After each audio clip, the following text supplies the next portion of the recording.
This is a city long ravaged by war, where the eaves tremble as if lamenting the injustice of fate, and soon, everything collapses like earth crumbling away. The void awakens, and a colorless vortex emerges from the emptiness, swirling with crimson, revealing a sea of corpses and fearsome fangs, terror evident in every detail.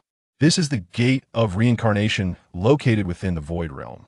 The void tightly covers its nearly deafened ears, as a sound echoes from above, seemingly from another world.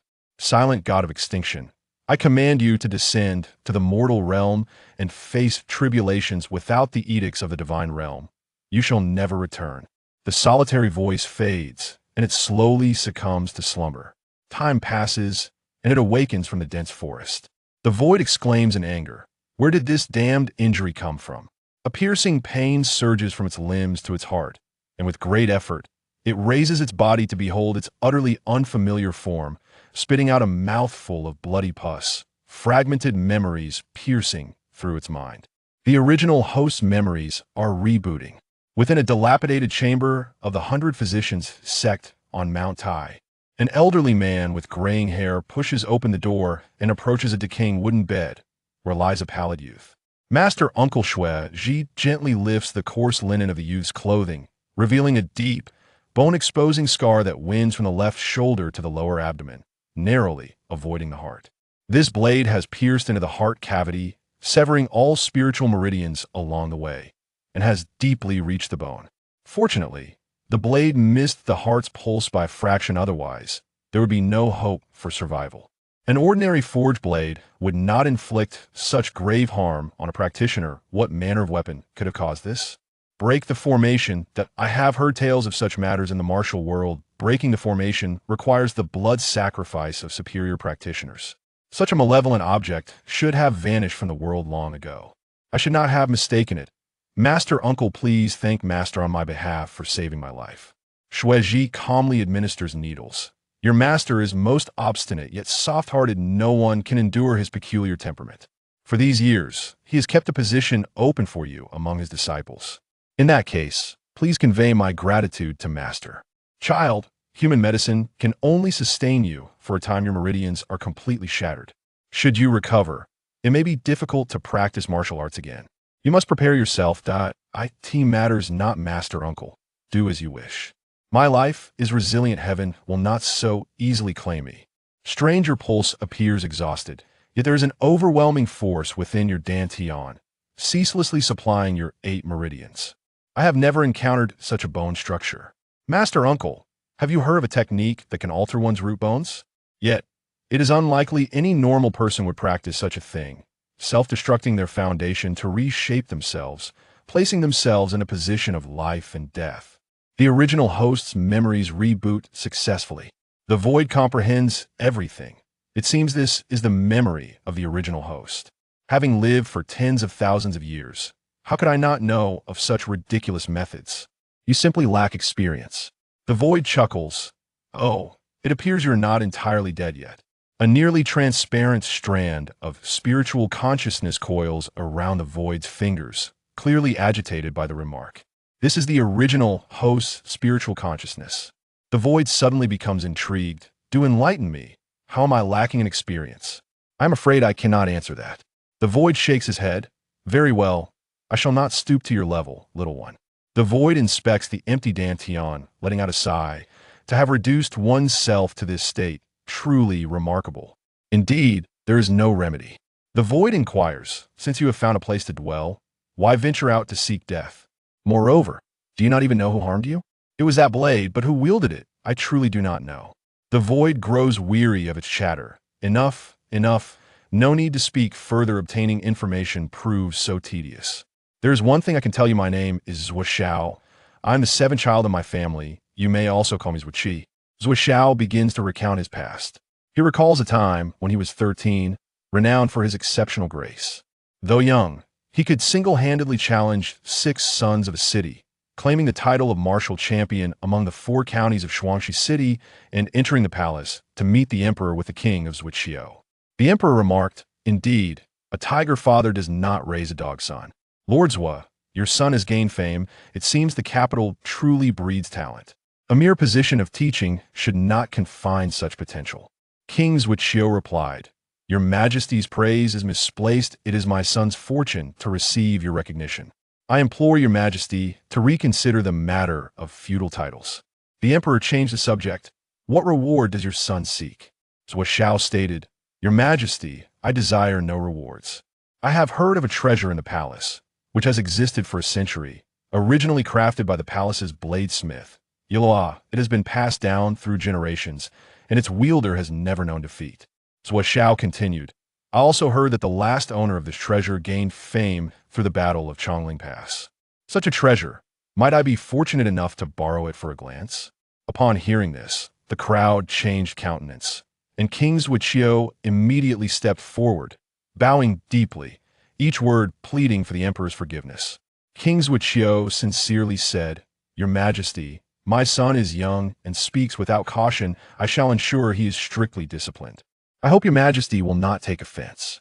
In the winter of the 34th year of the Emperor Zhao, Shuangshi City welcomed the new year with bright lights. After the guests departed from the Zhuqiu residence, the entire estate fell silent once more. Zhuo Xiao said, My lord, regarding the previous matter, King Zhuqiu interrupted, You rascal, you stirred up so much trouble with the martial alliance you've made the Zhong family quite displeased. Hurry and go to your master. The farther away, the better. Zhuo Xiao refrains from continuing. The void slightly nodded. Proceed. No more. The void remarked, If you continue like this, I cannot assist you. I wish to meet one more person. The void, curious, inquired, Whom do you wish to see? You shall know tomorrow. As the sun rises in the east, and the spring rain lingers, a traveler halts at the foot of Mount Tai, gazing at the clouds, where a pavilion seems to emerge from the mist. After the rain, cicadas sing, and the forest rustles. Shadows of many figures flicker deep within the woods, coming and going, their intentions unknown. As thoughts gradually settle, the void slightly opens its eyes. A man carrying 2 wine flasks sits beside him, his complexion flushed, the scent of alcohol faint, appearing to be in his 20s. The void nudges the strand of spiritual consciousness. Who is this person? Wei Qi, styled Qianza, my closest friend. Wei Qi, lifting both wine flasks, sings, I, Wei Qi, roam the world with my sword, carefree for 25 years. With the seas as my home, there is nowhere I cannot go. The void takes the wine, furrows his brow, and then drinks it all in one gulp, feeling the fiery essence burn through his insides, surging up to his throat. Good wine, the void exclaims. Wei Qi snatches the flask from his hand. How old are you? Learned to steal wine already? The void hesitates. How old are you? In a few months, I shall undergo my comingafage ceremony. The void chuckles. So you will be 19 indeed? Just a child. Very well, I shall let you test him. Wei Kai's face shows surprise. You're not drunk at all. Your tolerance is commendable, young man. Should I have any benefits in the future, you will surely be included. The void pats Wei Kai's shoulder. Qianza, should you bid me farewell, do so sincerely. We've known each other for several years. Today's parting may make our next meeting difficult. Wei Qi responds, It has been 11 years. Don't speak such gloomy words. If fate wills it, we shall meet again. Wait, are you saying you plan to descend the mountain? The void replies, Why not? Wei Kai's eyes widen in anger as he smashes the wine flask. Have you forgotten how they treated you back then? 6 years of being rendered a waste, that is the price of serving the court. Stay here with me, composing poetry and living freely. Wouldn't that be better? How could he possibly know? Perhaps it is my master uncle. The void stands. If I say it is not better. Wei Qi draws his sword, embedding the scabbard firmly into the ground. The sword's intent radiating an awe-inspiring terror, causing the earth to crack instantaneously. Wei Qi states, If you wish to leave, you must first pass my test. As Wuyo gazed at the blade pressed against his chest, he cast a cold glance towards Wei Qi. Wuyo inquired, Do you intend to use it to slay me? When Han Zhao is drawn, the heavens alter their hue, and all malice becomes exposed. You once claimed that your sword would only be aimed at the most malevolent of individuals. I wonder if your words still hold true? Wei Qi lowered his sword. The current emperor's tyrannical rule has long incited the wrath of the populace.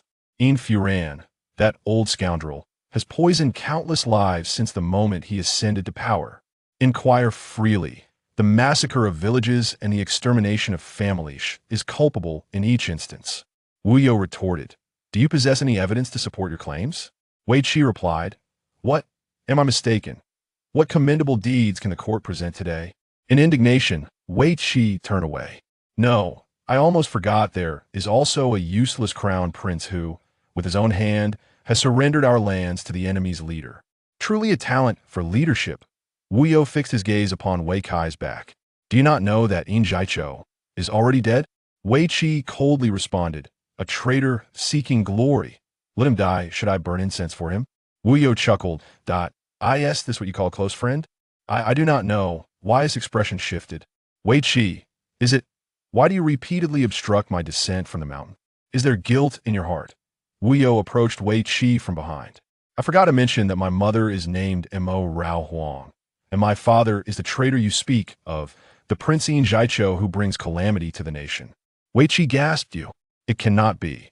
With 3 golden needles embedded in his body, Wei Qi grasped Wei's garment, slowly succumbing to unconsciousness. Wu Yo stared intently at Wei Kai's face, enunciating each word. Remember my name? I am Mo Huai, styled Li Xiao. You should not have revealed yourself so soon. Wu Yo smirked. Is that so? Only the dead may dare to point a sword at me. Wait, you did not truly kill him, did you? Wu Yo patiently explained. Rest assured, the Fuyang needle's effect lasts merely 7 days. If in the future this matter is traced back to him, I trust you will not show mercy. Naturally not that I cannot believe you can wield Fuyang needles, might you teach me? Wu Yo cautioned. Each use of such a technique consumes a significant portion of one's internal energy. Are you certain you wish to learn? Of course, but is its sole purpose to induce slumber? Wu Yo replied. In the hands of a healer, it can cure ailments and save lives. In the hands of one with ill intent, it becomes an inescapable weapon. Chapter 2. The Tavern and the Play. Here they come. Yet another troublesome little spirit? In the sweltering heat of mid to late July in the 27th year of the emperor's reign, at the southern imperial city of Tonghu, In Zhaiqiu remarked, Prepare yourselves. The guests have arrived. In Zaihuan, having retrieved a fan from his waist, replied, I have been ready for this, brother. Before he could finish his sentence, a bloodied curved dagger shattered the rotting doors that could never be fully closed. A sudden gust stirred the air, raising clouds of dust and stones. As the blade grazed In Zhaiqiu's temple before becoming lodged in a crevice of the wall, Yu Xiaojun retracted the blade, each step resonating with a formidable presence, causing the entire wall to tremble. Your Highness, what audacity! How dare you leave me here at the gates alone? He exclaimed. If you are a man, come and face me again. In Zhaiqiu replied, Very well, how many hands shall we use this time? 1 hand. Yu Xiaojun couldn't help but chuckle. Do you dare? Of course, In Zhaiqiu declared. As he spoke, In Zhaiqiu rose abruptly, executing a slicing palm strike, shifting through the air with an elegance that was both erratic and yet aligned in purpose. Yu Xiaojun's strength surged forth, his techniques seemingly chaotic yet purposeful. As dust swirled around them, unaware of the hundreds of moves exchanged, In Zaihuan waved his fan, thoroughly entertained, as he deftly plucked a fine needle from Yu Xiaojun's neck. Prince Shen, what say you to this? Yu Xiaojun erupted in hearty laughter, producing a stack of yellowed silk from his robe. I accept the wager. The loser must abide by the terms. In Zhaiqiu unfurled the fabric with a cold smirk, reflecting on how their illustrious ancestor devoted his life to the establishment of a prosperous era, as the Qing kingdom once dominated the world, flourishing for a millennium. Now, they had come to the point of begging for a ceasefire agreement. In Zaihuan seized the crumpled silk cloth and, upon discerning its contents, was consumed by a tempest of fury. You wish for us to surrender the dominion of eternal night? Absolutely not. Yu Xiaojun interjected. This is merely a draft document. I can confer with both of you separately. Time is of the essence. Might we not discuss this for the duration of an incense stick?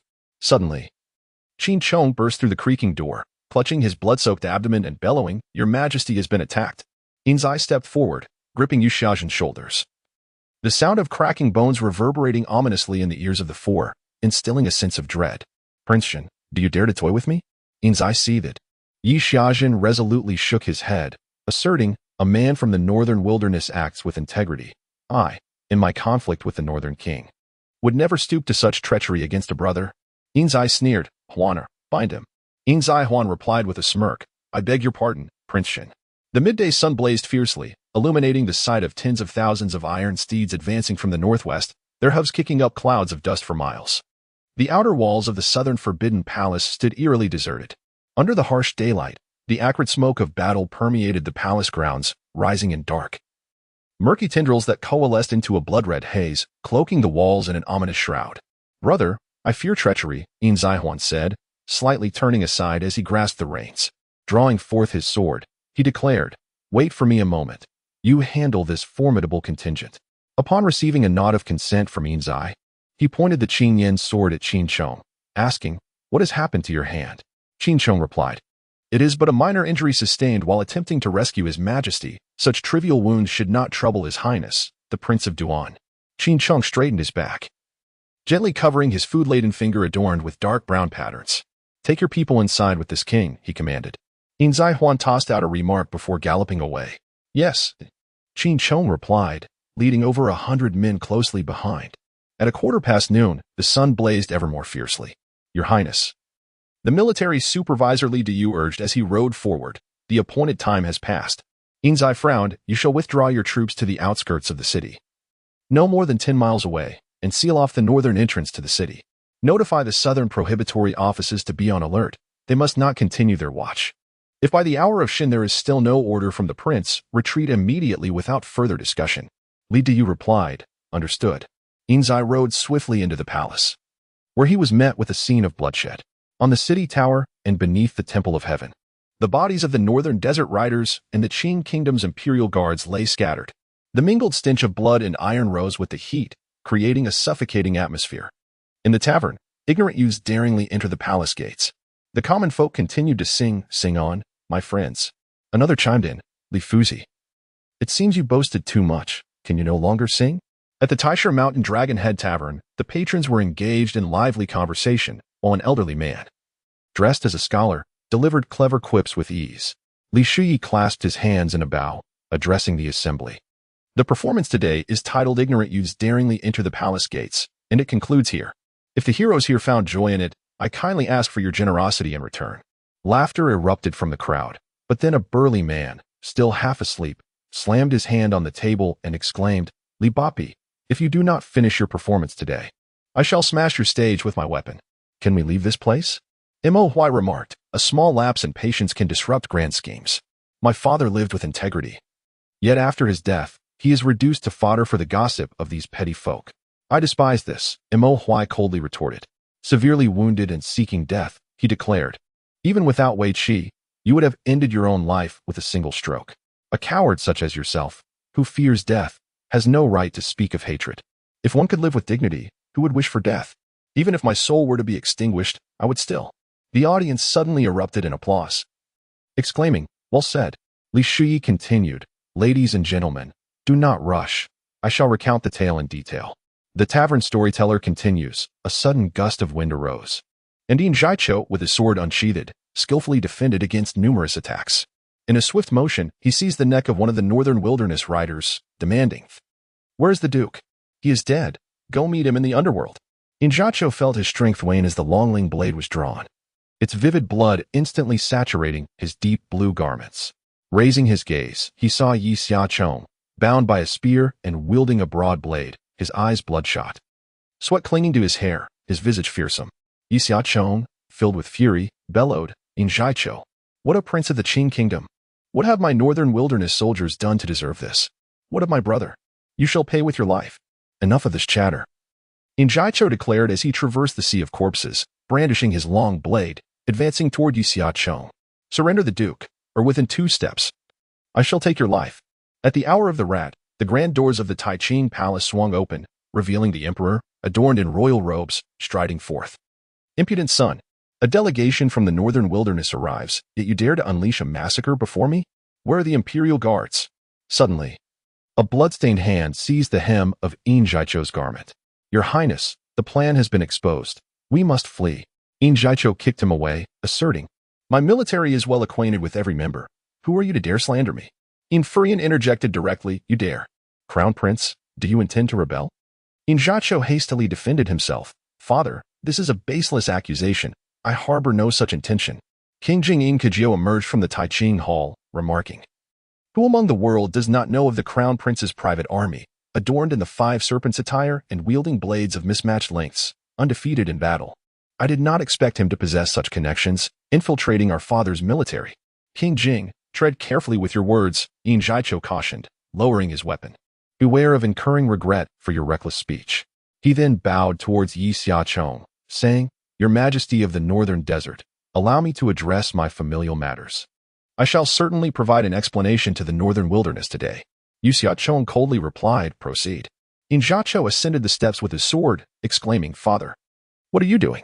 Over 1,000 years ago, the Northern Wilderness revolted, plunging us into an eternal night that has yet to be reclaimed. Every decade brings warfare to the Northern Desert, and our borders in the north have fallen year after year. Yin Zhaiqiu lamented deeply for decades. Our nation's strength has waned to such an extent that we must even deploy the palace's elite guards to withstand these conflicts. Have you not pondered why? Today, we must bow before such treacherous rebels. Do you not fear the hearts of our frontline soldiers growing cold? If you possess even a shred of conscience, allow me to eliminate this scoundrel. Yin Furian replied, Crown Prince, I command you not to take another step forward. The Emperor of the Qing nation, is this your explanation? Yi Xiaochong exclaimed in fury, Let the matter of ceasefire be concluded here. In the Northern Desert, the Right Chancellor Sima Ho emerged from behind Emperor Zhao. Having engaged in discussions for 3 days and nights regarding the ceasefire agreement between the two nations, with the seals of both chief ministers serving as evidence.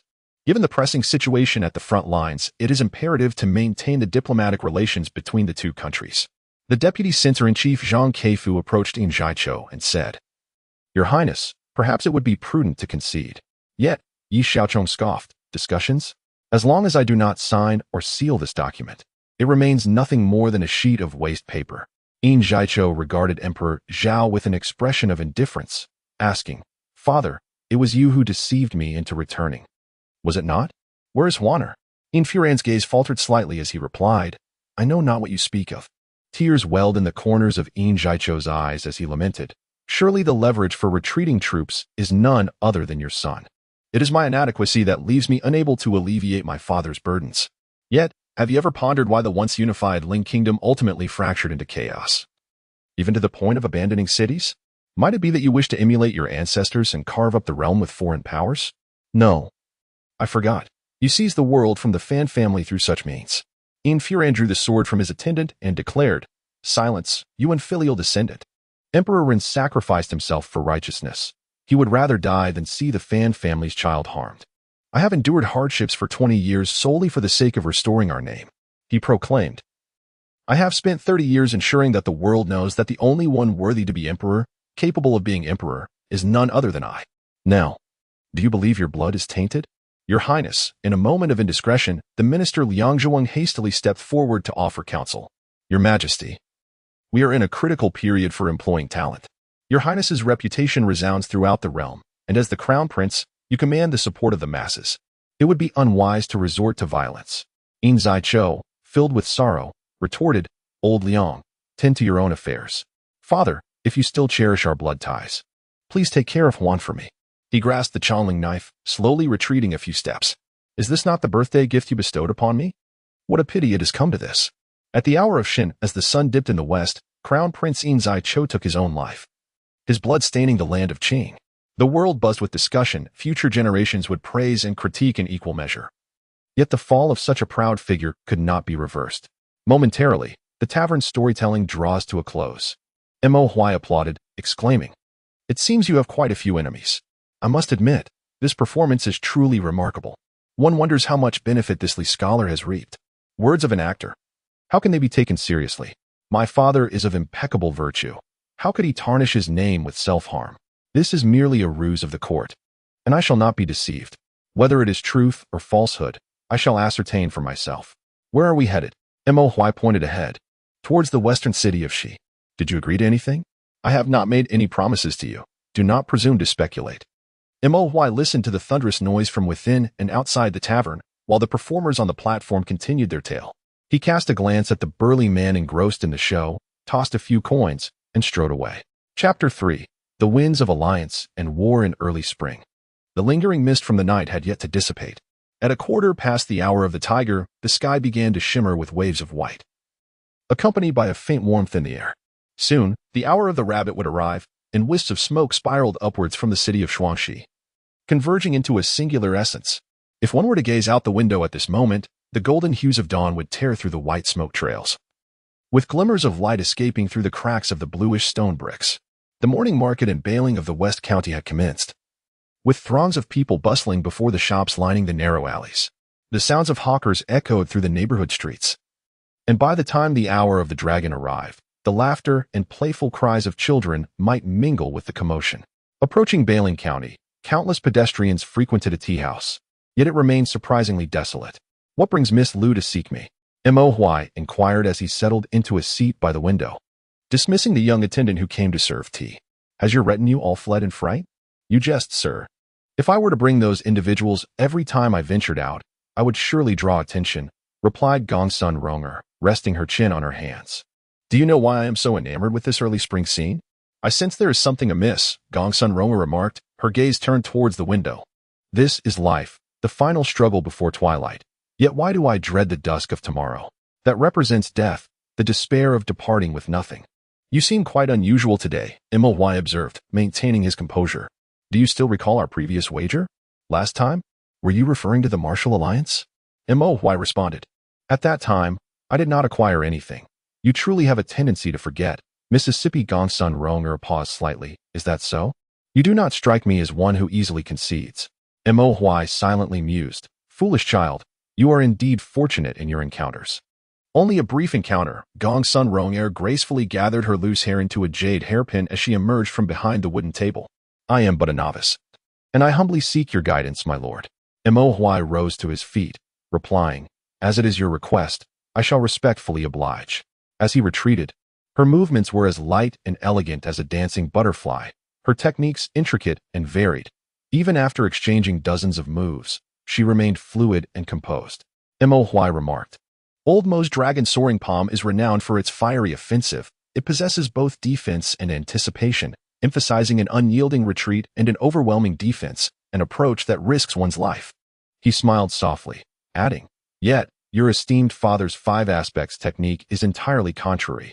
It does not rely on the dantian for power, but emphasizes the resonance of one's organs, drawing strength from the vastness of the world to facilitate the flow of energy through the meridians." Gongsun Ronger inquired, "What point are you trying to make?" Mo Huai replied, "You have indeed transformed significantly from before." Gongsun Ronger frowned slightly. "I would rather not hear that." Mo Huai returned to his seat at the table, stating, "If I were but a wanderer in the martial realm, I might advise you to abandon the path of combat early on, lest you regret your choices in the future. That is a reasonable perspective. Please, continue." Gongsun Ronger nodded with a smile. Mo Huai continued, "If I were to take on the role of an elder, I would inquire as to why you persist." "Elder?" Gongsun Ronger laughed lightly. "Indeed, these 2 techniques will inevitably disrupt 7 or 8 of my spiritual meridians eventually. But what of it?" Mo Huai conceded. "I have spoken out of turn." Gongsun Ronger rose from her seat, affirming the validity of their wager. "Last time, I resorted to cunning, ultimately achieving an undeserved victory. The young lady has matters to attend to, so I shall take my leave, my lord. May our paths cross again. Indeed, this city has transformed beyond recognition." "What are you lamenting? You wish to exploit her." "I merely seek individuals of utility." "I concur. Once, I too was a figure of great renown. Quite the eloquent speaker." In the late spring of the 34th year of the emperor, a preliminary selection of approximately 1,000 martial candidates from various prefectures was established. They subsequently dispersed to Jinghe, Linzhou, Zhengong, and Bowling martial academies for further trials. Around the Grain Rain period, roughly 40% of the martial artists advanced, later converging at the Lingzhong Martial Academy of the Western Prefecture for the final examination. By the beginning of summer, the joint martial event among the 4 prefectures had surpassed the halfway point, leaving fewer than 1 in 10 to contend for the top 3 positions. On the observation platform of the training wall, a young woman donned a light crimson robe, adorned with a hairpin of begonia flowers in gold. She delicately raised a teacup, savoring her tea. Gongsun Ronger remarked, "Luodai, this joint martial competition grows increasingly tedious each year. What say you?" "Miss, how could a mere servant dare to speak such thoughts?" Luodai promptly stepped forward to refill her tea. Gongsun Ronger stopped her, requesting a pot of wine instead. After many days of contests and numerous rounds of competition, 14 contenders had emerged for the mid-stage. As the summer solstice approached, the 4 prefectural kings unanimously proposed new regulations for the joint martial event, allowing finalists to negotiate strategies among themselves, with no limit on numbers. Any individual achieving 3 consecutive victories would directly qualify for the contest for the championship. Brother Zhua possesses remarkable skills. Jiang Su stood with his hands clasped behind his back, surveying the spectators, seemingly awaiting a certain individual. Jiang Su Dao remarked, Brother Zhua, your journey through challenges has indeed caught me off guard. After several days of conflict, I have yet to witness you wield any weapon. What is the reason for this? Zhua Xiao replied, Weapons? They are mere crutches for the feeble. I possess nothing, merely harboring grand aspirations that rival the heavens. Jiang Su chuckled heartily. I pride myself on my extensive knowledge, yet I have never encountered anyone as presumptuous as you. My friend. Look, miss, there are still those who are utterly oblivious. Luo Dai clung to the jade railing, gazing down with a radiant smile illuminating her face. Concealment. Gongsun Rong'er chuckled, setting down her wine flask. Be careful not to tumble down. Luo Dai sprang directly in front of Gongsun Rong'er, exclaiming, Miss, I shall not look, so why do you curse me? Jiang Su stated, given Brother Zhua's demeanor, I too cannot prevail without weapons. For the first time, Jiang Su abandoned his sword to engage in combat. His strikes were swift, and his palm strength robust, surprisingly not at a disadvantage. However, the techniques appeared eerily similar to those of Zhua Xiao, and soon the two found themselves in a stalemate. Jiang Su inquired, Brother Zhua, do you have an affinity for the martial arts of my Zhongping Wang manner? Zhua Xiao responded, Brother Zhong, have you forgotten? We agreed upon 3 rounds, with the victor to be determined, yet we never specified how to achieve victory. With 1 round remaining, I, a mere novice, devoid of any achievements, often indulge in studying the techniques of others. What is the harm in that? Jiang Su took down the folding fan at his waist, stating, Nevertheless, I am more eager to witness the true essence of your family's martial arts. As their conversation unfolded, the two released each other and retreated a distance of 10 feet. Gongsun Rongjio ascended the steps, followed closely by Qin Wuyin and Zhong He. As the trials commenced for the esteemed Gongsun Rongjio Dao, I had already heard whispers of a young contender poised to make a significant mark this year. The servants spoke of his exquisite agility and elusive presence, rendering him nearly impossible to track, and many renowned heroes had succumbed to his prowess. I initially expected him to be some formidable specter, but to my surprise, he turned out to be merely a callow youth, much to the amusement of the gathered crowd. This revelation elicited a chorus of laughter. Jiang Su admonished, You must not disrespect our guests, third brother. Zhong He replied with a grin, Of course, elder brother. Who would dare offend you? That would be a slight to the Honorable Zhongping Wang Fu. With a playful challenge, Zhong He declared, Allow me to engage this young lad. Qian Wuyin, stretching his limbs, leaped gracefully onto the soul platform, introducing himself with pride, I am Qian Wuyin, an aide to the esteemed Qin Wang. Youngster, reveal your true abilities for all to witness. Zhua Xiao adjusted his attire, stating, I believe we are all acquainted by now. Impudent wretch. Qian Wuyin advanced swiftly, his blade unsheathed yet untouched, showcasing a fierce intensity as he aimed for vital points. Are you employing a strategy of attrition to exhaust my strength? Zhua Xiao calmly seized his arm, saying, That is unnecessary. I have already endured numerous bouts, so a few more will not make a difference. He continued, If one does not retreat to defend, but rather lacks strength and seeks speed without understanding the flow of energy, do you not realize that haste makes waste? It appears that the skills of the Qin Wang's aide are rather limited. You audacious brat. With that, Qian Wuyin unsheathed his blade, instantly captivating the audience. Zhua Xiao responded with composure, casting a glance at his surroundings before stating, Since you have chosen to draw your weapon, there is no need for restraint. Qin Wuyin caressed the blade, declaring that the prince's disputes could not be spoken of so lightly by a mere boy. Today, I shall test which sect has produced such a rebellious disciple. Zhua Xiao, with hands clasped behind his back, readily accepted the challenge. As Lodi lifted the pearl curtain, Gongsun Rong'er smiled gracefully, instantly enveloping the arena in a crimson glow, with a 3-foot bloodsword positioned before the two men. Gongsun Rong'er inquired, Is it true that Qin's actions may disrupt the established rules of our alliance? I wonder if young masters would care to engage in a discussion? Zhua Xiao retracted his hand, acknowledging the lady's invitation, remarking that he might not be a match for her skills, and he hoped for Qin's understanding. Lodi, you may leave. Gongsun Rong'er continued to smile, Young master, please take a seat. I presume the young lady is the prized jewel of King Jinan? Jewel? I cannot claim such a title, the young woman replied, casting a glance at him. Do you dare to come alone, perhaps for the official's favor? Zhua Xiao admitted, Indeed. That is my intention. Gongsun Rong'er cautioned him. If you were to seize the predetermined title of champion, it may bring you more harm than good. Thank you for the lady's gallant assistance. I express my gratitude in advance, Zhuo Xiao responded with a smile. However, would you care to wager with me? What kind of wager does the young master propose? Gongsun Ronger sipped her tea before suggesting, let us wager whether you can leave today with the desired prize from me. Zhuo Xiao agreed, stating that he would accompany her through to the end. After a brief intermission, the highly anticipated contest for the champion title resumed, with the audience returning to their seats to witness the unfolding drama. In the midst of contention with these brutes, Gongsun Ronger maintained a frosty demeanor, reflecting the dignity befitting her noble status. I, though lacking in prowess, have fortuitously triumphed in 3 consecutive matches. Should you best me, the title of champion shall be yours. Very well, Miss Liu, what manner of contest do you propose? Gongsun Ronger replied, for instance, a duel unarmed. Zhuo Xiao's mirth instantly dissipated. Agreed. Summoning several opponents, one moved with the grace of a feather, while another wielded an unpredictable force. Their sparring resembled the flight of startled swans. Zhuo Xiao seized Gongsun Ronger's wrist, leaning slightly to whisper, Miss, the jest has been ample. It is time to conclude. Does this mean you concede, young sir? What if I refuse? Gongsun Ronger stepped back, offering a formal bow. Indeed, your martial skills are exceptional, truly deserving of the title, and I willingly acknowledge my defeat. Such humility is commendable. Yet it is you who displays great magnanimity, Zhuo Xiao responded with a bow of his own. I am in admiration, but regarding this title, Gongsun Ronger grasped her blood-stained sword, declaring, I assert that you possess it. Who dares utter a dissenting word? Upon her proclamation, the audience exchanged glances, an oppressive silence enveloping the training ground, where even a pin drop could be heard. Miss, what did you whisper to him? Luo Dai inquired from behind Gongsun Rong. Are you simply letting him go?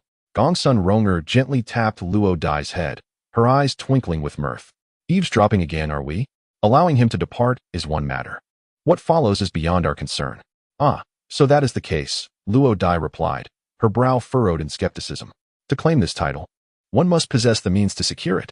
How has your strength been restored? Less than 10%.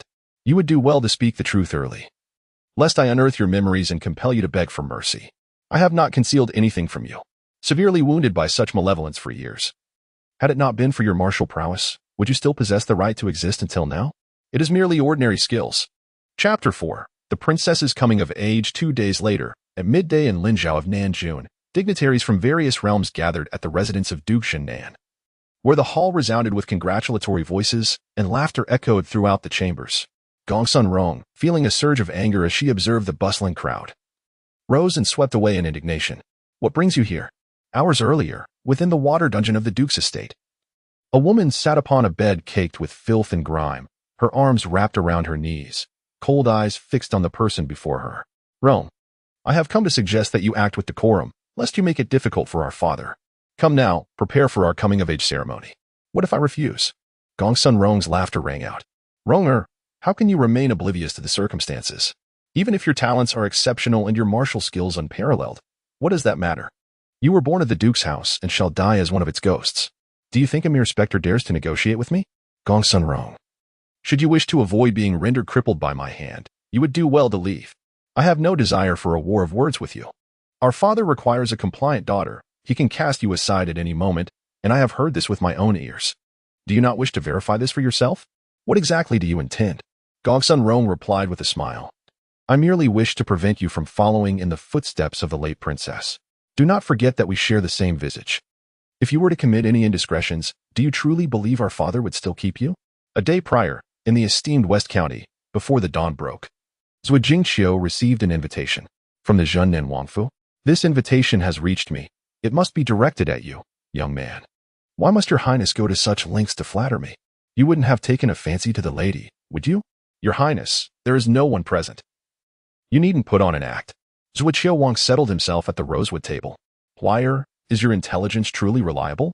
I previously tasked Duan Xing with monitoring the training camp at the Zhong residence, and indeed, the alliance with Wu concealed intricate schemes. Mo Huai handed him a seal, embossed with the totem of a soaring wild goose and a solitary python. The fragrant order of the Jiuyu building, Zhuo Qiuwang chuckled. Attempting to gather the forces of the rivers and lakes for personal gain is no trifling matter. Young man, your associates have certainly engaged in significant undertakings.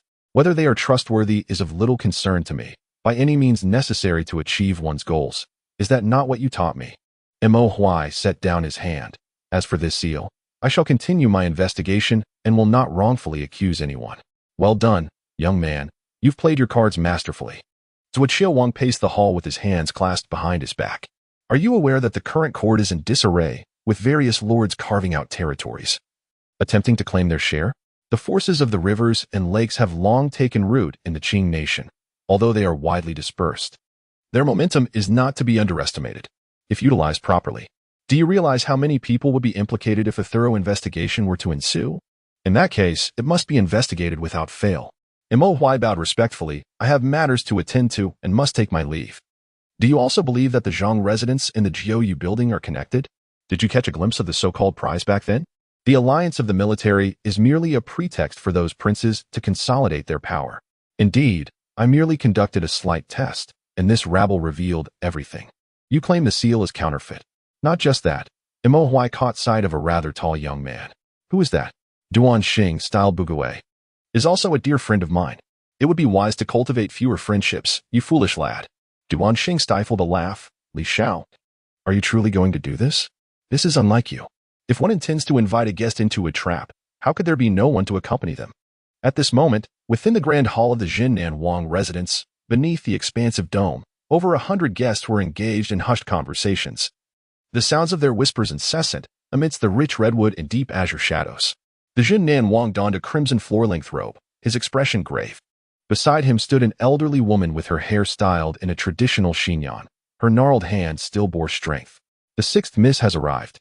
An attendant stepped aside as the vermilion gate swung open, and 10 maidens approached, carrying platters of fruits and fine wines.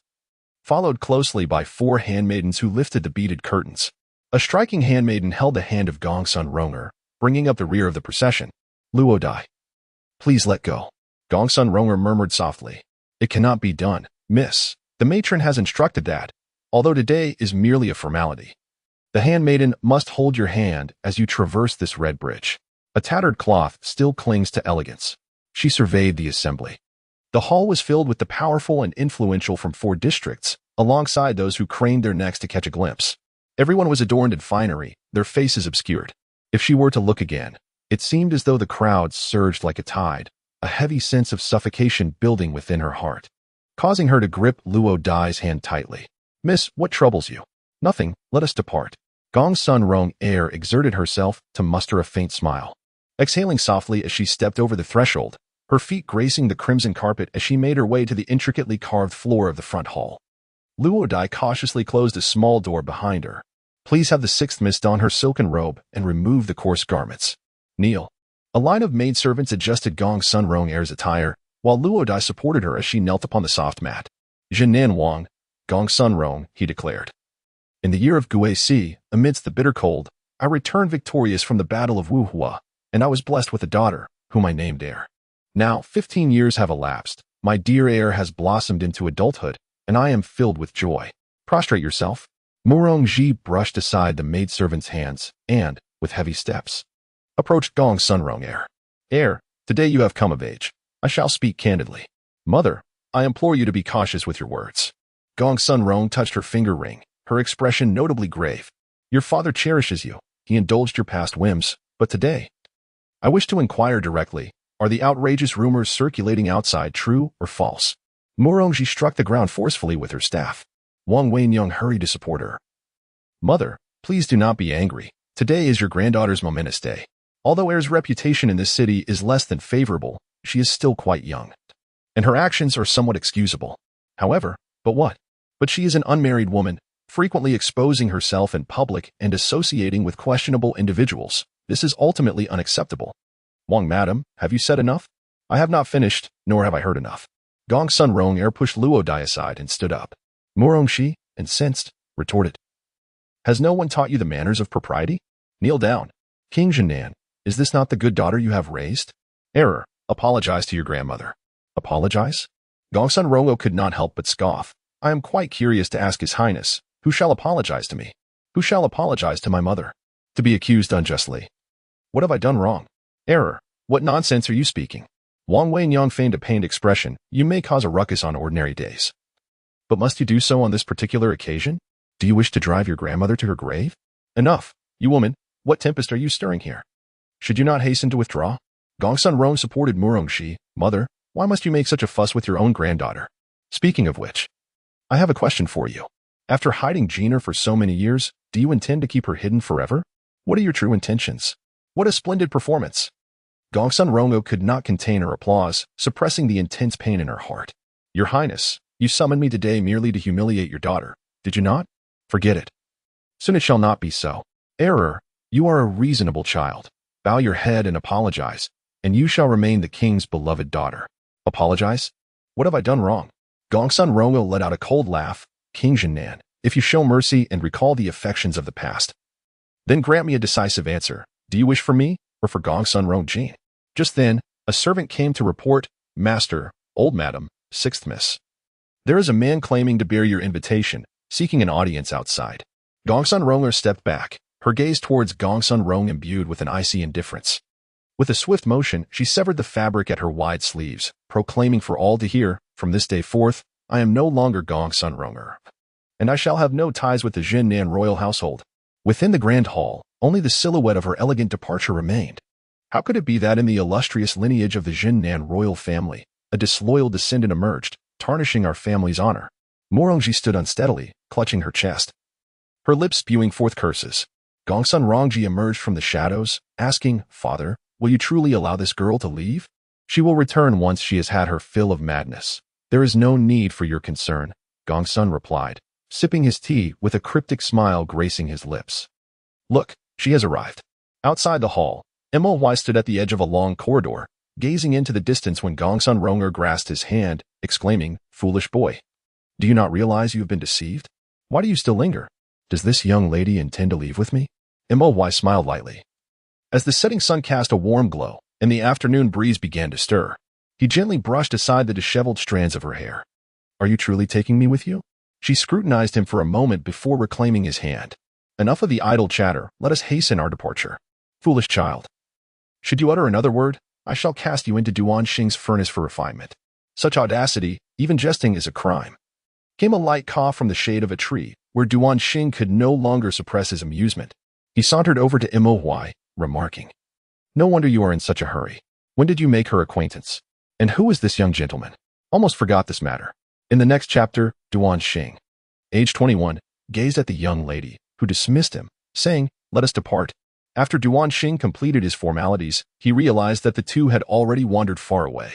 You too, wait for me. Chapter 5, The Summoning of Souls. The next day at the hour of Qin, the town of Linzhou Mo remained tranquil.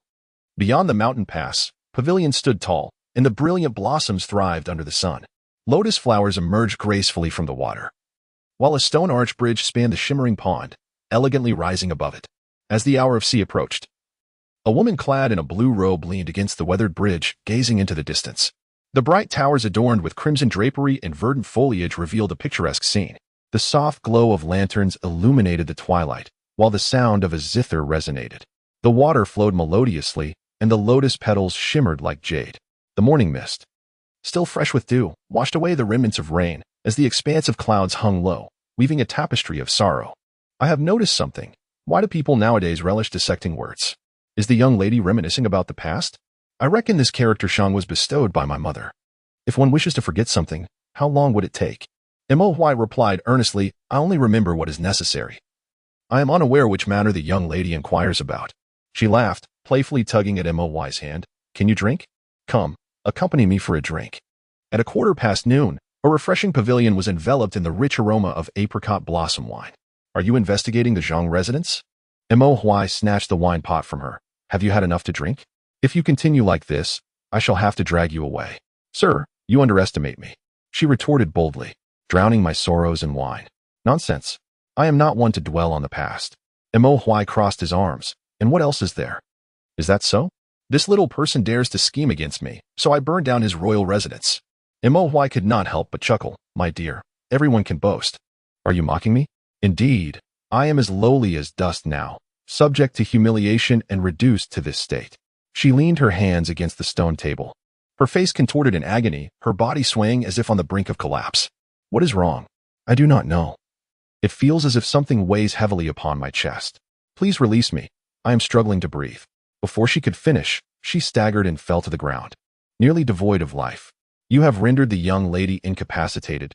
You must take responsibility. Foolish boy, what nonsense are you spouting? He turned to the figure lurking nearby. After listening for so long, why not show yourself and step closer to hear better? Wire, Nangongli emerged from behind the rockery, her mouth covered as she stifled laughter. Indeed, nothing escapes your notice. This young lady is quite well. There is no need for concern. Is that Ming Chong Annie? Why has she suddenly returned to Shuangxi? She is the Bienli Pavilion master you mentioned, yet in her blooming years, how is it that she has become an old woman in your words? I have called her that since childhood. While they conversed, Nangongli had already lifted the unconscious woman. After a moment of contemplation, she applied pressure with her fingers to explore her meridians, discovering that she was indeed a descendant of the bone-connecting lineage, hidden deeply. The bone-connecting lineage? What are you thinking? I merely find the term familiar. Perhaps I am mistaken. It must be a practitioner hailing from Thousand Lake City. If my memory serves me correctly, those born with severed meridians are referred to as Zigutu. While ordinary cultivators rely on chi for survival, they are perpetually under the control of the Fox Empress. What is the Fox Empress? I've never heard of it. Foolish child, you need not concern yourself with such matters.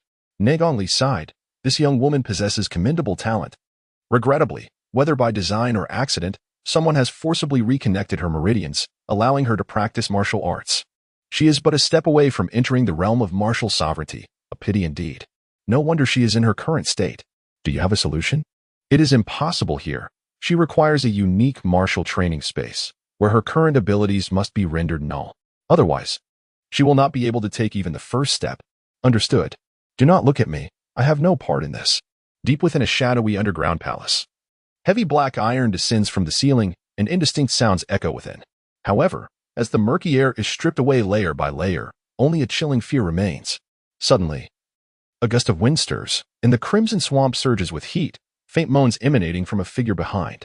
All serpents radiating a searing aura converge into her eyes, swirling around her, gnawing and devouring, until she opens her eyes to a boundless, chaotic darkness. 20. You must cease your martial training. Aunt Rome, why is that? Your mother should have explained that in order to become a practitioner of Zigutu, the most crucial step is soul summoning. Yet your current power has reached the limit of your physical body. Forcing the practice of martial arts will result in your demise. I have unfinished business. I cannot be without martial prowess. Aunt Rome once uttered a sentiment that eludes my expression. The formidable Wang Zhenan is far from benevolent. He is merely exploiting you. I am aware that, with my current capabilities, I should be able to withstand the trials of a 7th-grade fox lady, and surely, an 8th-grade challenge is within my grasp. Error, awaken from this delusion. Your martial prowess is not to be trifled with. Even a 9th-grade adversary could easily claim your life. She pressed her eyes shut, her weary body finally succumbing, as subtle ripples emerged from the crevices of the stone, a silent tremor born from excruciating numbness. While a multitude of phantoms raged within her mind, threatening to rend her asunder. I have yet to reach the age of maturity. There remains time, and Rome. Your counsel is unnecessary. She strained to elevate herself, as a flicker of brilliance faintly emerged from the darkness, intensifying until it became blinding. In the center of the marsh, a pool of stagnant water began to roil violently, accompanied by billowing crimson mist, revealing a colossal entity, its entire form drenched in blood-red hues, veins sprawling like a tempest. As the final wave of scalding air receded, the marsh returned to tranquility, and a resplendent fox lady flower materialized before her. It appears you are not entirely without merit. An ethereal voice reverberated in her ears, causing her to shiver involuntarily. Who are you? The identity of the voice's owner is of little consequence. They waved their hand, and the grand silhouette of the fox lady enveloped her entirely, demanding, let me witness your abilities. Darkness engulfed her, an abyss of boundless night, each step a laborious endeavor. As the searing breath of flames coursed through her shattered meridians, millions of golden threads resembling serpents fiercely gnawed at her innards, ultimately converging within her heart. Clutching her chest, she coughed up blood, yet remained stoic, never uttering a sound. With each step, the incandescent fury within her transmuted into blades of blood, each incision a profound agony that brought her to her knees. Is this all it takes to break you? Who authorized you to cripple my martial prowess? Tearing a strip from her garment, she blindfolded herself, wiping away the blood from her lips. I shall assuredly claim your life in retribution. You aspire to slay me? You are simply not formidable enough. The extent of my power is mine to define. Amidst a sea of flickering candlelight, colossal chains of dark iron danced in the wind. Fox Yuan unsheathed her formidable fangs, and a resplendent, crimson aura instantly engulfed the entire crypt, obliterating all tangible forms within its reach. Piercing cries rent the scarlet veil until the candles regained their composure. I am Ling Tu Hua, the celestial architect of the bone-rotting Fox Yuan. He approached with nonchalant grace. Extending a hand, you have successfully undergone my summoning. Arise. Return my eyes, she retorted, swatting away Ling Tu's hand. Or be gone. Your ingratitude is astounding. Slay me? You lack corporeal form. What harm can you inflict? Mere eloquence holds no sway here. Reclaim what is yours through your own capabilities. Presently, the crypt's floodgates swung open, and a diffuse crimson mist caressed their faces. Duan Xing instinctively shielded himself. What has become of my forge? Was it not you who volunteered your domain? Bai Liu Feng retorted, brandishing his blade and casting a glacial glance across the landscape. Not bad. The venue is quite spacious. Is that truly your concern? Where is he? Not there. Bai Liu Feng gazed in the direction where Hu Yuan was gradually fading away. Do not approach. Duan Bugue, come back. Duan Xing stepped forward. His face is pale as a ghost, and involuntarily took a few steps back. Miss, I am. We have met before. Yet. He witnessed her strike with remarkable speed, every move precise and powerful, aimed directly at his heart. Duan Xing could not help but exclaim, Do you remember who you are? Rong Shan. Seeing her words lacking the tone of a human voice, Duan Xing immediately drew his sword in response. Do not draw your sword. It will provoke her. Why did you say that now? Rong Shan ran her hand along the blade and slashed downward, targeting his throat. Duan Bugue, you help me restrain her. Bai Liu Feng strode forward from behind, his hands weaving through an unpredictable array of moves. After approximately 100 exchanges, both parties were nearing exhaustion, ultimately managing to pin her down in Duan Xing's embrace. This is terrifying, Duan Xing exhaled heavily. Yu Feng, how do you know so much? I have merely heard tales. This lineage is unlike ordinary practitioners. They treat their bodies as vessels, receiving immense legacies. If they succeed, they are not to be trifled with. Bai Liu Feng glanced at the person in Duan Xing's arms. Fortunately, she has just begun her journey. Otherwise, you would have lost your life just now. It is truly frightening, Duan Xing fanned himself. The reckless way they fight nearly terrified me to death. You have her in your hands. You may as well deliver her to Moy. Yu Feng, I cannot take on this hot potato. She is your captive, after all. With a helpless flick of his sleeves, Bai Liu Feng lamented that this individual would undoubtedly become a significant menace in the future, questioning Mo Li Zhao's intentions. Chapter 6, Recurring Nightmares and the Task I Entrusted to You? A palpable disappointment laced the speaker's tone. You have sorely disillusioned me. Be gone. As the sun dipped below the horizon, Liu gazed upon the reconstructed ancient tower, once ravaged and now revitalized with a fresh coat of vermilion paint. A row of vibrant, multicolored lanterns adorned the eaves, their lights dancing like fireflies, illuminating a bustling cityscape. Before long, the withered trees outside the city walls underwent a miraculous rejuvenation. Yet, with the ebb of the human tide, only spectral illusions remained. Yu closed his eyes, and a relentless cacophony enveloped him, as if a multitude whispered secrets into his ears. Is that not the once formidable Lord of Silent Extinction? How has he fallen so low? One divine general remarked. Lower your voice, cautioned another, lest he slice off your tongue. What is there to fear? The first retorted. His name has been expunged from the divine registers. What manner of lord is he now? He lorded over us in the past. Did he ever foresee this day? Usurper! Exclaimed a divine lord. Indeed, only a base-born wretch could commit such an act. Pity my son, forced to serve alongside such a depraved being. Subjected to even greater oppression and humiliation. How lamentable and pitiable, sighed another divine lord, when the revered one of silent extinction ascended to the ranks of the high gods. It was a spectacle of unparalleled grandeur, a sight witnessed by all present. Wu Yu's eyes snapped open, confronting a grotesque visage lunging toward him, its features indistinct. Wu Yu. You deserve to die. You deserve to die. Whether I deserve to die or not, Wu Yu retorted, is not for you to decide. With a swift strike from Wu Yi, he discovered only an illusory void. Amidst the boundless darkness, he sensed a pair of hands descending upon him. Wu Yi, awaken. Awaken, you old fool. Mo Hui grasped the gleeful consciousness. What did you just call me, you solitary being? You seemed quite disordered just now. I thought you had succumbed to madness. Indeed. Mo Hui rubbed his brow, a hint of displeasure in his tone. From where did you acquire the 7 prison techniques? I cannot comprehend what you were saying. Enough. I shall find a way to discern the truth. Extracting a single honest word from your lips is futile. Mo Hui retrieved a jade ring. Applying a slight force to securely imprison the consciousness within, you shall remain here for a while. Refrain from wandering aimlessly. You only intend to confine me. In Lin Zhao's residence, at the I Ching Pavilion, Mo Hui inquired, What brings the esteemed master here for counsel? War, take a seat. Nan Gongli meticulously arranged her loose strands of hair. It has been many years. Your address feels rather distant. You should call me Aunt. Mo chuckled.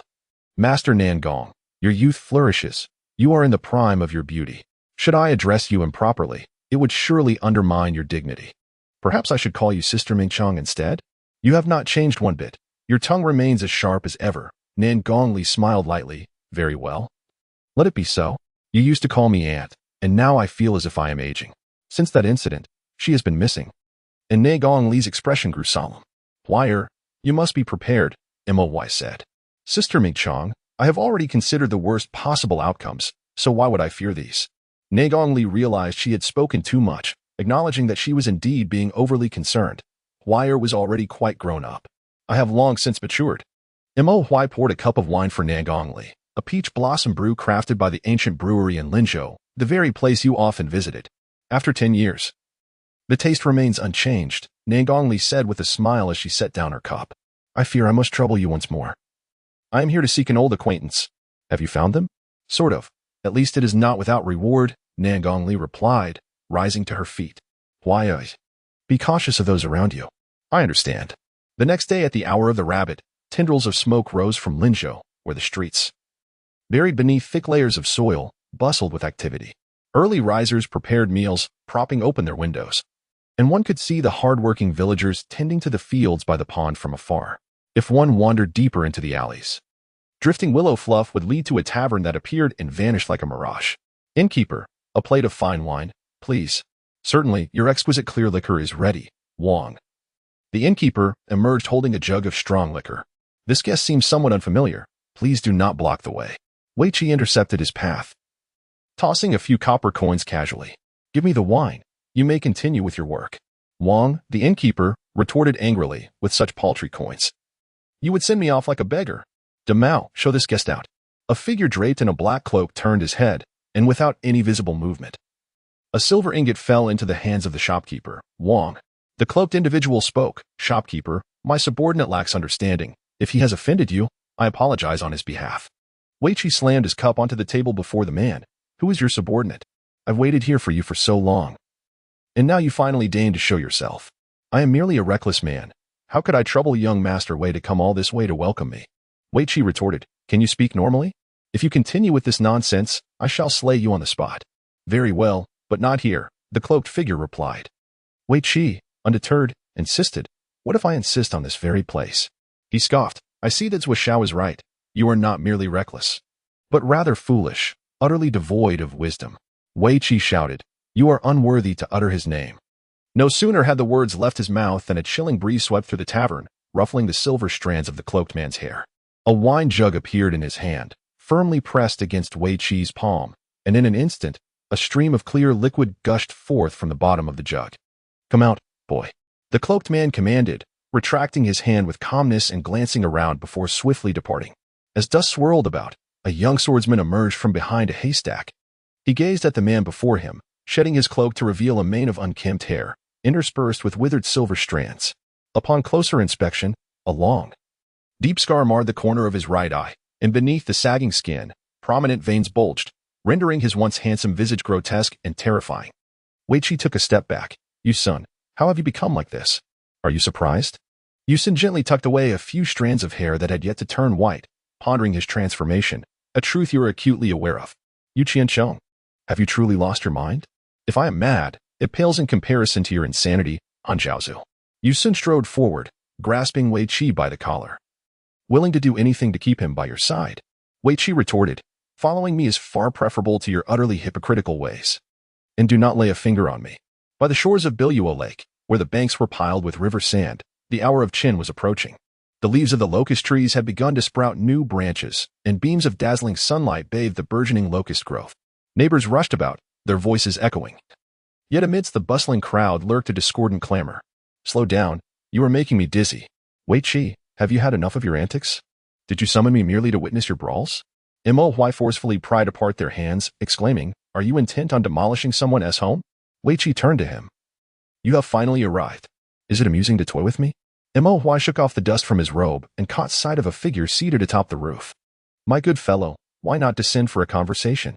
Yu Sun produced a meticulously folded fan from his robe, addressing the young master.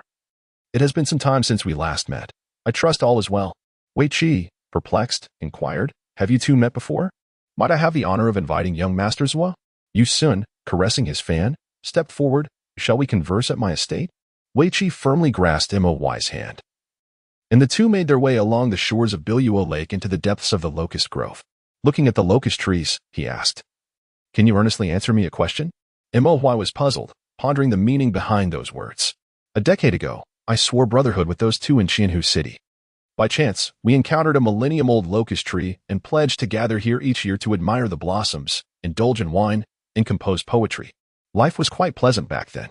As time passed, the three of us went our separate ways, often apart. And the promises we made in our youthful exuberance faded from memory. Eventually, something transpired between them. Yu Sun disappeared for several years, and after my misfortune, it was Qianzai who remained by my side. Wei Qi gazed into his eyes, asserting, regardless of the identity you assume, you will forever be Zhua Xiao to me. The Zhua Xiao I met in Qianhu City. Do you understand? Moy replied earnestly, indeed, but we are no longer companions on the same path. Since you cannot support my decisions and choose to stand against me, do you believe that is appropriate? Such forthrightness, Wei Qi remarked, gripping the hilt of his sword. He had never spoken to me in such a manner before. You are indeed no longer the person I once knew, yet why should that matter? If you intend to serve the court, then we can only be adversaries. Wei Qi's eyes were bloodshot as he slowly raised his sword. If that is the case, I do not mind incapacitating you once more. Choose wisely. What does he mean by that? Moy explained. You indeed bear two kinds of scars, one from 6 years ago, and the other from the sword's energy, likely inflicted about half a month ago. You knew it was him, yet you dared not acknowledge it, did you? I have always been deceiving myself, Moy said with a cold expression. In my world, the concept of choice has never existed. If it did, I would eradicate any obstacles in my path. Wei Qi scoffed, you are not my match right now. Return safely. Why would I wish you harm? Wait a moment, can you truly do it? There is only a slim chance of success. Silence. At the dawn of creation, the existence of life and death was fraught with difficulty. In the blink of an eye, over countless millennia, beings began to harbor malicious thoughts, attempting to disrupt the order of the world. The primordial sovereign, adhering to the heavenly laws, commenced the establishment of the 9 hells. The sovereign first enacted the 7 punishments known as life, bone, whip, execution, scorching, transformation, and poison, collectively referred to as the 7 hells, which could scour and chastise the souls of those who strayed from the righteous path. Subsequently, the sovereign introduced the 2 additional punishments of nail and corpse, merging them with the 7 hells to form the 9 hells. Once the 9 hells were completed, they governed the beings across all realms, and none dared defy their authority. Revered as the supreme doctrine for millennia. Who is speaking? Who are you? The formless void cleared, and the chaotic echoes faded away, the searing black gold lightning gradually dissipating. The torment of falling into the cycle of reincarnation seemed to vanish. The formless entity ascended to the clouds, and an elderly man in plain robes turned around. He instinctively reached out, only to grasp at emptiness. In this realm, I can safeguard your soul. Upon your rebirth, regardless of the circumstances, do not act recklessly. The formless entity shook his head. Your grace is better bestowed upon other disciples. In this life, I have 3 disciples, and you possess the greatest enlightenment. Remember, wherever you may be in the future, never lose your true nature. Celestial realm, platform of divine punishment, a divine general proclaimed. So this is the extent of the old god's abilities. Another divine general added, the creator Yuan Zuin shields the disgrace of the divine realm. Such culpability deserves death. Master, we witnessed a hoary elder kneeling in a pool of blood, his immortal form shattered, his divine soul dispersed, leaving no trace in this world. Wu turned around, once again facing that indistinct countenance. Wu, you are the one who caused his death. I shall slay you. No amount of dismemberment will suffice. What troubles you? Old man? Zhua Xiao? Zhua Xiao. In a fleeting moment, Moy's entire inner force erupted. With eyes closed, he seized Wei Qi's throat with one hand and firmly grasped the blade of the Hanjiao sword with the other, drawing all the biting sword energy into his core. Who dares to intrude upon my peace? Moy waved his hand dismissively, sending Wei Qi flying several zhang away. Yu Sun glanced indifferently at the unconscious Wei Qi on the ground and said, Li Xiao, why bother arguing with such an uninteresting fellow? Leave. Moy opened his eyes. His gaze is cold as if he were looking at a lifeless object. I am not in the mood to gouge out eyes today. Young master, you You would do well to truthfully confess how you came to possess the Nine Hells proclamation. Yu Sun responded, "Come with me, and I shall reveal everything." Such a favorable bargain, and you hesitate? Yu Sun intended to jest further, but noticed Moy's unsteady stance, as if on the verge of collapse. Yu Sun sighed and caught him in his arms, remarking, "Why do you always feign strength? Still trying to bargain with me?" Chapter 7. The Genesis of the Nine Helshin Hour, 3 to 5 p.m. The earth reflected the afterglow of the setting sun, just past the awakening of insects. The land of Linzhou, blanketed by the lingering sunlight, gradually gathered a thin mist, as the sun fully descended beyond the horizon of Black Mountain. And the heat dissipated from the land, an almost imperceptible chilling wind arose, the piercing sound of corner bells rampaging in the wind, gradually resonating throughout the entirety of the Nine Hells Tower. Within the Nine Hells Tower, the necromantic waters, long accumulated within the subterranean palace, flowed through every nook and cranny, eventually converging into a pool within the central incinerator. Simultaneously, the buried remains beneath the earth stirred restlessly, the heat from the furnace on the verge of eruption, filling the entire palace with a putrid odor.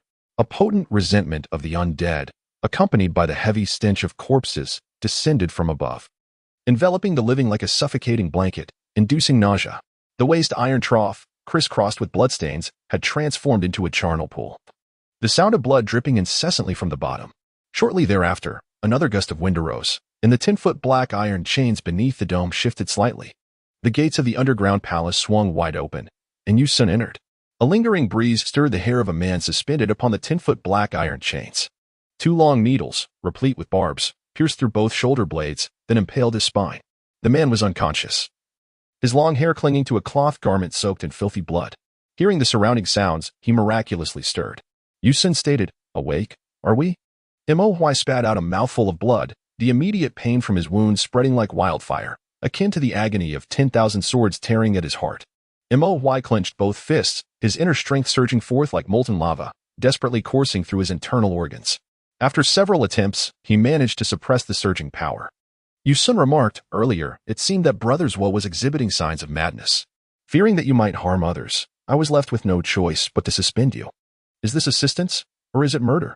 Yu Sun stood at the edge of the filthy pool of bones, stating, "Brother Zhuo may not yet be aware of the rules of the Nine Hells Tower, which dictate that entry is permitted but exit is not. However, there is an exception for the deceased. This is disastrous. Weren't you just boasting? How is it that you suddenly fainted and were captured by him?" Perhaps madness has taken hold, as Moy inadvertently revealed a smile, reminiscing about past events, only to unknowingly plunge into a nightmare. Still able to smile. "You old lunatic. In a moment of carelessness, I allowed him to exploit my weakness. Your body is already at its limits, unable to withstand my internal energy. If not halted in time, you might have already turned to ashes. Then how much power do you have left?" "None." "What?" Yu Sun spoke with a semblance of a smile. "Ajang, pour wine for young Master Zhuo and enlighten him on the rules of the Nine Hells Tower." A bucket of pungent brine was hurled towards him, and Moy clenched his teeth, resolutely silent. Yu Sun commanded, "Ajang, release him." The jarring sound of iron chains scraping and dragging filled the air, followed by the visceral sound of needles piercing flesh.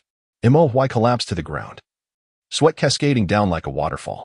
Kneeling, he murmured to himself, "So this is the pain of mortals. I have never experienced such suffering before, never." Then, "Can you still endure?"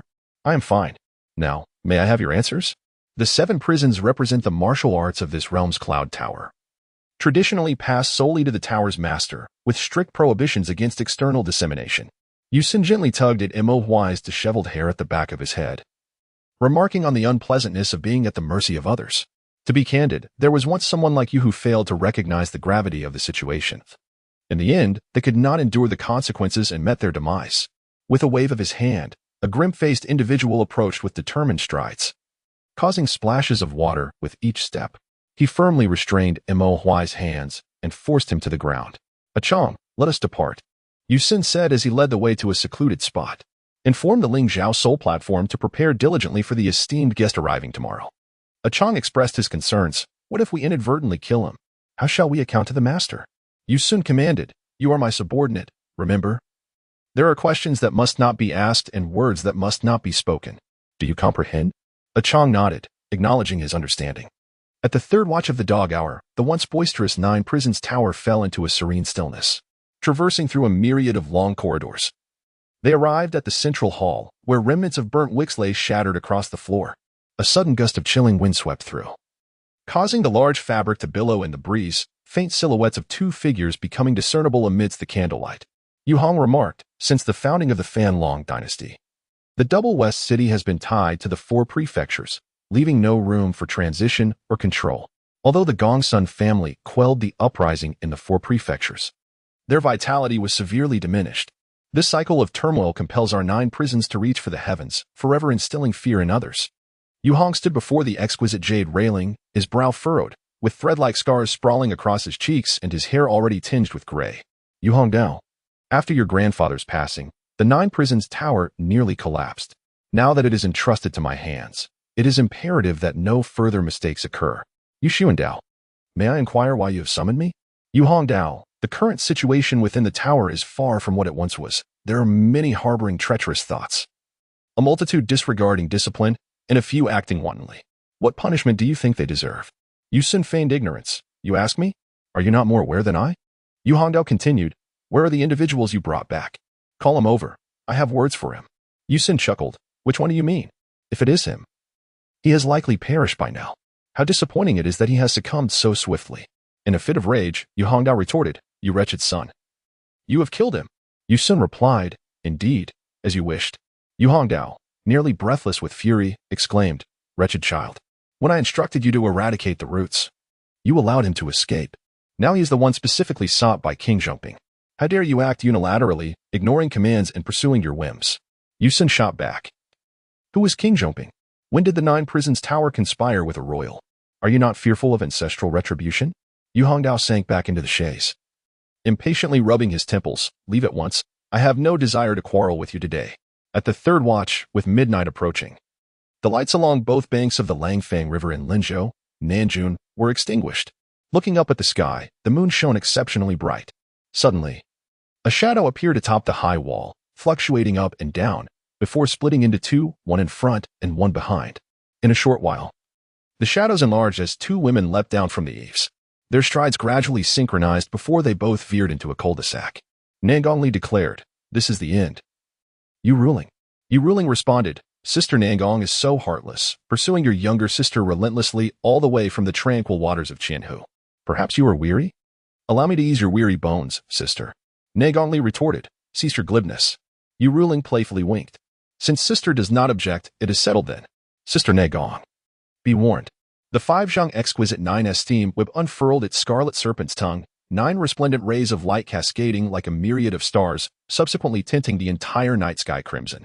Nangongli commanded, Li Hang, go.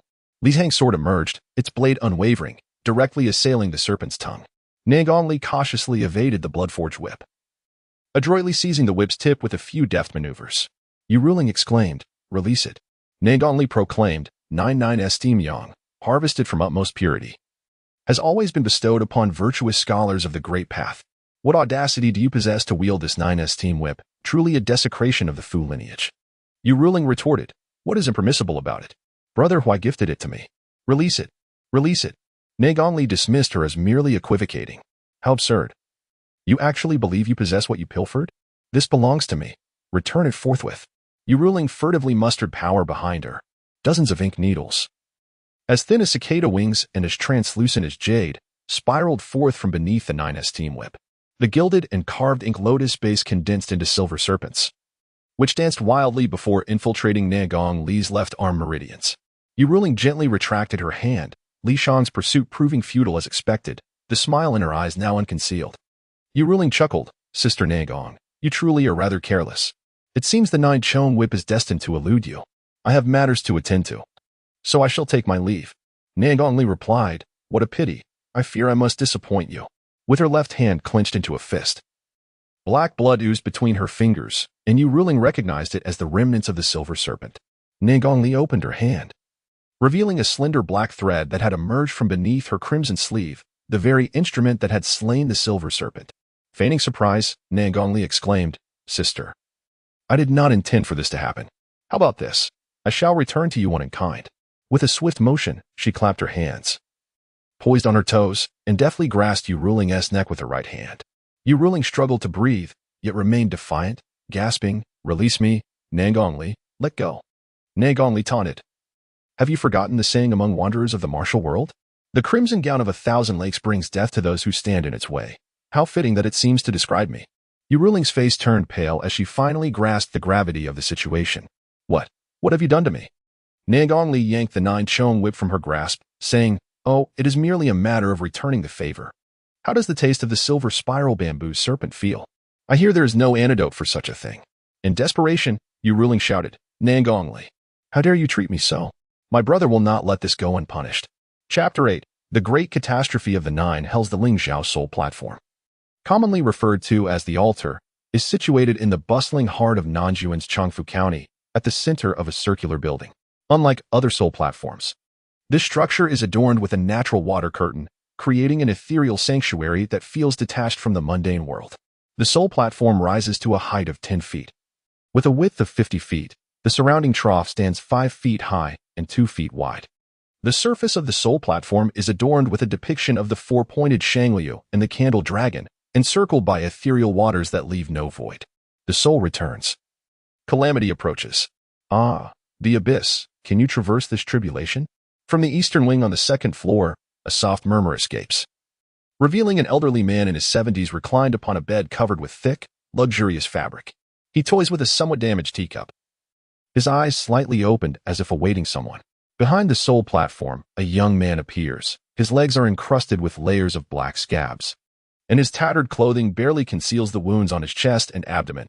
Spitting a mouthful of pus-laden blood onto the ground, he staggeringly ascends the judgment platform, finally settling in the center of the soul platform under the watchful gaze of the onlookers. This is Mo Li Shao. Before long, at noon, all lights within the factory building extinguish. Mo casts a cold glance at the silken shoes adorning Yusun's feet, then lowers his eyelids to resume his initial meditation. Mo speaks, let us begin. Yusun caresses a whip needle, approximately 2 inches long, with a texture reminiscent of fine algae and adorned with delicate, scale-like patterns. He deftly flicks 3 of them, which immediately transform into 3 serpents that burrow into the acupoints of Mo, Juke, Deling, and others. The bloodthirsty serpents voraciously consume the depleted meridians before surging into the heart, releasing a torrent of scorching poison. As ripples of water undulate, Mo buries himself, clutching his chest. He grits his teeth, beads of hot sweat seeping into his shoulder blades as the scabbed wounds begin to ooze pus anew. How are you? I cannot die. Does it hurt greatly? What do you think? Once again, 3 crimson flames penetrated his body, accurately striking the Zhongmen, Taichung, and Zasanli acupoints. Ink-stained blood spewed from Mo's mouth as he tenaciously gripped his garments, supporting his declining form with his elbow. The wound on his chest violently ruptured, splattering droplets of tainted blood into the eyes of the Zhulang. Swiftly, the water's luster inverted, and the entire pool was filled with viscous, black fluid. Mo struggled to prop up half of his body, forcefully wiping the blood from his lips. He uttered, Young master, please proceed. Yusun chuckled. Leaping into the soul platform, he delicately pinched Mo's chin, compelling him to meet his gaze, and deliberately enunciated, You wish to die. Mo responded. The apex of the 9 hells, where human hearts rarely venture, a reunion on a strange path, finding life in a desperate situation, 1,000 men traversing the wilderness, 10,000 ghosts seeking survival, only a corpse can control, this is the corpse punishment. Mo continued, Young master, have you slain so many that you would hesitate to act against me? Yusun released his grip, clutching the long hair at the back of his head as he involuntarily staggered backward, his brow furrowing as if in unspeakable agony. Yusun murmured to himself, Why?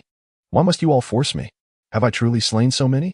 Suddenly, Yusun's eyes became bloodshot, his expression gradually turning manic. He roared to the heavens. The world has turned against me, all that betrayed me. If that is the case, this one does not mind personally sending you on your way. What transpired in the past that you have not shared with me?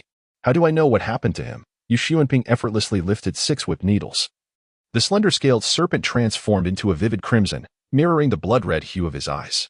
The serpent's eyes widened in fury, its fangs bared, swirling and coiling around as if impatiently thirsting for blood. After casting the 6 needles, Yusun's demeanor shifted, and even his aura intensified, as if he had abruptly transformed into an entirely different being. The slender-scaled serpents eagerly surged into the organs, saturated with fresh blood, devouring the obstructive meridians before savoring this hard-earned delicacy. Yumen, Zhongfu, Yufu, Yuzhong, Shinkang, Lingxiu, Mo, These names echoed in his mind as he lay ensnared in the blood vortex, his body uncontrollably curling. Pain radiated from his organs, intricately spreading throughout his being, as the serpent tide transformed from initial ferocity to a myriad of contortions, repeating endlessly, while his body gradually succumbed to numbness. No prison. It was I who harmed you. What does it have to do with you? You must live well, not him. What do you mean it's not him? What are you saying? If your words hold truth, then the formation that injured you must be an ancient forging blade, imbued with a fierce and violent aura, of which few in the mortal realm would dare to wield. What have you discovered? The needle manipulation technique he employed is one I have witnessed my master use. It requires the practitioner to sacrifice their own life. However, my master is a deity of creation, possessing infinite lifespan. Thus it bears little consequence. Should a mortal practice this, the mental toll would be immeasurable. He should now have less than half of his remaining time, hence, even in the act of taking life, he would not resort to the broken formation blade. So, is this the reason for his aging? Indeed, the nine hells is a punishment of the divine realm. A mortal vessel, bearing a divine essence, must inevitably offer everything. Once the execution was complete, the aura surrounding Yusun dissipated, and his gaze returned to its initial clarity. Rising, Yusun vigorously shook off his sleeves, wiping the blood from his hands, contemplating that someone should be arriving shortly. Ne Gongli forcefully kicked open the door, and not even dozens of guards outside could deter her. She strode in unabashedly.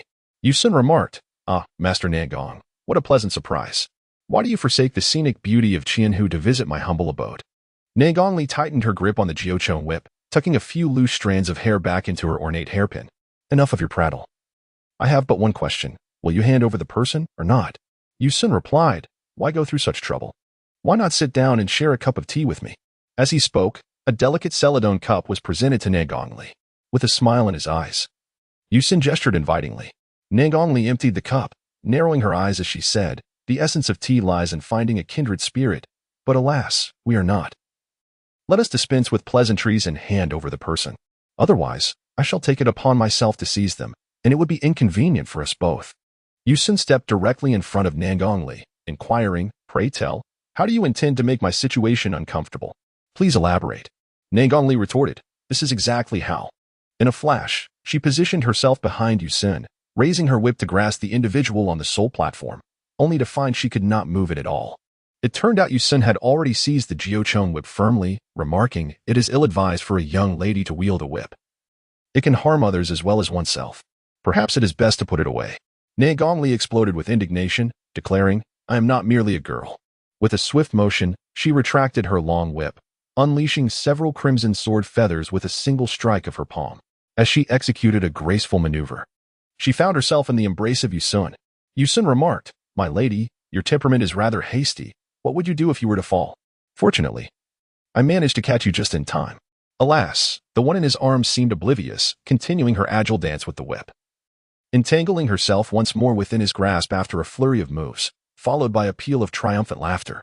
Yusun chuckled, "See, had I not caught you, you would have tumbled yet again, wouldn't you?" Ne Gongli, unable to free herself with her hands firmly restrained behind her back, suddenly darkened her expression. "Release me," she demanded. After futile attempts to break free, she questioned, "Is there any point in continuing this struggle?" Yusun stepped back slightly, inquiring, "What are your terms? Speak." Ne Gongli took a moment to compose herself, her anger subsiding. Yusun leisurely poured another cup of Biluakun tea and stated, "It's quite simple. Accompany me in finishing this cup of tea." "Very well." Ne Gongli, skeptical yet resigned, glanced at him before accepting the tea and draining it in one go. "Is that acceptable?" "Naturally. Now step aside." Ne Gongli forcefully pushed past the man who had been blocking her path, her pupils dilating in shock. Mo Hua was nowhere to be seen. Turning her head, she found Yusun had also vanished. In the distance, a familiar voice called out, "Nangong Pavilion Master, I await you at our usual spot. Do ensure you come. Yu Qiancheng, come back here." Chapter 9, The Master of the Cloud Tower, Part 1. The Cloud Tower, originally named the Zhuke, serves as the nucleus of the intricate tower complex established by Fan Long's seventh son, Fan Yi, a progenitor of the Qing lineage. It is currently situated in the heart of the western district of Shuangxi City, an area of great significance. The entire structure gracefully hovers above the Yunjing Lake and has seen the succession of 16 masters over the millennium, undergoing renovations over 100 times throughout the ages. The influence of the Cloud Tower extends across the three cities of Nanjing, Qianhu, and Shuangxi, with each city's fortifications managed independently by various branches, remaining unbound by local governmental authority. In total, the Cloud Tower comprises 30 subsidiary complexes, 12 of which are nestled within Shuangxi City. During the era of the ancestors, it was incorporated into the royal army as a legitimate faction, with 12 elder branch leaders assigned to govern their respective territories. The main tower houses a metallurgy workshop and a jade crafting studio, while the outer structure features a circular training ground. To the north and south stand grand halls, interconnected by a corridor. Flanking the main building are auxiliary towers and pavilions, which rise from the water, encircled by the lake, devoid of external walls. Within the main tower lies the auditory sanctuary, and the flanking buildings are equipped with defensive mechanisms, infantry traps, cavalry formations, and a dozen concealed passages. Moreover, the entire structure operates on hydraulic principles, with underground conduits channeling water from various sources, completing a cycle approximately every century, interlinking rivers, lakes, and seas. Days later, at the stroke of the hour of you, as the sun dipped behind the mountains, the dimming glow of twilight cast a delicate hue upon the cloud tower. In a tranquil chamber of the main tower, a figure slowly opened his eyes beneath the dark blue curtains, the familiar warmth of incense softly permeating the air around his bed. He gently extended his hand, allowing the dying rays of the sunset to filter through his fingers, illuminating his sight. He was awake. A frail hand delicately parted the curtains, and Hong Qin cautiously assisted Mo, placing a pillow behind him for support. Master? You have become quite deluded. This is Hong Qin, the foremost of the 3 heroes of Yun Tower. I have always referred to him as my master ancestor, for it was he who saved you. Perhaps it is merely an illusion, Mo mused. Master ancestor. Let us set aside other matters for now. You should rest, Hong Qin said, gently taking Mo's hand and smoothing his long hair. You have truly grown, my dear. If only your Uncle Yang were aware. Please, do inquire on my behalf. Is he also your master? One could say so. I spent the first 2 years at the tower under his guidance, Mo replied. Does the master ancestor know where he is? Ah, I fear that information cannot be disclosed, Hong Qin responded. No prison. I find this rather strange. Perhaps you might ask again? I am unable to engage in such frivolities. In the future, should you have questions for me, I shall answer without reservation, Mo declared, clutching his chest as he coughed heavily. A hint of bitterness flickered in his eyes as he tightened his grip on Hong Qin's hand. Master ancestor. May I have the privilege of meeting him? Hong Qin placed a firm hand on his shoulder. No, you must listen to me. Prioritize your recovery. The initial crossing of the 9 prisons Great Tribulation should not be taken lightly. For the next few days, focus on restoring your health. And let Wen and Yufeng manage the affairs within the tower. Mo nodded in agreement. Very well, I shall heed your counsel. Remember, I will never deceive you, he added with a smile. At that moment, within the Wen courtyard, a woman clad in a lavender robe, her hair adorned with a delicate hairpin, withdrew her hand from the needlework. She cast a fleeting glance at the woman sleeping on the couch before stepping out from behind the tall screen. Is this the person Shower asked you to bring back? Indeed, what a situation this is. Duan Xing, arms crossed, smirked slightly. My dear Xiao, you possess remarkable discernment. Do you not? By Li Yufeng, his countenance stern, turned Duan Xing's shoulder, stating, this individual is not of ordinary disposition. The lines between adversary and ally are rather blurred. Master Song, how do you intend to handle this person? Song Wenzi replied, this matter does not fall within my jurisdiction. You may act as you see fit. While Li Yufeng continued, in accordance with the customary practices of Yunlu, all outsiders are sent for internal examination, adhering strictly to the teachings of the master, treating all equally. Song Wenzi assented, very well, let us see which old fellow takes a liking to her. It would also serve to honor Xiao. In Yulu, at Wenxin Pavilion. Duan Xing shrugged off Bai Li Yufeng's grasp. Is this the wish of Xiao, or yours? Bai Li Yufeng replied, does it make a difference? Duan Xing stated, her body cannot endure much longer. Bai Li Yufeng scoffed, the victor remains, the vanquished must depart. This is fairness. You and I have both endured thus in our past. Do you not recall? She is on the verge of death. How can she be compared to us? You must decide how to address this with Xiao, Duan Xing urged, striving to calm his emotions, well aware of his temper. Bai Li Yufeng responded, in all honesty. The next day, at the hour of the rabbit, a woman in the western guest chamber stirred awake. Her hands languidly rested on the low couch, her eyes covered by a thin cloth soaked in congealed blood. Upon grasping the reality of her situation, she surprisingly burst into laughter. A pair of eyes, a body rendered useless, truly a lamentable sight. She attempted to raise herself, but exhausted, tumbled to the floor. Two icy fingers lifted her chin, followed by a sharp inquiry. Do you wish to perish? Have you consulted me first? Rongshang withdrew her hand with a dismissive scoff, stating, This state of affairs is entirely your doing. What more do you want? Who taught you to address me in such a manner? Long Tuahua retorted, grasping her hair at the nape of her neck. It seems the people here have made no progress at all, which truly disappoints me. Rongshang seized his wrist, challenging, Do you truly believe you can kill me? If I'm not mistaken, your time is running out, and you likely have no opportunity to seek another host. What else? Lung Tuahua inquired. Furthermore, Rongshang continued, Should you fail this time, you will be reduced to ashes. Am I mistaken? Raising an eyebrow, Lang Tuahua conceded, You are correct. However, at present, you should be more concerned about your own fate. That does not pertain to you, Rongshang replied. Very well, Lang Tuahua said, standing and cracking his knuckles. I hope you can maintain that arrogance. Rongshang, her tone heavy, asked, How much time do I have left? Not much, Lang Tuahua replied. Blame those foolish individuals who naively thought they could extend your meridians. Otherwise, you might have lingered a while longer. Help me, Rongshang implored, with a hint of confusion. Long Tuahua responded, Help you? In what manner? I know you possess a solution. She coughed up a mouthful of blood. I can assist you in overcoming this tribulation. No matter the cost. Are you afraid of death? Long Tuahua asked.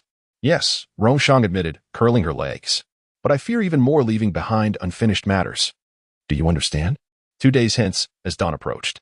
In the main building's quiet room, Duan Xing hesitated at the entrance, reluctant to step inside. Shortly, the dull thud of a cup crashing to the ground disrupted his thoughts. Mo Hua remarked, What are you loitering about outside for? Come in.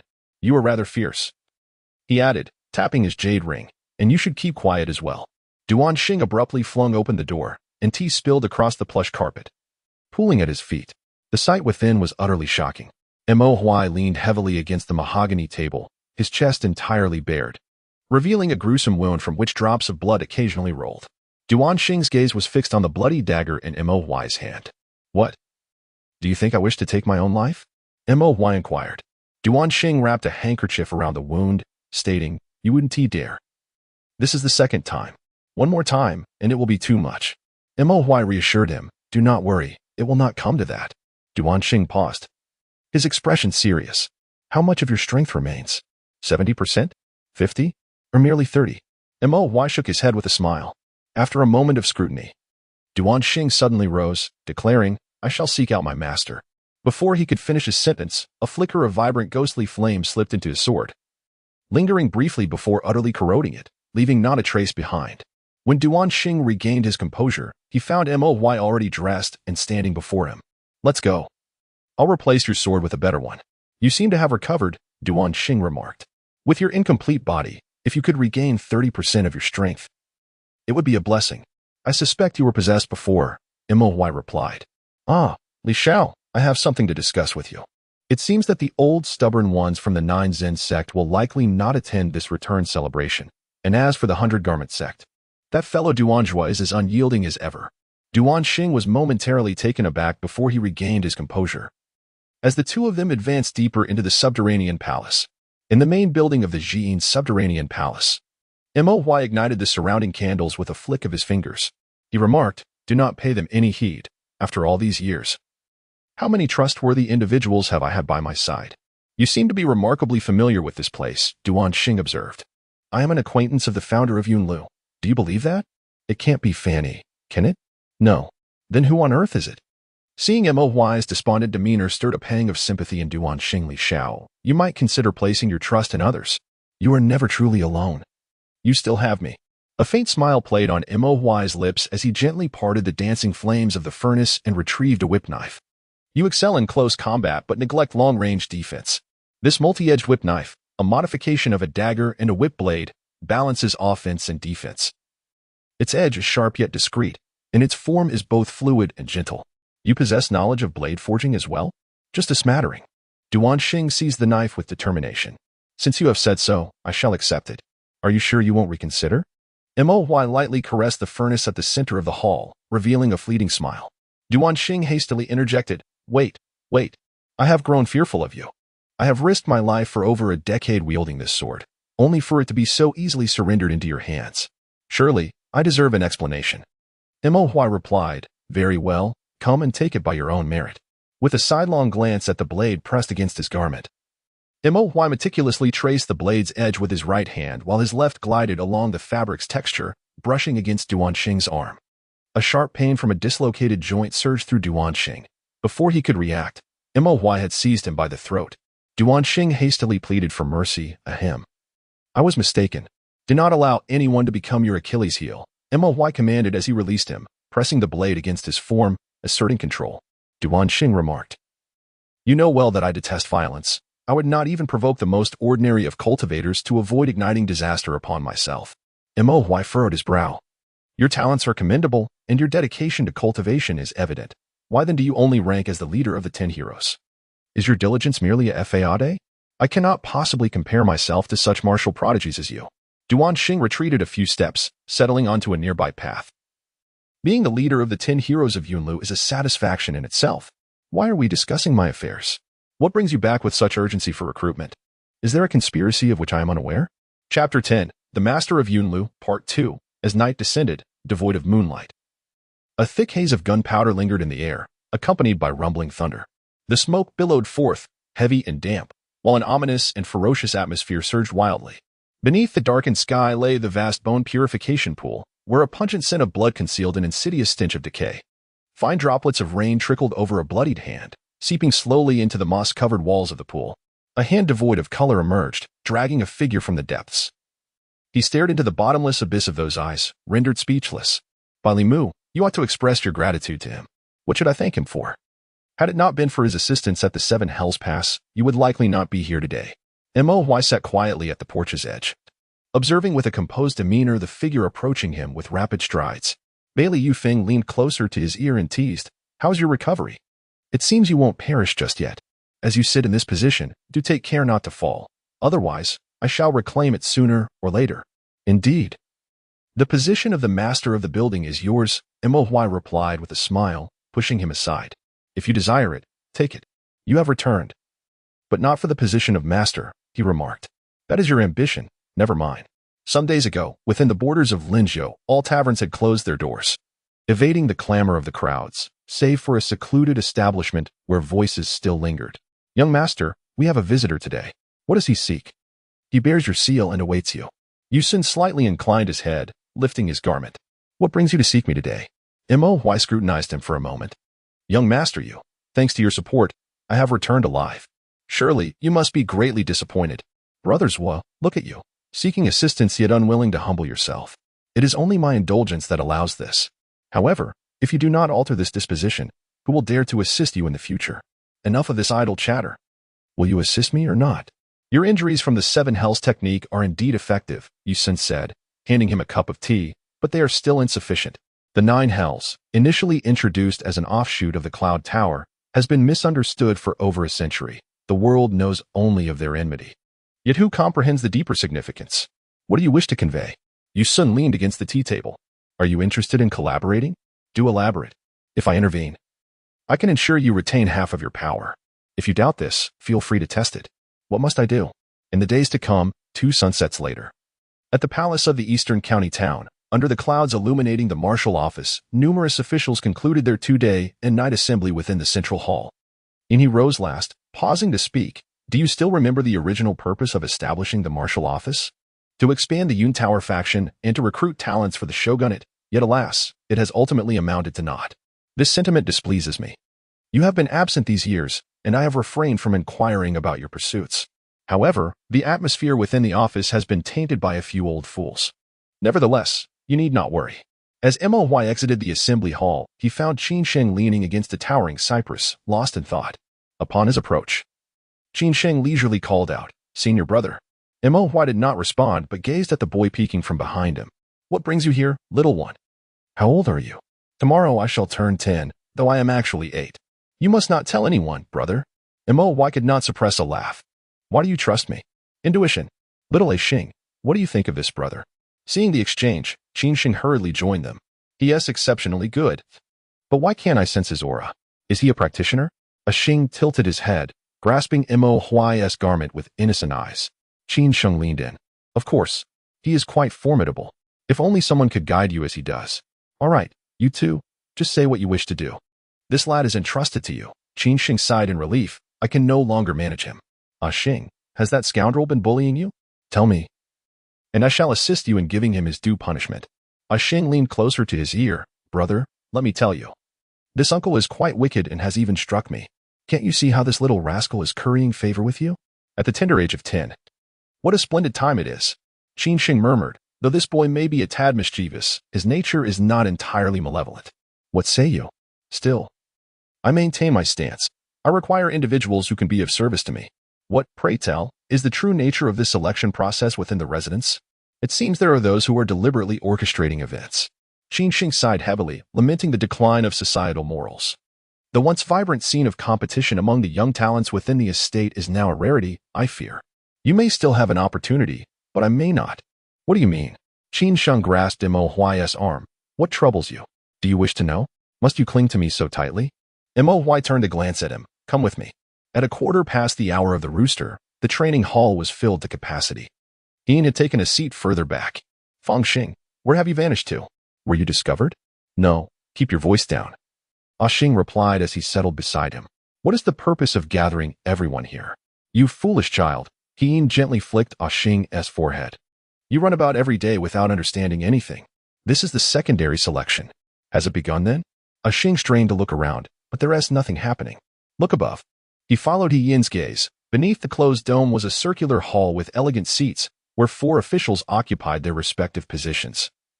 And the predetermined discussions were already halfway through. Good heavens, what is happening? Isn't this a fortuitous opportunity? Have you not considered your age? You ought to seize this moment. I am merely 1 year older than you. You know, 1 year? In a few months, you will be 11. Ah Xing hurriedly covered his mouth, urging him to lower his voice. If they discover that I am over the age limit, it would be troublesome. Silence. And he strode into the center of the platform, exclaiming about the raucous noise. Bu Zhao, come here. Do you know how the examination will be conducted this year? Ah Xing lowered his voice but still glanced around nervously. It should be the same as before, right? 1 against 6? I doubt it. Let me tell you. I encountered a rather peculiar individual today. That uncle? No, he had no breath. No breath? Surely, he isn't a corpse. Heavens, keep your distance from me. What are you thinking? Qin Sheng looked at the noisy group of children below, bemused. Brother, look at them. They seem desperate for us to hear. Today's children are truly come quickly and see. It's utter chaos. Mo Huai approached and patted his shoulder, saying, do not pay them any mind. Were you not the same back then? Just mocking me. Chapter 11. Master of the Cloud Tower. 3. Bu Zhao, a novice martial artist. At the 6th rank and 3rd tier, with mediocre aptitude, you may leave now. Please, Master, grant me another opportunity. With such talent, you are not suited for martial arts. Qin Sheng smiled brightly as he approached Inhe, a mere 8-year-old child. What difference does it make if you give him a chance? Why did you not come to the meeting? Inhe shot him a glance. Your people are next door. Do not cause a disturbance. Qin Sheng leaned closer to his ear. I merely came to assist you in safeguarding matters. And you are? Bu Zhao was momentarily taken aback. Qin Sheng, the one in charge. Oh, at last, someone recognizes me. Qin Sheng chuckled, genuinely pleased. Are you implying that I still have a chance? Inhe, exasperated, wrapped his fingers against the table. Lord Qin, have you not caused enough trouble? Qin Sheng shot him a knowing look. Bu Zhao, I offer you a choice. Either come with me or face your master's wrath. After a moment's contemplation, Bu Zhao replied, I will accompany you. At the first watch of the evening, the secondary selection at Yunzhao Martial Arts Academy concluded, yet one individual continued to pace within the training walls. Before the gates of the inner court, Ah Xing tapped his fingers anxiously, straining to peer inside, seemingly searching for something. A figure clad in a pale purple robe obstructed his view. Who is your master? Ah Xing feigned distress. I am looking for someone, senior brother. Please. Make it convenient for me. Do not force me to throw you out. Senior brother, it was my master, Master Ain, who sent me. Wait a moment. I am also a disciple of Master Ain. How come I have not seen you before? Li Qi abruptly pulled him back. Young brother. Do you think you can deceive me? Show me your entrance token. I did not bring it. The imperial seal must be present. So let us proceed to meet the Grand Elder. At a quarter past the hour of the dog, the assembly on the 2nd floor of the training wall concluded. And one by one, the attendees began to depart. As the hour of the pig approached, only 2 individuals remained in the elegant seating area. Qin Sheng leaned closer to Mo Huai and inquired, what do you think? Mo Huai countered, What is your opinion? Quite impressive. This child reached the 3rd tier by the age of 8, albeit only at the 6th grade. Listen to what you were saying. How could the Yun Zhao martial house accept such individuals? I barely managed to enter with a 4th grade, 7th tier at the age of 7. You were indeed 7 years old then. Correct. Martial arts is the foundation for every cultivator. Mo rose, gazing into Qin Shing's eyes. If one cannot even accomplish this step, it would be wise to change paths. The hands of these princes have reached here, and those from the Bu family who show promise have all been sent to the Tong Qin Wang mansion, while the useless ones are all pushed onto us. Rest assured, they cannot enter Yunlu. Indeed, I trust your judgment in handling matters. Qin Shing, who has been selected today? Mo sat back down. After such a lengthy process, let me see the results. According to your requirements, there are still over 30 individuals remaining, but many were forcibly included. Senior brother, how do you intend to handle these individuals? Let them all go to the Lingzhong martial house, preparing to compete with the talented youths of various families. Very well. I shall follow your lead. Wu Yo, I have always wanted to ask, are you truly a divine being? That which you cannot conceive does not imply it does not exist. What do you wish to know? I am but a mere mortal, incapable of comprehending the essence of divinity. Foolish child, there exists no innate celestial sovereign. Allow me to enlighten you. My true form is that of a demon spirit.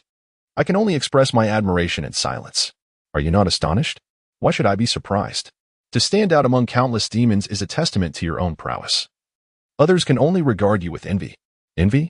I find myself in a state of melancholy. I shall take a stroll outside. Do you harbor any concerns? At the first hour of the high, the vast Yunzhao martial manor has returned to tranquility, yet from the end of a long corridor, a cacophony can be heard.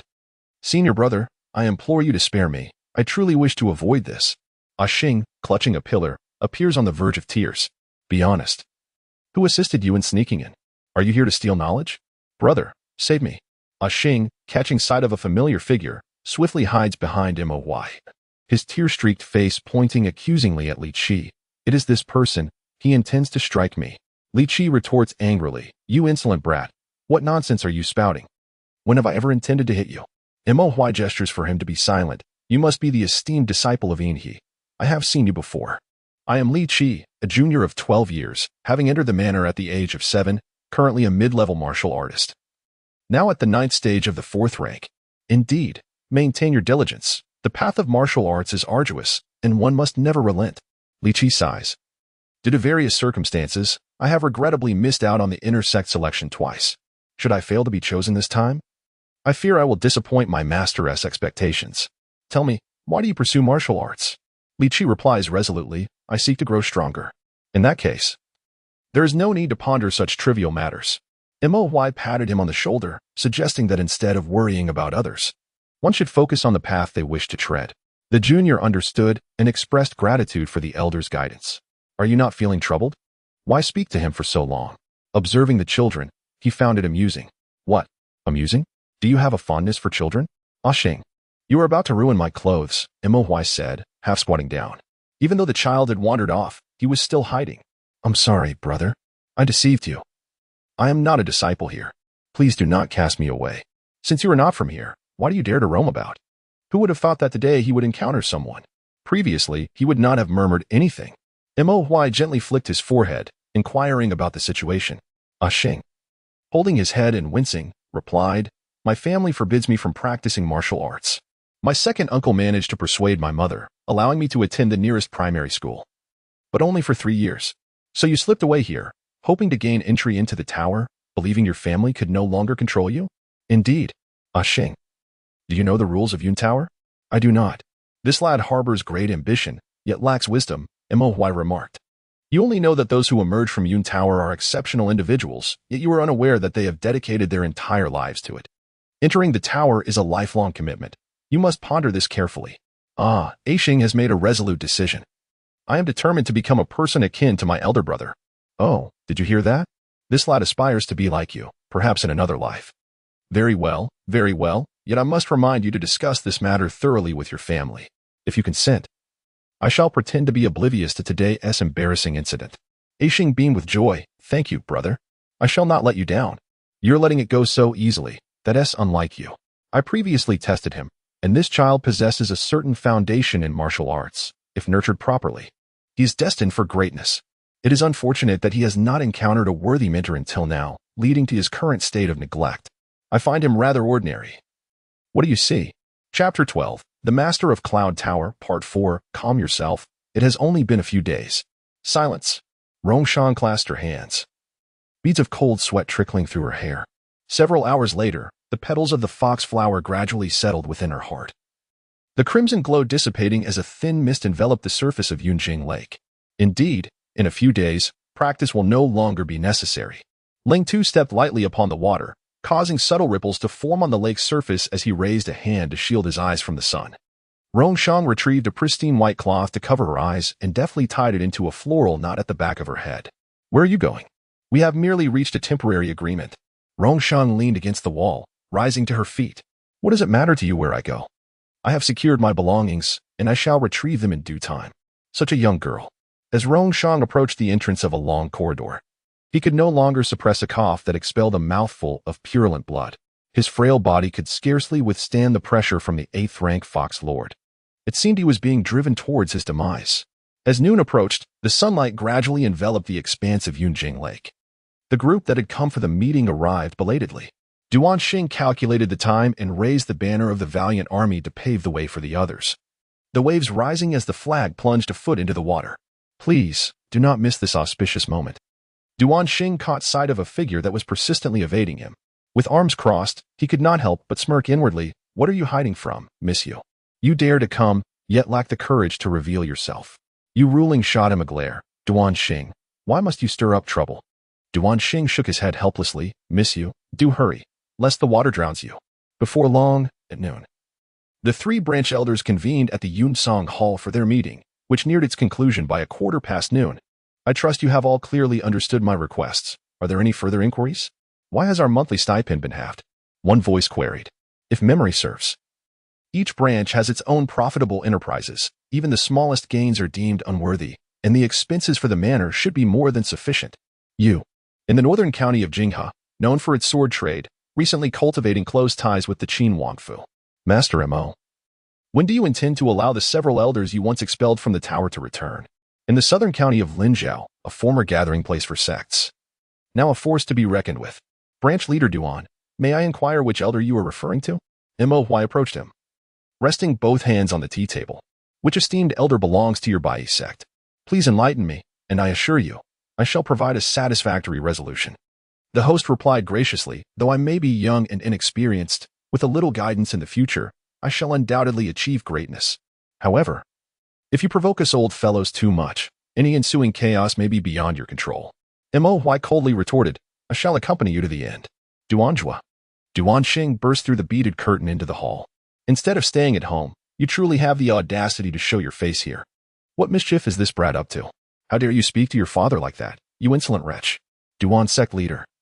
This is not the venue for you to settle personal matters, Mo Huai interjected, grasping Duanjua's arm. Please take this elsewhere. Li Xiao, I acted rashly. Duan Xing shot him a glance. I will explain later. For now, I must face the consequences. I still have family matters to attend to. I bid you farewell. Do not see me off. Mo Huai leaned against the central table, rubbing his temples. Does anyone have any further inquiries? Initially, placing those 3 old stubborns in various counties was indeed meant to intimidate dissenters within the building. However, it appears they are poised to stir up trouble again. My current concern lies with one individual, Murongji. Indeed, during the previous lord's tenure, great efforts were made to drive her away. After all these years of silence, I believed her to be sensible, yet she has been secretly orchestrating so much mischief. Liang Yi turned towards Mo Huai.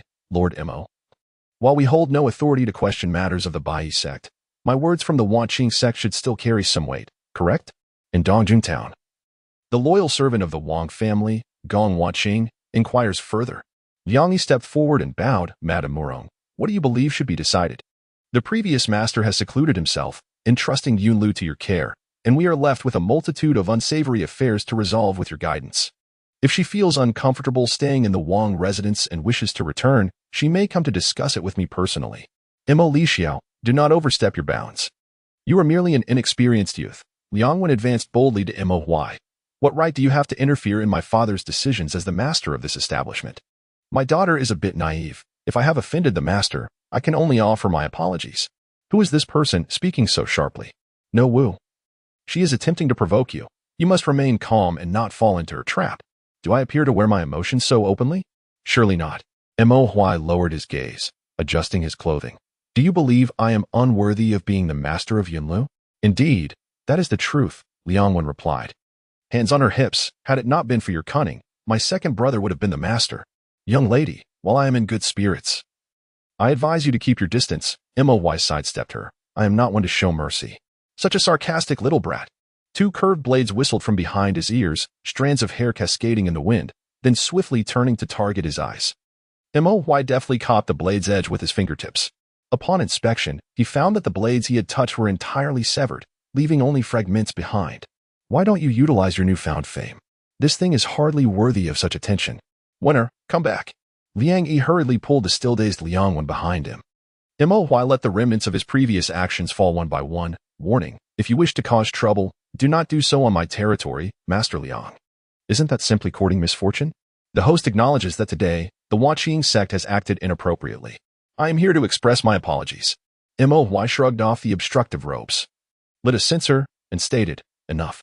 I have no desire to take a life today. You all may leave. You misunderstand, young man. I precisely revel in displaying my emotions openly, as you have seen.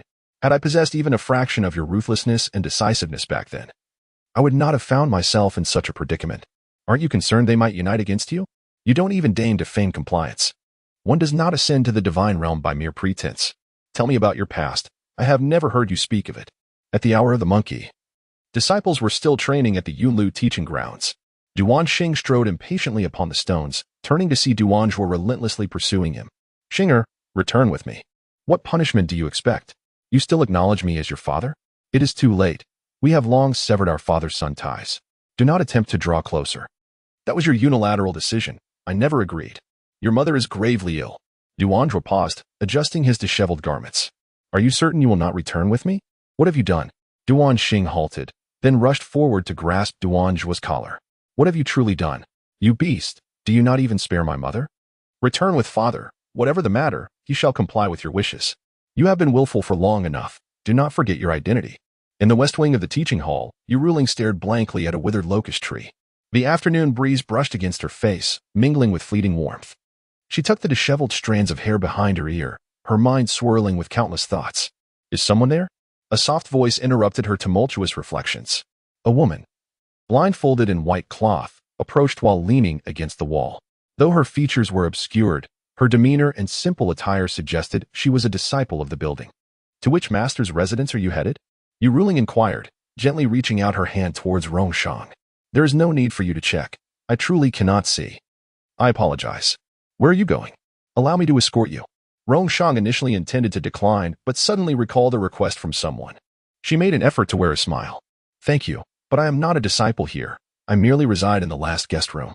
Then you must be here for the intersect selection exam, Yu Ruling remarked, steadying her. Indeed, what a pity that I have surpassed the age limit. Otherwise, you would be calling me senior sister by now. I am only temporarily residing here. Are you also interested in this selection exam? Yes, I must speak with you at length. Yu Ruling replied, eloquently. The intersect selection exam of Yunlu is quite troublesome. One must first participate in tests at various prefectures. Even if one enters the building, there is no guarantee of remaining. It is fair to say that it all depends on fate. Rongshang pondered for a moment. According to your words, is it true that no one can bypass these trials to enter the building directly? Perhaps not, but if the esteemed host were to deign to personally assist you. But let us not dwell on such matters. Yu Ruling, resting her cheek upon her hand, inquired, have you recently celebrated your coming of age? I am 2 years your senior. So you may address me as Ruling. And what is your name, my dear? I am Rongshang. Chapter 13, The Master of Cloud Tower, v. In the latter half of July, as the plum rain season drew to a close, the torrential downpours gradually subsided. As dawn approached, the rain-soaked veil receded, and the sound of dripping water echoed through the grapevines. Within the confines of the Changling Garden, withered leaves and decaying branches were scattered across the grounds, leaving the courtyard in a state of utter disarray once the sun fully emerged. A young boy, prostrate on the ground, allowed the filthy rainwater to trickle down his temples and into the cracks of the earth. He coughed violently. Yet his words remained clear and determined. I beseech you, Uncle Yang, take me as your disciple. It has been 3 hours. Are you certain you do not wish to check on him? Indeed, master, Huayo is but 6 years old, with a frail constitution. How can he endure such torment? Yang Hu slammed his teacup down, causing the splashing tea to seep into the wooden grain of the desk. Did I command him to kneel? Let him kneel to his heart's content. No one shall plead on his behalf today. As the hour of Mao approached, the servants responsible for sweeping the courtyard arrived belatedly.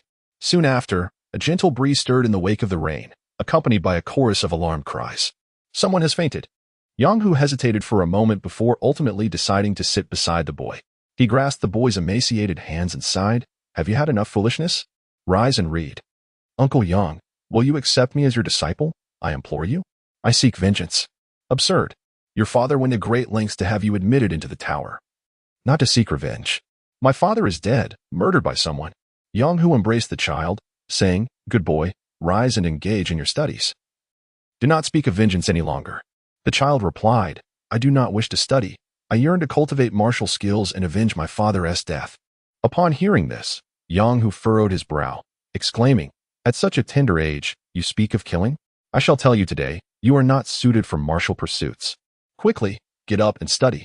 As Moy observed Yang Hu's departing figure, he clenched his fist and proclaimed loudly, "I will prove to you that I am worthy of vengeance." At the first watch of the morning, Yang Hu stood in the tidy courtyard, hands clasped behind his back. Admiring the burgeoning summer scenery, his heart filled with myriad emotions. Li Dai had just come to the hall for discussions, and the child must have inadvertently overheard. "His father entrusted this boy to me precisely to shield him from entanglements. Yet, the child is obstinate in his defiance.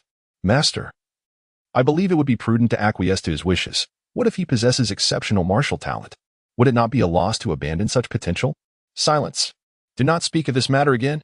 Yang Hu raised his hand, a look of deep concern etched upon his face. "You must investigate thoroughly. This information should not have reached here.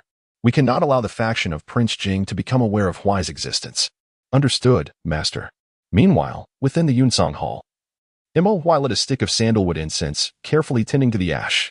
Yang Hu was not mistaken at that time. He was indeed far from possessing the ability to seek revenge. Though it is said so, does that mean I cannot practice martial arts? In retrospect, it seems wise not to pursue martial training. Becoming a learned scholar is far better than losing one's life. Yet, I do not regret it. Do you now harbor regrets? Huai brushed away the fragrant remnants and wisps of smoke from his cuffs. Regret? I have never felt regret. If I had been a tad more astute back then, I should have discerned their misgivings. At the very least, I should not have witnessed their demise with my own eyes. If only I were not so powerless. Enough, there is no need for self-pity. Huai parted the jade ring, and a soul, on the verge of formation, gracefully emerged. Your parents placed you in Yun Tower for a reason. The vicissitudes of life are beyond the control of a mere child. Oh, how I wish I could truly command it. Wait, is this my corporeal soul? Indeed. This jade ring, known as the soul binding ring, has the capacity to nourish one's spirit, merging it anew, allowing for a rebirth through fire. I was unaware that I still had a remnant of my corporeal soul lingering in this world. Speaking of which, you certainly possess many treasures. There is much you have yet to discover. At the fourth quarter of the hour of the rooster, a crimson light filled a water pavilion within Yun Tower. Soon followed by the dispersal of a colossal shadow. A figure stumbled forth. Rongshang struggled to steady herself, attempting to extract the floral tendril embedded in her heart. Despite the continuous flow of black blood from the wound, her efforts proved futile. As a practitioner of the binding bone technique, one task remained, to harness the power of the fox spirit for her own use. Everything else was but fleeting illusions. It is indeed challenging for a mortal body to bear the weight of celestial treasures, yet it is not without means. Do not entertain thoughts of defiance. You are no stranger to the pain of backlash. Submit to it, for eventually you shall become a mere puppet. Rongshang clutched her heart in anguish, declaring, I shall defy the heavens. In the distance, a flurry of hurried footsteps approached, and she felt a swift wind brush past her ear, only to find her earlobe stained with blood. The harsh sound of footsteps grew ever closer, prompting her to warily dodge aside, only to stumble into the embrace of another. Thank you, my lord. Is there seldom business in the cavalry camp, Bai Li Mu? I shall return now. No need to trouble you further, esteemed host. Bai Li Yufeng cast a glance at the two, his eyes sparkling with mirth. After bowing respectfully, he departed. Rongshang hesitated before speaking. Bai Li Mu. Who is this? Have we met before? Look again closely, came the reply. Could it be that Gongsun Rongyin has transformed so drastically? considering the young lady's impaired vision.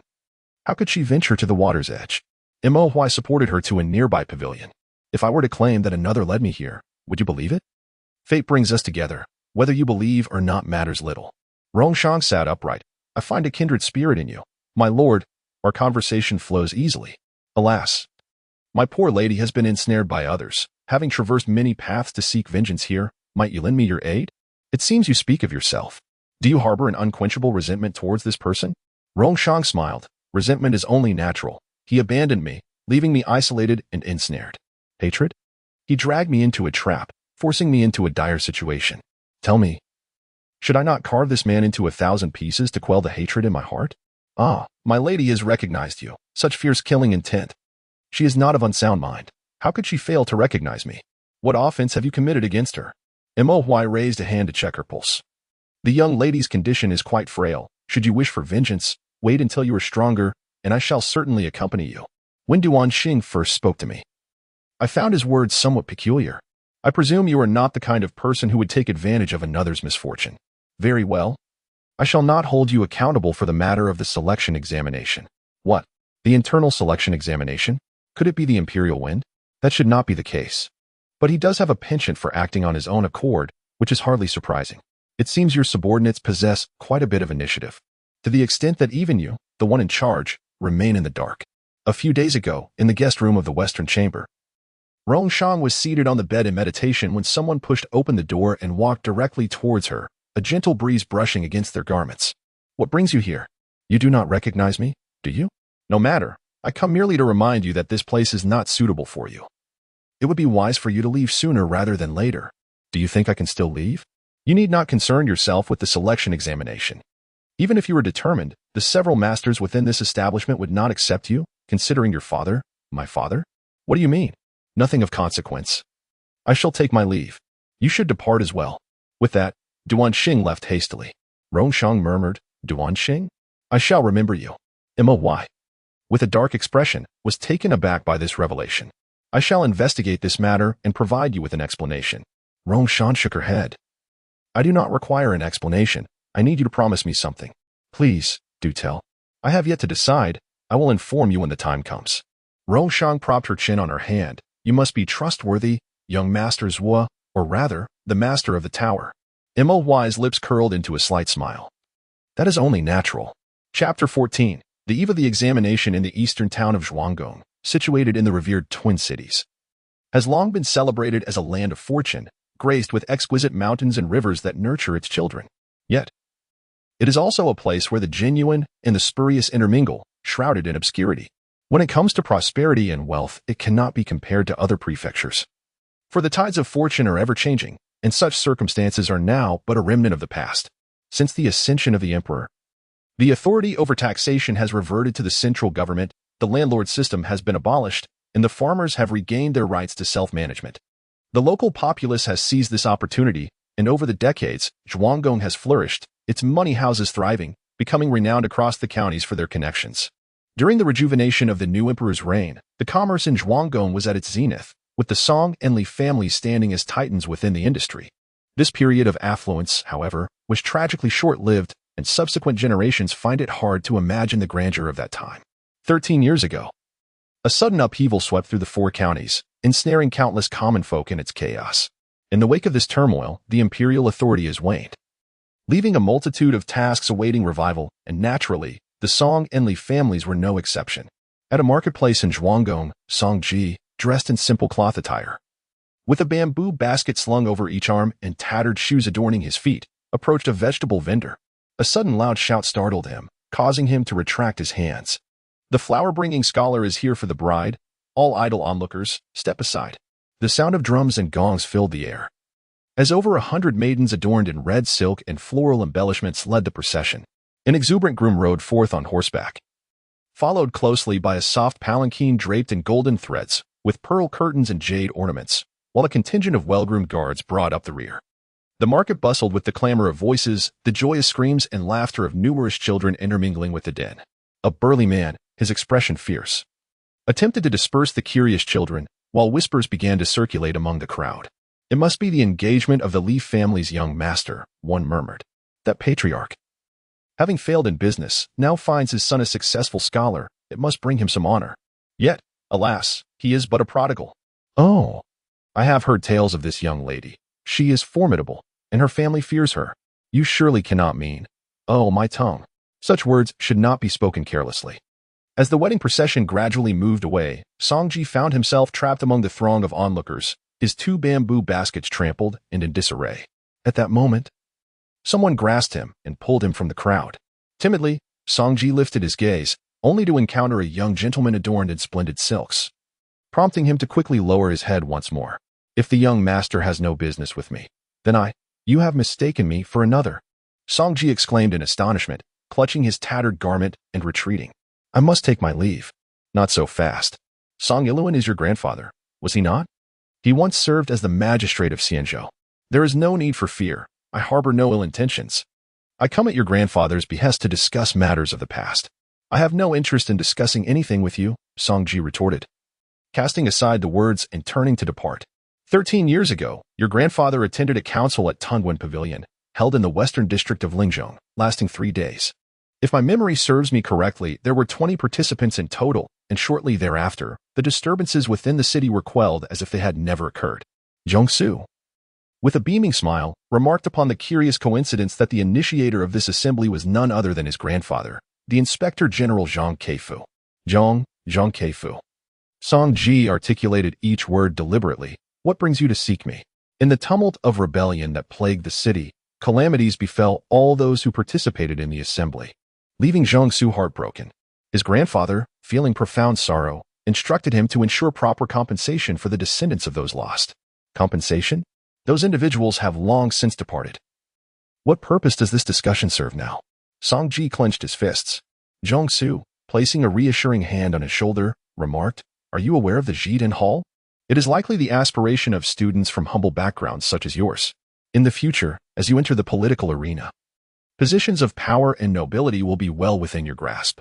Thank you for your kind intentions, but I am not interested, Songji replied, hastily picking up a broken basket from the ground and swiftly disappearing into the bustling crowd. Truly foolish, Zhongsu mused with a chuckle, before stepping into a secluded courtyard. Beneath the shade of towering trees stood an ornately adorned carriage, and a girl of about 12 or 13 approached him, laughing merrily, with long braids cascading down her back. Almond-shaped eyes, delicate cheeks, and lips tinted a rosy hue. She wore a bright yellow silk robe, complemented by embroidered shoes adorned with blooming peonies. Brother Su, what keeps you so busy?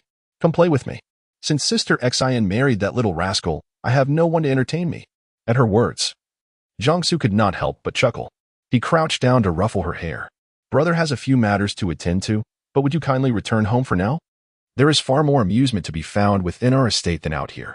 I assure you, I speak the truth. Never mind, you are always so busy. I shall go find my second brother to play. As the girl departed, a young man with long hair tied atop his head approached Zhongsu. He was clad in a light robe and adorned with golden-tipped cloud boots, similarly dressed in splendid attire. Our little sister has left. Why didn't you persuade her to stay a while longer? You brought her out, didn't you? A young lady should not be so brazenly exposed to the world every day. Zhong he desperately explained that it was the girl who urged him, insisting on witnessing her sister's wedding. I am truly wronged. Enough of this matter. Let it rest here. Should there be a next time? I shall leave it to Father to decide. Thank you for your magnanimity, dear brother. Now, let us discuss serious matters. How goes the situation on your end? The ungrateful wretch. I had to even open my mouth when he fled, as if I were some sort of monster. My circumstances mirror yours. Those who once thrived on the charity of the officials have now forgotten their roots, now that the Duke of Jing's influence has waned. Zhongsu scoffed. A pack of opportunists, oblivious to what benefits the Prince of Ling has bestowed upon them. Isn't this Prince of Ling merely a fool? How could he possibly wield such power?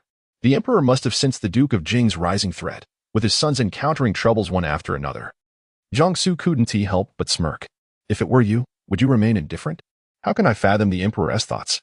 Right now, we must act. Failing to do so will leave me unable to account to Father. Years ago, matters were resolved, yet my grandfather's compassion left some remnants. Zhongsu cast a brief glance at him, now that Li Qin had become the favored son-in-law of the Zhamping Wang family. It was not appropriate to take action against him. However, as for other matters, you know what to do. Rest assured, elder brother, I shall handle it with utmost care. As noon approached, the Yunjiawu estate was bustling with students dispersing from their studies.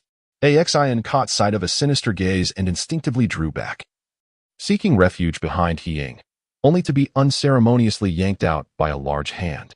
Uncle, uncle. Axin clasped his hands protectively over his head. You little rascal. You still remember that I'm your uncle. Wang Damao raised his hand to strike again. Uncle, please don't hit him, Ying interjected, throwing herself over Axin. I brought him here. Please spare him. Wang Damao hoisted Axin up. Come with me. We'll deal with you properly at home. And you. He pointed at Ying. Go back to your own house, little one. You are not to follow him anymore. I won't go back. My mother will beat me to death. I refuse to return. Ying watched their retreating figures and sighed silently. Fangxing, may you seek your own fortune. In Huan County, there lies a village at the crossroads of two provinces, a place plagued by frequent warfare, where the local populace suffers immensely. The village elders, in their moments of leisure, often jestingly refer to it as the Hidden Misery Village. The village primarily features stone pathways, and its inhabitants have traditionally relied on agriculture for sustenance, with scholars being a rare sight. Kneel down. Who told you to get up? At midday, the sounds of curses erupted from a household, drawing the attention of neighbors who gathered to witness the commotion. In a rough, uneven patch of ground, Wan Shenyang clutched her chest, seemingly on the verge of gasping for breath. I was wrong. I should not have deceived you. Wang Damao. If it weren't for your assistance to that rascal, would I have agreed? She lamented. 3 years. It has been 3 years. If it weren't for that woman from the He family stirring up trouble, how much longer would you have concealed this from me? Wang Damao caught the water ladle she hurled at him. Sister, look at the chaos this has caused. Who knew that they would release him every 10 days? Otherwise, I would not have been able to catch him. You see, this lad has been studying for nearly a year now. Perhaps we should just let it be. Have you lost your mind? Wang Shenyang retorted, tugging at his ear. Do you not see how old he is this year?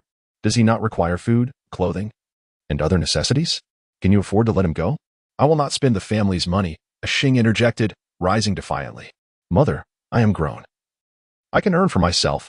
Wang Shenyang struck him across the face. Earn what? I forbid you to go. Do you even comprehend what sort of place that is?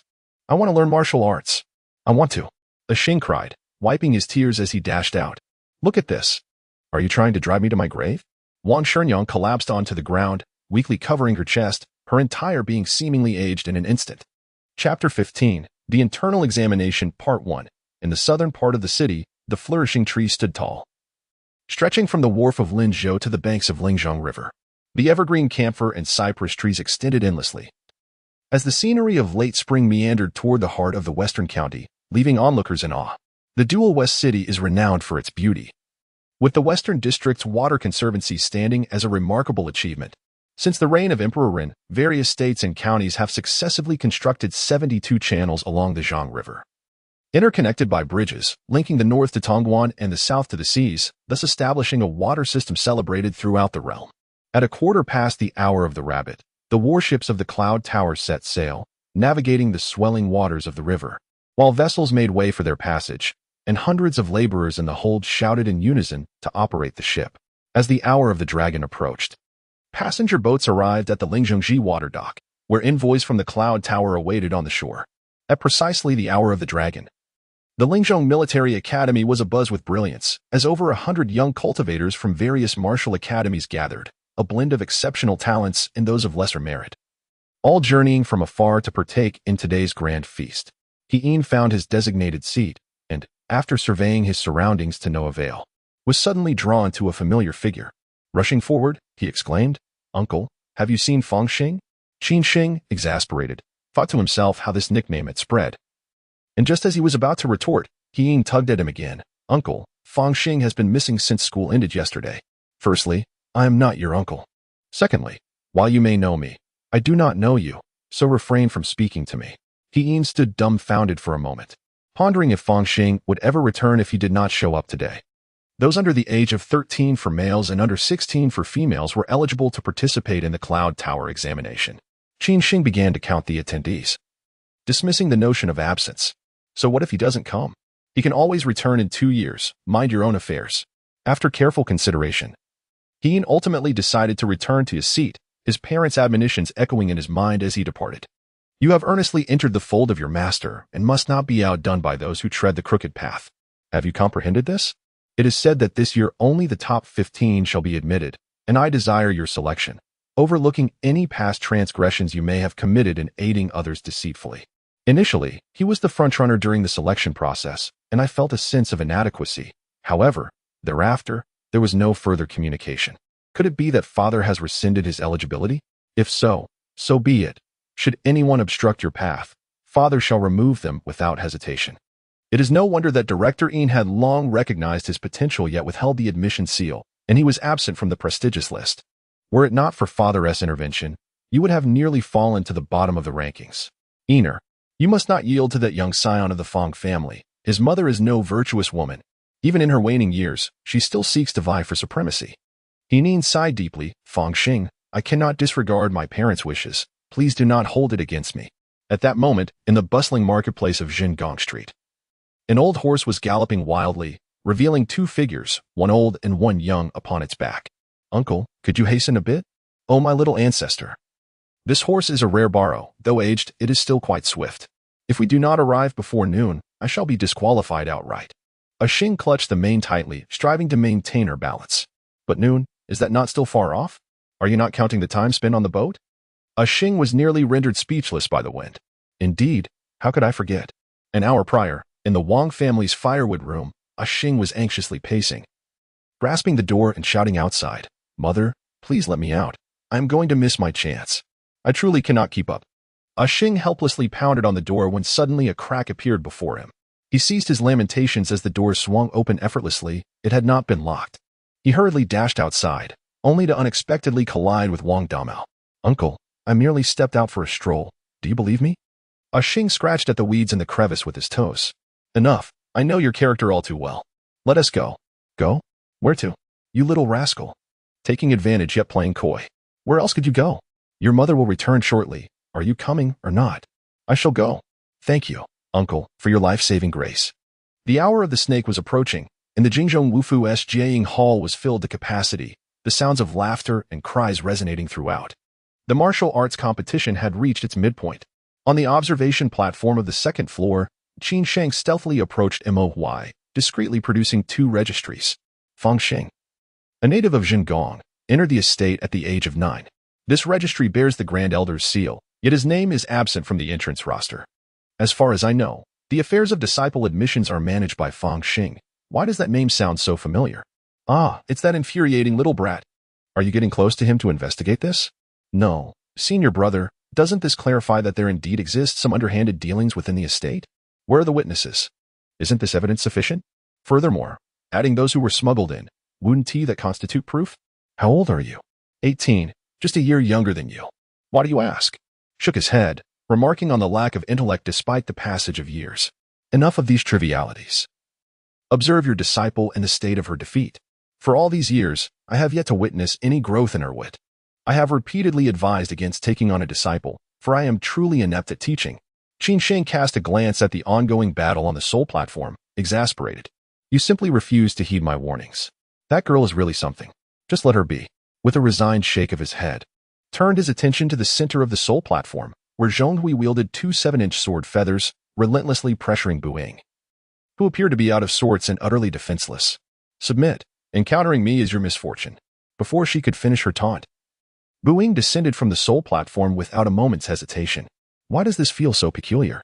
The judge announced the results of the match with a booming voice. In the Yunzhao martial house, Buing, under Qin Sheng, has faced Zhonghui. Under Gong Sunrong from the Bojiao martial house, Buing has lost, with Zhonghui achieving 4 victories against 3, thus advancing.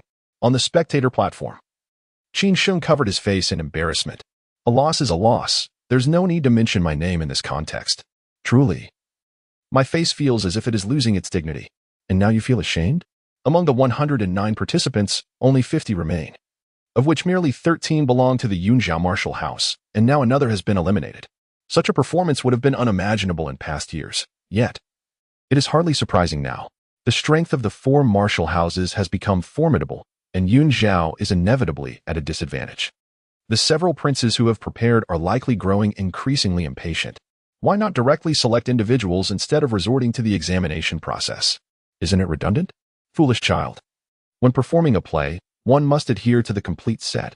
Lacking in detail, How will you manage this mess in the future? You wish for me to take over. Does that imply I have a chance at rebirth? Did you not assert that even if the soul were to perish, revenge must be sought?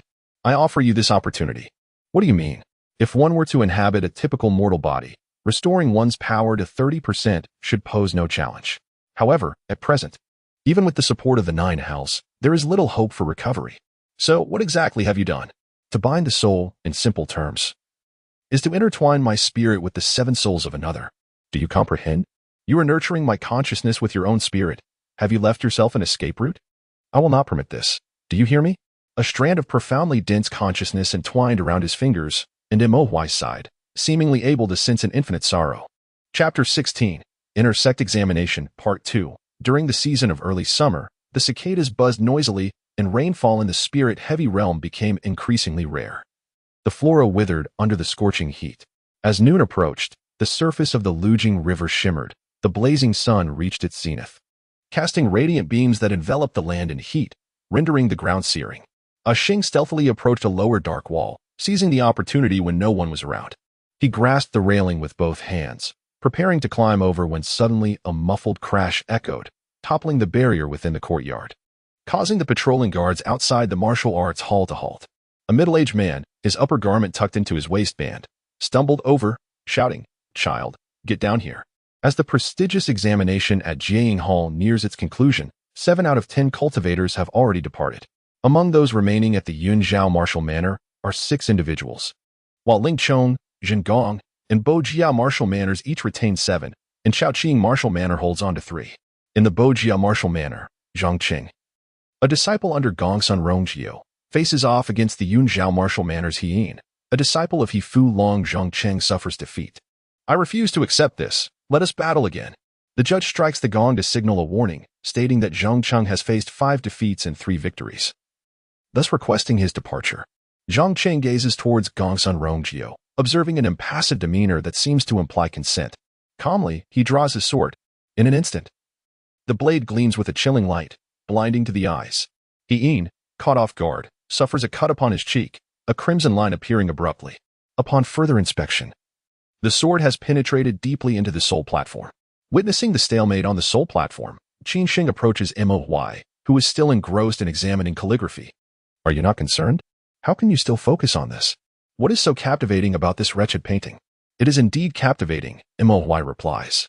Qin Shing, bemused, responds, Brother, shall we not defer our admiration for the painting to another day? The situation is urgent. Do not rush, Moy interjects. What do you think of this painting? An ostentatious display of literary flair, a mere show-off of poetic talent, and what is this artwork? It is utterly repugnant, Qin Shing retorts, crossing his arms with a scornful expression. With mountains winding and peaks towering, and winding waters flowing with grace, the artist possesses considerable skill. Alas, this painting is a counterfeit. A counterfeit? Surely not. The Ling Chong Martial Manor has maintained its illustrious reputation for a century. How could they possibly display a mere imitation here? In the painting, the figures casually play the zither, gazing at the towering mountains and distant waters, all in an effort to forget the grievances of the past and retreat into the serene countryside. Yet, who can truly comprehend the bitterness and pain that lingers within? One can only hope that the artist would completely erase their existence. Since one cannot let go of past matters, one should not aspire to seclude oneself in the mountains. One can still find joy in their own way, is indeed a valid point, yet it cannot be generalized. If I recall correctly, this painting is titled Melody Shifts, Water Tilts. Is it not? Qin Sheng exclaimed in disbelief. So, you mean to say that this painting contains neither a zither nor a person, merely a hodgepodge of confusion? At that moment on the soul platform, the battle's dynamics shifted continuously, with the onlookers engrossed in the spectacle, yet none dared to intervene. The shadows of blades seemed to multiply, their force suddenly intensifying. Heyin struggled to defend himself, and was on the verge of tumbling off the soul platform when a pair of hands firmly caught him. Master! Heyin cried. Hifu Long shielded Heyin, having heard tales of the disciples from the Bujia martial house lacking in decorum, and today he finally witnessed it firsthand. Gongsun Rongjio rose to his feet, addressing his disciple. Losing a sparring match does not mean I will blame you. Now you have only made a fool of yourself before Senior He, which is your fault. Disciple acknowledges the error and wishes to apologize to Senior He. Acknowledging one's mistake suffices. There is no need to disturb the harmony between our families. Thank you for your understanding, Senior. Gongsun Rongjie resumed his seat. Child, why do you stand there foolishly? Come back. The Gongsun family certainly distances itself cleanly. Go summon the judge. That will suffice. Mo, why nudge the watching Qinxing? Hey, is this not a competition anymore? Prepare yourselves, for the grand performance is about to commence. Mo, why cast a meaningful glance in his direction? A splendid performance? Qinxing was utterly perplexed. During the intermission, the judge announced the selected candidates. A total of 20 from the 5 houses had made the cut, alongside 6 individuals who had secured 3 consecutive victories. Wait, I haven't even participated yet. Xing rushed into the hall, breathless, pursued by several burly men, struggling to articulate his thoughts. Fortunately, Ying was tending to his wounds just as Xing arrived before him. My friend, I've encountered a minor mishap and am late. Xing settled down beside him. Who harmed you? I shall avenge you. Oh, look. Qinxing pulled Moy aside, and while I managed to handle my affairs adequately, you, on the other hand, have been rather negligent, and now trouble has arisen. What is that fellow doing here? You are curious about his intent. But I wish to ascertain how he arrived. Could this also be your scheme? It is a variable, and in due time, you shall comprehend. The judge, utterly bewildered, found himself at the mercy of Fu Long's growing ire, who seized the roster from his hands, demanding to know where this insolent youth found the audacity to disrupt the selection. Quickly, remove him. Uncle He, have you forgotten me so soon? Xing mimicked the adults, standing with his hands behind his back. I recall when I first entered the hall, you remarked on my promising youth. What of that, old man? Now, you see, I still possess no qualifications for selection. I'm on the list. If you don't believe me, just check the 5th name. Is it not mine? Perhaps your memory is failing you. He Bulong unfurled the grand ranking of the Yunzhao Martial Academy, exclaiming his confusion at not finding his name. It was truly perplexing. There was no trace of it. Aheng meticulously scanned each line, only to confirm the absence of his own name. Young brother, do share your thoughts with me. Perhaps I could be of assistance, suggested Zhong Su, as he gracefully tucked away his folding fan and gently tapped Aheng on the head. Do you truly believe that your words can aid me? Aheng retorted. Naturally, Zhong Su replied. I initially entered the academy with the ambition of being first, and later, Uncle Im promised to take me as his disciple. Yet, it seems that I am overlooked in all matters within the academy. I only recently learned about the existence of the seal. Is this truly the case? Zhong Su inquired.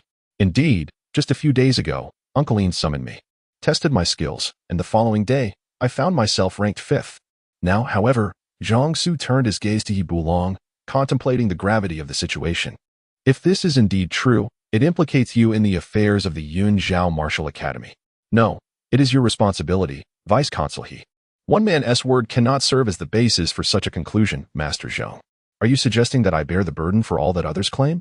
Are you implying that this child is speaking falsehoods, while the rest do not share that sentiment? Zhong Su inquired, unfurling his fan with a smile. Even as the sweltering sun bore down, the atmosphere in the Jiaying Hall remained chillingly brisk. What course of action does Master Zhong propose? He Bulong felt a shiver under Zhong Su's scrutinizing gaze, instinctively averting his eyes. It is simple. Let this child take the stage and demonstrate his abilities, and we shall discern the truth of his claims. Zhong Su glanced at Aheng. What do you think, young brother? I think that is an excellent idea. It is not permissible. The list of qualifiers has been announced, and such an action would be unjust to others. How can we bind our intentions to speak against it? Perhaps, Senior, he has forgotten that those who achieve 3 consecutive victories are also eligible for advancement. Zhong Su knelt before Xing, acknowledging our obligation to you. Therefore, let us do this. Each of the 5 houses shall present 1 representative, and you need only secure 3 victories. Excellent. Xing responded with remarkable enthusiasm. Soon, the Seoul Arena erupted into battle once more, as the crowd returned to the stands, each harboring their own ulterior motives. The esteemed Imogui of the Ling Chongwu House displayed the family's signature carefreeness sword technique, a flawless series of 12 forms, each layered with increasing power, executed without the slightest error.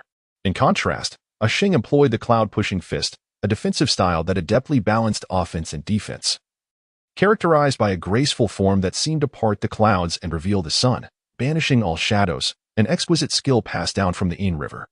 The two engaged in a fierce exchange, their duel spanning over dozens of moves, yet neither emerged victorious. Senior brother, which martial art do you believe to be superior? Qinxing inquired with keen interest, surprised by how seriously this young man had taken the matter, as if he had transformed entirely. It appears this foolish lad is not without merit, I admit I held a prejudice against him earlier. Following today, it seems an inevitable storm of blood and chaos awaits.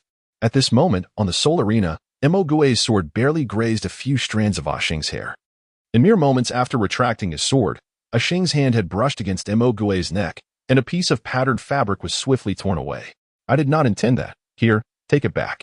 I have lost, Mo Gui said, bowing in a gesture of acceptance. Young hero, your skills are commendable. I merely sought to prove my innocence. You have not lost. Axing gazed at his departing figure, inexplicably filled with a sense of melancholy. Chapter 17, The Selection of the Inner Sect, Part 3, Esteemed young sir, I am Liangwen from the Zhengong Wufu. I humbly seek your guidance. Clad in a gown embroidered with shoe silk, Liangwen donned a light blue overlay, her deep brown hair casually styled. She approached the stage with a graceful gait. I beg your pardon, miss, but I never engage in combat with women. What, do you hold me in disdain? Liangwen scrutinized him from head to toe, perceiving him as a pitiful youth who could even be late for a duel. That is not my intention. I merely fear for your safety. Your concern for my well-being is irrelevant, she retorted. Before Axing could fully comprehend her response, the figure clad in azure had already circled behind him. A flurry of gentle winds brushed against his tousled hair, and in his attempts to evade and defend, he could hardly discern the trajectory of her strikes. Meanwhile, raucous cheers and derisive jeers echoed from the observation platform above, with only a few remaining unperturbed. Can you discern the style of this martial art? Is it from a particular school? Qin Sheng prodded Mo Huai's elbow. It does not appear to belong to Zhengong Wufu. Indeed, it does not. Mo Huai sighed. I am not from here, so questioning would be futile. My junior brother is merely a martial arts enthusiast, eager to analyze anything novel. At first glance, the techniques appeared inscrutable, yet they were characterized by unsteady footing and a lack of foundation. Mo Huai positioned himself beneath a plaque, observing the superficial tricks that lacked substance. At this moment, upon the soul stage, both sides, having engaged in 100 exchanges, were nearing the limits of their strength. It was evident that after every 10 moves, Liangwen would momentarily pause. Ah Xing, seizing an opportunity, feigned a flaw to lure her in, swiftly grasping her shoulder. It seems you are not entirely foolish. This technique is one I have only just begun to practice, so some vulnerability is to be expected. Yet, I must say, you are quite pitiable. Liangwen raised her hand, letting her fingers glide down his, causing a shiver to run down Ah Xing's spine. What do you mean? What is so pitiable? Liangwen leaned closer, her gaze suddenly intensifying as she whispered in a tone audible only to them. Everyone yearns to ascend the cloud tower. But do you truly understand the nature of its master? I do not know. Could it be that you do? Ah Xing thought her somewhat unhinged and promptly rolled his eyes. Of course I do, Liangwen continued, her eyes locking onto his. He is a heartless demon who kills without a flicker of remorse, for I have witnessed it with my own eyes. Ah Xing dismissed her with indifference, asserting, I shall determine the nature of the tower's master myself. I do not require your insights. Liangwen clapped in mock admiration. I do hope that upon entering the tower, you remain this naive. Young hero, your skills are commendable. I am truly in awe. Qin Sheng straightened her posture, her expression reflecting lingering intrigue. After exchanging a few words with Fang Xing, she conceded defeat, finding it uninteresting. I expected some sort of twist, yet it is as it is. Do you recognize this plaque? She inquired, gesturing to the faded inscription that bore 4 handwritten characters, all is but emptiness. The plaque in the Cloud Concealment Hall seems to possess a unique significance. This inscription was pinned by Fan Long, a detail I recall vividly, accompanied by the preceding phrase, life is but a dream. The establishment of the Qing Kingdom occurred over a millennium ago. You have only recently descended to the mortal realm. Could it be that you ventured here 1,000 years prior? I only remember a prolonged slumber, awakening within your corporeal form, though I lack a sense of time. These memories undeniably exist. As for whether I have visited before, that eludes my recollection. Indeed, you are quite the ancient one, with such a poor memory. I speak only the truth. Do not take your frustrations out on me. At 12:15, the battle at the Soul platform raged on with fervor. A voice, now completely devoid of youthful exuberance, emerged. Ah Xing slowly turned, revealing a familiar visage, Li Qi of the Yunzhao martial house. Little brother, we have met before. Is that so? I recall now, Ah Xing replied, lowering his head in contemplation. So it is you, senior brother. A pleasure to meet you again. Li Qi unsheathed his sword from his waist. Words are futile. Within 20 moves, I shall certainly defeat you. No, it shall be within 10. Senior brother. How can fellow disciples engage in mutual slaughter? That would be most improper. Ah Xing waved his hand dismissively and hastily retreated. Weren't you just fighting quite well? Why do you hesitate now? Come, make your move. Li Qi closed the distance in 3 swift strides, wielding his sword with effortless grace, launching attacks from both sides. Xing desperately evaded, provoking Li Qi's ire. Why do you flee? Can you not fight? Li Qi pointed his sword at Xing's throat. Stand there and do not move. Indeed, were there not to be 10 moves? Come now. Xing gritted his teeth as if he had resolved to risk everything. His fingers twirled, and with a swift motion, he unleashed a flurry of hidden arrows from his sleeves, ultimately confronting his opponent head-on, leaving no avenue for evasion. To the onlookers, one displayed a fluid grace in his movements, while the other appeared somewhat awkward. Unbeknownst to them, they had exchanged several strikes, only to find themselves locked in a stalemate once more. Having not observed closely before, Qin patted Imo Huai's shoulder, noting that the lad's agility was quite lacking.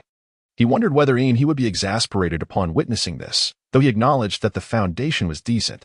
His skills are commendable, yet his agility is lacking. Could it be an unstable foundation? Nevertheless, the basics are sound. Imo Huai drew him closer, furrowing his brow in contemplation. After a moment, he leaned in to whisper to Qin Shang, speculating that the lack of structure in his movements might stem from self-study. Such rudimentary skills might suffice against ordinary practitioners, but they would be far from a match for Li Qi. By your assessment, if he has managed to learn to this extent, that is commendable, Qin Shang remarked, taking a sip from his cup of tea. What do you think of him? What do you mean by what? Do not feign ignorance. Do not presume I am unaware of your search for a successor. What is your true opinion of this lad? Not impressive. Your standards seem excessively high. Who could possibly meet them? Qin Shang crossed his arms, shaking his head in resignation. I too believe your expectations are somewhat elevated. As the hour approached the designated moment, the outcome of the soul platform contest became evident. Xing knelt on the ground, numerous scrapes adorning his body. He wiped the blood from the corner of his mouth and unsteadily rose to his feet. Did I not proclaim that I would defeat you within 10 moves? Li Qi approached Xing with his sword drawn, the piercing intent emanating from the blade rendering both unable to open their eyes. Having faced defeat, one would typically concede. Yet your relentless persistence begs the question, what is your true intention? Since my senior has already allowed me a few moves, why not grant me 20? It is but a fleeting moment, after all. Xing pushed aside the blade pressed against his face, his voice steady. I know you are magnanimous. What does it matter to spare a few more moves? In half a year, I shall complete the martial artist 10 trials and ascend to the rank of an advanced martial artist. Li Qi, wiping the blood from his blade, stepped closer, declaring, in a year, I will challenge the Master of Martial Arts examination and achieve the Sword Master 100 strikes. This sword shall become my lifeblood. And what do you possess? You cannot defeat me, surrender. Xing staggered back, slowly raising his hand. Indeed, I have nothing. You seek to strip me of everything, yet I possess one precious life. And that suffices. He deftly maneuvered the crossbow mechanism, transforming the concealed arrows into 2 formidable swords, and thus began a relentless clash between the two. As the final 2 moves approached, Li Qi advanced once more with his sword. Xing, unable to evade, felt the blade carve a crimson line across his shoulder. Without hesitation, he grasped the sword's edge with his bare hands. You reckless fool! Are you seeking death? Chapter 18. Intersect Advancement Trials, Part 4. Ignoring the agonizing pain as the blade tore through flesh, Xing clutched Li Qi's neck with unwavering determination. Blood streaming from his right arm, yet his words remained clear. This is it, the final move. Are you willing to forsake your life for victory? Li Qi forcefully pushed him away, disgusted as he wiped his neck. You truly possess remarkable tenacity. Once again, you have caught me off guard. We had agreed upon exactly 20 moves, no more, no less. Xing extended 2 fingers towards him, her expression one of malicious glee. Li Qi raised his sword. Is that so? I have now changed my mind. To teach you, an unashamed and unscrupulous individual, a lesson, 20 moves? That is still far from sufficient. A sense of foreboding gripped Xing. What are you about to do? Today, I shall instruct you on the rules of the strong. Li Qi, with his sword partially obscuring his face, stood amidst the flickering of 1,000 candles. Suddenly, a tempest arose, and the surging sword energy radiated from him like a whirlwind. Xing hurriedly raised her hands in defense, but it was futile. Something has gone awry. Hurry and come see. This boy lacks internal power. There is real trouble. Brother Qin Shang called out for Mo Huai several times, only to find no response. In a panic, he turned around to find the observation platform utterly deserted. A familiar voice echoed from below. Li Qi of Yunzhao Martial House, eliminated.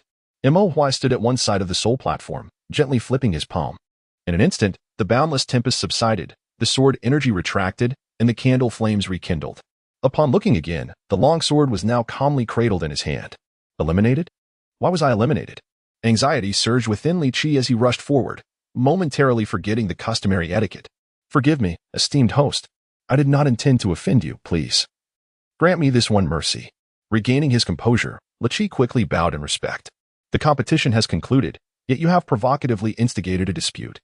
Such private duels among disciples must be dealt with according to the house rules. With a slight exertion, Moy's sword blade shattered inch by inch. He approached Li Qi with an impassive expression. Do you have any objections? Please. No. Don't.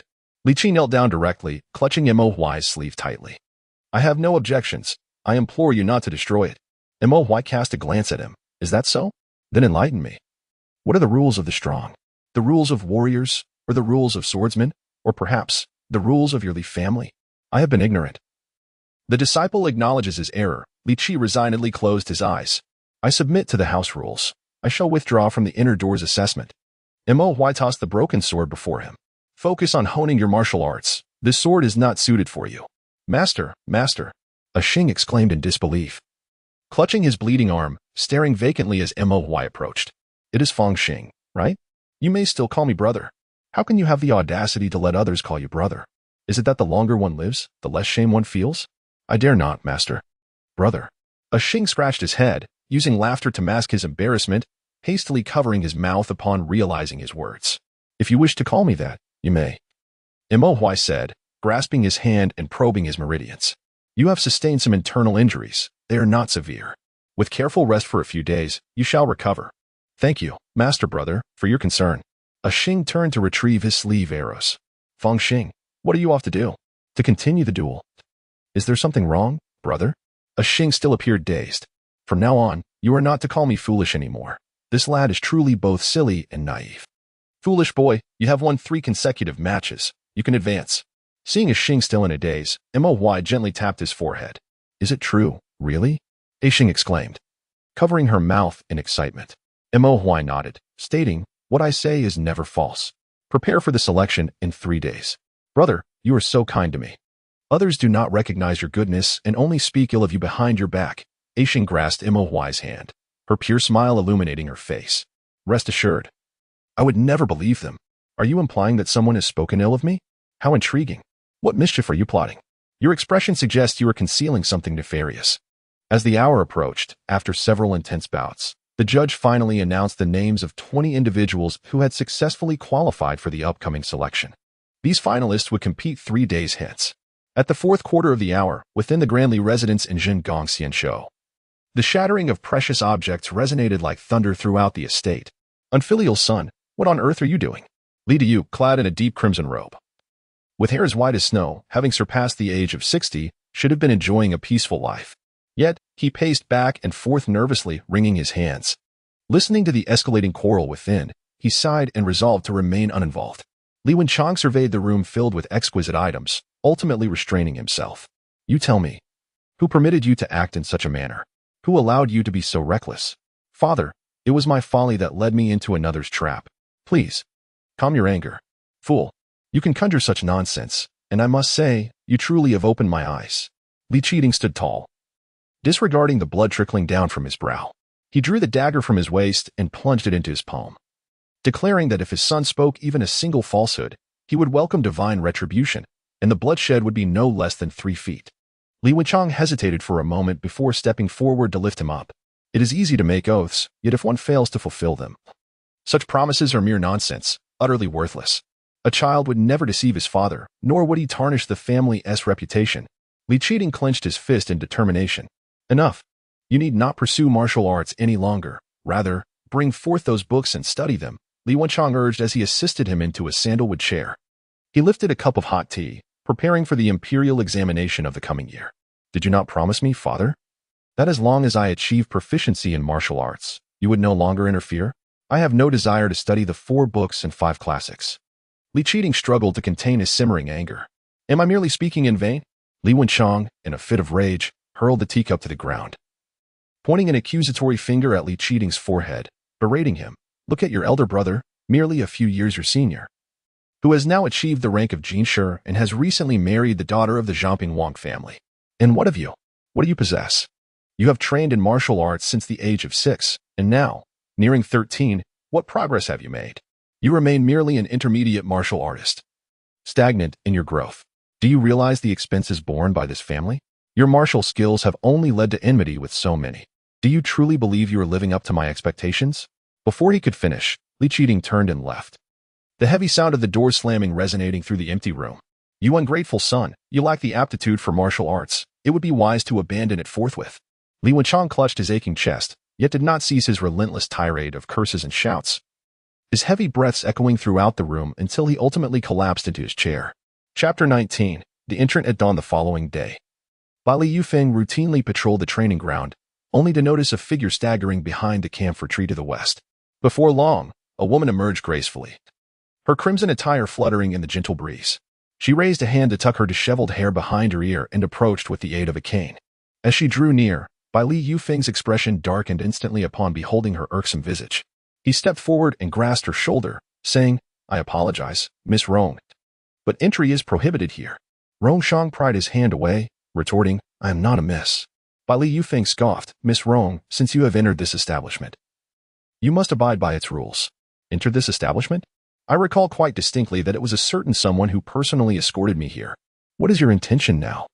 To burn the bridge after crossing it? Her thoughts drifted back to a few days prior, within the icy depths of the palace, where Rongshang lay half-submerged in a pool of murky water. A bucket of frigid, piercing liquid was poured over her head, prompting her to cough violently as she awoke.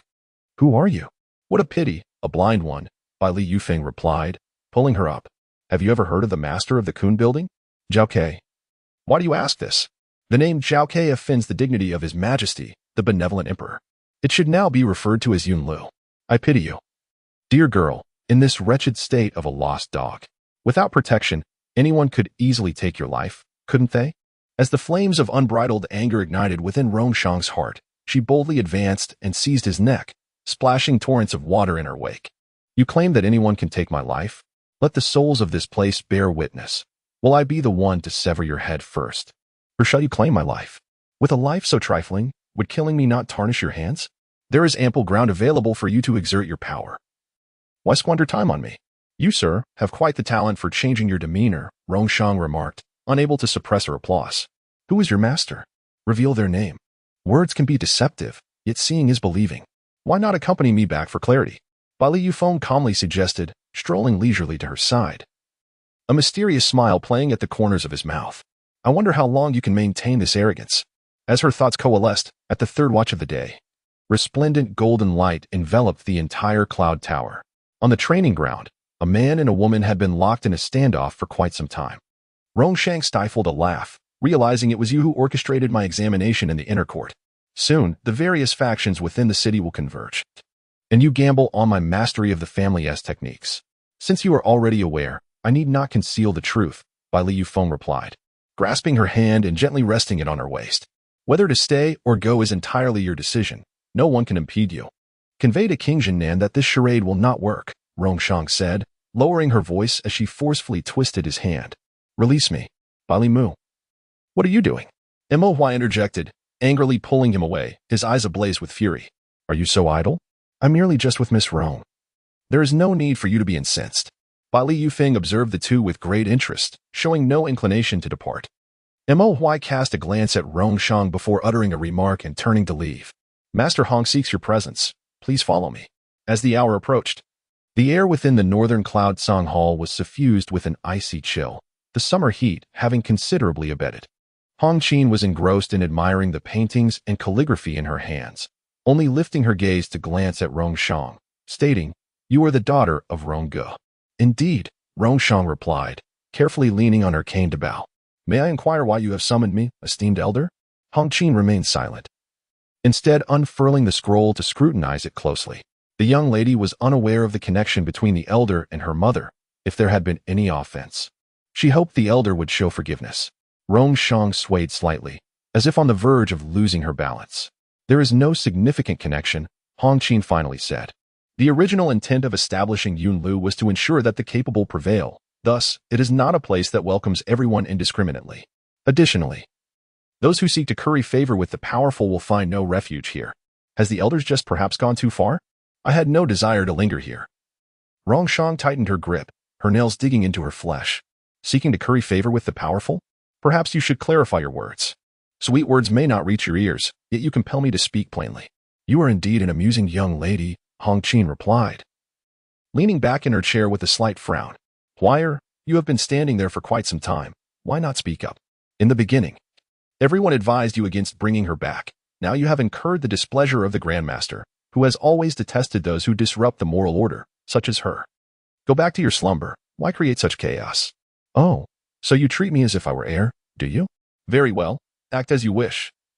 I shall no longer concern myself with you. Mo Huai stepped behind Rongshang to steady her.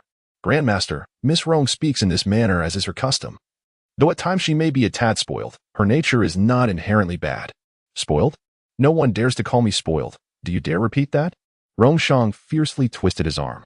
Huayer, as for personnel matters, I shall not interfere, Hong Qin remarked, putting away her scroll. However, I must remind you to always adhere to the rules of the building and not forget your roots. Mo bowed to Hong Qin and then firmly pulled Rongshang away. Rest assured, Grandmaster, I would never act recklessly. Miss Rong is unwell. We shall take our leave now. Let go of me. Rongshang struggled to support herself with her cane, her strength waning after arguing with one person. And now facing another. Do you wish to exhaust me to death? If the young lady has grievances, she may address them with me now. Though I fear it may be beyond your strength. Just a moment ago, you were quite spirited in your retorts to the senior, and now you play the victim. I have heard that the Yun Tower has acquired a new master, one who excels in painting and possesses a fine countenance, yet is quite vexing in conduct. So, should I call you young Master Zhuo or Lord Mo? Call me whatever you wish. I defer to the young lady's preference. Let out a cold snort. Her words dripping with sarcasm. You lot certainly are a bunch of schemers, constantly probing me every few days. Don't you ever tire of it? She continued. He merely seeks to understand your character, harboring no ill intentions. Moreover, the elder master, due to his advanced age, has long ceased to involve himself in the affairs of the tower, merely turning a blind eye. What is there to fear? Listen to yourself. Do you even believe what you're saying? Oh, did you not claim you would no longer concern yourself with me? I truly cannot bear witness to such behavior. Must you really stoop to this level? It is quite an eyesore. The truth is meant for those in need of it. Whether genuine trust exists or not is of little consequence. Wouldn't you agree? With a fade of a smile that did not reach her eyes, remarked, very well. I shall place my trust in you this once. Lead me around, esteemed master of the tower, and do not forget that you still owe me a favor. Chapter 20. The Mirror Lake and the Sea of Qi. Before long, the surface of shimmered with rippling water. By the hour of the snake, two figures emerged at the lake's center, lifted her cloak to shield herself from the glaring sun, which was now at its zenith, quite fierce in its intensity. She stealthily moved behind for cover.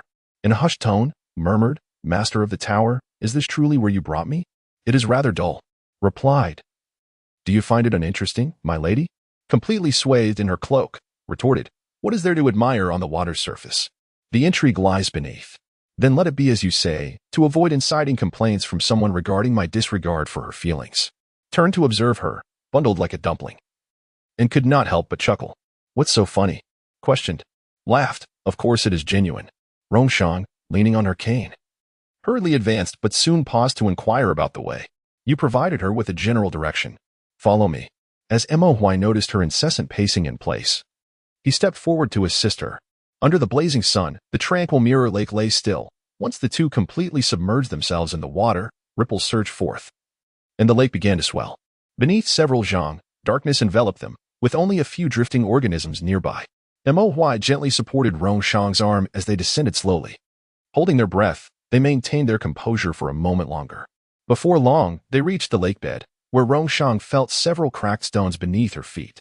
She stomped down firmly a few times, confirming it was indeed a stone pathway. Is this a stone road? She asked. Mo Huai replied. The essence of things transcends mere appearance. What lies within the eye is but an illusion. Perhaps you should extend your hand and feel. Rongshang reached out to explore her surroundings, but encountered only emptiness. The ascending currents brushed against her hands, accompanied by a chilling wave. Is this cloud? She pondered. Mo Huai guided her through the vast sea of clouds, where the white, misty veil obscured the sky and sun, yet somehow carved a path for them. Unbeknownst to them, the once dreadful fog dissipated, giving way to an infinite expanse of vapor where scorching mist rose. The sun ascended high, its radiant beams pouring down, illuminating the palaces within the sea of air, their brilliance accentuated by the dazzling hues of dawn. It appears the tales surrounding this tower are not mere fabrications, indeed. There is a profound world beneath Mirror Lake. Rongshang tugged at Mohuai's hand. Where is this place? Mohuai lifted a crystalline droplet of water, and upon closer inspection, one could see the vast expanse of the sky reflected within it. Mohuai remarked that the Mirror Lake's ethereal waters were obstructed by something, preventing the natural cycle of water in this realm, thus creating such an extraordinary phenomenon. Rongshang furrowed her brow in contemplation, pondering the term ethereal waters. Mohuai affirmed, stating that rather than being a naturally occurring anomaly, he believed this place was rich in spiritual energy and remarkably secluded, making it an ideal sanctuary for recuperation.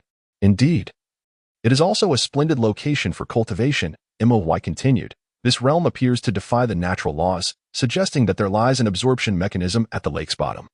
I sense the spiritual energy nourishing the withered meridians at the sea of consciousness. It is truly fascinating. Is that so? Such a remarkable place exists here. I pass by daily and never noticed it. How did you discover it? Rongshang inquired. Mohuai gently tapped his jade ring, suggesting that perhaps this was indeed an artificially created sanctuary for cultivation. Will it aid in your recovery? She asked. Yes, you need not worry, he reassured her. Rongshang picked up a formed droplet of water and, standing at a distance, called out to Mohuai, come here quickly. Look, there is something intriguing. She harnessed her inner strength, and the droplet soared into the sky, vanishing from sight, leaving behind an ethereal mist that seemed to thicken. Rongshang released her accumulated inner strength, and once again, shimmering droplets formed in the air. Can you check if they have returned? She requested. Mohuai replied, indeed. They have. How do you feel physically? Rongshang remarked, I am quite well, indeed.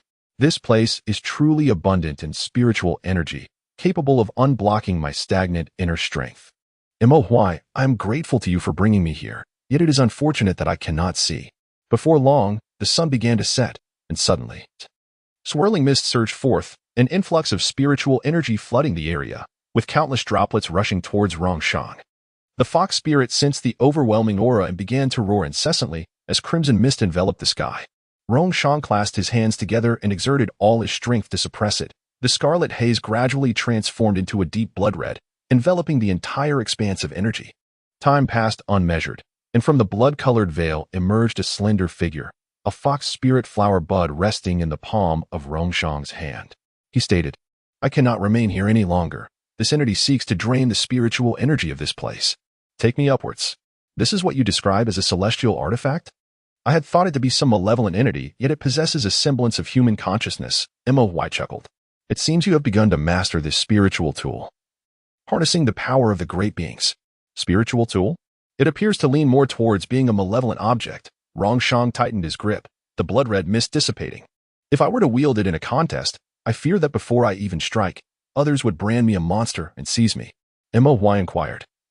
Is that all you possess? What else could I have? My martial prowess has been rendered useless. Rongshang finally grasped the implication. Wait. Are you suggesting that I still have a chance for recovery?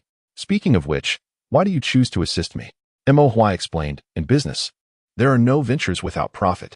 Naturally, I have tasks that require your assistance. If there were no returns on investment, would it not be a loss? A spiteful person. There are indeed those who calculate more meticulously than I.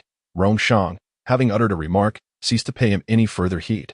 Mohuai approached her, stating, there is something I have yet to convey to you. After you departed that day, Prince Jinnan came to seek me out. In the tea house of Shijuan Boling, tensions ran high. Gongsun Rong sat serenely behind a screen, sipping tea, his sword already drawn at his waist. After what felt like an eternity, he finally approached Mohuai. The young lady, in her naivety, has neglected the presence of the young master, he remarked, flicking a cup of tea with his fingertip. This is freshly picked silver needle tea from a few days ago, a token of my apology. Mohuai steadied the teacup in her hands, responding, Your Highness, you flatter me. The sixth miss is of noble birth. How could I presume to be worthy? There has been no neglect on my part. Gongsun Rong replied, That is quite agreeable. I wish for you to remember the words spoken today. Drinking this cup of tea shall not render our acquaintance in vain. Mohuai chuckled helplessly, Your Highness, there is no need for you to watch me drink. I am curious as to the purpose of your visit. 20. She is my most cherished daughter. Regrettably, I have spoiled her, and now this child listens to no one, behaving like a little demon. I hope that if one day she strays from the right path, you might lend her a hand. Why set down the tea? Why do you believe she would heed my words? Moreover, if she truly is, as you say, a little demon beyond redemption, I would prefer to keep my distance. Gongsun Rong moved closer, whispering, I have heard you have encountered some troubles recently. I would not mind assisting you in resolving them. Did he truly utter such words? Rong Shang pondered, and then, did you acquiesce to his request? Huai replied, with nothing else to occupy him, he consented.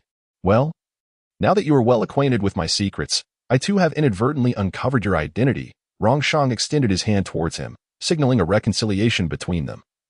We are even now. Chapter 21. The Selection at the Tower, Part 1. As night descended, the chill set in, and the hour of Z approached. The sweltering heat of the day had dissipated, and in Nanjun, along Changming Street, the lights flickered out, with the occasional night watchman hastening past. In mere moments, the darkening sky became burdened with heavy clouds, accompanied by the ominous rumble of thunder. All households tightly secured their doors and windows, and soon, a fierce wind arose, stirring up sand and stones, creating a cacophony of sound, while the marketplace was engulfed in dust. Suddenly, a deafening clap of thunder split the air, dazzling in its intensity, causing even the tempestuous clouds to pale in comparison. The rain poured down in torrents. Within the span of an hour, signs of the deluge's abatement began to emerge. In a puddle, a slender silhouette was reflected, as a figure approached with a blade in hand, the dark night revealing a knife stained with mottled blood, trailing a winding path into the water. Who are you, after all? The newcomer remained silent, the blade scraping against the ground, sending forth showers of sparks. He raised his hand, pointing the tip of the knife at a fleeing woman. Another clap of thunder resounded, and at last, the woman discerned his visage. Yet before she could utter a cry of alarm, she was struck down in an instant. As dawn approached, a thin mist gathered in the air. From the heights of the clouded tower, it appeared as though a faint glimmer of dawn was teasingly visible on the horizon. In the long corridor of the main building, Qin Sheng pondered carefully before gently knocking on a door. Upon receiving an affirmative response, he stealthily approached Huai from behind, only to find a collection of assorted small items scattered across the table. Rising early, Huai took the fine needle from Qin Sheng's hand and added with a note of caution, be careful not to hurt yourself. Qin Sheng moved to the other side of the table, retorting, you underestimate me too much. Don't blame me for prying. Have you decided what you will collect? What do you mean by collect? Have you lost your memory or something? Qin Sheng lifted Huai's face for a thorough examination. Is there something you cannot speak of? Huai brushed his hand away. Do you wish to taste the whip? Not at all, my senior brother. I was wrong. Look, you returned after so many years. Yet you neglect the affairs of the building, and now even master is nowhere to be found. I have another master. Speak with caution in the future, otherwise, I shall incinerate all your possessions. You let something slip, but it should not pose any trouble, Qin Sheng remarked. What master? He instinctively covered the pouch, but then impulsively exclaimed, if you truly intend to burn them, I swear I will fight you to the death. My master at Taisi Mountain. What's wrong with saying that?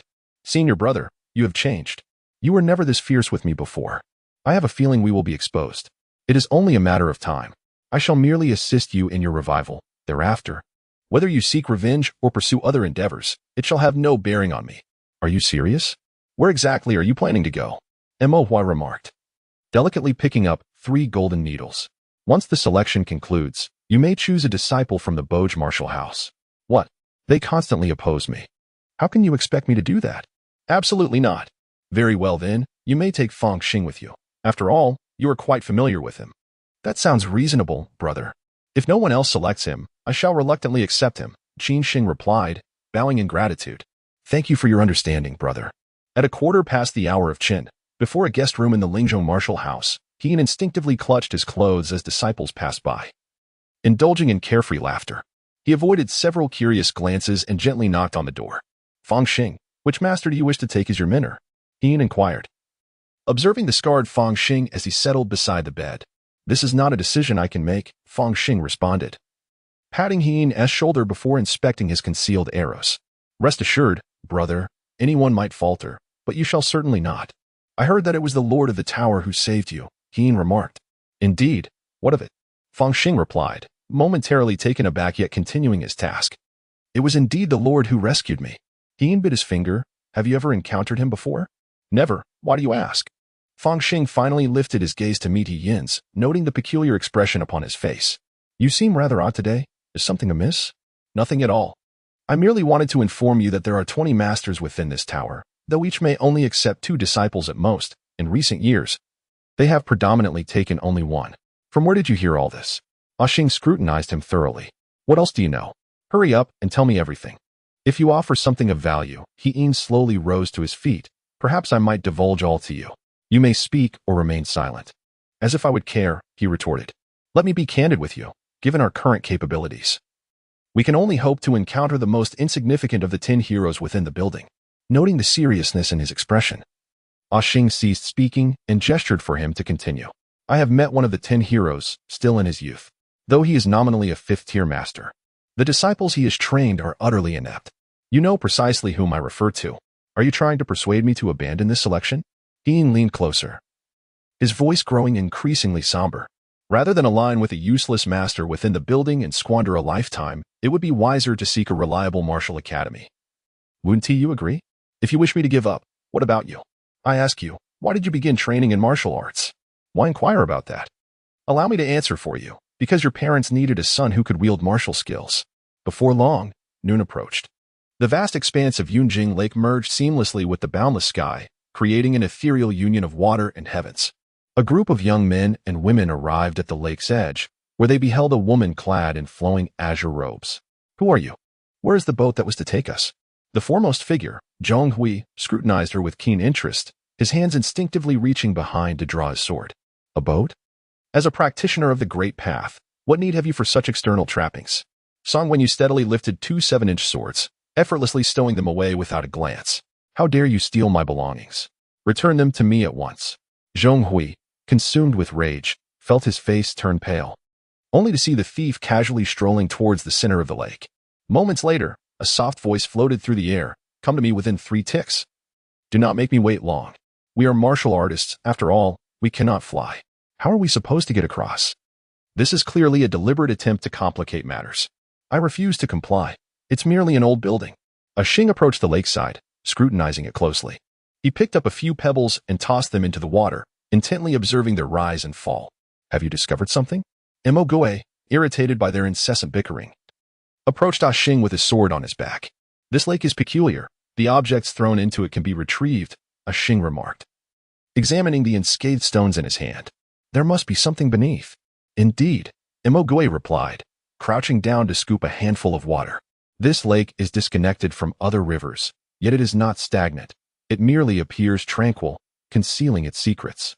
Then let us find a way to awaken it. What do you propose? Mo Goe pondered as he weighed a few stones in his hand. I fear I may need to borrow your sword, Xing said, glancing at the carefree sword handed to him. He waved his hand dismissively. This task is yours. I am not adept in internal martial arts. Chapter 22. Entering the building selection, Part 2. The hour past noon saw a young cultivator with closed eyes and a sword in hand walk to the lakeside, the splashing water dampening a corner of his robe. In a fleeting moment, he abruptly opened his eyes, his hands wielding the sword as it ascended into the air. With a swift horizontal slash, he conjured a tremendous wave, yet once the momentum faded, the surface of Yunjing Lake returned to tranquility. I apologize. I have done my utmost. As the sun dipped in the west and dark clouds gathered, it became evident that the area where the sword had struck had caved in, revealing a small pit at the heart of the lake, which gradually expanded outward, ultimately forming a vast whirlpool. Ah, look, it worked. Xing quickly grasped Mo Goe's arm. One more time, and we should be nearly there. Again? Are you suggesting I carve out a path? Mo Goe, taken aback by the seriousness of his tone, pondered deeply. Indeed, Xing replied earnestly, my suspicions were correct. Beneath lies a siphoning mechanism. Should there be any disturbances above, the lake's waters will invert, forming a bridge of water. Very well, I shall heed your advice. Xing watched his departing figure, murmuring to himself, this fellow, I haven't even finished my explanation. Before his words had fully escaped his lips, a silver longsword quietly plunged into the whirlpool at the center of the lake, resonating with a thunderous sound. The bottomless vortex began to retract, accompanied by a series of roaring echoes, as the waters at the center began to part, creating towering waves on either side. Before long, a flat trench emerged before the onlookers. I wonder how long it will hold. We should hurry. Mo Goe exclaimed with delight upon witnessing the spectacle. He turned to call out to a Xing, who remained in a daze, and pulled him along. Are you dazed? Let us move quickly. During the last competition, I knew you had yet to reveal your full potential, so you cannot be deemed defeated, a Xing said, gazing at him earnestly. Defeat is simply defeat. I never seek excuses for failure. Mo Gue sheathed his sword with a faint smile, remarking that should he exert his internal energy, it would be an unfair advantage. Aren't they coming? A Xing momentarily appeared lost in thought. My capabilities are limited. Even with your proposed reverse flow mechanism, I cannot sustain so many together. Mo Gue softly reminded him, have you not noticed that a few are missing? I suggest, dear gentlemen, that as fellow practitioners, we ought to support one another. Zhong Hui said, resting a hand on Liang Wen's shoulder, observing a Xing with keen interest. Since this bridge cannot endure for long, we shall have to rely on our strength to speak for us. Liang Wen playfully braided a small lock of hair. What, are you still eager to brawl? How about this? Let us enter and have a proper fight. A Xing, with a swift motion, grasped Mo Gue's hand and dashed away. The hour had passed. And within the woven heart courtyard, thick smoke billowed. In but a moment, Song Wenyu, having only sipped a cup of tea, perceived that her home seemed to be ablaze. Amidst the heavy smoke, a shadowy figure slipped away, prompting her to seize the fleeing Qin Xing. You little rascal, what are you up to? Just offering you some incense. Master Song. Qin Xing attempted to escape again, but a piercing pain surged through him, and he hastily begged for mercy. Sister, please let go. It hurts. Confess honestly. Have you knocked over my furnace again? Qin Xing meticulously cleared the debris from the crevices of the bricks. You already know, yet you still ask me what I'm doing. She chided, her voice laced with a hint of defiance. Song Wenyu, caressing a semi-finished product in her hands, shot Qin Xing a piercing glance. And here. Make sure to clean this up thoroughly. Sister Song, have you also begun forging swords? Qin Xing inquired, picking up a piece of scrap iron. What did you just call me? Song Wenyu demanded, snatching the item from his grasp. All the rascals in this building seem to lack proper manners. I wonder who raised them. Master Song, your approach is rather unjust. While I can endure your reprimands, must you include personal grievances? Qin Xing noticed her silence and lowered his head in submission. I acknowledge my mistake. Your chastisement is warranted. This 7-inch sword feather is bifurcated, possessing 1,000 pounds of weight, yet it must be crafted as delicately as a cicada's wing. The intricacy of the forging process is evident, and the ornate engravings on the blade are peculiar. Song Wenyu paced back and forth within the room. Help me contemplate. Which family within the city would undertake such work? Nowadays, the private manufacture of weapons is strictly prohibited. The only ones capable would be the Bai sect and the Swordgate Manor, though they likely would not squander resources on such inferior products, which, though ornate, lack practicality. No cultivator would deem them worthy of being life weapons. Qin Xing took hold of 2 sword feathers and examined them closely, noticing that one engraved base bore signs of wear. May I inquire where you found this? The craftsmanship of this sword is indeed exquisite. Initially, there should have been inscriptions here, now eroded away. Ironically, it is precisely the cultivator you mentioned. In a moment of speechlessness, Qin Xing seemed to experience a sudden epiphany. This should not be the case, yet it could also be a legacy of sorts. Thinking along these lines, it is not entirely implausible.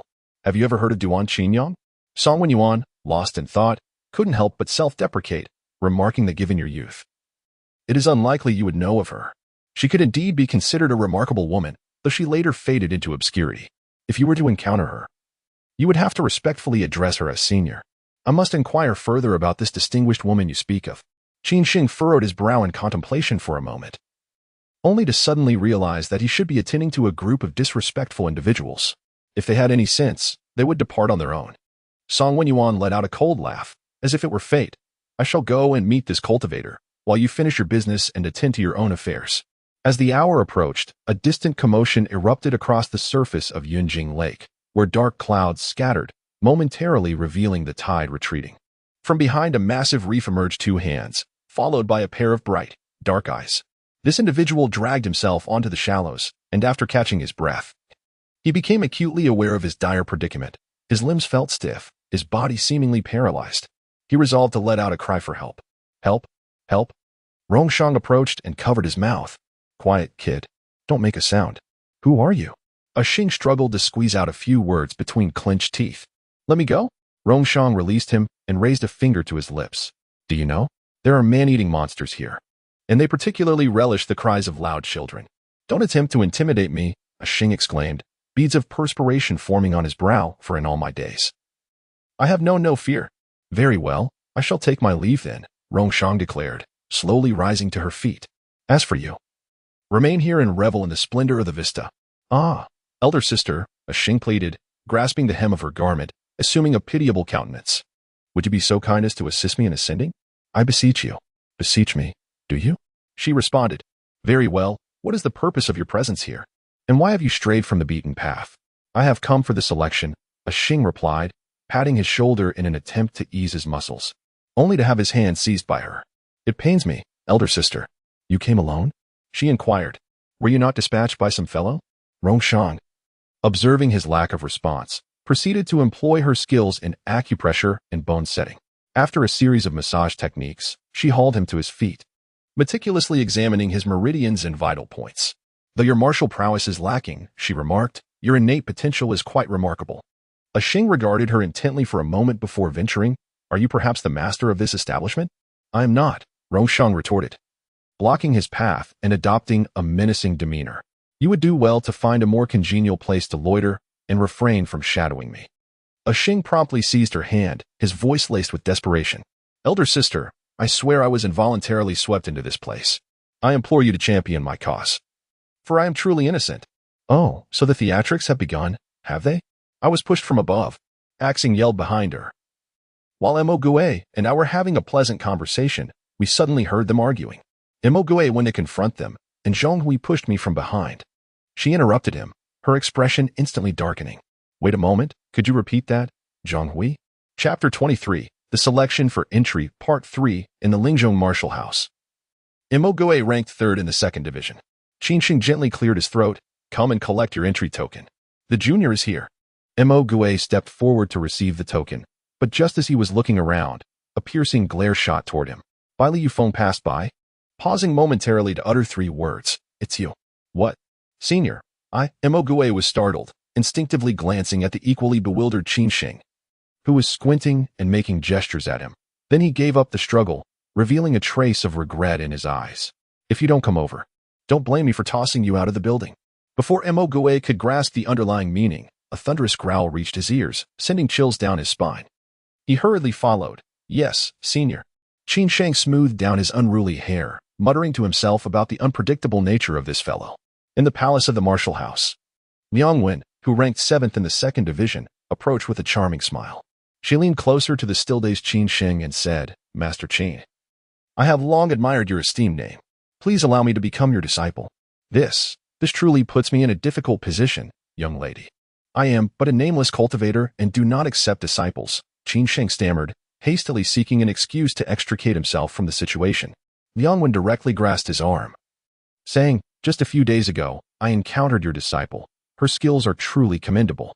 I even told her that if we were to become fellow disciples in the future, we must support one another. Qinsheng peered through the gap in the roster and caught sight of a face that stirred his pity. He felt as though this person might devour him at any moment. Brother, what mischief have you wrought? Wasn't it agreed that I would merely send some seals? Qinsheng mentally chastised Mo Hui countless times. Ahem, so you wish to become my disciple? That is no simple feat. I fear no challenges, truly. You may test me as you wish, she replied. To Qinsheng's surprise, her spirits lifted. She peeked from behind him and inquired, Where shall we go now, master? As the sun descended in the west, the expansive training ground was left with only the two of them standing in opposition, the golden rays of the setting sun casting a delicate halo around them. Mo Hui was about to ask a question when he noticed Bai Li Yufeng turning around, his expression notably more relaxed. Draw your sword and engage me in battle. Mo Hui was taken aback, exclaiming, How could I, as a junior, possibly contend with you? Are you jesting? Such cowardice and timidity. I wonder how Mo Ruji would feel upon seeing this. Disappointment, perhaps? Or rather, relief. The elder knows my father? He often advises me that if one cannot charge into the fray, it is sometimes wise to dodge the spotlight. Those who can advance and retreat are the true heroes. You seem to remember old Master Mo's wisdom quite well, but in my presence, you shall discover just how futile that knowledge is. Bai Li Yufeng approached slowly from the edge of the training ground, his demeanor radiating unparalleled gentleness. He presented 3 choices. One could draw forth one's sword, perhaps granting a fleeting chance of victory, or one could choose to depart the hall, continuing the charade of a wealthy scion. Is it your intention to take my life? Imogue pondered countless possibilities, a shiver coursing through him at the thought of being targeted. Bailey Yufeng remained silent, continuing his count. Resigned. Imogue shut his eyes and swiftly unsheathed the carefree sword, its cold glimmer stinging the eyes. A fierce gale swept past as shadows intertwined. Yet before he could close the distance, he was effortlessly cast aside. Is this how your father taught you? Come again. Imogue rolled to a sitting position, regulating his breath, then adjusted his stance. Lifting his gaze, he was met with a pair of eyes shrouded in ominous energy. Without a moment to contemplate, he charged forward once more, striving to avoid while contemplating his strategy. Yet, before the intent of his sword could fully materialize, he was struck down again. Focus on your legs. Come again. What are your hands doing? Can you not even steady your sword? Where are your eyes looking? Do you think the enemy will grant you a moment's distraction? Imogue tightened his grip around the sword, undeterred despite countless falls. The carefree sword remained firmly in his grasp. Bailey Yufeng cast a cold glance in his direction, sighing as he rubbed his forehead. Once more. Imogue wiped the blood from the corner of his mouth, adjusted the angle of his sword, his steps seemingly chaotic yet fundamentally orderly, maintaining a calm rhythm. With determination, he lunged forward, successfully countering one of Bailey Yufeng's strikes. In an instant, as if touched by an unseen wall of wind, one found oneself utterly immobilized. Before long, Imogue felt a gentle breeze caress his face, coursing from above and traversing through his entire being, penetrating every meridian until it reached his very bones. The fierce sword intent swiftly dissipated. You've made some progress, remarked Bailey Yufeng, who had approached him from behind, casting his gaze toward a fleeting figure in the distance. Thank you, esteemed senior, for your guidance. Imogue was momentarily stunned before reacting, promptly bowing in respect. Did you summon this junior today to take me as your disciple? When you are capable of withstanding this second move, I shall certainly come to find you, the senior replied. Imogue, feeling a sense of unease, lowered his gaze, his hands fidgeting as if unsure where to rest. Just as he intended to utter something further, he looked up only to find Bailey Yufeng had vanished from sight. At the end of a flower-adorned corridor, Zhang Hui followed the handmaiden down a narrow path. Upon reaching the outskirts of the Wenxing garden, the handmaiden gently opened the door, revealing Song Winnie, who emerged clad in a flowing purple robe and simple skirt. Zhang Hui's eyes widened in astonishment. It's you. Return my belongings at once. A slender silver needle hovered before her eye as the handmaiden, with an impassive expression, retracted her hand. How audacious. This is the leader of the Xiong banner. Master Song, you cannot presume to act so recklessly. What do you intend to do? Zhang Hui's gaze fixated on the needle's sharp tip, her voice finally softening. Song Winnie delicately grasped the silver needle before Zhang Hui, its pointed end brushing against her youthful visage. Where did you acquire this 7-inch sword feather? It was given to me by my master. Yes, my master bestowed it upon me. Song Winzi shook her head, the smile in her eyes unwavering. She directed the needle's tip towards Zhang Hui's throat, reflecting that good children must not tell lies. Spare me, grant me my life. I shall do anything you ask. Zhang Hui grasped her hand, desperately suppressing the tears that threatened to spill. My master will not let me go. He will kill me. Is that so? Are you threatening me? Song Winzi mused, intrigued by the people of the Jinnan Wang family. She tightened her grip around her neck, having gained wisdom over the years. Speak. It was retrieved from a sword-forging pool. With special tempering, it can revert to its original form. Song Winzi loosened her hold slightly, a faint smile gracing her lips. Very well. Indeed a good child. Is there more? I only know this much. Truly, I am not deceiving you, Zhang Hui insisted, shaking her head vigorously. A hint of displaced panic flickering in her expression. Child, why the distress? Song Winzi released her, snapping her fingers. Since Gong Sun Rong chose to send you here. You are a guest of Yunlu, and as a guest, we shall treat you with the utmost courtesy. Just as Zhang Hui contemplated fleeing, she noticed the leading maid approaching with both hands wielding needles, her words dripping with menace. Miss Zhang, where do you think you are going? The hospitality of Yunlu is not something everyone can endure. Is it not true that if I speak, you shall not kill me? Naturally. Zhang Hui wiped away the traces of tears at the corners of her eyes. These sword feathers were buried in a sword casting pool within the royal mansion. I secretly repaired 2 of them using the tempering technique and brought them into use. Intriguingly, what else do you know? I have divulged everything I am aware of, truly. Indeed, you have performed admirably. Song Wenin leaned closer to her ear. Good child, go rest now. Rong Shang watched as Zhang Hui departed, reflecting on the skills of the Song sect leader, which left me feeling inadequate. One's appearance, voice, and status may be altered, yet the nature of a person remains immutable. Rong Shang concealed her smile, and remarked, Song sect leader, my mother belongs to the Qianhu lineage and is a revered royal official. Not some figure from the Jianghu who is known as Duan Qinyang. Throughout these years away from the building, I had no idea the Jianghu was so vibrant. Upon reflection, the notorious poison sword incident from years ago was such a public spectacle that even infants knew of it, yet the mastermind managed to escape unscathed. Do you not find that curious? She reiterated, I do not know any Duan Qinyang. Anyone can forge a 7-inch sword feather. What significance does that hold as evidence? If you claim it lacks weight, then allow me to inquire. The mastermind of the poison sword incident vanished just days ago. And suddenly a certain prince in the city marries, purportedly to ward off misfortune. How could the venerable Lady Murong so readily bestow the position of princess upon an outsider?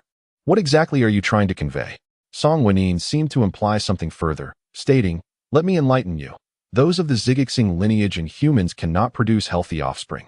In the Frostleaf Pavilion, Rongshang clutched her chest in anguish, prompting Ah Xing, who had been waiting nearby, to approach and inquire, Sister, what is troubling you? Yongshang pushed his face away, urging him to leave, questioning whether he wished for death. Ah Xing covered his eyes with his hand, replying that who would long for death if they could live? Wouldn't you agree, sister? Such flattery, how well have you fared in your studies? It's just adequate. I suppose. If worst comes to worst, I might have to start anew like Yin. Ah Xing appeared nonchalant, making a face, resolute in his martial training.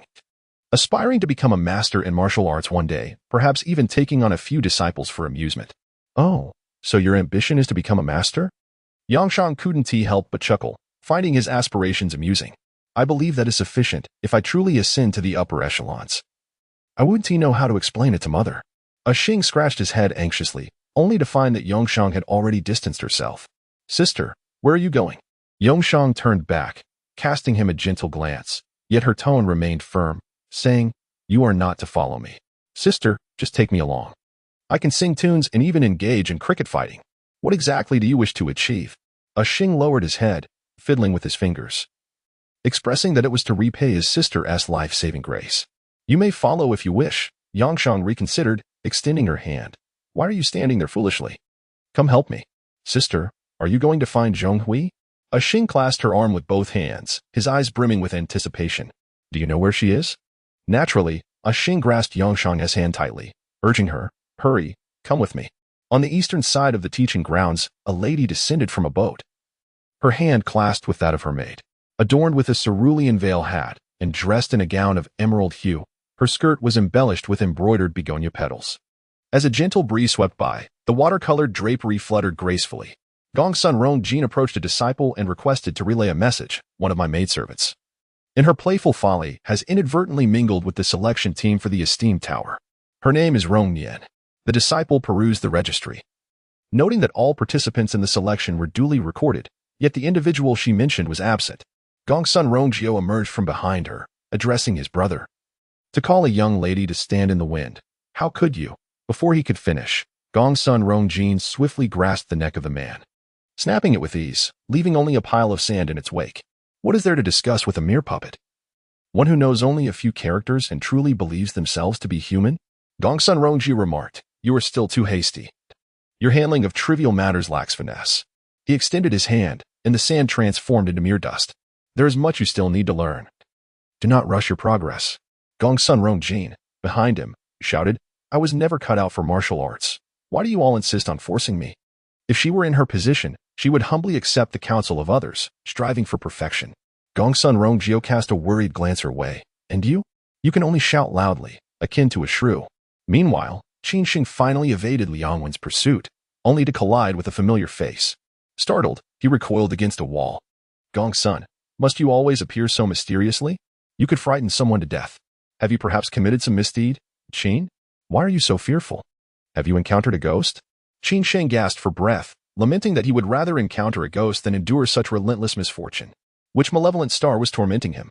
Yet, the young lady of the Huaqing sect, renowned even among the wise, insisted on taking him as her master. No matter how he reasoned, she was impervious to logic. You are well aware of my modest expectations, yet she seemed intent on creating chaos. I must inform you, it is dire. Master Qin, trouble brews, a fight has erupted.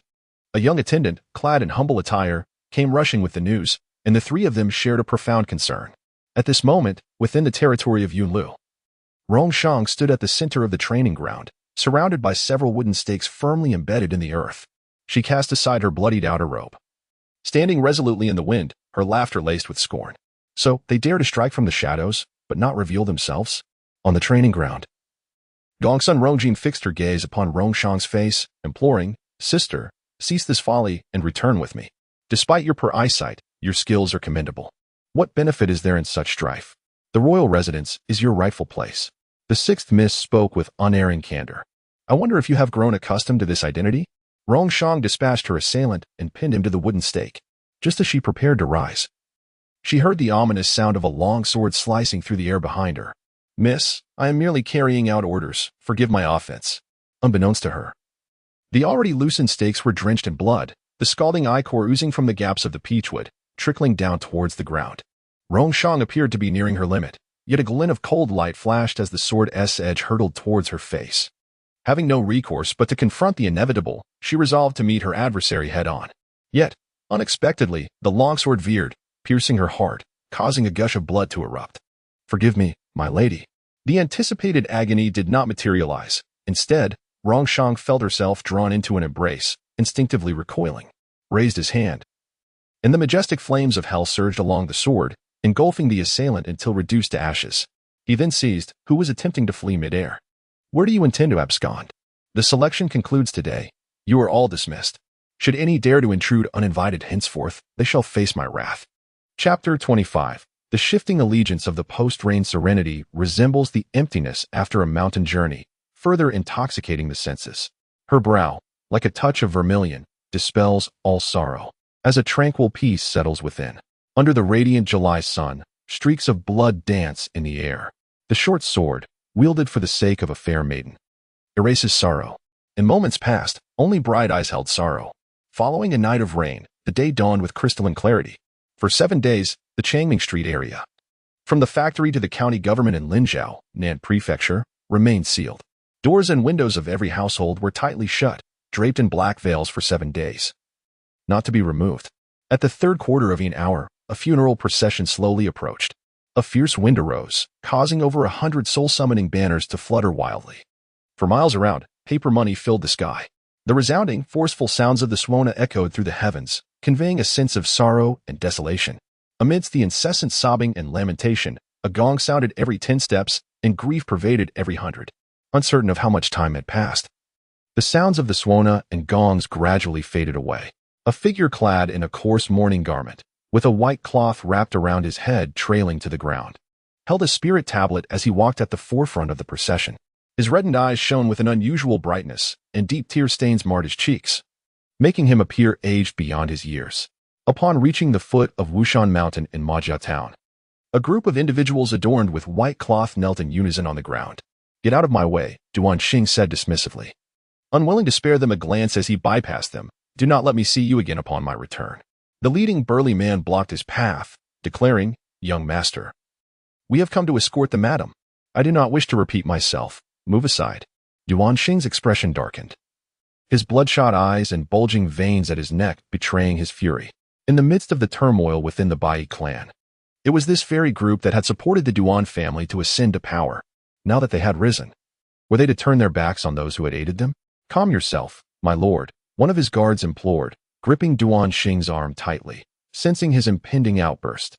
Just then, Duan Qi emerged from the shadows. "Brother, it has been a long time. These individuals are here to bid farewell to our mother. Your actions are rather unkind." Duan Xing smirked coldly. "Very well, then follow along. Let us see how far you can go on your own merit." In late July, during the sweltering heat, Wushan's peak was shrouded in ice and snow, while the mid-mountain bristled with lush vegetation and verdant cypress trees. However, at the foot of Wushan, the ground was barren, strewn with yellow sand and nearly devoid of life. Remnants of crumbled walls scattered about, presenting a scene of desolation. Suddenly, a fierce wind arose, swirling clouds of dust into the air, as spirit banners danced amidst the silence, revealing a tomb adorned with withered branches and fallen leaves before the onlookers. Shielding his face from the swirling sand, Duan Qi surveyed their surroundings, his voice erupting in a furious denunciation. "This is not the Duan family's ancestral burial ground. Where are you leading us?" Before his words could fully dissipate, the crisp sound of blades severing necks echoed through the air, followed by the unrestrained gush of crimson blood. The entourage behind Duan Qi collapsed in unison. Upon closer inspection, the funeral procession had been replaced by soldiers clad in the uniforms of the Shaojun army, their blades immaculate and unstained. They. A guard seized Duan Qi by the shoulders, dragging him towards a stone monument. Kneel. Count out of the madam. Where do you think you're going, you whelp? Release me.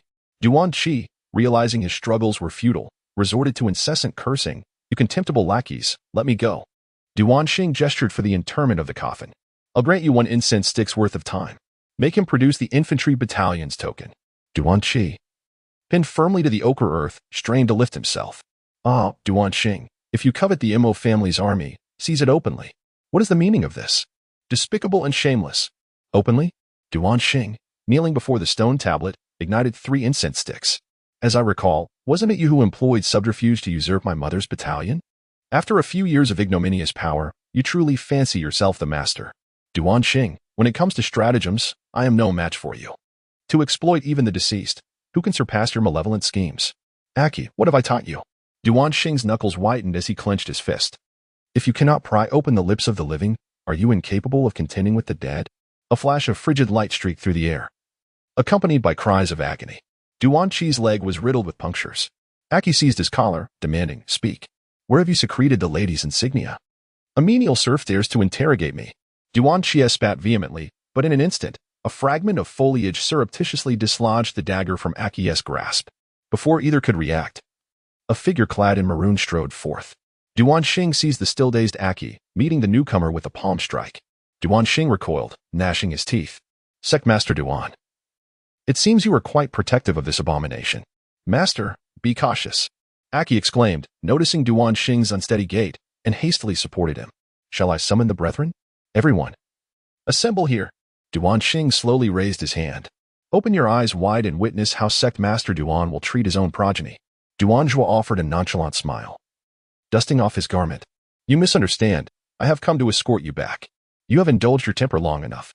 Offer an apology to your brother, and this matter shall be expunged. Apologize? Are you jesting with me? Duan Xie, supported by others, struggled to his feet. Father, he has slain so many of my men today. This cannot be simply forgiven. His heart harbors extreme malice. You must not pardon him so readily.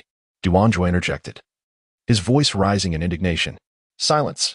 Such reckless pronouncements are imprudent. But father, what transgression have I committed? Duan Zhuo compelled himself to regain composure. He approached Duan Xing, stating, My years weigh heavily upon me, and many matters are beyond my capabilities. Your mother preceded me in death, leaving me with profound remorse. Henceforth, you shall manage the Bai sect. What does this mean?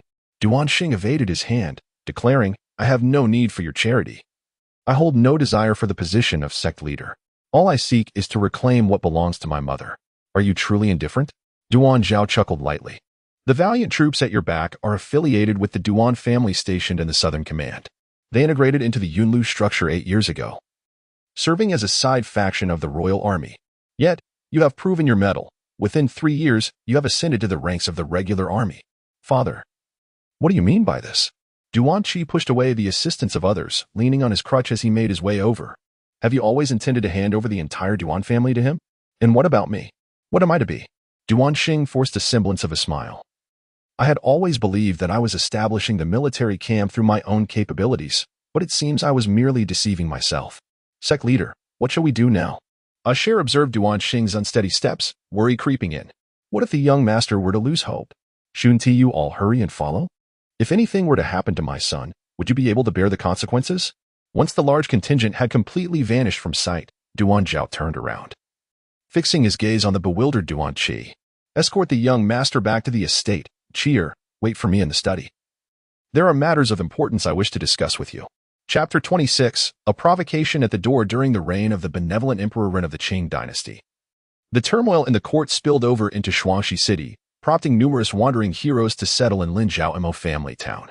Through collaborative efforts, they established the Bai sect. After the passing of the old sect leader, the Wei and Duan families engaged in covert struggles for years. Ultimately, Yulu supported the fifth son of the Duan family in taking control of the Bai sect, which was none other than Duan Xing's grandfather. In the residence during this somber period, funeral banners fluttered amidst a flurry of paper remnants, while mourners filled the hall in a continuous stream, their lamentations echoing endlessly. leaving one to ponder the authenticity of their grief.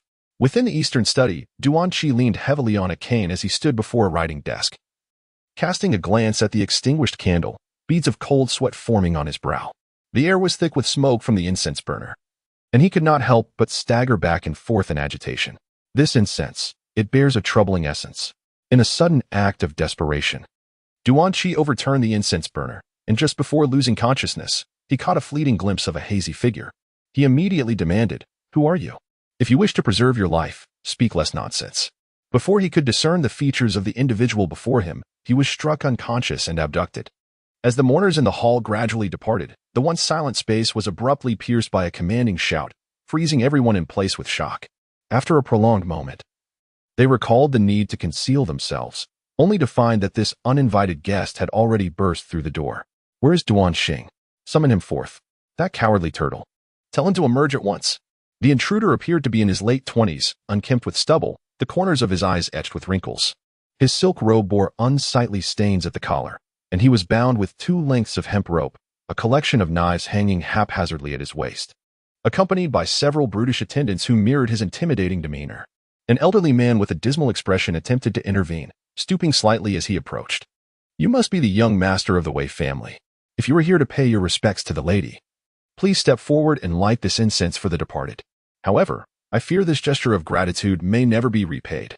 The old man was quite amusing, thought Wei Qing, as others would typically avoid him, yet he boldly approached like a dog chasing after its master. Grabbing the old man, Wei Qing squinted one eye and remarked, "You old fellow, are you perhaps a spokesperson for Duan Xing?" In the past, the Mo family single-handedly saved countless lives from peril, and all disciples revered her as madam. Now that she has departed, how dare you, vermin, act so brazenly before her spirit? The old man, seemingly unyielding, struggled desperately to free himself, his fingers trembling as those few who had not yet fled stood their ground. Indeed, the current Wei family was merely a pack of lost dogs, daring to bark madly here.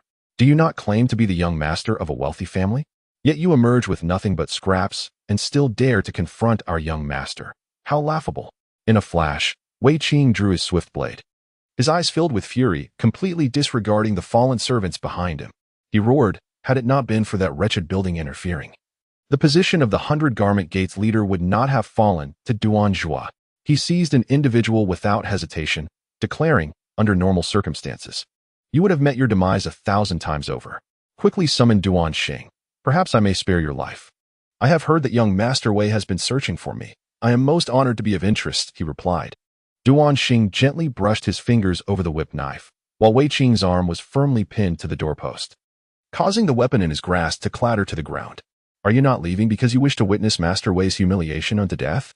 Very well. Then let us all remain." With an expressionless gaze, Duan Xing stared at the group of curious onlookers, finding their presence rather amusing.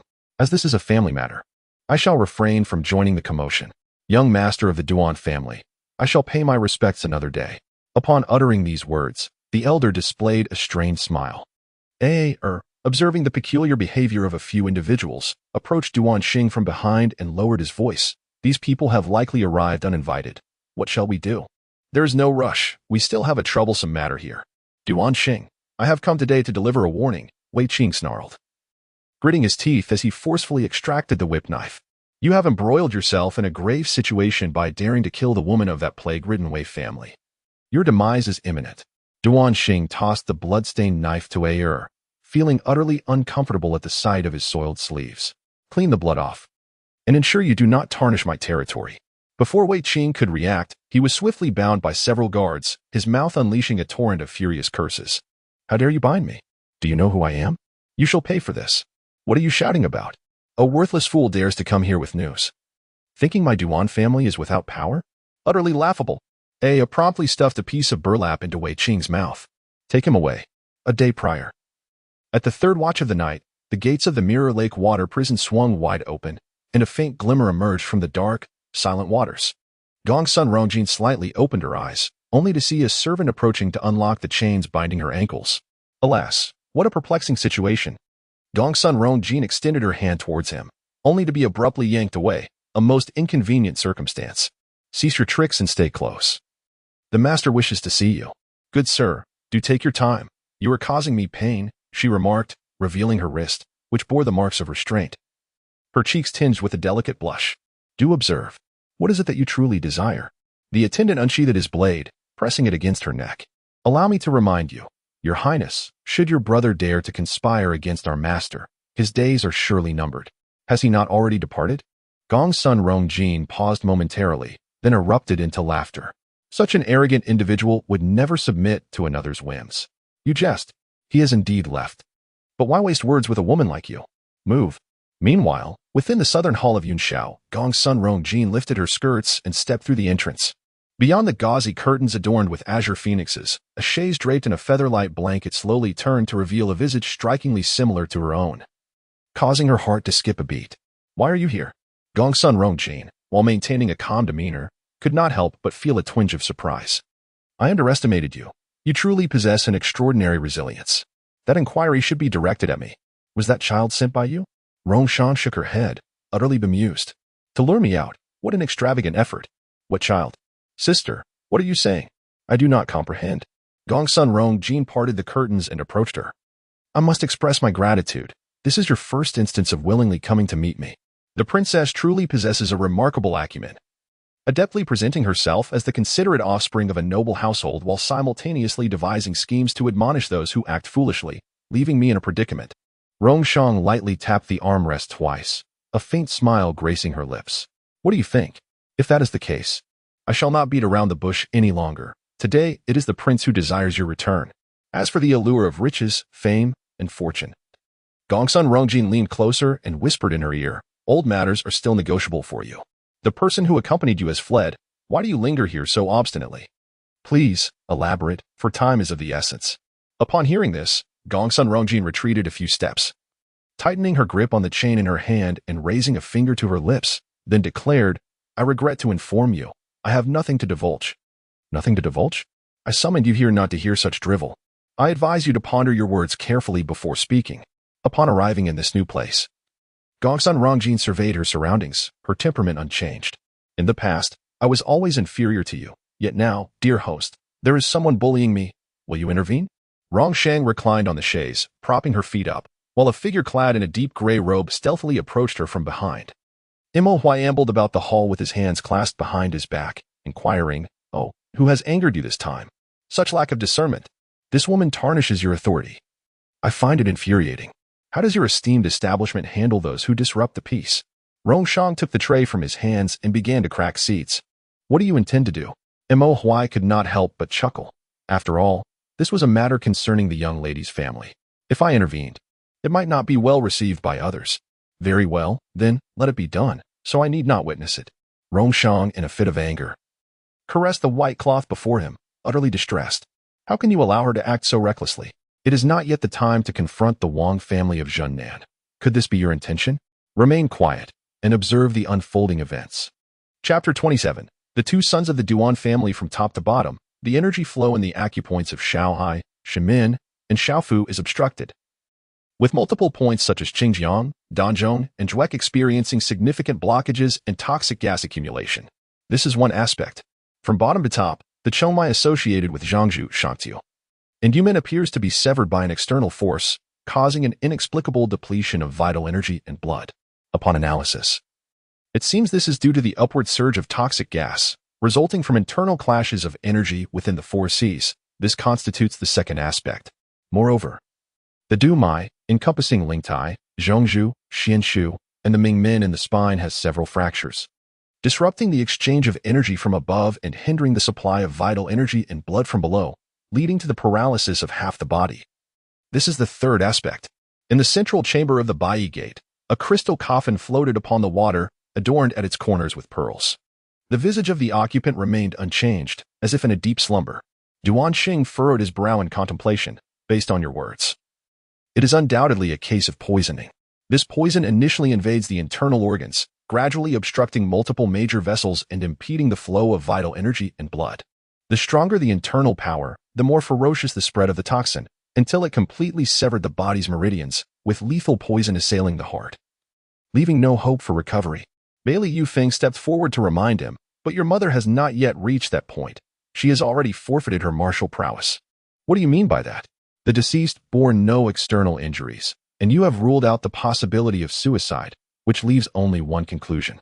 Bailey Yufeng scrutinized Duan Xing's expression, confirming that he was unharmed before continuing. There is more than one poison within her body.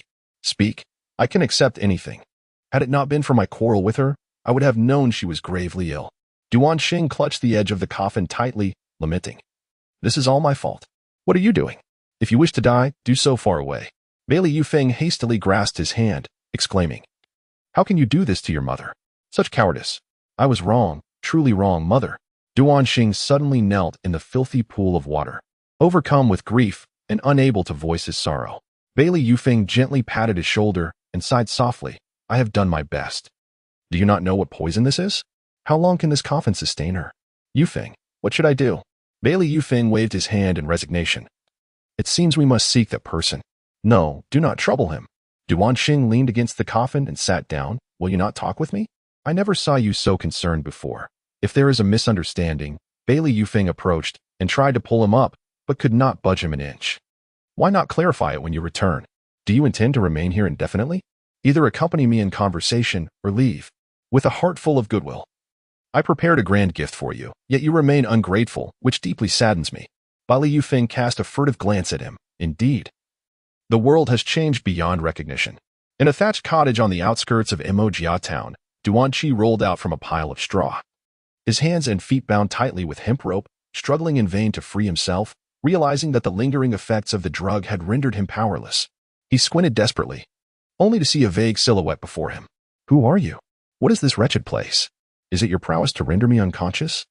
Do you dare to release me for a fair fight? Has the young master forgotten me so soon? Is it you? Upon recognizing the figure's face, Duan Qi instinctively recoiled. I have already given you what you sought. Why do you still seek me? You have truly done me a great disservice, young master. Do you not realize you have brought about my demise? Duan Qi retorted, It was you who demanded the military camp, and I have delivered it to you. That is the emblem of Bai Yi Min. You ought to be content. Now, release me at once. Young Master Duan, I have saved your life today. As for the young master of the Duan family, or rather, the newly appointed sect leader, do you really believe he would spare the life of his mother's murderer? I did not kill her. It has nothing to do with me. Duan Qi exclaimed, his fury palpable as he became visibly flustered. It is not related to me. I merely mentioned it casually. Why are you so agitated? Young Master Duan, have you overreacted somewhat? I have not. Do you know something? Are you deliberately provoking me? What do you truly know? I am not obliged to report to you what I am aware of. This forsaken barack is unclean, and I shall have no part in it. Do you have any inkling of the effort I have expended? The old wretch is fixated solely on Duan Xing. Do you comprehend how arduous it is to procure anything from his grasp? Duan Qi seems to have come upon a realization. Wait, this is indeed something obtained from him. Oh. Young Master Duan, have you reached an understanding? It is common knowledge in the realm that Bai Yi excels in the art of poison and possesses remarkable cavalry skills. Yet externally, he merely engages in sword forging. You ought to be more cognizant of this than I. Duan Qi grasped the terrifying truth impossible. Even if Duan Zhua is a rogue, he would never lay a hand on Mo Ruwei. She is his lawful wife. As for our collaboration, I shall afford you time to deliberate. Young Master Duan, do not keep me waiting too long. Chia? Duan Qi sluggishly turned around. And upon gazing at that familiar visage, he felt an unprecedented sense of estrangement. What occupies your thoughts so deeply? Come forth and allow your father a glimpse. Noticing his distraction, Duan Zhua set aside the documents. What troubles you? I am not your father's child. Duan Qi tightened his fists. Striving to maintain a calm tone, is that not true? Why do you say such a thing? I have grown. I am no longer that naive child of yours. So you need not conceal the truth from me. Your mother entrusted me with a final wish to care for you and ensure your peace throughout your life. Duan Zhua cast a meaningful glance at him, desiring not wealth or grandeur, but merely a life of tranquility and smooth sailing. Tranquility? I am acutely aware of my inferiority to my elder brother, yet I have taken it upon myself to manage affairs diligently. Over the years, I have shouldered half of the family business. You are only aware of his struggles. Have you ever considered mine? Tears welled in Duan Qi's eyes as he staggered a few steps. Of course, you would not contemplate this, for I am merely the discarded child you have taken in. My sole purpose being to pave the way for Duan Xing, is it not? Years ago, your mother, against all opposition, insisted on bringing a half-dead child into her home. With Duan Zhua supporting her decision, I even cautioned her, saying that a woman's compassion could only result in calamity. Do you know what she replied? It is laughable. No one would bestow genuine affection upon a forsaken child, would they? My existence is utterly absurd, being something even my biological parents rejected. Duan Qi raised his hand to wipe away the tears at the corners of his eyes. Her words have never pertained to me. Why should I concern myself with them? Your mother once said that taking a life is easy, but saving one is fraught with difficulty, and her sword will never be drawn against an uncomprehending child. Does she truly believe herself a savior? Duan Qi gritted his teeth, angrily sweeping everything from the desk to the ground before storming out, forever so self-righteous.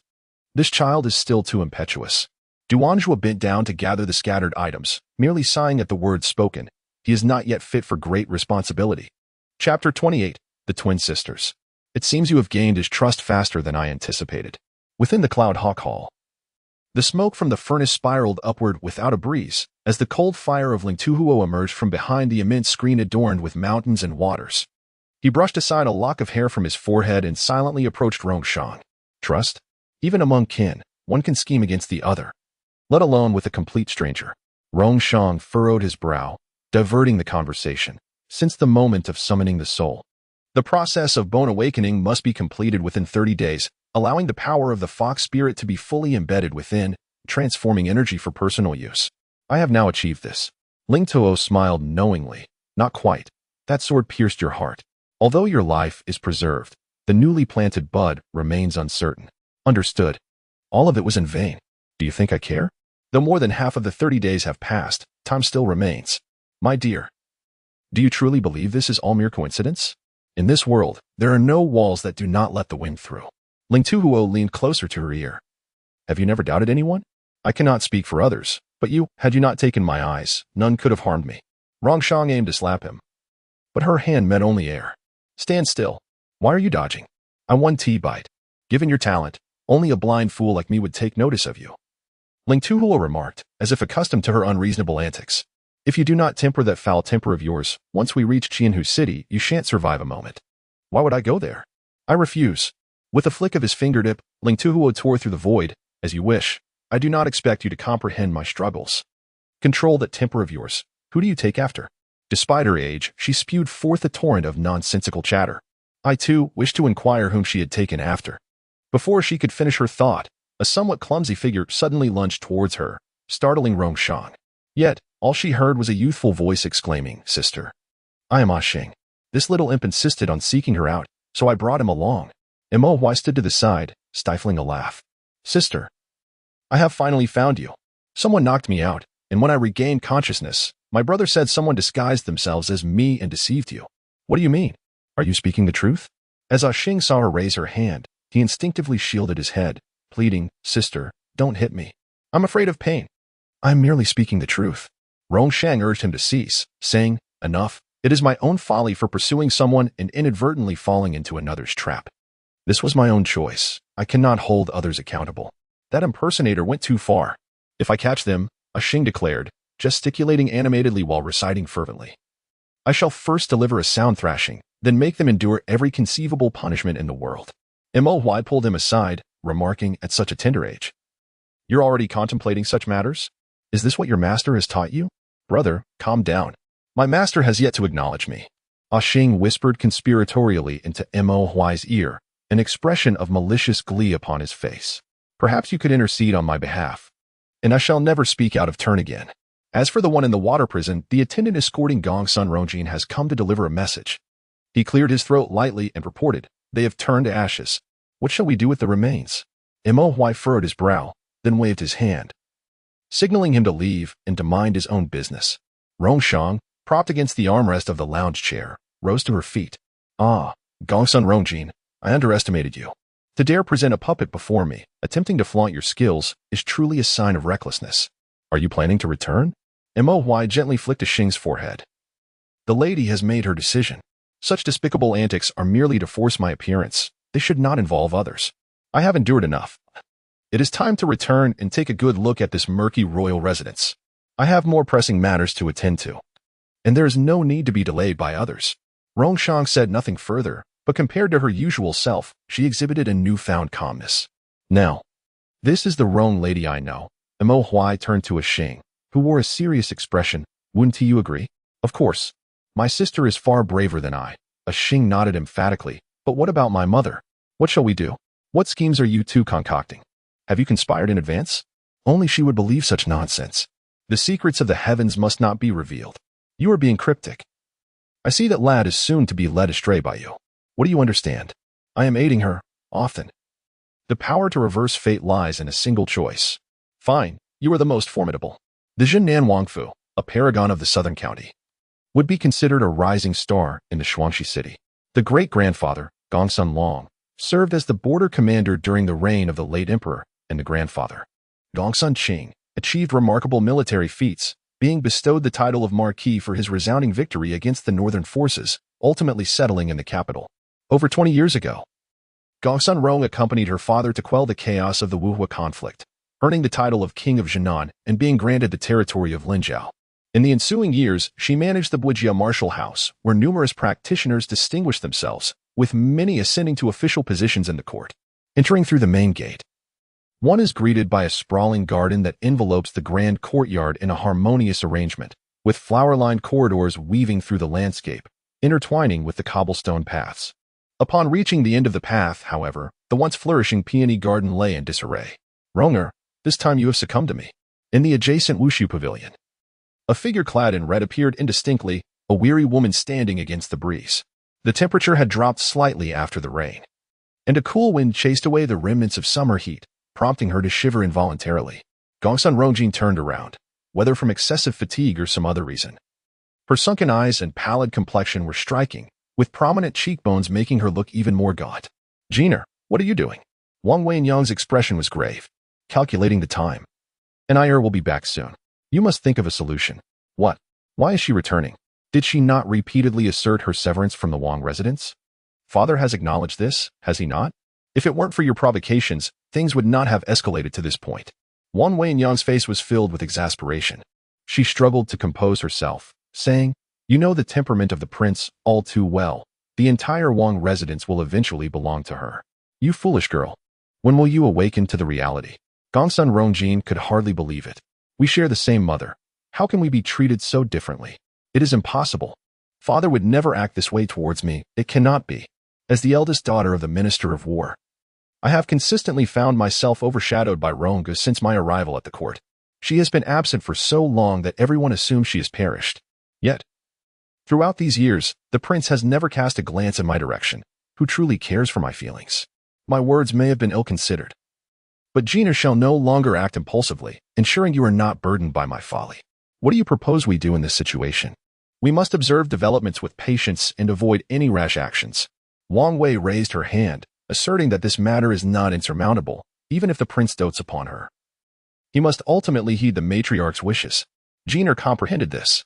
Chapter 29, Loyal to the Monarch, Heartfelt Longing Part 1, Stay your steps. For this is a sacred ground of the grand sacrifice. I implore you to depart. As the night deepened, a sudden clap of thunder echoed through the air. Beneath the crimson eaves, the translucent drapes fluttered in the wind. The Grand Julian Hall was enveloped in swirling smoke, illuminated by the flickering red candles. Esteemed priest, I seek to borrow the sentiment of longing for a brief moment, and I assure you, it will be returned to its rightful place afterward. 1,000 red lotus candles flickered incessantly as an elderly man, his hands devoid of color, raised them.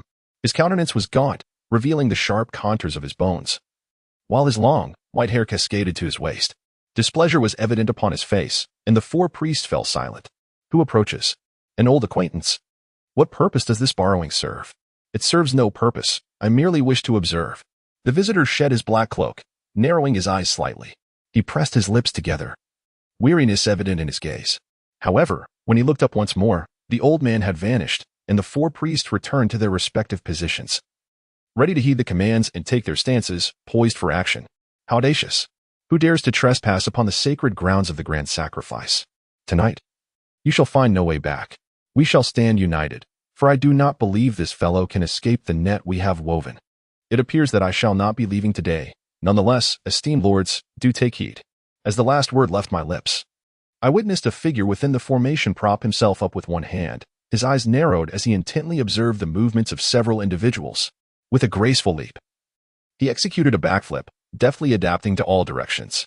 After 100 exchanges, the flickering flames of the candles in the grand hall danced wildly. The drapes fell in unison, and with a smile gracing his lips, he stood to don his cloak once more.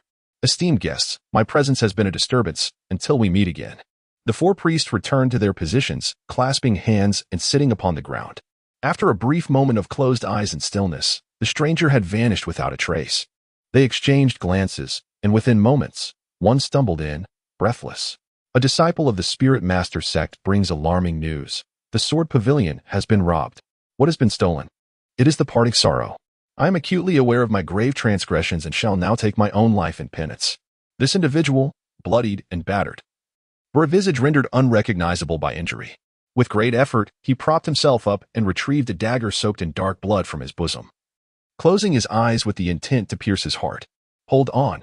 Great priest, I beg your pardon for my impertinence. Chin-Chu possesses extraordinary talent, far surpassing that of his peers in various sects. It would be a grave loss to forsake him.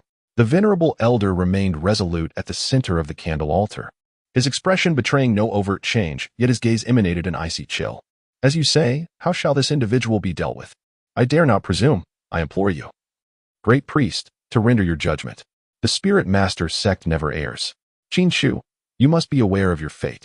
To forfeit my martial prowess and be cast out from the grand rite, Chin-Chu declared, sheathing the dagger and kneeling in a gesture of utmost humility. He expressed his gratitude to the great priest for sparing his life.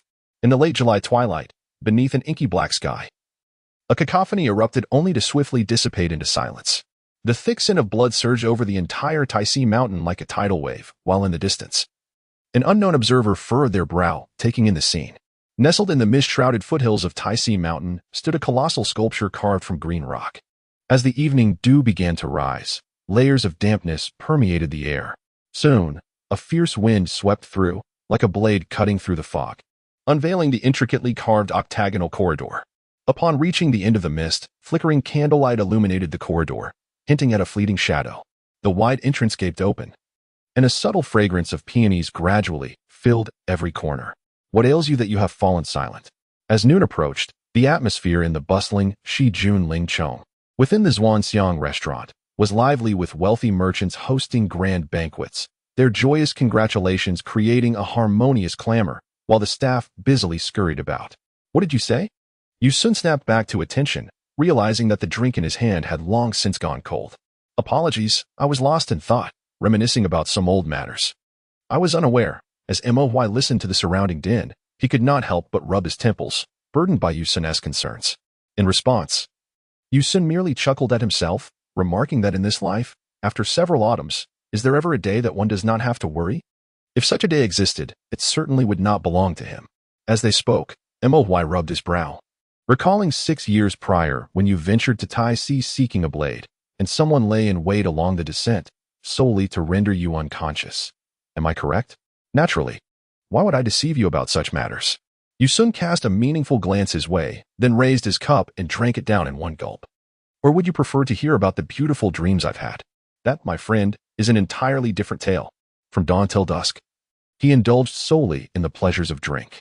Observing his incessant consumption, Moy felt a surge of discontent and directly rapped his knuckles with a pair of chopsticks, exclaiming, "What do you know? What use am I to you?"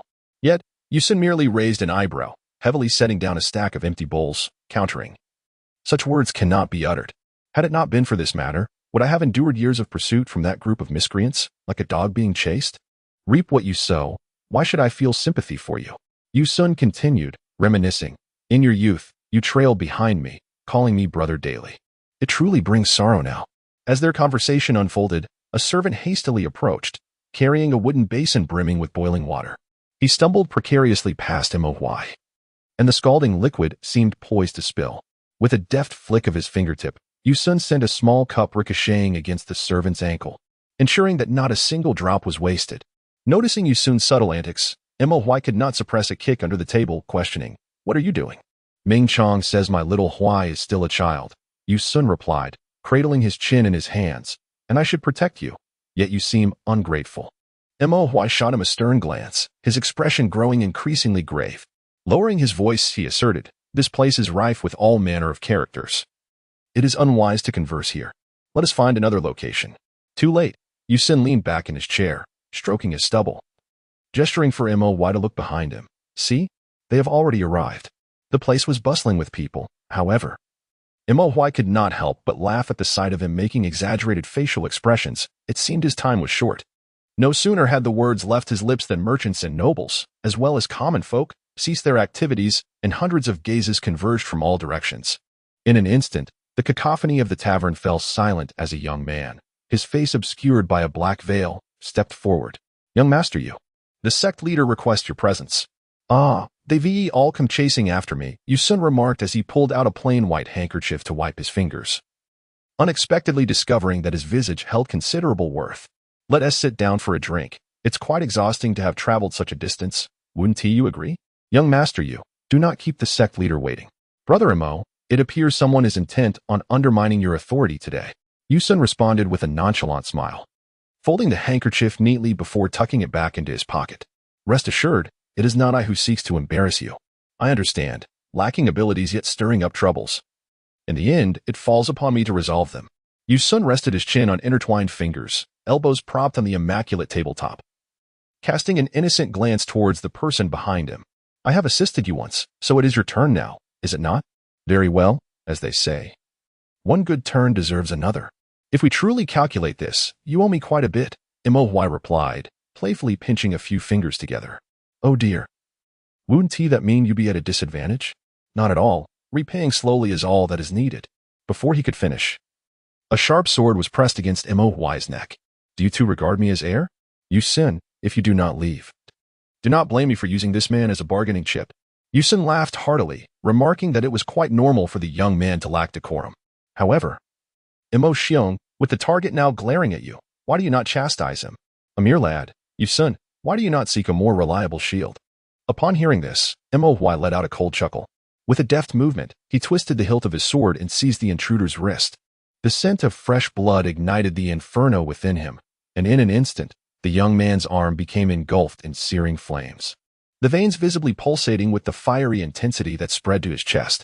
Inside the Zhuangxiang tavern, the companions trailing behind the young man hastily retreated, while the onlookers had long since vanished. The vast hall echoed with the anguished cries of one individual, punctuated by the pitiful pleas for mercy. Chapter 30, Loyalty and Parting Sorrows, Part 2. "Release me? Am I not but a callow youth?" he protested. "It is I who am blind to greatness. I am merely executing orders, with no intention of offending you both. I beseech you, spare my life. Even if I were to spare you, it would be of no consequence. This ember has seeped into your very marrow. I fear you shall live the rest of your days as a cripple," Mo Huai retorted, releasing his grip. "Accept reality, child. There is no salvation for you." Yusun forcefully shoved aside the couch. "Boy, why not allow me to end your suffering directly? Today's encounter is, after all, an unexpected twist of fate. I shall grant you a complete corpse, if you will." "Spare him the further discourse," Mo Huai interjected, swiftly tearing away the black veil from the man's face, revealing a visage that was somewhat peculiar. Upon closer inspection, one side of his cheek was marred by a network of raised, dark lines. "Qin Muyin, you have finally awakened. Did you sleep well, young master Zhua? Do not jest with me. I recall that he is not merely a subordinate of the Qin Wangfu, but I encountered him during the Lianwu period. How has he now become entangled with the Taisi? Is this individual a double agent? You inquire of me? How should I know?" Yusun endeavored to maintain his composure, speaking as evenly as possible. "I ask you, on the night of the Sword Pavilion's theft, why was there not a single soul guarding the Taisi? The treasures of the mountain were stolen, and naturally, all personnel were redeployed elsewhere. Is this not quite normal?" "Nonsense. From the foot of the mountain to its peak, from the side chambers to the main hall, not a single shadow could be found. Where on earth did they all go? Have they perished altogether? You had better speak the truth. I am but a humble custodian, my actions dictated by those above. I would never dare act recklessly. No matter how you question me, my response shall remain unchanged. Speak to me properly. Enough. Why trouble yourself with anger? It serves no purpose." Mo Huai patted his shoulder, signaling him to remain calm. "If it were so easily resolved, then my injuries from years past would have been in vain. Indeed, after so many years of searching for the murderer, he has reached a conclusion based on mere words." Yusin gazed at the bewildered Qin Chu, and his pin-up fury intensified. In a decisive moment, he struck him unconscious. "Huaier, this matter is far from simple. This individual must know something, and I shall extract the truth from him." Mo Huai, with a weary hand pressed to his forehead, lamented that less than an hour after the theft of my cherished longing, I was met with calamity. On that fateful day, Coinciding with the centenary celebration of the Grand Sacrificial Master, the throngs of attendees numbered in the thousands, if not hundreds. While a handful of individuals going missing might be plausible, the idea of everyone vanishing is preposterous. Upon hearing of your predicament, I hastened to the Grand Sacrificial Master's domain, only to encounter this suspicious character. ISNT at a twist of fate that merely moments after my arrival on the mountain, the blade that had lain dormant for decades suddenly took flight? Can you believe it? Wait, there is something I've neglected to inquire. Mo brushed aside Yusun's hand, distancing himself by a few centimeters. Who exactly conveyed the message to you? I find myself in peril, and yet you arrive post-haste? What purpose did you have in wielding a blade? What message? What could possibly have been communicated to me? Or do you wish for me to bestow upon you something? I suspected you were concealing matters from me. And having departed first, I shall leave this individual for you to handle. Exercise caution in all things. Moy cast a significant glance in his direction as he pushed open a concealed door near the empty alley of the tavern, gently clearing his throat.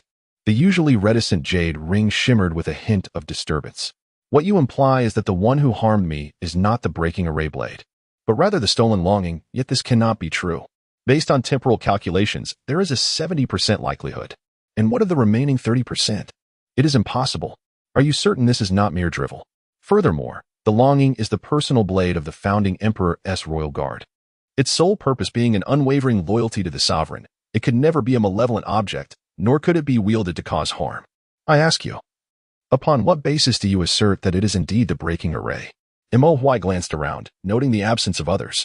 He retrieved a neatly folded package of pastries from his sleeve, contemplating your subjective assumptions and your rudimentary discernment. I truly witnessed it, identical to what they described. Why is it so difficult to convey this to you? Never mind, I shall refrain from explaining further. Who are they? When trouble arises, one only hears the one-sided accounts of others. Who instilled this foul habit in you? Moy lifted a piece of jujube cake and took a few bites, his brow slightly furrowing. The delicacies here are rather unpalatable. Do not concern yourself with who they are. Your unwavering conviction piques my interest in your insights. Yu Qianchong. A person of such unparalleled arrogance, mused. Unless it is by his own volition, who could compel him to act without regard for the cost? Are you suggesting that no one has sent word to him that he has remained upon the mountain all along? Then why the concealment? On a day of universal celebration, who possesses the ability to set a grand feast while erasing all traces? Aside from the sect leader, it would only be the high priest of the Absolute Flame Hall. Yet, to make someone vanish, one could simply eliminate them. Why go through such elaborate measures? This is not characteristic of his modus operandi. There exists another possibility. Moy leaped onto the rooftop, extending 2 fingers to gesture at the height of the building, positing that this group of individuals never existed. Non-existence? Your assertions grow increasingly fantastical. And you accuse me of the same. Are you not equally guilty of subjective conjecture? Consider, then, the notion that in order to ensnare you, everyone meticulously orchestrated a grand performance. Every person you encountered, every event you experienced, could potentially be a cog in this elaborate ruse. Should I then doubt every individual I have encountered? This can indeed be interpreted in such a manner. Everyone has gone to great lengths to eliminate me. Yet they have failed. Am I truly such a remarkable figure to warrant this treatment? Please recount the events of that day, ensuring no detail is overlooked. Once more, I wish to hear the unvarnished truth. During the season of grain rain, I ascended to gaze into the distance. The entire Taisher mountain was enveloped in a dense fog. Strolling through the cypress forest, a gentle stream meandered forth from the depths of the towering trees, which shielded the sunlight. As I parted the mists, I beheld an abandoned pavilion, long neglected, standing majestically between the cliffs. From the mountain's summit, I observed hundreds of feet of iron chains linking the surrounding canyons into a cohesive whole. Within the forest, innumerable natural bridges adorned the landscape, while below the precipice, a raging waterfall cascaded like a curtain. The mountain ravines exuded tranquility, with deer grazing and drinking scattered throughout. Amidst the branches, playful monkeys scattered at the sight of a stranger. At the mountainside, swamps and pools were abundant, with a restless black python stirring within a muddy mire. Its large body shifting silently. Its bright eyes scanned the flourishing bamboo forest, while in the distance, a pavilion nestled by the water appeared and disappeared like a mirage. As noon approached, a youth, drenched in sweat, stood before the gates of the Wulong sect. Though weariness flickered across his brow, his expression remained resolute. A disciple engaged in cleaning sighed, finally setting aside his broom to approach the young man. Please return. My master is not receiving guests today. Upon seeing the disciple draw near, the youth, Moy, immediately bowed respectfully. Senior brother, I kindly request you to convey a message. Elder Fox is aware of my presence. The cleaning disciple, displeased, retorted, I have already stated, my master is not seeing anyone today. Please respond. Do not provoke his esteemed presence. Chapter 31. Loyalty and Parting Sorrows. 3. Upon hearing Elder Fox's words, he recounted that during his visit to the Thousand Lakes last year, he encountered a child, seemingly you. As the two engaged in a spirited dispute, a young woman adorned in an emerald brocade robe strolled out of the sect.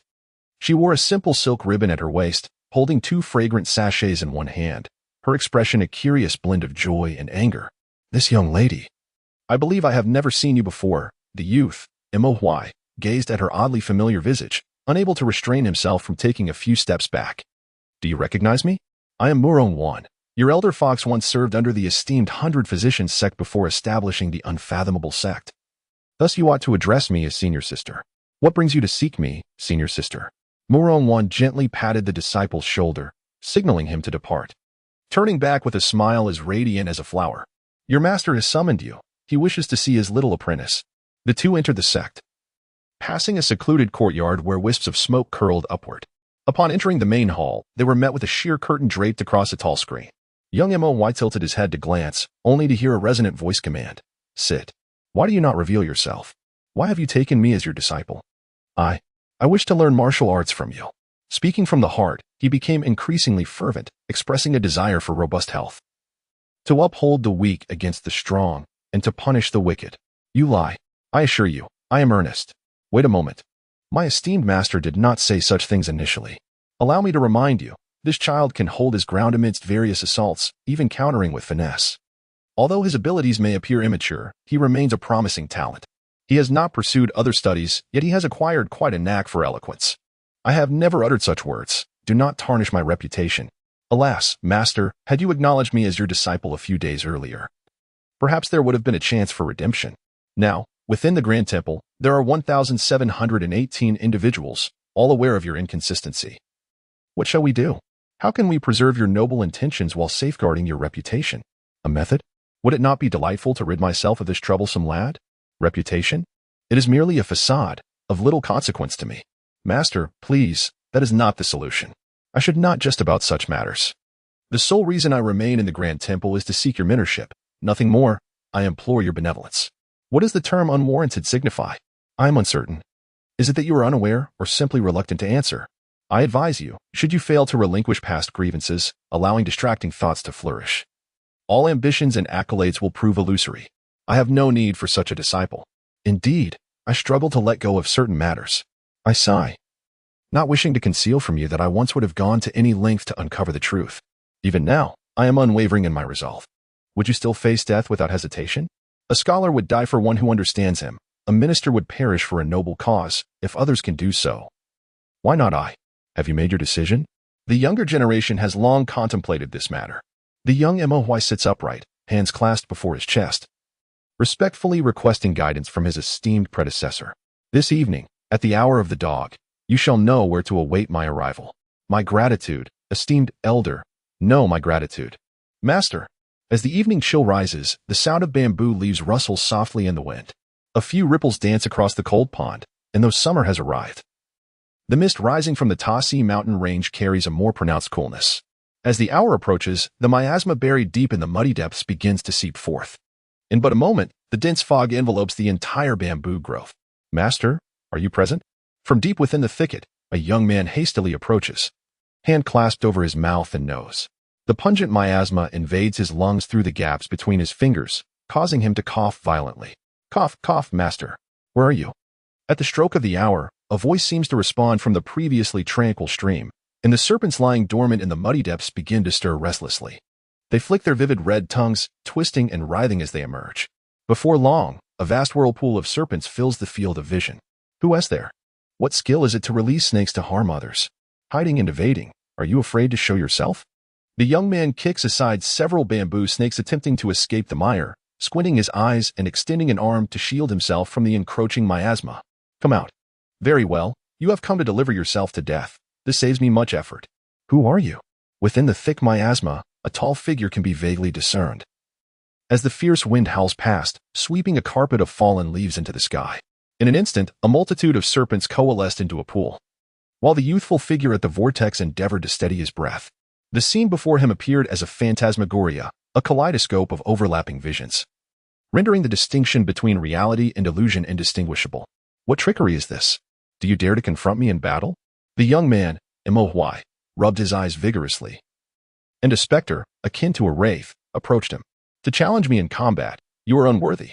Do you seek to take my life? I harbor no animosity towards you.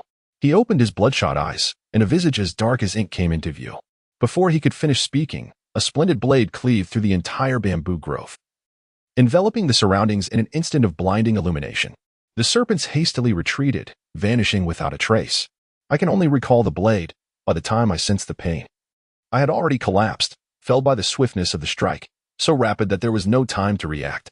Just before losing consciousness, a voice echoed faintly in my mind. A mere fool, overstepping his bounds. You still have not discerned the killer's face, that blade. Your description is even more ambiguous than last time. Time has elapsed, and many details have slipped from my memory. If this is true, then it is well. The only certainty now is that the assailant does not seek your demise. This also perplexes me. What could he possibly desire? Are you afraid of serpents? What? Afraid of serpents? How could I possibly be afraid?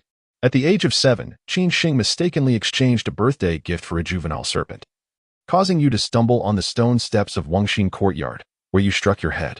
At the tender age of 9, one may wonder how a person so fearful of serpents could recklessly venture into a snake's den. Is it truly the allure of that bamboo grove that draws you in? Perhaps it would be wiser to confess the truth. Indeed, my master did experiment with various snake venoms that night, yet I effortlessly neutralized them. You must not presume it to be impossible.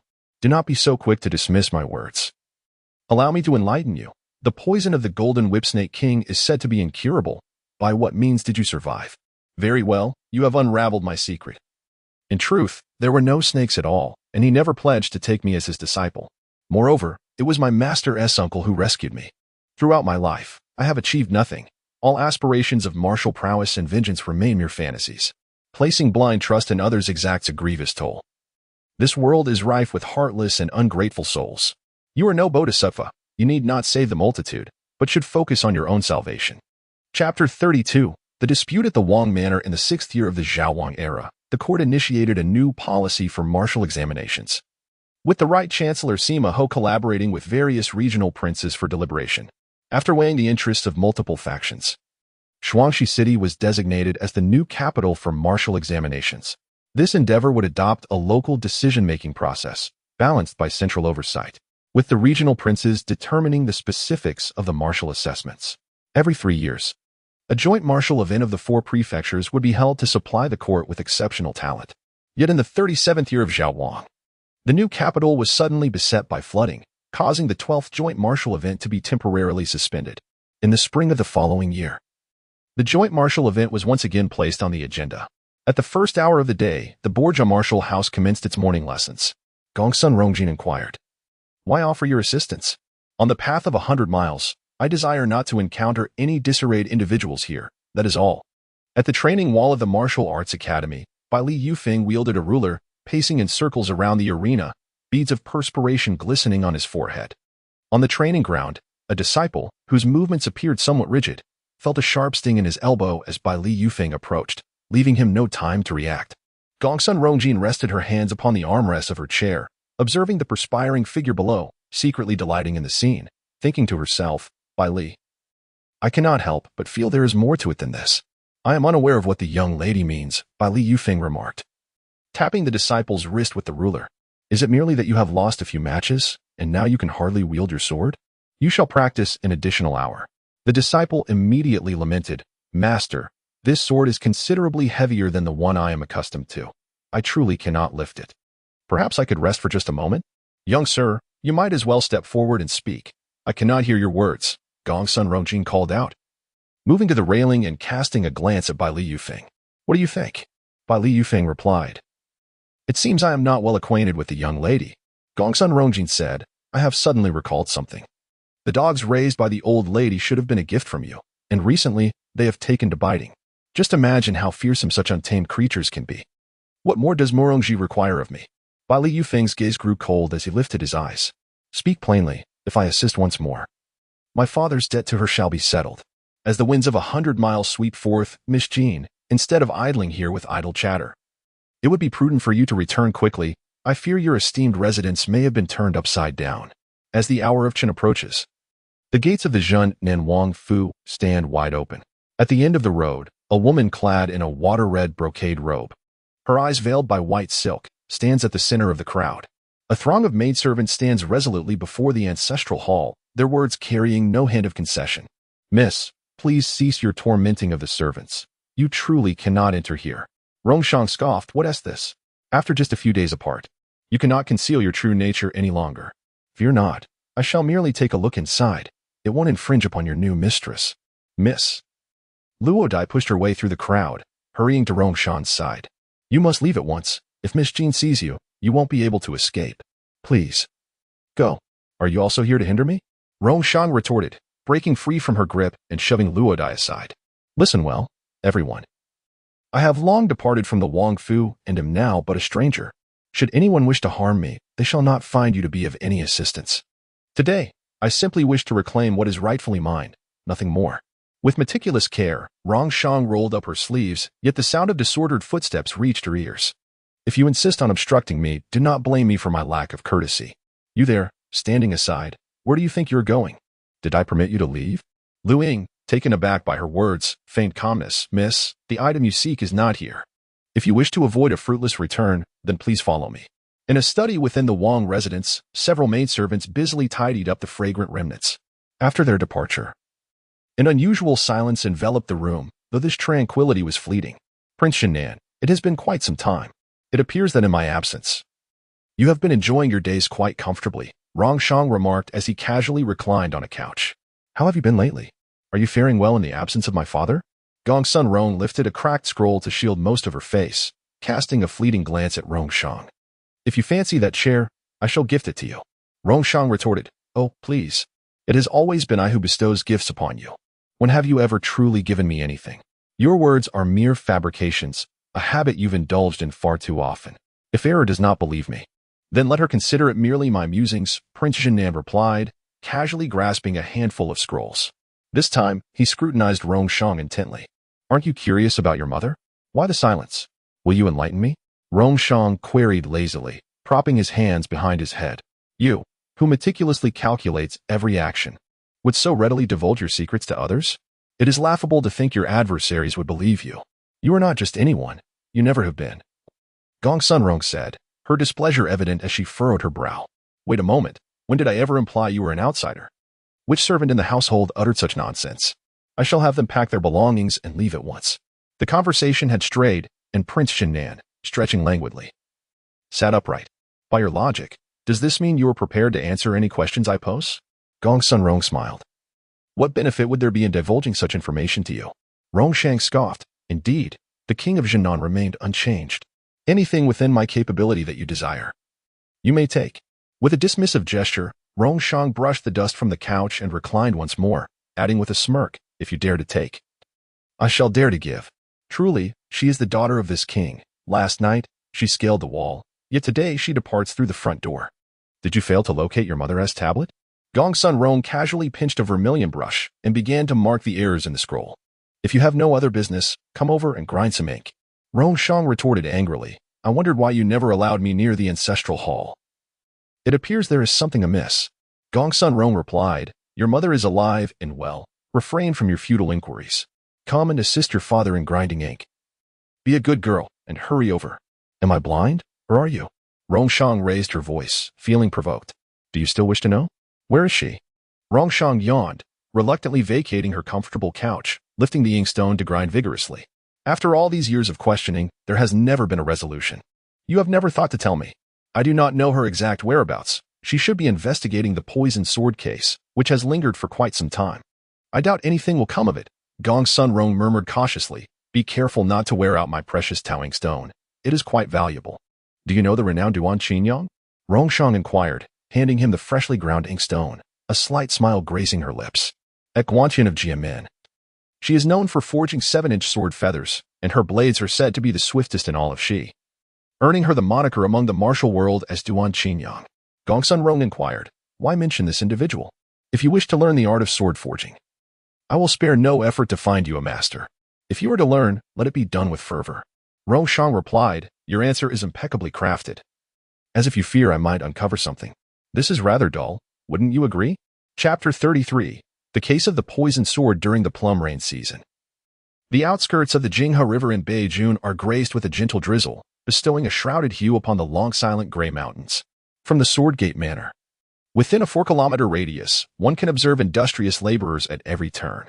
Beyond the undulating hills, a partially excavated hematite mine comes into view. Numerous mine shafts intersect, forming a linear network that delves over 1,000 feet beneath the surface. At dawn, a passageway, 5 feet wide and a full 10 feet high, reveals flickering flames within its depths.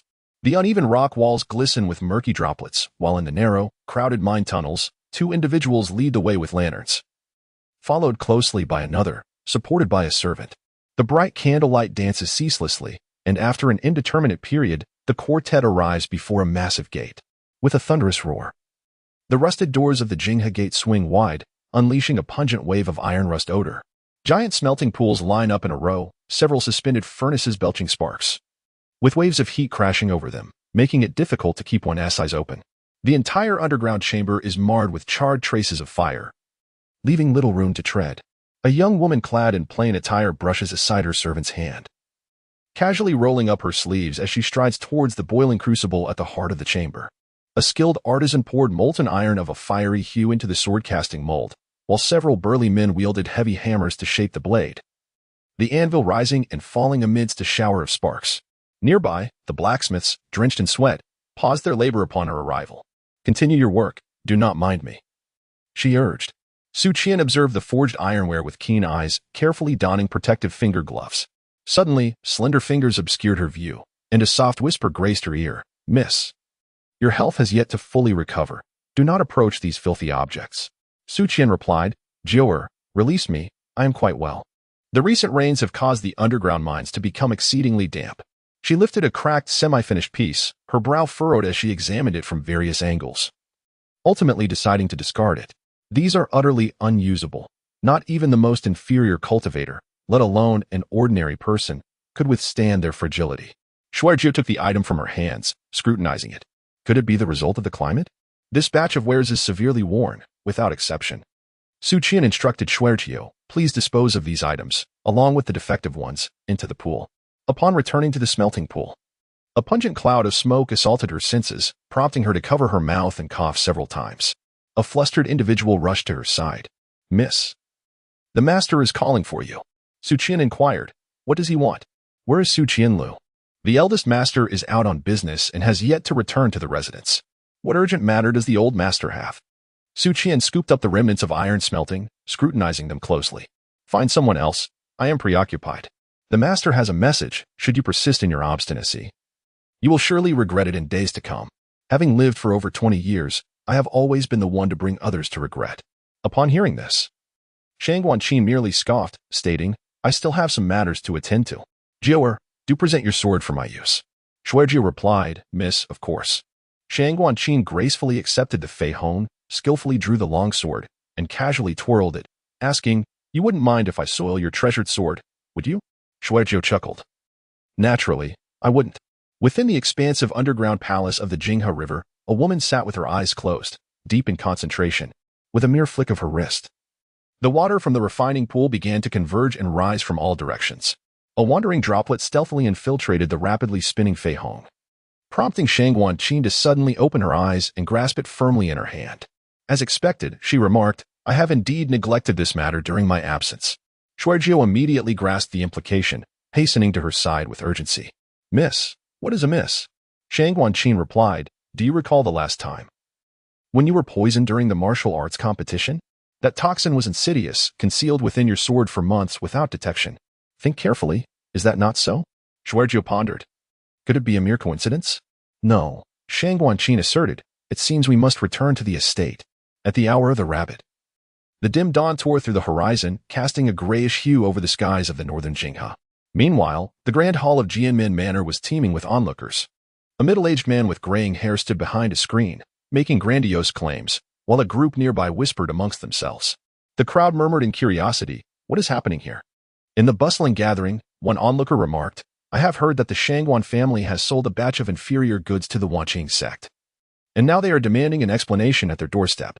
Another spectator queried, "What are we doing here then?" The first replied, "Merely to observe." It is common knowledge that these two families have long been at odds. With this incident unfolding, pretense is unnecessary. Mark my words. It will take no less than 1,000 taels of silver to settle this matter. A third observer gasped, "Such a substantial sum." The first continued, "I have heard whispers that these goods are tainted, laden with hidden troubles. The people from the Wanqing sect have been causing disturbances every few days." Within the inner hall, a young man clad in a deep brown attire stood before a rosewood table. The sound of crisp footsteps echoed as he narrowed his eyes, glancing at the figure behind him. "Did you not return?" Shangguan Qin inquired while surveying the room with arms crossed behind his back. "Did you go so far as to deceive me through another?" "Quite amusing, indeed." Shangguan Lu's expression turned grave as he replied, "Had you arrived any later, you might have found the door barred. Did you hear the words of those outside? Are you implying that I would be unable to contend with them?" Shangguan Qin scoffed, lifting a teapot to quench her thirst, and added with a hint of mockery, "If it were you, perhaps there would be cause for concern." Shangguan Lu cautioned, "You possess this reckless audacity, but what if one day we encounter a situation that even we cannot resolve? That is of no concern to you. Why did you summon me?" Shangguan Lu replied solemnly, "Next month, our clan is set to ally with the Zhouke. Everything is in order, save for the final document. Yet, at this critical juncture, a treacherous sword appears. Is there truly such a coincidence in this world?" Shangguan Qin said, "Leave the matter of the poisoned sword to me. Can you handle these people outside? Rest assured, they will not cause a disturbance for long." In the water prison beneath the Huiting pavilion of the king of Jinnan's residence, voices seemed to ripple through the air. By the side of a small casting pool, a man and a woman stood shoulder to shoulder. Rongshang knelt down, gently caressing the rough edge of the pool, while Gongsun Rong gazed into the distance. Lost in thought, Gongsun Rong asked, "Do you know what your father admires about you?" Rongshang chuckled, "Why this sudden inquiry? It feels rather unusual." Gongsun Rong murmured, "Your straightforwardness and loyalty." Rongshang expressed his disinterest, "Let's not dwell on that. It's about my mother, isn't it? What truly happened to her?" Gongsun Rong replied, "After the incident with the poisoned sword, your mother had a sudden inspiration. Within just a few days, she forged the 7-inch sword Feather, a premier spiritual artifact capable of carrying human souls. Unfortunately, things went awry afterward. As Gongsun Rong spoke of the painful matter, her distress was palpable. Not only did she lose all her previous efforts, but she also suffered a terrible reputation." Rongshang remarked, "Only through the blood sacrifice of a superior cultivator can a life sword ferry souls, thus attaining a supreme spiritual artifact. The resentment of the sacrifice so accumulates over time, ultimately transforming into malice." Gongsun Rong inquired, "Do you believe these rumors circulating in the marketplace? Whether they are rumors or not is of little consequence now. I've come to understand that regardless of who my mother is or the nature of her actions, whether good or bad, they hold no bearing on me. I need only to focus on myself." Chapter 34, Seeking Conflict in Martial Arts. Is it true that your esteemed residence has no one willing to engage in combat? In my opinion, the Lingzhou martial house is merely populated by individuals who are fearful of death, and the renowned Western town's estate is but a hollow reputation. It would be prudent to close its doors and disperse its teachings sooner rather than later. Do not speak such nonsense. At that moment, a resounding admonition echoed through the air, causing the assembled cultivators to exchange glances of bewilderment. A figure clad in a cerulean brocade robe, layered with a simple dark garment beneath, and adorned with golden threaded boots, possessed a gaze as sharp as a blade. He cast a glance at the cowering crowd and leaped from the second tier of the training wall into the center of the sole platform. For 70 years, the Lingzhou martial house has upheld the principle of cultivating virtue in its disciples. Without a leader, a sect cannot thrive, and without a spirit, martial prowess cannot be established.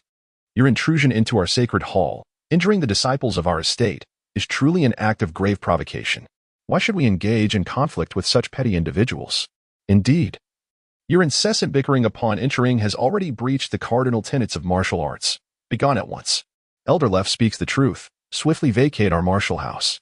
Upon witnessing someone take the lead, the crowd echoed in unison, their cries of disdain drowning out the earlier clamor of the few instigators. As the standoff continued, a young woman clad in a pale green silk dress gracefully parted the obstructing figures. With each step, the bells at her waist chimed softly, her enchanting peach blossom eyes sparkling with vivacity, every expression of hers radiating brilliance. There is nothing to be gained from conversing with them. It is merely a haven for nefarious individuals. I am unaware of whom the young lady refers to. My name is Duan Xing, styled Bugue. Born in the year of the emperor, on the 11th day of the first month, at the hour of the tiger, in the town of Mashijia. At the 100-garment gate, a disciple of the Lingzhou martial house. Zuo Shao, upon hearing these words, found himself in a perplexing state of amusement and sorrow. This individual had long since returned to Yunlu, severing all ties with Lingzhou Wufu. Should fate be kind, the young lady may yet encounter the valiant soldiers bearing the golden blades he commands. Allow me to introduce myself. I am Wei Li Jun, representing the Wei family of Mo Jia Town, here today to request the return of a certain individual. Duan Xing? Has he not already departed for Yunlu? Never to send word back? Our band of brothers has been consumed with worry for him, while he revels in carefree pleasures. It is whispered that he is a true harbinger of doom. Having brought misfortune upon his own parents, it would be wise for us to keep our distance. Silence. In a mere moment, the sounds of laughter, anger, and banter echoed within the training walls. Zuo Shao, infuriated by the idle gossip swirling around him, bellowed for all to return to their training. Are you also idle? Should anyone dare to continue spreading rumors, they will be expelled from Wufu without hesitation. Wei Li Jun, twirling two delicate and translucent bells in her hands, addressed Elder Zuo. I do not wish to be unreasonable, but if you could provide me with a plausible explanation. Explanation? Zuo Shao scoffed coldly at her words, casting aside his outer robe, declaring, It is I who demands an explanation from you. At 12:15, as Yunlu entered its daily period of respite, outside a tastefully appointed quiet room in the main building, Qin Sheng stood on tiptoe, anxiously pounding on the door. Senior brother, open the door. Emily shouted. Open the door. What is he up to? One of the attendants, perceiving the suspicious behavior of this individual and unable to tolerate the commotion any longer, finally delivered a sharp slap across his face. Qin Sheng turned her head with a scowl, but upon recognizing the visitor's face, she immediately donned a smile. Aren't you that person? What brings you here to inspect? The master of the building is currently receiving guests. Qin, why aren't you diligently instructing your disciples in Yunjiao? Why do you persist in visiting here for no apparent reason? Now, brother, that statement is rather misplaced, Qin Sheng replied, waving her hands dismissively. Let me explain in detail. If this were an ordinary martial arts residence, it would be acceptable. However, that place is remote and arduous to reach, taking several days for a round trip. I have already informed the master that I shall reside here for the next fortnight. I must inquire about these matters. This is the master's sanctum for meditation. Be wise and depart at once. You, my friend, why do I keep entangling myself in these trivialities with you? I am seeking Mo Li Shao. He is not here. Is he? Qin Sheng, feeling flustered, scratched her head. You must hasten there immediately and convey that if he wishes to avoid losing his dearest brother, he should return post-haste. Meanwhile, the Yunjiao martial arts residence was abuzz with activity. The disciples were engaged in a martial arts assembly on the sole platform. Two individuals retreated 3 steps each for a brief intermission. One was drenched in perspiration, his eyes wide with exertion, clearly fatigued. He struggled to lift a poisoned sword. And within a 5-foot radius around him, a dark haze of toxic miasma began to swirl. As the sword's energy converged, the heavens seemed to open, and the sword gate formation was activated. Do not forcefully channel your internal energy. Cease at once.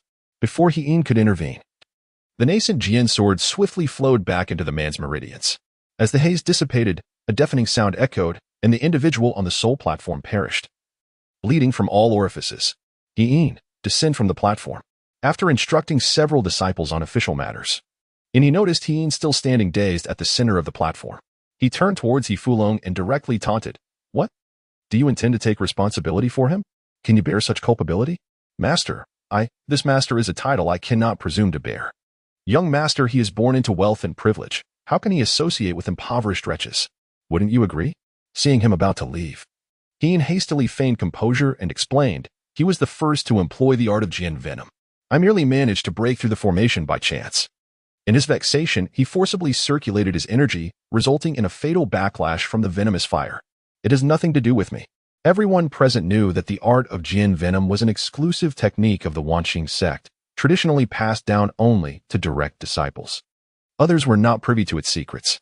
Regardless of how you managed to break through this cunning formation, Ini said with a faint smile, his hands behind his back. They came to the Yunjiao martial assembly with the intention of exchanging martial knowledge, yet they have lost a man for no reason. I fear this will be difficult to explain. Yin, why are you standing there dumbfounded? Quickly offer your apologies. He Fulong, having arrived at the edge of the platform unnoticed, cleared his throat and roared at the vacant-eyed Yin. What fault is mine? If it is a martial exchange, then it should be each to their own ability. I defeated his skill. That only means he was not skilled enough. How has it become my fault instead? I have long heard of the remarkable abilities of the two disciples under Master Yin, known for their eloquence and mastery of both martial and literary arts. Today, upon witnessing them, I find that the rumors circulating in the streets are indeed true. I am Liang Qi, the son of the esteemed Liang Yi, the head of the Wanqing sect, and I extend my greetings. As I observe the stalemate among the individuals present, a young man clad in a resplendent golden silk robe steps forward. He unfurls a fan inscribed with elegant characters and strides directly into the chaotic spirit platform. Ini bows respectfully to him, and Liang Gongzi gestures that no further formalities are necessary. He acknowledges that the recent embarrassment faced by the Yunjiao martial house is indeed their fault. If fate insists on this course, it is beyond the capabilities of mere mortals like us, and thus, I implore your esteemed sect to exercise discernment. To resolve a matter, one must confront the source of the issue. Liang Qi circles around Yin, asserting that this young brother is most knowledgeable about the situation. Chapter 35, The Stalemate, Part 1. If you doubt my words, I would not mind testing again. Any disciple from your esteemed sect may step forward for a trial. As the dispute escalates, a chorus of jeers erupts from within the training walls. Yin raises his voice, spouting his rhetoric.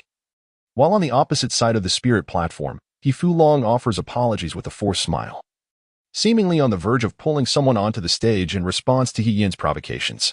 Rascal, hurry and get down from there. He Yin stands tall, his demeanor tinged with disdain. I, He Yin, conduct my affairs with utmost integrity, unlike others who resort to underhanded tactics. To steal another's martial arts? Such actions are the domain of the weak. I thank you for your consideration, but if you insist on forcing my hand, it seems the humiliation I suffered today is not yet sufficient. He stood at the edge of the stage, gritting his teeth, his eyes darting around in a frenzy. He managed to force a bitter smile, seemingly regretting his involvement. Liang Qi, witnessing the escalating chaos, fanned the flames of diplomacy, saying, Young Master He, how about this? I too am a disciple of the Wanqing sect, and I wonder if I might have the honor of receiving some guidance from you. Youth dare not, came the retort. Our sect's poison arts are divided into 8 levels, with the 4th serving as a threshold that ordinary cultivators struggle to surpass in a lifetime. The Jin sword is merely the first tier of introductory skills, hardly a challenge for someone at the 6th rank or above. At last, Ini spoke up, He Yin. A distinguished guest has extended an invitation. You would not deny him even this small courtesy, would you? He Yin pondered for a moment, then bent down to retrieve the sword that had fallen to the ground, turning to face Liang Qi with a respectful gesture. After a lengthy pause, he could only muster 5 words. Please, senior, enlighten me. Indeed, heroes emerge from youth, thought Liang Qi, regarding him with keen interest. It had been a while since he had exercised his skills, and today would be a perfect opportunity to spar with the young master. Before he could finish speaking, several Jin swords whizzed past He Yin's cheek, moving so swiftly that they left only fleeting shadows in their wake. In mere moments, the Jin swords, enveloped in layers of frost, dissipated like dust. He Yin patted his face, feeling the bone-chilling cold. In the realm of martial arts, each move and technique is but a fleeting illusion. The grandeur of external displays and mere flashy techniques ultimately lacks longevity. It is the essence within that holds true significance. While one may learn a few impressive maneuvers from the external arts, the true quintessence remains elusive. Liang Qi unfurled his folding fan and delivered an elaborate discourse that left He Yin utterly bewildered. The initial fervor he possessed now entirely dissipated. You, young one, are no match for me. Might I implore you to adhere to the principles of a gentleman? What are the noble sentiments of home and country, and the essence of righteousness held close to the heart? Alas, I am not one to entertain such notions. I recognize only the outcomes of events. Should the young master fail to provide a reasonable explanation today, do not blame me for resorting to overwhelming force. He Yin steadied his grip on the sword's hilt with one hand while the other pressed the blade firmly against his waist, poised for action. Liang Qi slightly turned his body, a cryptic smile playing upon his lips. With 3 fingers raised, he conjured a series of azure beams of light that intertwined in a mesmerizing formation, dazzling enough to blind the unprepared. He Yin, unable to evade, took the full force of the strike and, upon reopening his eyes, found the fan's handle pressed against his throat. This was untenable. The sword gate formation belonged to a higher realm. Liang Qi raised his sleeve to obscure half of his face, seemingly unable to bear witness to the dire state of affairs. You merely employ the method to break the formation, yet, with a change of opponent, you falter? A martial practitioner who cannot integrate knowledge is akin to a strategist who merely engages in theoretical disputes, an egregious mistake. Thank you, esteemed senior. I acknowledge my error and appreciate your understanding. Before Yin could complete his bow, Liang Qi had already brushed past him. His murmured words were like a gentle breeze, vanishing in an instant. Liang Qi, the eldest son of Liang Yi, the governor of the capital, still commanded a formidable reputation even in the realms of Shuangxi. One of his sons served as the deputy minister of war, while the other had triumphed as the top candidate in the martial examinations for 3 consecutive years. The court urged him to serve, but he remained indifferent, opting instead to establish his own martial arts academy, reaping abundant rewards. Does he not have a daughter? I have heard she is a love child, her status rather dubious. Alas, what nonsense my tongue spouts. That young lady is quite fierce, having trained alongside her 2 brothers to hone her skills. I dare say, if one were to scour the entire city, they would be hard-pressed to find anyone brave enough to offend her. I would stake my name on it. What audacity does Yunjiao possess? This is already a serious matter. Yin He, upon hearing the cacophony of voices, felt his ire intensify.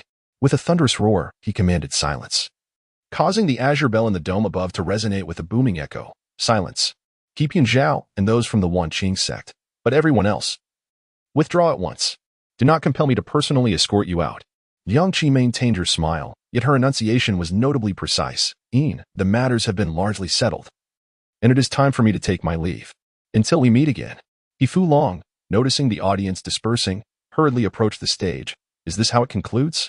What were you all discussing? Did he not confide anything to you? Father, you need not concern yourself with this matter, he replied. Let us clarify things. You reckless brat. What on earth transpired today? Seeing the unusual expression on his face, He Fu Long seized his shoulder, glancing around before lowering his voice. Did I not instruct you to assess the situation? How could you have killed someone? This is truly a calamity. I rely solely on my own abilities in combat. Why must everyone be this way? Their skills hold no value to me. Yin retorted, casting aside her sword into He Fu Long's arms before turning on her heel and storming out. In the depths of Lingzhong, a figure rushed through the narrow alleys of Hongqiao, panting heavily, struggling to articulate a single word.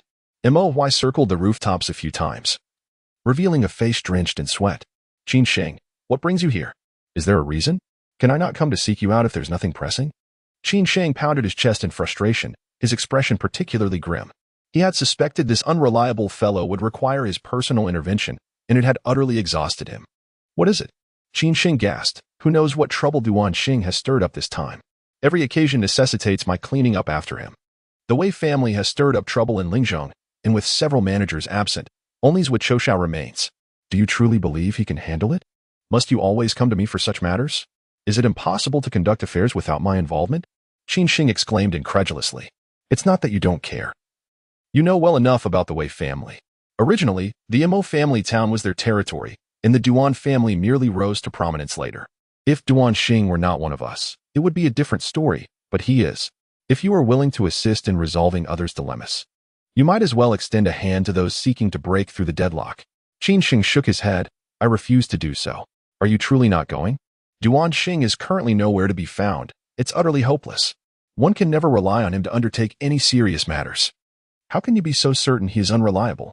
Helping others excessively can instead become detrimental to oneself. Trust in our capable leader. He will manage the situation. Chapter 36, The Stalemate, Part 2, within the inner sanctum of the Jin Nan Wang's ancestral hall.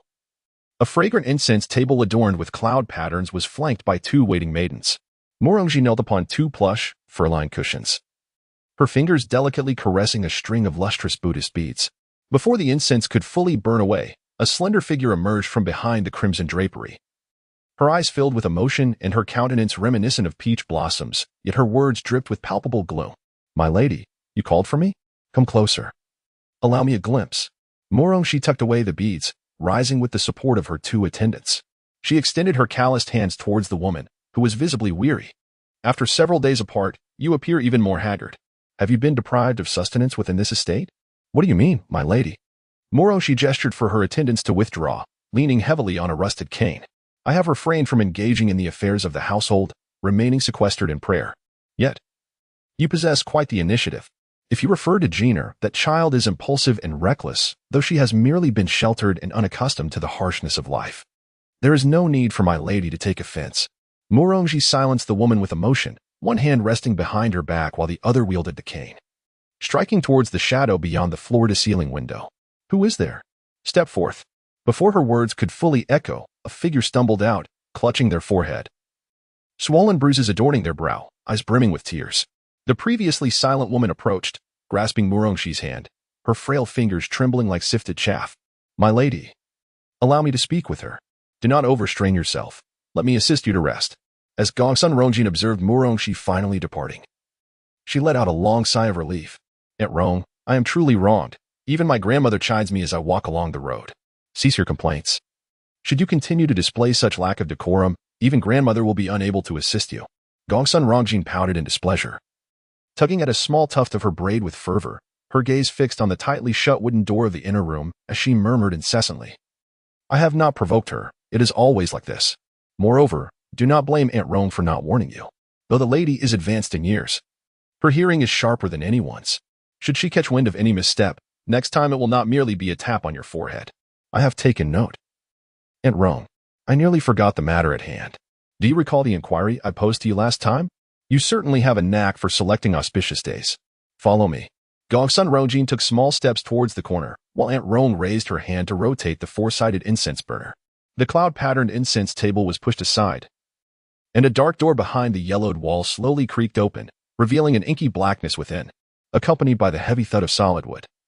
A narrow passageway materialized before the two. What is this? Do not touch anything on the walls, and watch your step. The pair traversed the passage for 10 paces, and Gongsun Rongjin, aided by the flickering candlelight, scrutinized the murals lining the corridor.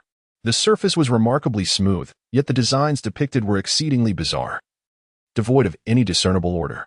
Upon reaching a corner, the candlelight illuminated the space, casting a vibrant glow upon the dark, grand mural that seemed to come alive. Behind the corridor lies a secret chamber, approximately 6 feet wide and 10 feet high. In the center of this chamber stands a fragrant redwood altar, with remnants of incense lingering in a bronze censer. As one gazes around, the stone walls are adorned with numerous candlesticks, all enveloped in a mesmerizing golden glow, while the floral engravings seem to pulsate with vitality. Do you know what this is? Uncertain. What is it? This is the twin fox goddess. Gongsun Rongjin reached out to caress the smooth stone wall, momentarily taken aback by the mention of the twin fox goddess. What is that? Aunt Rong swatted away her restless hand, cautioning her not to touch anything. It would be best for her survival. If it is permissible to offer incense, then it cannot be an object of malevolence. Why must it not be touched? If it were, Aunt Rong fixed her with a penetrating gaze, her eyes radiating an icy chill. Are you certain you wish to know? Indeed, Gongsun Rongjin replied decisively. The twin fox goddess, the eternal lake, refers to the noble fox known as Gu Yuan, the first individual recorded in the annals of the Qin kingdom's history, and the only one historically referred to as the eternal deity. I know the flower of the fox goddess is originally named bone herb, a medicinal plant cultivated by the noble family of Eternal Lake City. Gongsun Rongjin mused, resting her chin on her hand. The noble fox, Gu Yuan. So this is how the fox goddess came to be.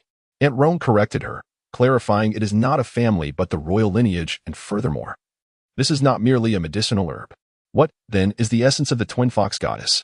Behold these exquisite reliefs, which stand in grandeur far surpassing those of other fox spirits.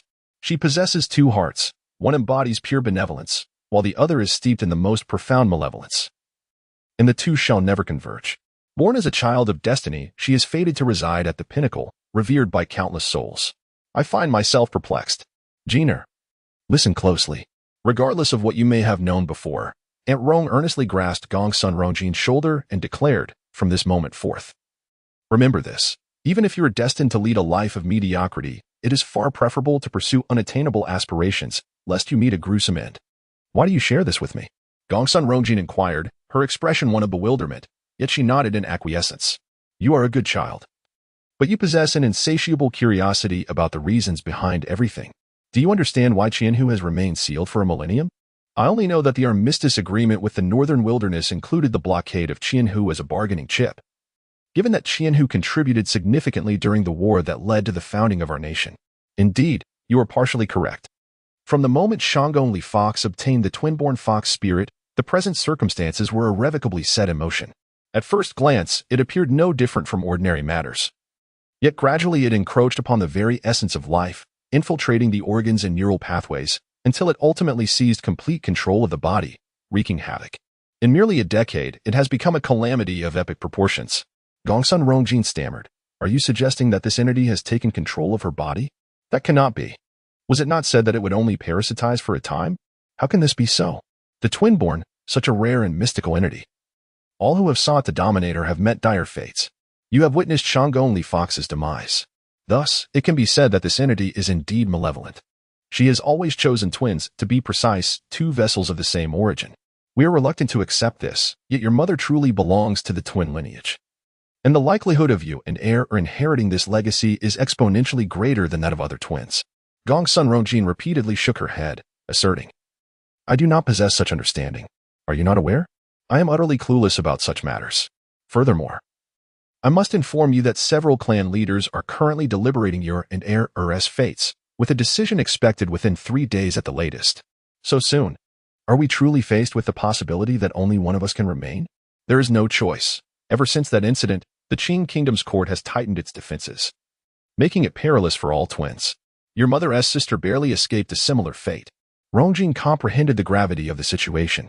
Chapter 37, The Stalemate, Part 3, Elders Wa. Please do not kneel.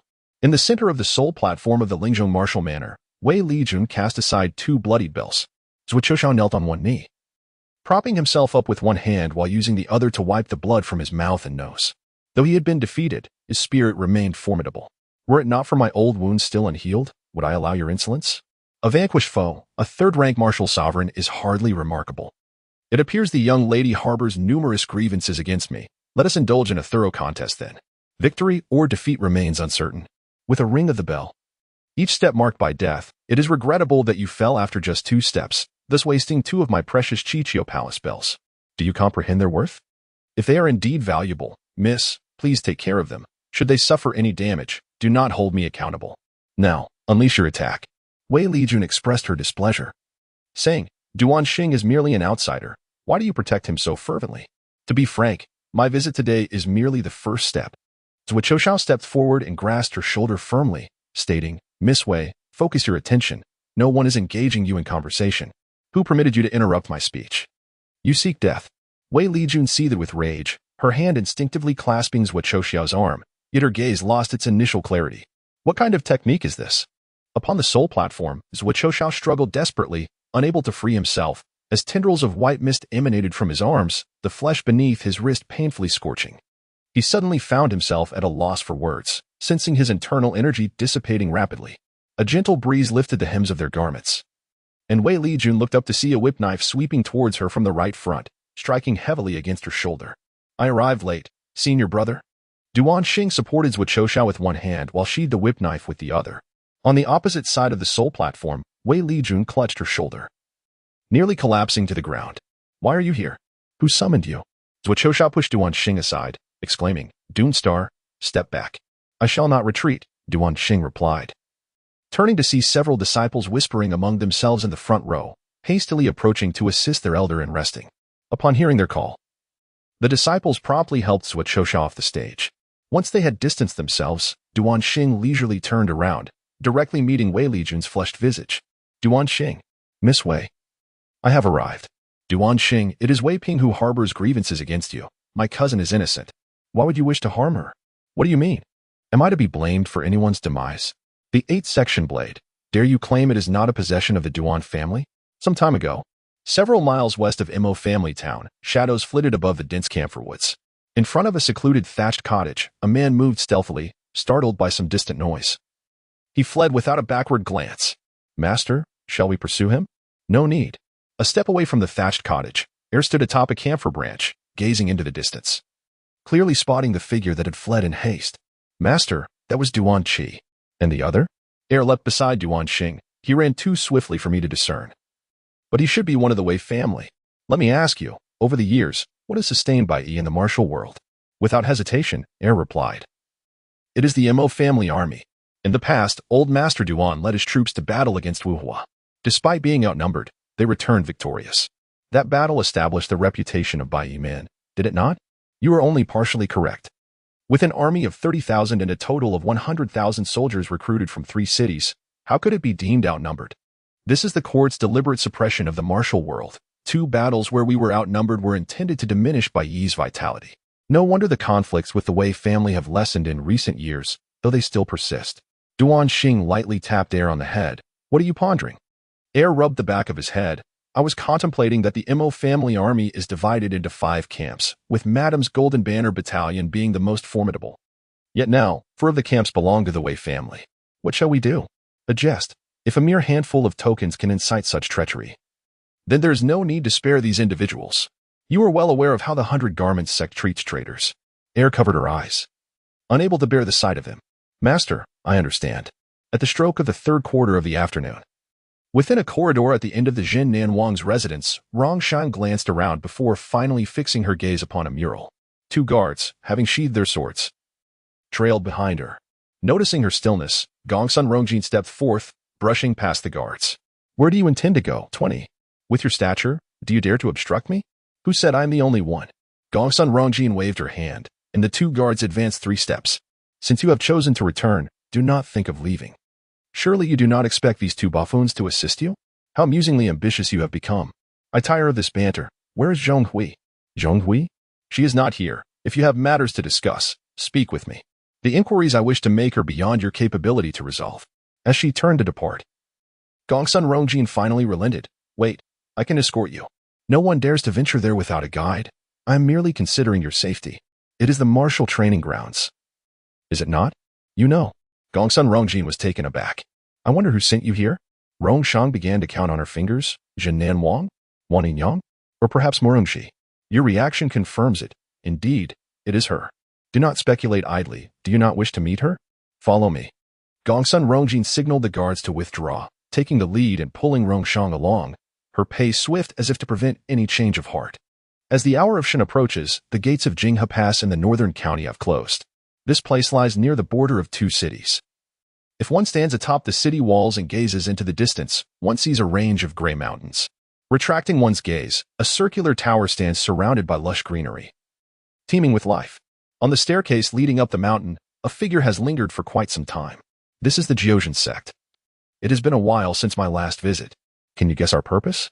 To seek retribution. After ascending over 700 steps, this is the reason. You must speak with decorum. Mo Hui helplessly rubbed his forehead. Why do you not employ lightness skills? With this battered body of yours, I fear that before I reach the summit, you will have collapsed. What? Has your injury not healed? You appear quite vigorous to me. That is merely for the sake of appearances, foolish child. No matter, let us enter and seek out Zhuo Qing, the esteemed elder and head of the Yulu Northern County branch. He shall surely have a solution. I did not come solely for this. I also seek the military strategies of the world. In these perilous times for Yulu, the Jiozhen sect has, under the guise of guardianship, held on to them for many years without returning them. Given the current calamities afflicting the realm, it is high time to reclaim them. To encounter a weapon is akin to recognizing a person, yet it seems of little use now. The sorrows and the formations do not belong to mere artifacts. Having suppressed for a century, how could mere mortals wield such power?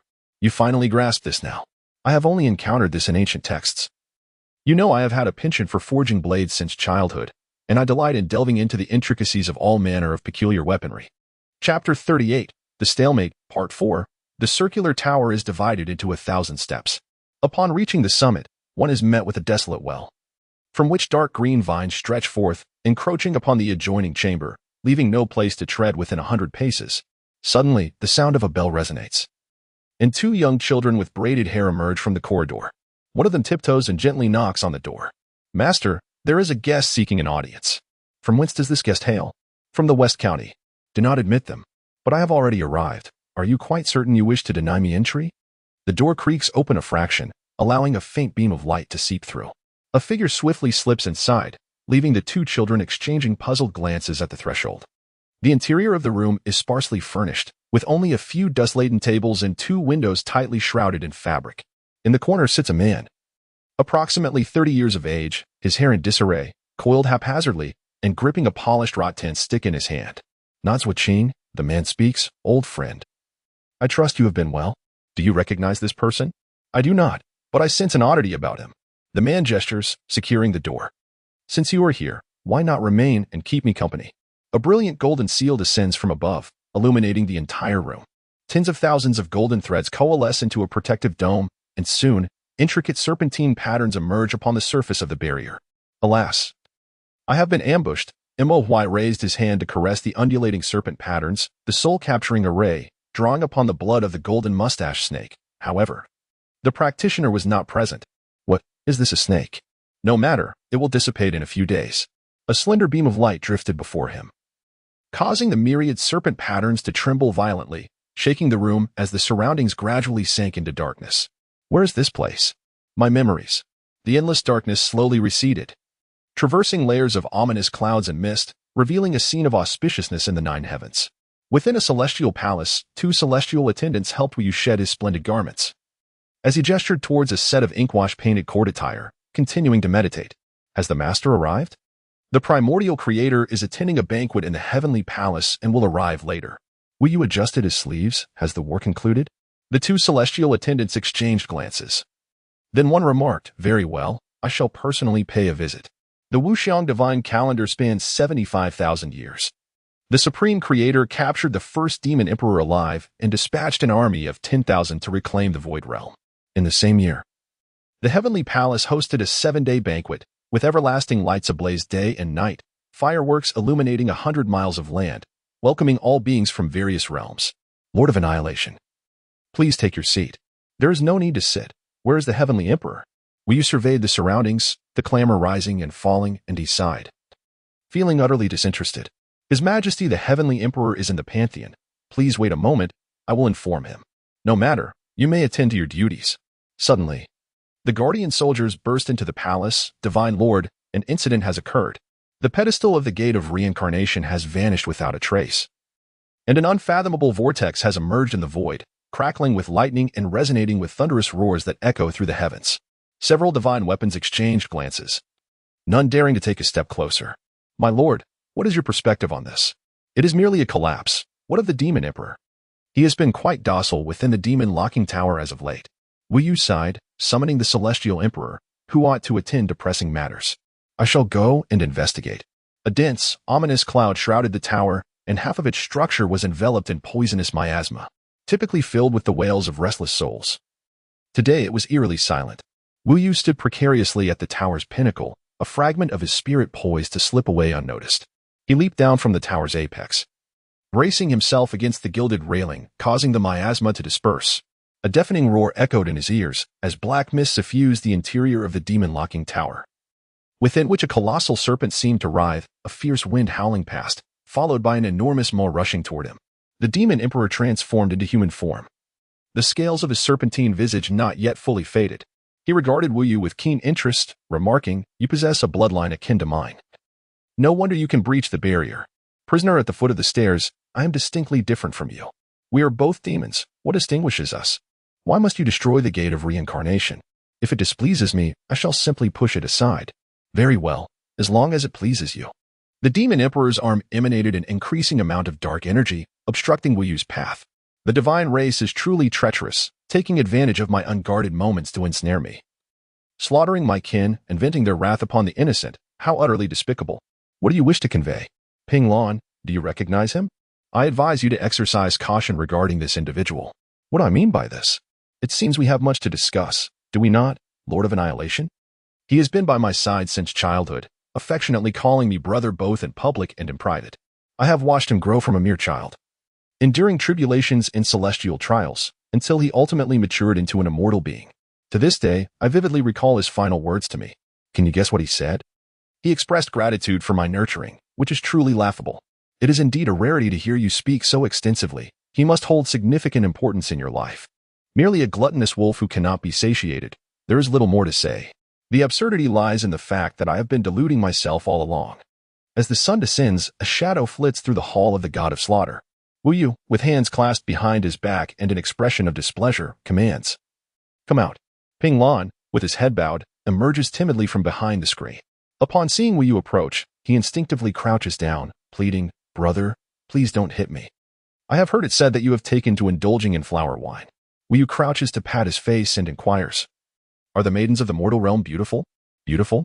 No, no, they are not beautiful." "Very well then, what about the task I assigned you?" Ping Lan stammers for some time but ultimately fails to articulate a response. I lost the person you asked me to find." "Wu Yu, taking a seat, cast a sharp glance at Ping Lan. "Well, I never expected much from you. Pour me a cup of tea. Surely you can manage this simple task." Ping Lan lifted the teapot, a gentle breeze caressing his face. He paused momentarily, causing a few drops of tea to splatter onto his sleeve. When he regained his composure and looked up, he was met with a pair of furious eyes. "Do you know what my supreme skill is, Loner?" Wu Yu inquired. "The 9 Hell's Flame, divided into 9 realms. My favorite is the 6th, the Hell's Ghost Fire, remarkably potent and incredibly toxic." He chuckled. "Perhaps you would like to test it." Ping Lan, cradling the teapot, fled in a panic, exclaiming, "No, I was wrong, brother." Once Wu Yu saw him retreat into the distance, he lifted his sleeve, which was emitting wisps of white smoke, revealing a small area of decay on his right wrist, about the size of a fingernail. The surrounding skin had transformed into scales.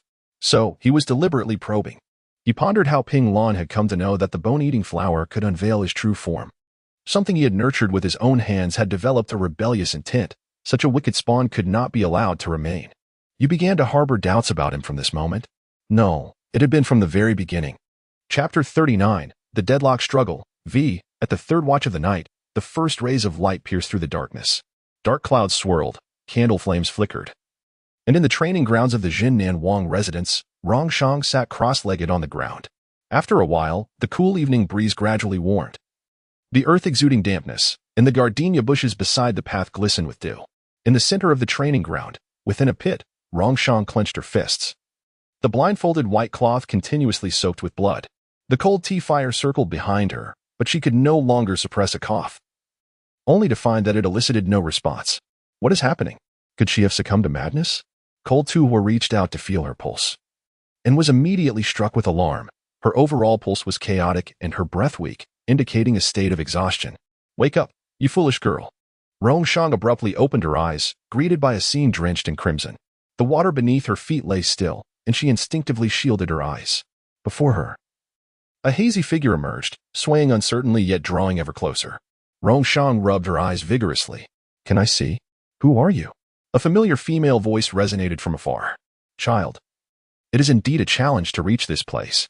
The journey is arduous, and you have ample time ahead. Do not rush." Rongshang instinctively shook her head. "No, I still have strength. Time is running out. I must proceed. Return, or else someone will grow anxious if you remain unresponsive." Rongshang watched helplessly as the shadow moved further away. She took a few steps back until a force propelled her out of the illusion. Just then, she heard a frantic voice nearby. "You foolish girl, why are you not awake?" Cold Tuwa was about to slap her when she suddenly began to cough violently. Rongshang covered her mouth with her hands, dark blood seeping through her fingers. She sighed in resignation. Her trial had ended in failure. Impetuous. "Have you forgotten the pain of your wounds?" Rongshang tossed the blood-stained white cloth at him. "It's not my fault you keep urging me from over there." "Despite the trial's failure, I did not emerge empty-handed." Cold Tuwa snorted. "What have you gained?" "I am weary. Let us speak of this tomorrow." Rongshang staggered a few steps, while Lang Tuwa behind her gritted his teeth and muttered, "You wretched girl, if you don't die from a fall. It's just my idleness. I shall no longer concern myself with you." At the hour of the boar yesterday, the circular tower trembled once more, and the dreamscape constructed by the soul-capturing array began to crack inch by inch, eventually shattering into fragments, causing a section of land to collapse. When the earth shakes and mountains sway, there must be something amiss. The second mechanism was also triggered by human intervention. If the dream could not be unraveled within the stipulated time, we would be trapped here. We shall perish. Then you must hurry and resolve it. No need for haste. Have you noticed something? It has been a long time since we have seen light. Is this also a fragment of your memory? I do not know. Moreover, it's getting hotter. Is it truly hot? I do not feel it. The deeper we venture, the more intense the heat becomes. Traversing through the lightless caverns, the path is riddled with obstacles. For 100 miles in every direction, not a blade of grass grows. And any rain that falls evaporates into ash midair. Suddenly, a thunderous roar resounded as the sky tore open, and thousands of serpents surged forth, writhing and twisting in the air, before all transforming into a pool of blood and foam. "What is this?" "Do not speak." Wu Yu closed his eyes and concentrated. the scene before him shifting rapidly as if someone were pulling the strings from the shadows. At last, he came to a halt in a magnificent palace. Surrounded by stone walls embedded with enormous amethyst crystals, their kaleidoscopic reflections intertwining, illuminating the entire palace with a resplendent glow. The grand gate swung wide open, and 4 oddly adorned individuals entered. At the center of the hall, a jade coffin was gradually elevated, revealing a figure whose countenance remained unchanged. With long black hair cascading down to the ankles, seemingly merely in a deep slumber. The 4 individuals took their positions, forming a formation. And after an hour of unwavering concentration, the soul-capturing array dissipated, leaving behind a faint golden seal that rotated in place. For 50,000 years. We have exerted ourselves to capture the soul 1,000 times, yet our master remains as he was, showing no signs of awakening. Surely, this formation cannot be flawed. Can it, you cunning serpent? What jest is this? It is precisely how our master instructed. You must have misremembered. Otherwise, why is our master not awakened after such a long time? You, the cunning serpent, are utterly useless. What did you call me? Dare you utter that again? What of it, cunning serpent? One who had remained silent finally stood, unleashing a torrent of rebuke upon the 2. Enough of this bickering. Have you not argued for thousands of years? Are you so idle that you must squabble? Get out of my sight. Who are these people? They look so peculiar. And they start quarreling after just a few words. They must be fallen gods, having lived for at least 100,000 years. So old. They must be even older than you. By the way, do you know these individuals? They seem to be summoning souls. Is this the soul-capturing array? Oh. Is the person in the coffin you? Why do you have so many questions? Do not speak. You possess a certain charm, yet when compared to me, you still fall short. Will you approach the coffin, his fingers gliding over the exquisite jade surface, his heart a tumult of emotions? Raising his eyes, he noticed several individuals engaged in a heated dispute. He struck the jade coffin with his palm, momentarily rendered speechless. What troubles you? I seem to have forgotten something of great significance. Attempting to recall it will only add to your distress. Do not dwell on it. No, I must remember. Stepping back. Will you unleash the inner force coursing through his meridians, causing the entire palace to crumble into ruins? Time and space whirled rapidly, ultimately halting in a serene chamber. The room was enveloped in swirling smoke as Wu Yu approached a middle-aged man who was calculating with his fingers. The man stood with his hands clasped behind his back, his expression unchanged. You are the one who cast the spell. Zhuo Qing remained silent, brushing off the dust from his attire, the air growing even more murky. After all these years, you have changed considerably. Indeed, years have transformed me. Is this reality or a dream? It is illusory. Remain still. I cannot move. You are not who I are. Who are you? You shall never know. Wu Yu stepped closer, grasping Zhuo Qing by the throat. Is the solitude of your memories beautiful? Perhaps you should revisit the underworld for a clearer view. Do not kill me. It may lead to repercussions. Fear not. This is not the true body. The prison of despair has ground the individual into mere remnants, while the surrounding entities instantaneously transform into flying ashes, leaving in their wake a vast expanse of void. He surveys his surroundings, feeling an overwhelming sense of nostalgia. Familiar, are you not? You have encountered this before. It is the void realm. The anticipated tremors of the earth and mountains arrive, more violent than on the previous 2 occasions, with a duration that extends once again. Unlike before, however, this void has endured. The 3rd mechanism has been activated. Are you prepared? Of course. Chapter 40, The Stalemate, Part 6, Before the Hour of the Tiger Arrives. In the town of Linzamo, Liang Yi stands at the entrance of the Wei residence, gazing into the distance. The sound of hooves echoes through the alley as a rider gallops past, stirring up clouds of dust. Wei Lijun pulls on the reins and dismounts, bowing slightly to Liang Yi, who wears an unusual expression. Uncle Liang, what brings you here? Wei Lijun tilts her head and catches sight of the plaque behind him. Split in 2, the characters of the Wei house severed down the middle. What happened to that, Uncle Liang? Lijun, come in and speak. Wei Ping gestures for her to join him from his prominent seat in the main hall. Wei Lijun hesitates for a moment, then steps forward, stopping 5 paces from Wei Peng. The 3 individuals within the hall sit upright, with no servants in sight, all eyes fixed upon Wei Lijun. Who did this to the plaque? Just left it there unattended? Wei Ping glances at her and replies, please, take a seat. Wei Lijun casually selects a spot and sits down. Immediately, the 2 grand vermilion doors close tightly. Observing the silence among those present, Liang Qi speaks first. Miss Wei, where were you yesterday at the hour of the dog? Have you come today to seek retribution? Miss Wei, please respond to my inquiry. Wei Ping gently cleared his throat, stating that Li Jun had been at the Lingzhong Martial Manor yesterday and had only returned today, with a servant to corroborate his account. Head of the Wei family, I have something to convey. Yesterday, during the hour of the dog, our disciple Liang Shisan met his demise atop the sole platform of the Zhengong martial manor, creating quite a commotion. Wei Lijun, perplexed, retorted, "What does this matter to me? You specifically came to defile my family as plaque over this? You have never shown such concern for the lives of others." Wei Ping sternly admonished, "Li Jun, be silent." Wei Lijun countered, "Aside from silencing me, what else are you capable of?" "This palace bell must belong to Miss Wei," Liang Yi remarked, retrieving a bell from his waist, its exterior still stained with glistening blood. "Such exquisite craftsmanship, I dare say, there exists no other like it in the entire city." Wei Lijun accepted the bell, cradling it in her palm for a moment. "Uncle Liang, you may not be aware, but I have always been careless. An object tainted with blood and filth, I naturally cast it as far away as possible. It is unpredictable who might pick it up if left unattended." Yang Qi, visibly displeased, interjected, "Miss Wei implies that we have wronged you. Yet, if I demand an explanation from you today, I recall Liang Shisan was merely a purchasing servant, at best a fledgling disciple. Why such fury? Cannot we engage in a civil conversation?" Wei Lijun, feeling the weight of the situation, attempted to mediate. Before she could finish her sentence, a sudden sharp pain shot through her shoulder, accompanied by a deafening explosion. Several chairs behind her were shattered to splinters. Yang Qi slowly withdrew his hand, leaving an unutterable sensation lingering in the air. "What do you mean?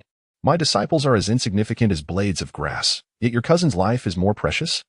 This is in repayment for Duan Xing." Wei Lijun gazed at him in disbelief, while Wei Xian, who had remained silent, slammed the teacup onto the table, splashing water into his beard, his face turning a deep shade of purple with rage. "Enough, Wei Lijun, you may leave." "Father, what do you mean?" Wei Xian raised his voice. "Did you not hear me tell you to leave? Very well, I shall take my leave. Do not regret this." Wei Lijun shot a fierce glare at the four individuals, her footsteps creaking on the floor as she walked away without looking back. Wei Ping sighed deeply. "Second brother, could you temper that foul temper of yours? Your daughter has been driven away by your anger." Wei Xian shrugged off his obstructive robe, kicking aside the soft cushion as he rose. "Aside from Liang Shisan, others must have perished." Liang Yi patted Liang Qi's shoulder. "Indeed, and the rest also Jianmen manner. It's unclear who has died, but the murderer employed our sect's supreme technique, the Sifang fist. They should soon come knocking for retribution. Who is this wretch? Killing indiscriminately and placing the blame upon us. I swear, should I catch him?" Wei Xian suddenly bellowed, startling everyone present. Wei Ping pretended to clutch his chest. "You nearly frightened the life out of me. I thought I might not catch my breath. You ought not to be here. Leave at once." With that, Wei Ping seized Wei Xian by the collar and tossed him out, then turned to the young father and son. "The trouble has been dealt with. We may proceed." Mastering the esoteric arts of two major sects simultaneously is a feat that transcends mere possibility. The methods of killing are strikingly similar, each strike resulting in instant demise. And the perpetrator consistently evades capture, displaying an outrageous level of arrogance. Such profound techniques are reserved solely for direct disciples. It is inconceivable for one individual to pledge allegiance to two sections. Wei Ping interjected, "Wait a moment, did I ever claim there was only one assailant? Could it be that someone is deliberately mimicking the martial arts of various factions to frame another, perhaps as a means to intimidate? Or are they simply overconfident? Not fearing our pursuit?" Liang Yi stepped between the two, urging, "Both of you, pause. Are you certain these speculations hold any validity?" In the grand hall of the Wang residence, Morongxi furrowed her brow, gripping her cane tightly and striking it against the ground with force, the veins on the back of her hand prominently visible. The expressions of several clan leaders were particularly grave. After a prolonged silence, Morongxi finally spoke. "It is no small feat to have gathered such busy individuals here." The vice-clan leader, Gongsun Hua, stepped forward and bowed. "You flatter us. We naturally heed the words of the matriarch." Morongxi made a motion to rise, and Gongsun Ti swiftly approached to assist her, asking, "Mother, what is of such urgency? You do not appear well." Morongxi gently pat Gongsun Ti's wrist, reassuring him of her well-being. "A life of wandering is light. The past is irretrievable. I have resolved to draft my will this evening and request you all to serve as witnesses." "Mother, matriarch, what do you mean? You have not misheard. For my time is drawing near. However, before I depart, there are a few matters I wish to accomplish to fulfill my lifelong aspirations. Naturally, I will require your assistance." Gongsun Ti inhaled sharply. "Mother, if you have matters to address, please do so directly. There is no need to utter such ominous words. Is it not akin to cursing oneself?" Morongshi continued unabated. The first decree I shall issue is to proclaim to the entire city that Gongsun Rongjin is the sole sixth miss of the Zhunnan Wangfu. I shall host a banquet for the leaders of the major sects, the North Frost Sword Sect, the South Wu Baiyi, the East Chuan Qing, including Yun Lu. The clan leaders were momentarily taken aback by her words. Gongsun Hua tentatively inquired, the results of Heir's trial are yet to be determined. Is it appropriate to make such a public announcement? My command is indeed in accordance with propriety. Does clan leader Hua hold any dissent? Morongshi's gaze bore down on him, her eyes devoid of light yet chillingly penetrating. While others might be manageable, the individual from Yun Lu is known to be formidable. As you are well aware, that is a matter for you to contemplate. Morongshi turned to the distracted Gongsun Ti. What of you, my daughter? Do you harbor any objections? Gongsun Ti quickly shook her head. No, I merely wish to understand under what identity Mother intends to host this banquet. In the name of the mistress of the state. Chapter 41. The soul-entrapping dreamscape. The hour had passed, and for 3 consecutive days, the rain had poured down in Linzhou. The drainage mechanisms of the 9 Hells Towers' underground palace malfunctioned, leaving a murky layer of stagnant water upon the stone tiles. Yu Sun stood upon a platform, speaking eloquently while those beside him struggled to stay awake. He roused one from slumber. Had I not intervened, you would have perished there, oblivious. How can you still find sleep? A Chang, clutching his arm wrapped like a rice dumpling, could not suppress a yawn. Is there hope for my hand? Yu Sun sighed. This was his unique martial art, and he felt utterly powerless. A Chang immediately collapsed to the ground, understanding the situation. The more Yu Sun pondered, the more he sensed something amiss. In merely a few days, a Chang's abilities had recovered by at least 30%. Was this truly a prodigy of heaven? Or was there something more to it? Why do you insist on having me masquerade as a disciple of the Zhongling sect? Is it merely for the sake of testing? Nothing of the sort. Just focus on recuperating for a while. In the spring of the 34th year of the emperor's reign, various sects convened at Taixi. The gates wide open for 10 days and nights, as heroes and champions flocked in abundance to celebrate the emergence of the esteemed master, Hong Shao. Around the time of the Grain Rain Festival, Hong Shao was to celebrate his centenary, and the atmosphere at Taixi was vibrant and bustling, with congratulatory letters piling high in the main hall. As night deepened, a shadow flitted through the cypress forest. The figure moved intermittently, as if searching for something. From the depths of the dense forest, rustling sounds occasionally broke the stillness, prompting him to quicken his pace until he vanished near the Zhongling sect. The young Moy hid behind a freshly painted red wall, catching a glimpse of the distinct black markings on the stranger's face. The leading disciple of the Zhongling sect approached him. Are you the newly accepted apprentice of Elder Hu? Moy turned to face him. Do you know me? What are you doing here? Just taking a stroll. You should wander elsewhere. The spiritual artifacts overseen by our sect are precious, and outsiders are not permitted to linger here. Very well, I shall take my leave. As the hour of the dog approaches, the surroundings of the Spirit Master sect are teeming with patrolling disciples. In the dark of night, a figure deftly leaps onto the rooftop, gently parting 2 tiles to squint one eye in observation of the inner chamber. A circle of faint, ethereal light encircles the offering table at the center. Before he can discern clearly, a pungent smell of smoke assaults him, causing a fit of coughs to erupt. The young man, Moy, ponders deeply. What could it be? In the 3rd layer of the soul-capturing array's dreamscape, in the void, Wu stares vacantly at the pristine sky. Let us converse. What shall we discuss? Anything will suffice. Wu raises his hand. In the surface of his jade ring shimmers with delicate patterns, a stream of lake blue consciousness appearing quite lively. He believes I am oblivious, truly thinking I am blind. Do you genuinely think he is Qin Wuyan? Indeed, he bears a striking resemblance, yet upon closer inspection, he does not. Could it be possible he is a twin? What about the lost dagger? I know not. I have never laid eyes upon it. Perhaps it was pilfered by someone within the Spirit Master sect. Tell me more about that day. Strange, are you not able to see my memories? Why do you incessantly inquire? I currently possess only a fraction of my strength. And your spirit is unstable, how can I perceive? Do you wish to be utterly lost? I do not. If you cannot see, then so be it. Why must you be so fierce? You were this way from the very beginning. Can't we converse amicably? I am as I am. What can you do about it? Our dialogue cannot continue. I must rest. Do you wish to understand why you are so prone to slumber? Speak. I am listening. If you do not devise a means to break the array, you may sleep eternally. Do not frighten me. I assure you, I have grown accustomed to fear. Is it possible to forcibly breach the formation? There has been no movement for quite some time. Forcibly breaching the formation may result in backlash. Very well. Let us seek an alternative route. That is of no concern to me. I remain indifferent. Are you certain there is only a 1 in 10 chance? Regardless, I do not believe it. Suddenly, a whisper echoed through the void. Wu Yu surveyed his surroundings, the voice seemingly lingering at his ear. At an unknown moment, a drop of vibrant, multicolored water fell before him. Wu Yu cupped it in his palm, and within an instant, all the hues of the world were captured within.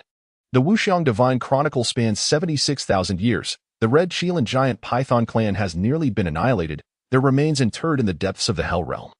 In the Divine Realm's Tower of Captured Demons, a white-haired elder is imprisoned, his gaze fiercely fixed ahead, the blood tears at the corners of his eyes long dried.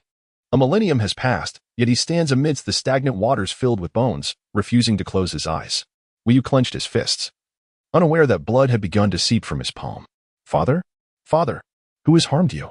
The scene before him faded like an illusion, and Wu Yu clutched his heart, suddenly spitting out blood. Forgotten memories surged forth like a tidal wave, each one piercing his soul with anguish. He raised his hand to wipe the blood from his lips, hatred welling in his eyes. My son, should you fail to arrive soon, your father shall turn to ashes. The elder gazed intently at Wu Yu, as if wishing to engrave him into his very bones. How could you have aged so? They have stolen my lifespan, though I know not to what end. My kin are likely in grave peril. Father, remember, trust no one, and do not seek vengeance for me. Live well, my child. The old man cast one last glance at him, and all scenes dissolved into dust, returning to the void. The formless entity extended its hands, and the once vibrant droplets had turned to gray. Are you all right? Who has sealed my memories? What? What are you saying? Logically, upon entering the soul-capturing array, my past should be laid bare before me, yet something evidently obstructs me. So, you deliberately fell into the trap, no jest intended. I must understand how I arrived here. What truly transpired in the divine realm? It seems I am merely a jest. No wonder no one wishes to associate with you. They have all been driven to despair. Perhaps the practitioner's skills are lacking. Nonetheless, we must make our exit. The formless entity closed his eyes, exerting a slight force with his hands, and the void immediately split open. He tapped the jade ring and proceeded towards the shadowy fissure. Before him lay a tranquil chamber, identical to the furnishings in his dreams, save for a faint fragrance lingering in the air. In less than 3 hours, you are the swiftest I have encountered. Left Qing emerged from the inner chamber, observing him with curiosity. There was no third mechanism at play. Left Qing smiled without a word.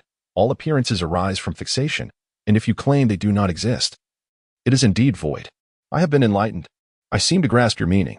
May I inquire about the purpose of your visit, esteemed guest? After all this commotion, you do not even grant me a moment's respite. Is this the hospitality of your esteemed clan? Please, have a seat. Left Qing gestured towards a wrought-tin chair, inviting him to sit. To return to the main topic, my actions are motivated by the principles of warfare for the world. Unfortunately, I lack the authority to inquire into the confidential matters of the sect, and I fear I may be of no assistance to you. After taking a sip of tea, Zhuo Qing seemed to imply something. No matter, I shall retrieve it myself. Chapter 42. The injustice of the Song family. Bring out your person in charge. Come out. At the gates of the Wang family residence in Dongjun Town stood a burly man in his 30s. He was towering at 8 feet tall, with an unusually ruddy complexion, exuding an unmistakable aura of aggression. No one responded, and he continued to pound on the door for an entire hour. Not far away lay several tattered straw mats, within which was wrapped the corpse of a young man. A faint, unpleasant odor wafted through the air, quickly drawing a crowd of onlookers to the street. The gates of the residence swung open, and a scholar-like figure emerged. He stood on tiptoe, his finger nearly poking the burly man's chest. The scholar exclaimed, "Leave at once. This is neither a tea house nor an inn, so refrain from behaving in such a manner." Who are you? Are you the one in charge? The scholar bowed before the burly man, stating, "I am merely a guest of the Wang residence, here for a brief visit. I was engrossed in conversation with my companions when I overheard your loud and reckless remarks outside. Spare me the trivialities, summon your superior, or I shall strike you." As the burly man's fist came dangerously close to his face, the scholar immediately faltered, saying, "No, no, please have mercy, valiant sir. The one in charge here is known as the Wang Yi." "Then bring forth your Wang Yi." "And no, that would be quite inappropriate. Such excessive prattle. It seems that a beating is unavoidable. The gentleman engages in verbal discourse rather than physical confrontation. Do not drag me into this." The two individuals began to grapple in the midst of a bustling crowd. After a considerable duration, Zhang He, yawning and evidently still in a state of slumber, approached the scene. Upon witnessing the commotion, he could not help but bellow, "What is all this noise? Bring forth the guards and disperse them." A group of formidable guards rushed in. When they found people reluctant to leave, they resorted to forceful pushing. Several children, trailing at the back, were knocked to the ground, causing them to wail in terror. Seeing their children wronged, the agitated crowd fell into a sudden silence, with some individuals pointing fingers at Zhong He and vociferously rebuking him. This is the manner of the officials, doing nothing but oppressing us common folk. The commoners united in their discontent. Even the Song family feels the same. The case remains unresolved, yet they indiscriminately administer punishment. All officials are of the same ilk. Another voice chimed in, indeed. That individual on the ground bears a resemblance to Song Ji. A third voice added, that young man delivered vegetables to me just a few days ago. How could this happen? As the crowd murmured, a burly man, sensing a glimmer of hope, hastily knelt on the straw mat, lamenting, fellow villagers, please adjudicate this matter. My brother left home to buy vegetables and has not returned for hours, only to be found hanged outside. What sort of injustice is this? Zhang He, utterly speechless, retorted. If you have grievances, take them to the authorities. What concern is it of mine? I do not understand why you have come to my home. Upon hearing this, the long-suppressed crowd erupted in outrage, hurling rotten vegetable leaves towards the gates of the Zhang residence. A burly man, bare-chested, approached the guards while carrying 2 buckets of foul-smelling sewage, dousing them and provoking their anguished cries. The townsfolk exclaimed in unison, fellow villagers. He is well aware that the authorities neglect their duties, yet he still dares to urge us to report him? Clearly, he is a thief with a guilty conscience. Another voice chimed in, indeed. I must say, their misdeeds have persisted for quite some time, and they always employ the same excuses. We have grown accustomed to their antics. Noticing that the commoners rallied behind him, the burly man grew increasingly emboldened, declaring, to be honest, the last person I encountered was the eldest of the Zhong family. I have come today to confront him face to face. The crowd echoed, yes, indeed, summon him forth. We demand an explanation for Brother Song. Another added, and that lad who urged us to report him must also provide us with an account. Sensing the situation turning against him, Zhong He hastily retreated indoors, locking the door behind him. He summoned a maid and instructed her to urgently fetch his elder brother from the marshal office, stating it was a command from their master. As the sun ascended, chaos reigned before the gates of the Zhang Ping Wang residence. The street thronged with people, increasingly gathering to voice their grievances. Li Qin, crouching low, attempted to slip away, but the burly man's keen gaze caught him. Seizing the scholar, he brought him back. The man slapped him and exclaimed, "Why are you trying to escape? Everyone witnessed you emerging from the Wang residence. We demand an explanation from you." Li Qin waved his hands in protest, asserting, "I have no connection with them. I am merely a scholar, nothing more." The crowd responded, "I recognize him. He was in the neighboring street, celebrating his wedding with drums and gongs. It was quite the spectacle." The common folk spoke, "Isn't he the one, the celebrated scholar of this year? What was his name again?" Another answered, "His name is Li Qin.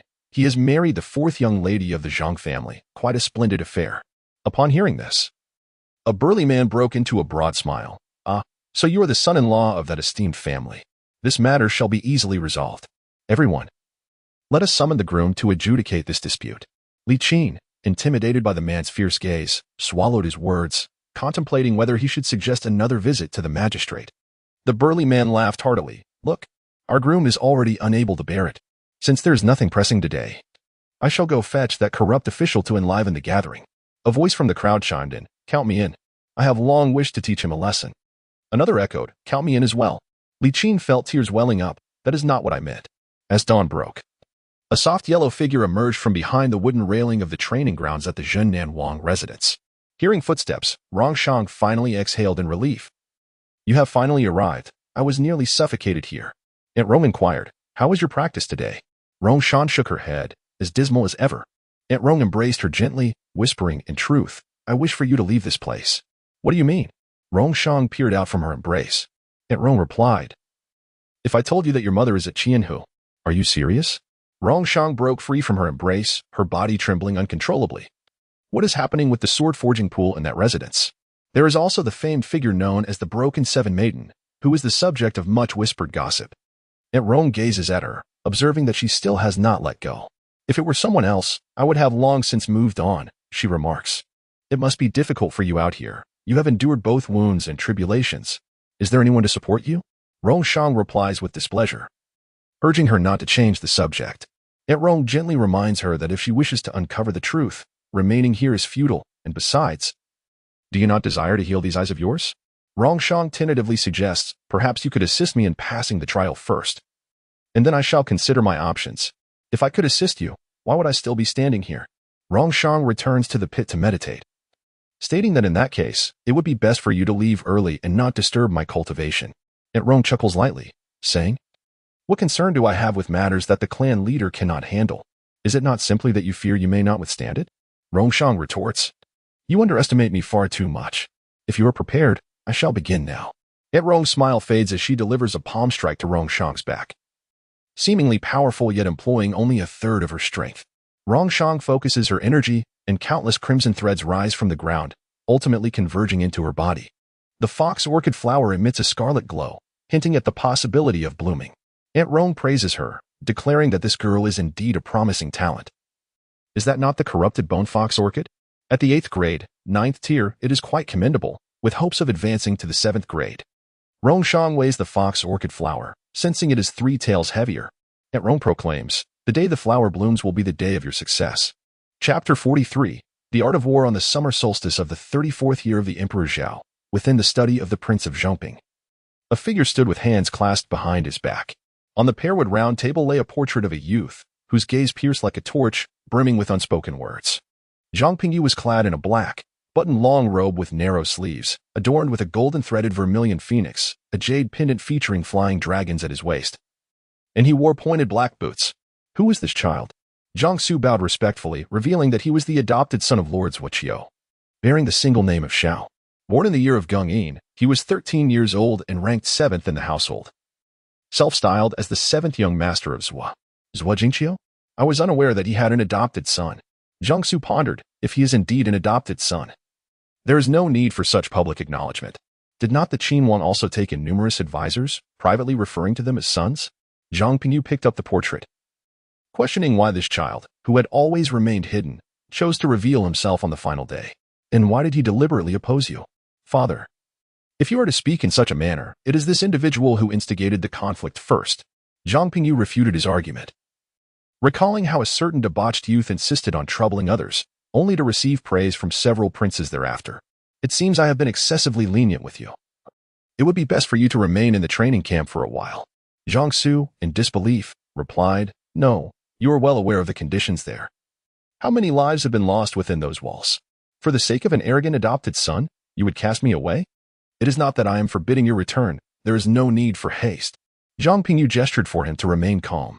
Although Zhuqiu Wang holds the rank of a 3rd-grade military official, his wife is none other than the esteemed Long Princess of our time, who has been honored with the title of General of the Cavalry by the imperial family. She is a remarkable woman who has led the troops to victory in 5 campaigns, thus her dignity must be respected. Then how long must I stay? Let it be 7 days for now. Zhang Su attempted to negotiate, feeling that this duration was excessive. 10 days. I will comply. 7 days it shall be. In the courtyard of the Zhongping Wang residence, Zhang Su leaned against the flower window, his gaze distant as he reflected on the past, clenching his fists in frustration. He felt a surge of anger mixed with an overwhelming sense of helplessness. Zhong He approached and patted him on the shoulder, noticing the worry etched on his brother's face. Brother, what occupies your thoughts? Nothing. What transpired with the troublemakers this morning? Song Mang, a native of Xianzhou, Zhong He whispered confidentially. He is the elder brother of Song Ji. He participated in the martial arts examination 2 years ago, but to no avail. By the way, he has brought the corpse with him. At this revelation, Zhong Su's fury ignited. How could you handle matters so poorly? Do you wish to drive me to madness? How can we allow someone to provoke us at our very doorstep? The Zhongping Wang residents cannot endure such humiliation. Zhong He immediately deflated. Do not be angry. I have hastened to summon you back, have I not? What can you accomplish in my absence? Zhang Su forced himself to regain composure, pacing anxiously within the courtyard. This matter must remain unknown to their father. He and his grandfather have always been at odds, with their encounters often culminating in heated arguments. Recently, due to palace affairs, they nearly came to blows. Yet, it is inevitable that their father will learn of it in due time. In my opinion, Song Mang is an illiterate, merely an ordinary man. Even if he were to bring matters to the authorities in Xianzhou, he would stir no significant turmoil. What is there to fear? Zhang Su retorted. What if Song Mang is relentless, pursuing the matter to its bitter end? This rabble, given a mere spark, could incinerate us. This is what is meant by the phrase fearful whispers of the people, where reason falters. At that moment, Our people merely offered gentle counsel, at most issuing warnings. How could one possibly end a life? Is it not you? Certainly not. Brother, are you doubting me? Do you perceive me as such a person? I am well aware of what is right and what is wrong. Zhang He squeezed out a tear, clutching his chest and retreating repeatedly. Feigning the demeanor of a grieving woman, Zhang Su regarded him with disdain, dismissing his theatrics, if he could not even muster genuine tears, given the current circumstances. Even if one did not commit murder, we could not escape the ensuing blame. Let us go seek our grandfather. At noon, under the blazing sun. At the Jingha Pass of Beijing, the circular tower amidst the silent ridge shone brilliantly. In the three-story library of the Nine Zen sect, we stood before a row of rusted bookshelves, each tome enveloped in a tumultuous storm, turning to ash upon contact. See if anything lies among these. With restrictions in place, I am uncertain. Only a trial will reveal the truth. Wu Yu opened his eyes, revealing a pair of blood-red vertical pupils. He spread his fingers, and the sounds within 100 miles ceased abruptly, as countless threads of swirling lightning converged into his grasp, shattering the dilapidated bookshelves into fragments. While blinding beams of white light surged forth from all the books, yearning to escape. Here lies the scene. The prison master clenched his fists tightly, and beams of luminous white light converged into the heavens. In an instant, the weather shifted dramatically, the flora and fauna took on unusual hues, and the oppressive heat gave way to a hint of cold. Before long, the fierce winds gradually subsided, and the storm clouds dispersed, revealing a grand scroll that unfurled, stretching 3 zhang in length. The clouds glimmered like torches, and the gentle breeze served as its companion.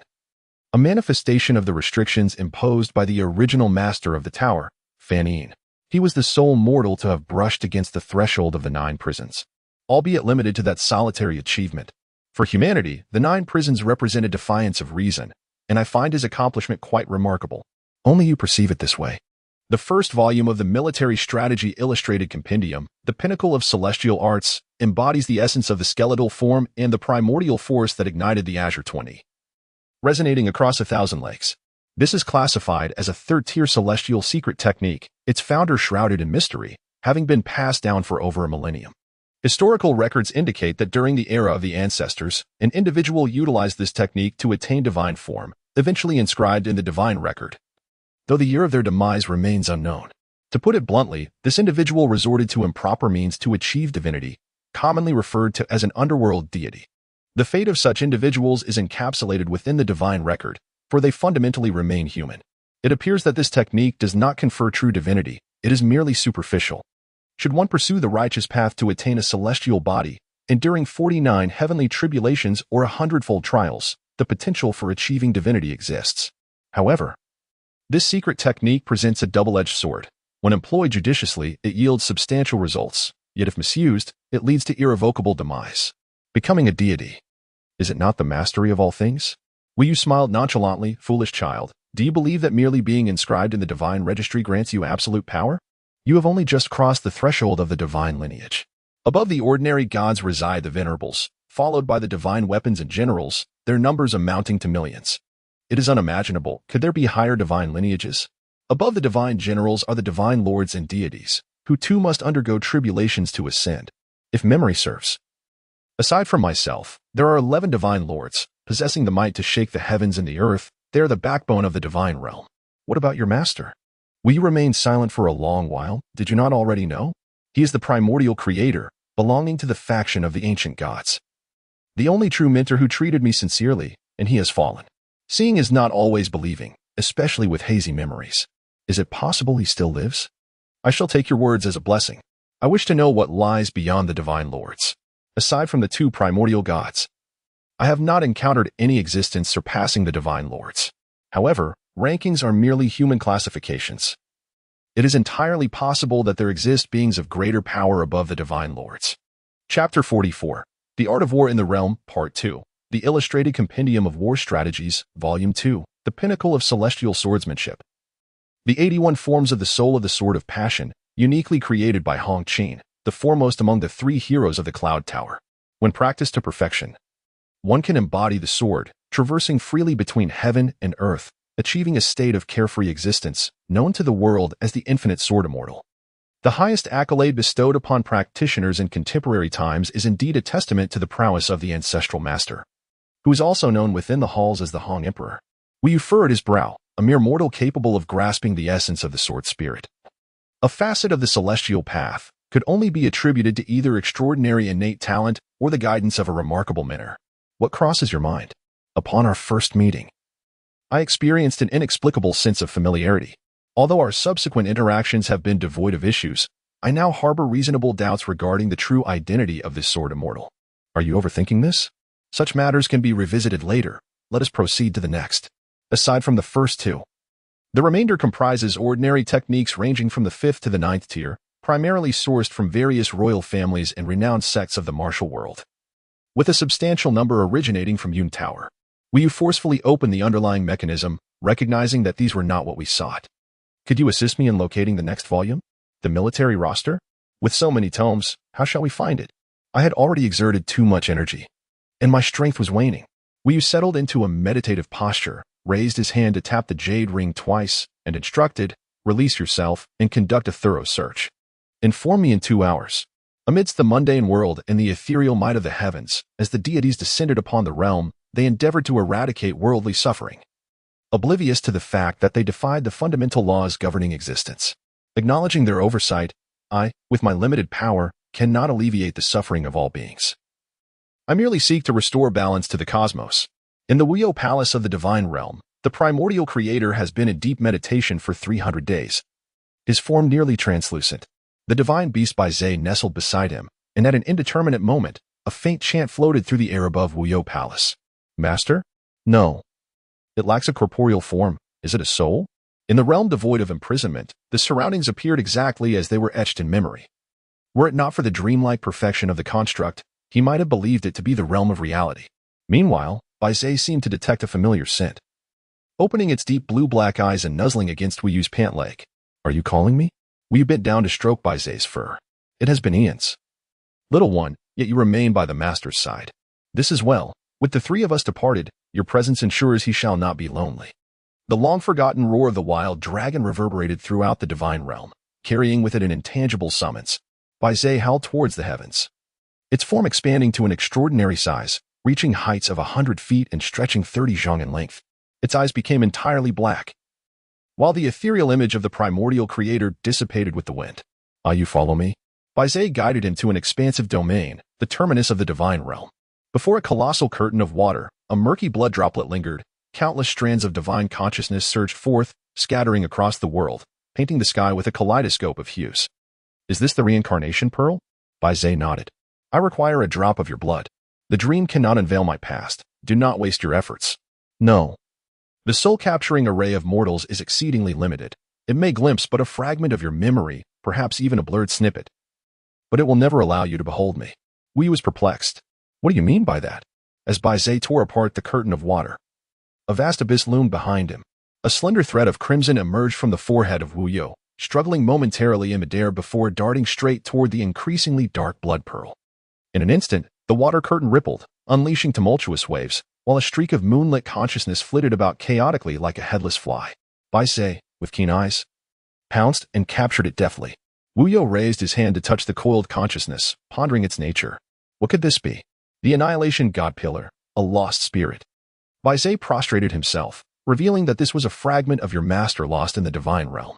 Were it not for the remnants of his divine power within you, the heavenly retribution from the 6 divine sovereigns would have obliterated your primordial spirit. Historical records of the divine realm recount that 50,000 years ago, the divine Lord Wuyu conspired with the demon realm in a rebellion, leading to severe devastation in the divine realm. The new gods, fierce and unyielding, saw the fall of Tianwei, while only 9 of the 12 formless divine lords remained by the end of the Great War. In the aftermath, Yuanzun secretly released the condemned Wuyu and his associates, provoking the wrath of the law-heaven divine sovereign, who imposed heavenly punishment to quell public outrage and deter future transgressions. Wuyu, perplexed, questioned the allegations of treachery, asserting his ignorance of such events. What nonsense was that old historian scribbling? Even the heavenly emperor held him in some regard. How dare he slander him so? Baizé cautioned him, saying, if you wish to uncover the truth, there is but one path. Return to the divine realm. Wuyu remained noncommittal, lamenting, I am but a mere mortal now. The 9 heavens seem an unattainable dream. How could I possibly return? Do not rush. I shall reveal the method to you in due time. Baizé tilted his head to relish the baptism of the rain. The first step requires you to acquire an intact corporeal form. one that at least reaches the pinnacle of a martial sovereign, shedding your current frail and troubled shell. The second step involves finding an adept practitioner of arcane techniques, preferably one with over a decade of experience. Lastly, you must journey to the focal point of the soul capture array in the mortal realm and infuse your spirit into the new vessel. It sounds promising, yet it appears rather tedious. I have a more expedient notion. After all, utilizing another's body is inherently cumbersome. Would you not agree? You are always one to devise schemes. Perhaps I have been overly cautious. Is there anything I can assist you with? Will you remain silent for a prolonged moment before speaking? Guard the Wio Palace for me. I shall return swiftly. Within the Jiuzhan sect's library, the 3 incense sticks burned to ashes within the gilded bronze censer. Wio opened his eyes to behold the disarray of the shelves, askew and scattered, with paper debris swirling throughout the room, which lay in utter chaos. A piece of good news and a piece of bad news. Which would you prefer to hear first? The good news. How are you different from others? The good news is that I have located the military roster. Proceed. Alas, it is only half complete, and having perused it, I fear it contains none of the items you seek. What do you believe I am looking for? Every weapon documented since the foundation of the nation has been recorded, totaling 1,008 items, yet the ancient demonic weapons are conspicuously absent. The scroll appears to have been severed in half, as if cleaved by a powerful palm. What was our purpose in coming here? To seek military strategies. And now? I have found it. However, wait a moment. Hong Lian, back in the day, took the scroll without permission and due to poor preservation, caused the pages to be missing. He cannot escape this culpability. Indeed. It was just reported from Yunlu that Mu Rongji will convene a meeting at Tanwen Pavilion in 2 days, gathering all the city's branch elders for discussion. What is she? Just a dismissed elder from the inner hall. What significance does she hold? Those arrogant old fools may attend, but they do not even bother to show up at the hall. They truly disregard us. It is said that she is using an official document for this meeting, and to refuse would mean antagonizing the court. Furthermore, Yunlu has also received her invitation. We will not attend. Yunlu has enjoyed fame for a millennium, and has always recognized the Fan family as the rightful rulers of Qig Nation. We are not afraid to sever ties with the court. If I am not mistaken, you are also a person of the court. I am now a Mohuai, not a descendant of the Yin family. I have my own responsibilities to bear. Chapter 45. Once again entering the deadlock. At the 5th watch of the day, disturbances erupted in the martial arts arena of the Zhunnan Wang residence. Within a 10-mile radius, over 1,000 fissures were formed in the ground. In the center, a sinkhole, Rongshan clenched his left hand. As the overwhelming crimson light curtain dissipated, in no time, the long silent corpse fox spirit finally blossomed. 3 days, I have finally succeeded. The second level of the bone secret technique. Bone opening. A smile tugged at the corners of Rongshan's mouth. Even with a white cloth covering his eyes, the joy on his face was unmistakable. Lang Tuo muttered to himself, in less than 30 hours, after 1,000 years, 35 hosts, quite swift indeed. What are you saying? Nothing. How do you feel physically? As Rongshan sat cross-legged, his meridians flowed harmoniously, and after several days of recuperation, his injuries had significantly improved. The martial prowess of this warrior was gradually returning. Long Tuo patted her shoulder and remarked, after the bone adjustment, your body has lost all defensive strength, while Hu Yuan grows increasingly formidable. Thus, you require a life vessel to contain this immense power, enabling you to wield it at the opportune moment. Rongshan pondered for a moment and replied, I possess a blood sword, forged by a court blacksmith, which I acquired during my early martial training. Would that suffice? What is its specific rank? Let me think. It was originally a 4th tier initial stage. After 6 years of tempering, it should now be at the 8th or 9th tier. That sounds intriguing. Show it to me. It is not in my possession. It was secured by King Zhennan. I must remind you, if you do not find a suitable life vessel within 3 days, you will perish explosively. This is no jest. Why the urgency? Did you not say that when the time is right, what is meant to come will arrive? Rongshan adjusted her skirt and rose. I wish to know what you heard in the ancestral hall. A young lady was cursing. Rongshan was quite speechless. I am not jesting. You know what I am inquiring about. Long Tuo stared at her, enunciating each word carefully. I saw that Aunt Rong was with your grandmother. They were discussing how to deal with you. I am aware of that. What else? What do you wish to hear? Enough with the trivialities. Speak swiftly. Long Tuo, with a mischievous smile, pinched her cheek and said, What would you have me say? There is nothing you wish to inquire about, considering the time. The people from Qianhu should be arriving soon. What do you mean by that? Have you forgotten that your grandmother, Morongxi, summoned a rather notable gathering of individuals a few days ago? They are prominent figures in the city, no less. Can you guess what she intends to do? Whatever her intentions may be, they bear no relevance to me. I have never been part of her plans. If this is to vindicate Gong's son Rongjin, there is no need for you to inform me. Rongshang seemed resolute, her fist clenched. Since everyone desires my departure, there is little worth clinging to in this wretched place. I shall no longer seek your mother. Rongshang coldly remarked. Do you truly believe I could uncover any clues in this forsaken locale? From the moment I began to recall, everyone has concealed the truth from me. Had there been anything to discover, I would have done so 8 years ago. Long Tuwa crossed her arms and regarded her. You should venture to Qianhu to seek a new perspective. It is not my desire to take away your sight. This is the will of Hu Yuan, and I cannot interfere. You ought to have told me sooner. In the Zhengong Qinzhou prefecture, Governor Liang Shu took a morning stroll, enjoying the rare tranquility of the streets on his day of rest. Suddenly, from beyond the high walls, the sound of drums echoed, accompanied by cries of injustice. Abruptly, a loud reprimand rang out as 2 constables seized the drummer. What is all this commotion? My lord, it is a foolhardy individual. My subordinates have already dealt with the matter, and I trust it has not disturbed you.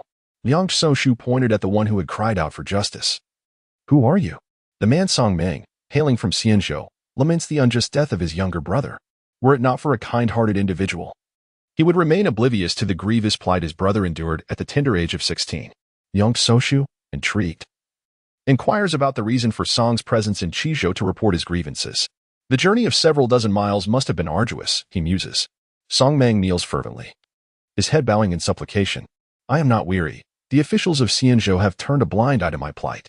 The villagers speak highly of you, Lord Liang, claiming you adjudicate with divine insight and unwavering fairness. I beseech you to take up my cause. Liang Shu gestures for him to enter and speak. Are you aware that today is a day of rest?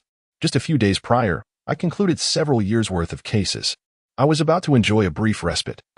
Yet you come clamoring for attention. Taken aback, Song Meng replies, I truly did not know. My lord, I beg for your mercy. Liang Shu waves his hand dismissively. Very well, since the populace holds me in such high regard for my judgments, I cannot allow you to leave in despair. Aside from the individual who aided you in locating the body, do you possess any other evidence? I have a blood-stained letter found beneath my brother's bed, Song Meng responds. Regrettably, I am illiterate. Might you peruse it? Liang Shu squints as he examines the document. Have you shown this to anyone else? Song Meng rubs his hands together, causing the scar on his palm to bleed anew. No, I have shown it only to you. Liang Shu scrutinizes him closely. When they subjected you to torture, did they not present this evidence? They did not believe me, and I hold no faith in them. Liang Shu, gripping the blood-stained cloth, maintains a stoic expression. Do you comprehend what is inscribed within? In the 27th year of the reign of Emperor Zhao Wang, which was 13 years ago, all participants of the Tongwen Pavilion Conference, including civil officials of the 7th rank and above from various states and counties, amounted to 20 individuals. Song Meng felt quite innocent, asserting, I am merely a simple man. How could I know what was written in there? Is Song Iluan your grandfather? Indeed. The official replied, I understand now. You may return. Song Meng, taken aback, exclaimed. My lord, what do you mean by this? Are you not going to take any action? It is evident that the Zhang family is behind this. They have approached my brother more than once or twice, and when they fail to deceive, they resort to murder to silence him. Presumptuous. Liang Shu thundered, striking the table with authority. If this matter continues to be investigated, the lives of your entire family will be at stake. However, Liang Shu, seeing that he was about to argue further, merely shook his head and sighed. Return home. Xianzhou is far away. I shall arrange for a swift horse. And you need not travel this lengthy distance. With a heart full of resentment, Song Meng lingered for a moment before reluctantly departing. A treacherous-looking constable approached, inquiring, My lord, shall we dispose of this man? No need. Mind your own business. In the future, keep your distance when I am examining cases. Understood. But what about this blood letter? Should we keep it or destroy it? Burn it, Liang Shu replied, his brow furrowed. The events of 13 years ago are entangled with the struggle for imperial power. We all rely on the sustenance of the imperial court. To preserve oneself, one must remain inconspicuous. I have heard many whispered secrets. After the death of the former crown prince, the Council of Ministers ostensibly aimed to quell uprisings, yet in truth, they sought to capture a certain prince. Enough. Speak of this no more. Liang Shu stood with his hands clasped behind his back, watching as the piece of burlap gradually turned to ashes. A flicker of sorrow seemed to pass through his eyes, But that was all. Chapter 46. The approaching storm at the fourth watch of the morning.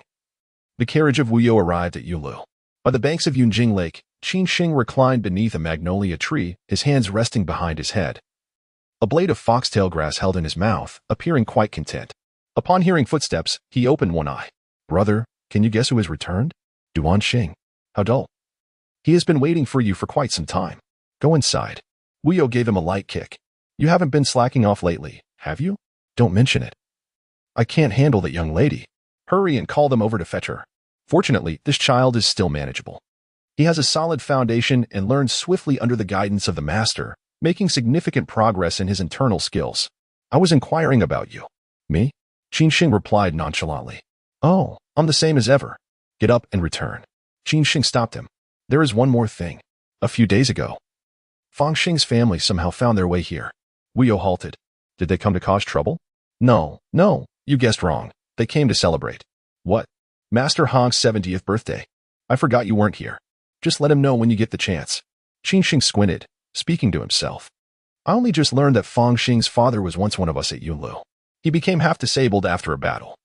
And I heard Master Hong gave him a substantial sum of money, enough for a lifetime of ease, since he was injured in service. It is only proper that he receives compensation. Do you not find it peculiar? The master, accustomed to a carefree life, where did he procure such wealth? Without a word. He departed, and now you should return to catch up on the studies you have missed these past few days. I shall review them tomorrow. Speaking of which, I feel weary. It is time for me to rest. At the center of the round tower's teaching grounds, Duan Xing stood resolute. Clad in a well-tailored dark blue round-collared official robe, with 2 black tassels fluttering in the wind, he turned, and the brilliance in his eyes had faded. Coldness and detachment now occupied his gaze. The spirited youth he once was had vanished. Li Xiao, it has been a long time. Indeed, it has been a while. Wu Yu grasped his hand. Deputy Duan. It is resentment. I have finally discovered it. What has happened to you? Your hands are so cold. Just some minor injuries. Nothing serious. Duan Xing forced a smile that was more sorrowful than a cry. I still wish to share a drink with the tower master. It has been quite some time. Have you missed me? Spare me your banter. Wu Yu tightened his grip on his wrist. You speak, or I shall strike until you do. Duan Xing leaned close to whisper in his ear. Are you familiar with the blood sacrifice technique? The Jingha sword sect. The Shangguan clan, it is passed down directly, with flesh and blood. One forges boundless spiritual artifacts. This act defies the heavenly principles, and resentment will surely follow.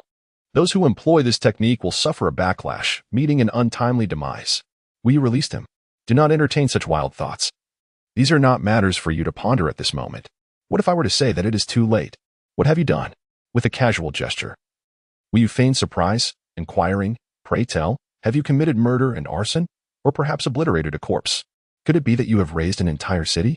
Duan Xing could no longer contain himself. He covered his face, remaining silent, his demeanor one of utter despair.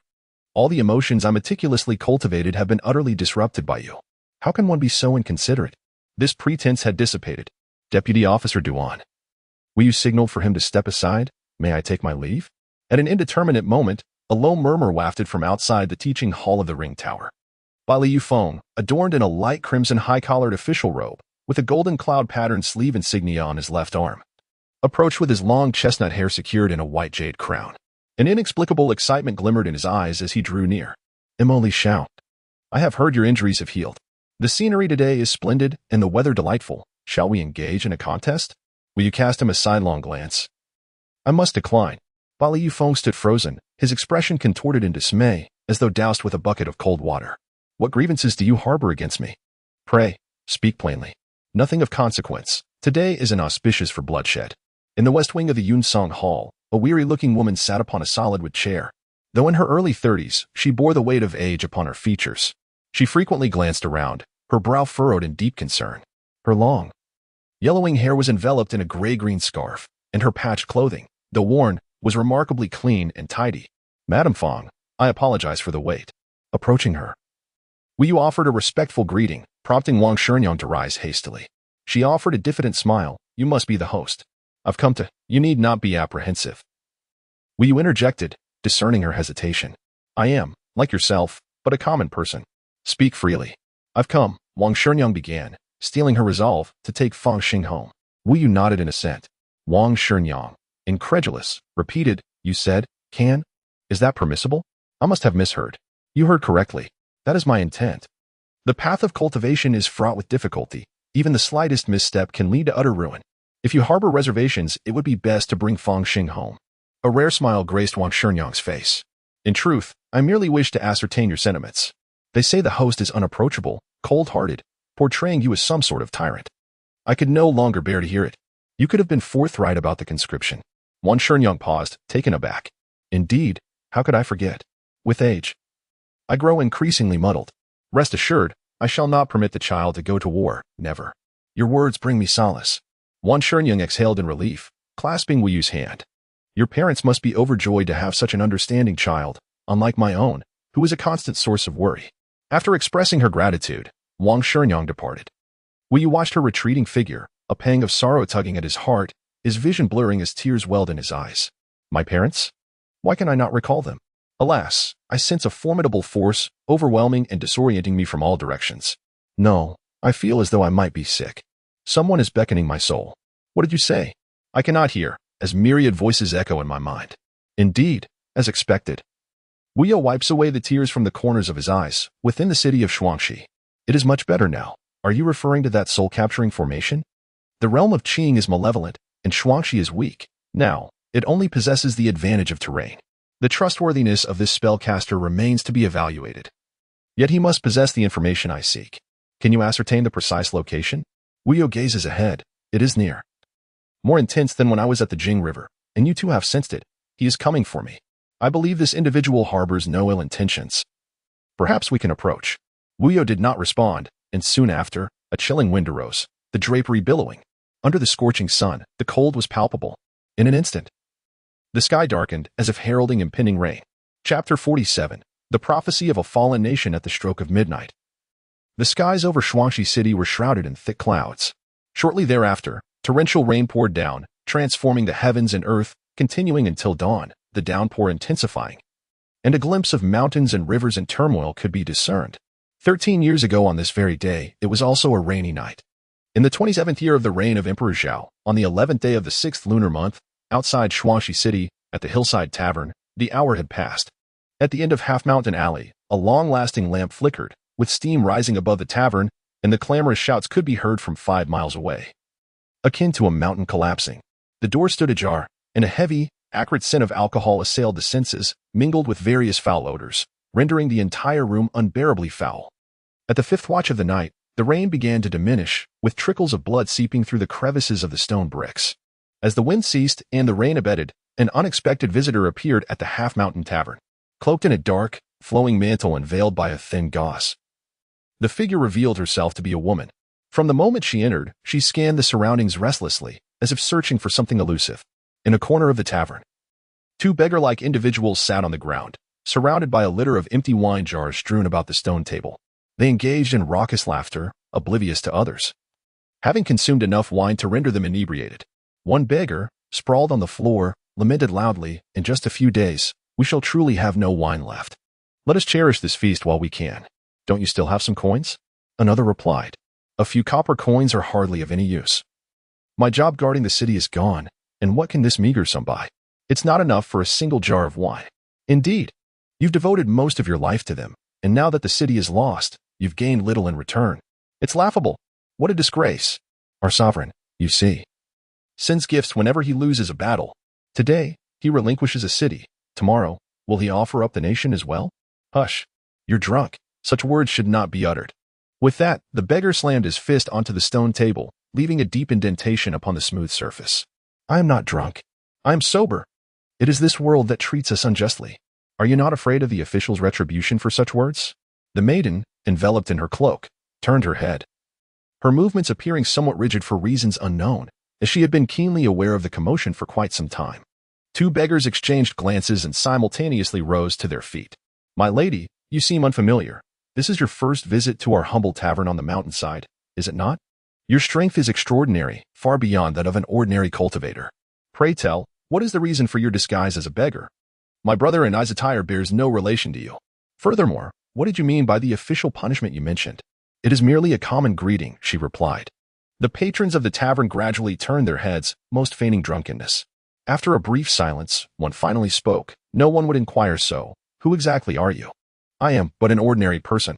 This young lady happened upon this place, and as the night grew late with no shelter nearby, I sought merely a cup of wine. Alas, what you have said is rather unpleasant. No sooner had she spoken than a group of fully armed soldiers burst through the door. Aside from a few drunken men who had already succumbed to slumber, everyone else was instantly roused. A torrential storm surged forth, the western winds howled, and a pungent scent of blood permeated the air. Liwen serpent rings, crimson gold sashes, it's the Red Cavalry. She is of the prince's retinue.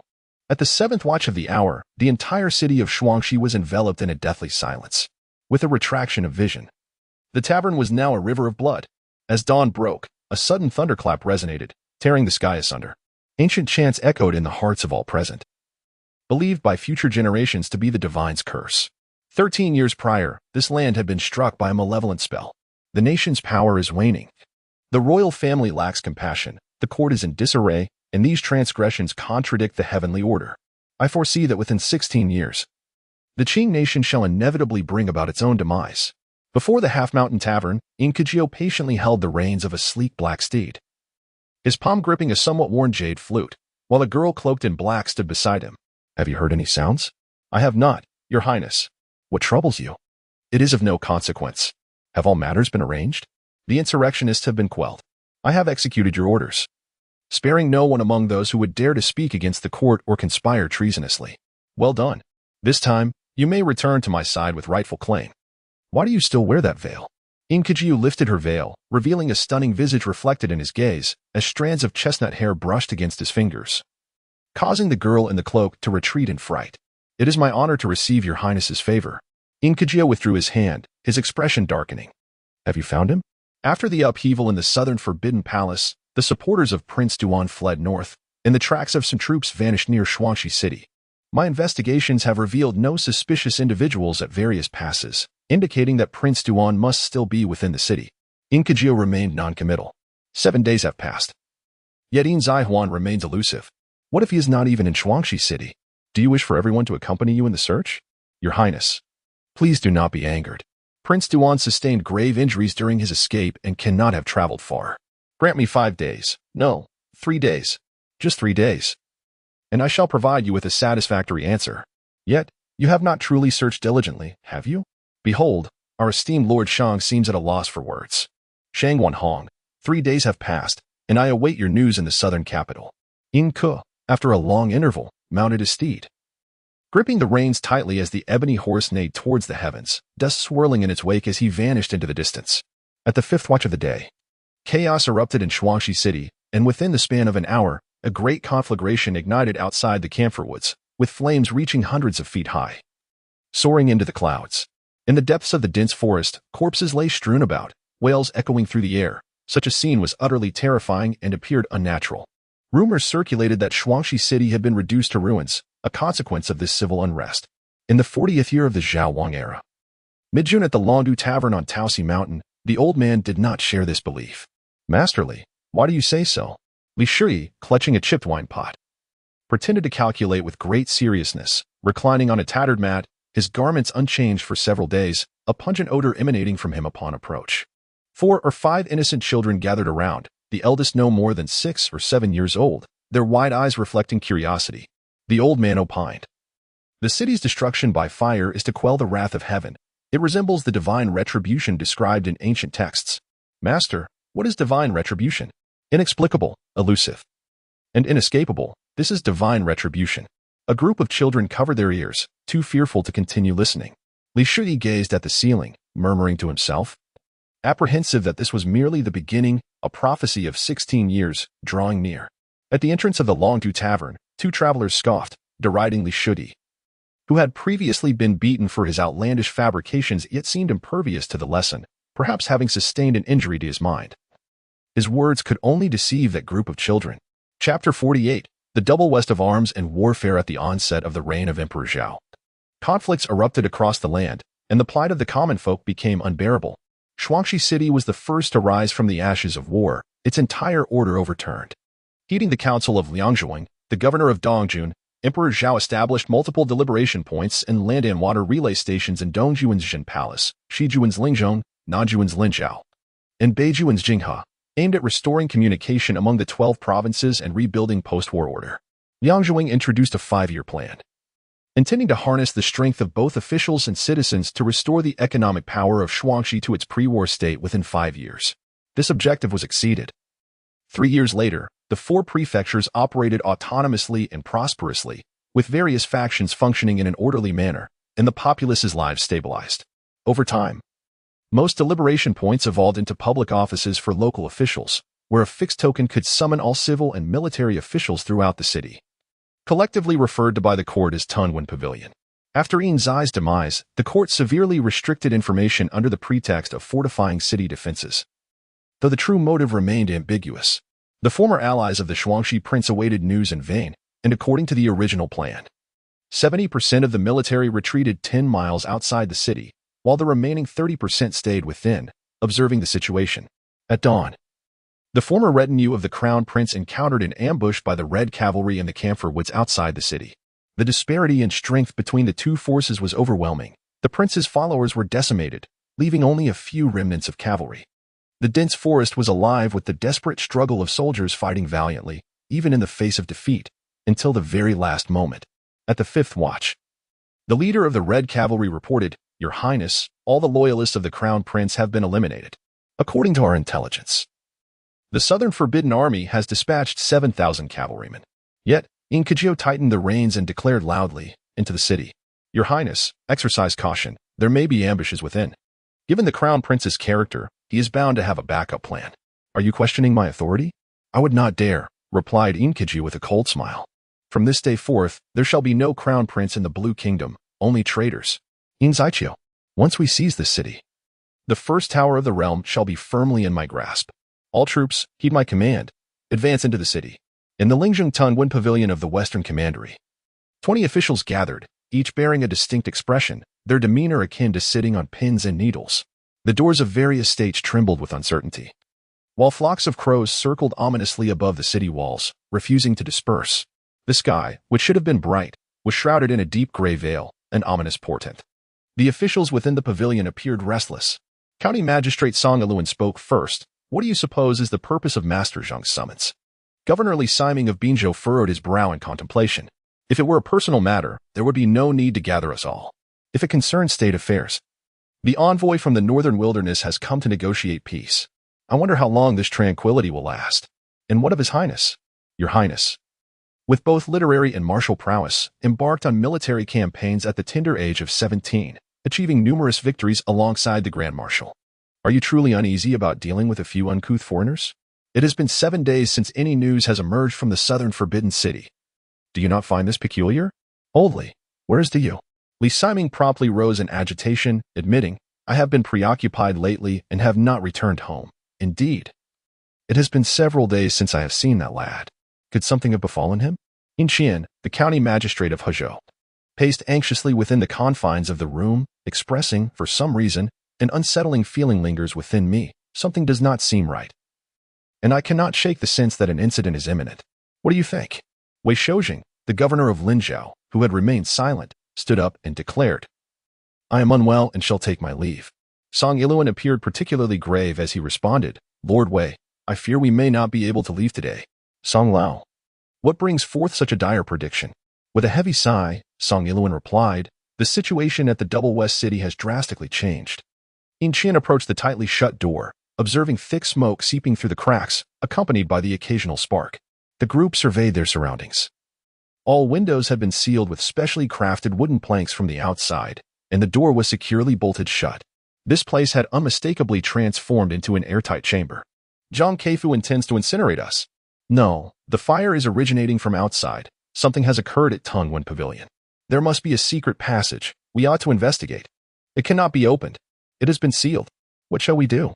The youngest among us has surpassed the age of maturity, while the eldest is 63. Are we a mere assembly of old fools destined to meet our end here today?"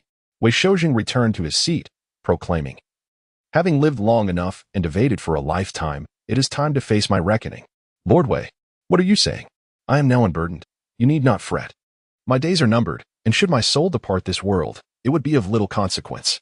I shall go to the late emperor and seek forgiveness for my shortcomings." Li Siming struggled to suppress his urge to curse.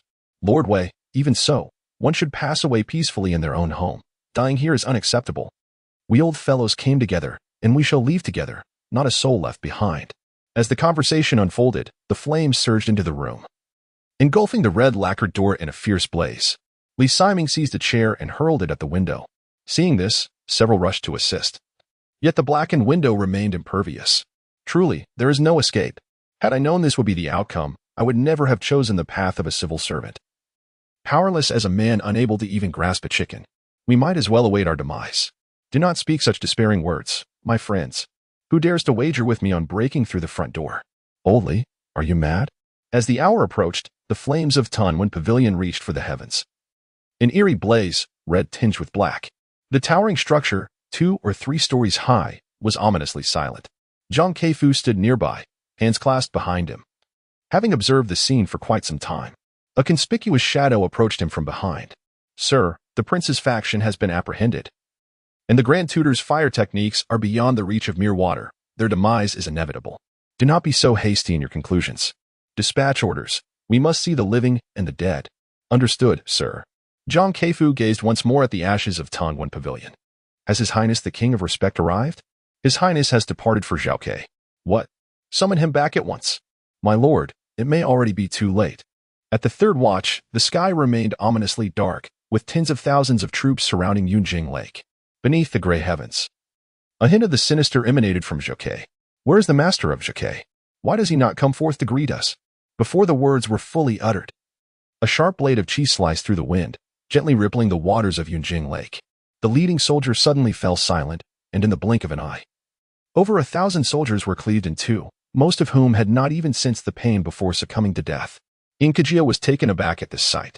How dare you slay the soldiers of the Qing kingdom? Yin Lu, are you plotting a rebellion? Zhaoke has stood for a millennium, only heeding the commands of the Fan family. His Highness, today serves merely as a warning. We implore you to depart swiftly. Such arrogance. Your Highness. What shall we do now? Inkajio clenched his fists. I shall seek my master. The times have changed. This prince must flatten the city of Shuangxi and not disappoint my father. The heroism of Ling Kingdom is encapsulated in the divine edicts of the Creator. In the primordial dawn, all forms were lifeless, the atmosphere of heaven and earth swirling, the interplay of yin and yang unfurling. Awaiting but a single opportunity, the primordial essence transforms, the void can be unraveled, the dual energies of yin and yang give birth. Chaos fades, and once the three energies emerge, all things come into existence. In an instant, the autumn of myriad years has passed, at the dawn of the cosmic beginning. The territories of the world were divided in all directions, with tribes embroiled in conflict and internal strife for over a century. The northern lord of the Tuazu tribe, Zhijiagong, has usurped the farthest northern lands, earning a reputation for tyranny, leaving the people in despair. In response to the call of the people, the lord of the central plains, Tang Xian, mobilized an army of 80,000 along the banks of the Lu River, extending his reach across 1,000 miles to the north in the autumn of the Jiazi year to launch a campaign against the Zhijiagong. Over the years, Central Plains cavalry spread across the northern territories, reclaiming all lands from the north, and under Tang Xian's command, numerous military achievements were established, with enemy forces vanquished numbering in the tens of thousands. In the late spring of the Jinwu year, Tang Xian heeded the counsel of the high priest, Yi Luha, to extend the front lines further, simultaneously forging alliances with Lord Zhan Hang of the eastern Su Tong tribe and Lord Gonggu of the western Chong Liao tribe, each leading 10,000 elite cavalry to pursue the Zhijiagong forces along the banks of the northwest Ling River. Around the time of the grain rain, the Grand Army eradicated over 1,000 bandits and decapitated 10 leaders of the Zhijiagong. The three tribal lords convened and agreed that a territory of 2,000 miles from the Central Plains, northwest, and northern deserts would fall under Tang Xian's jurisdiction, with strategic outposts established to guard vital passes, thus formally integrating the far northern lands into the Central Plains dominion. With the arrival of the early summer of the Jinwu year, Tang Xian was proclaimed king by a coalition of heroes, establishing his royal city in the northern mausoleum. A year post-conflict, artisans from the royal city commenced the expansion of fortifications towards the north, uniting the east with the four seas and venturing westward into boundless realms. In the spring of the Goyu year, Tang Xian ascended the throne in the northern mausoleum, adopting the title of Xianzu. For the following years, he championed virtuous governance, welcoming talented individuals of moral integrity, Tang Xian ruled for 29 years, with the court in the royal city swelling to 1,000 guests. Upon the passing of Tang Xianzu, his 5 sons vied for power and wealth, leading to ceaseless conflicts and relentless warfare. The Duke Gonggu fell in battle while protecting the second prince, Tang Hui, as the troops retreated to the west. In the winter of the Jiazi year, the Duke Zhanhang united with the third prince, Tang Hong, and the fifth prince, Tang Ji, amassing an army of 100,000 rebels, swiftly advancing into 7 key fortresses of the northern mausoleum, leading to the city's downfall. Tragically, the fourth prince, Tang Ju, perished in the ensuing inferno. In the late spring of the following year, the rebels seized the last strategic stronghold, only to find an empty city. Tang Xianzu's eldest son, Tang Qi, personally led a formidable cavalry of 100,000, encircling from all directions.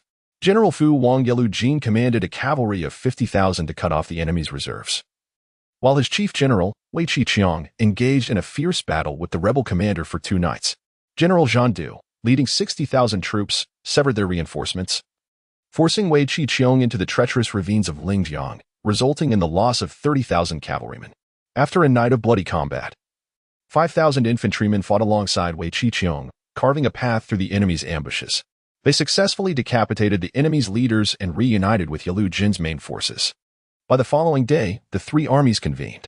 Around the time of the grain rain in the year of Imu, Tang Qi and Wei Qiqiang each commanded 80,000 troops to reclaim lost territories. Tang Qi advanced eastward, striking directly at the rebels' lair.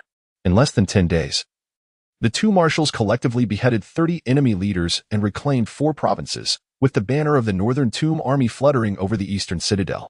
Wei Qiqiang's forces celebrated their victory, and the reclamation of the northwest was imminent. By midsummer, Tang Qi gradually regained 6 provinces, capturing rebel leaders Zhan Hong, Tang Hong, and Tang Ji, all of whom were executed with extreme severity. 2 years later, Tang Qi had successfully reclaimed 18 provinces, commanding an army of 400,000. With military forces redistributed for governance and territorial defense prioritized. In the autumn of the year of Wuyo, Tang Qi unified the realm, establishing the Ling Kingdom. Assuming the title of Emperor Qi with the era name of Qianqi, he merged Northern Tomb and the 2 provinces of Northern Night, designating Yongye as the capital. He posthumously honored Tang Ju as Prince of Rong and Tang Hui as King of Yin, granting prominent positions to the founding heroes.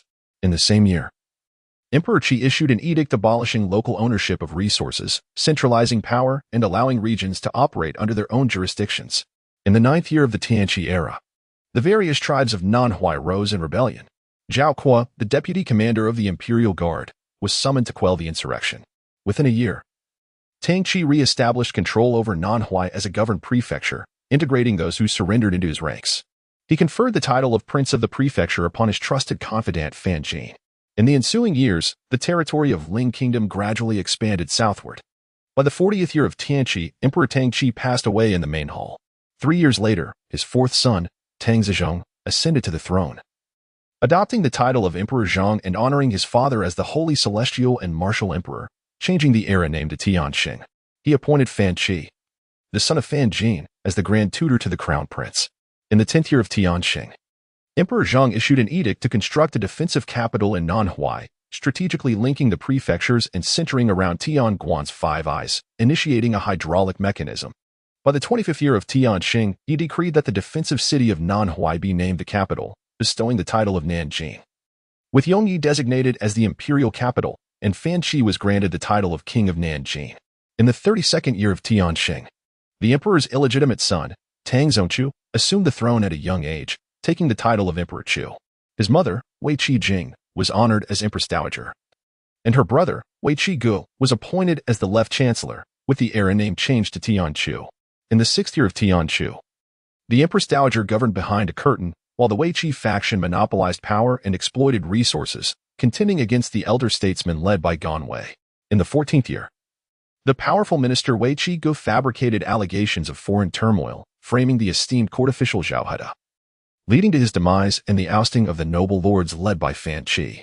He also established a special prison to persecute the elder officials in the court. Within 3 years, Right Chancellor Su Qing and Central Minister Hong Gue, among other civil and military officials, fell victim to his machinations. In the 20th year of Tianchu, Ling Kingdom faced a sudden calamity, with floods and epidemics ravaging the land, and the people's grievances mounting heavily.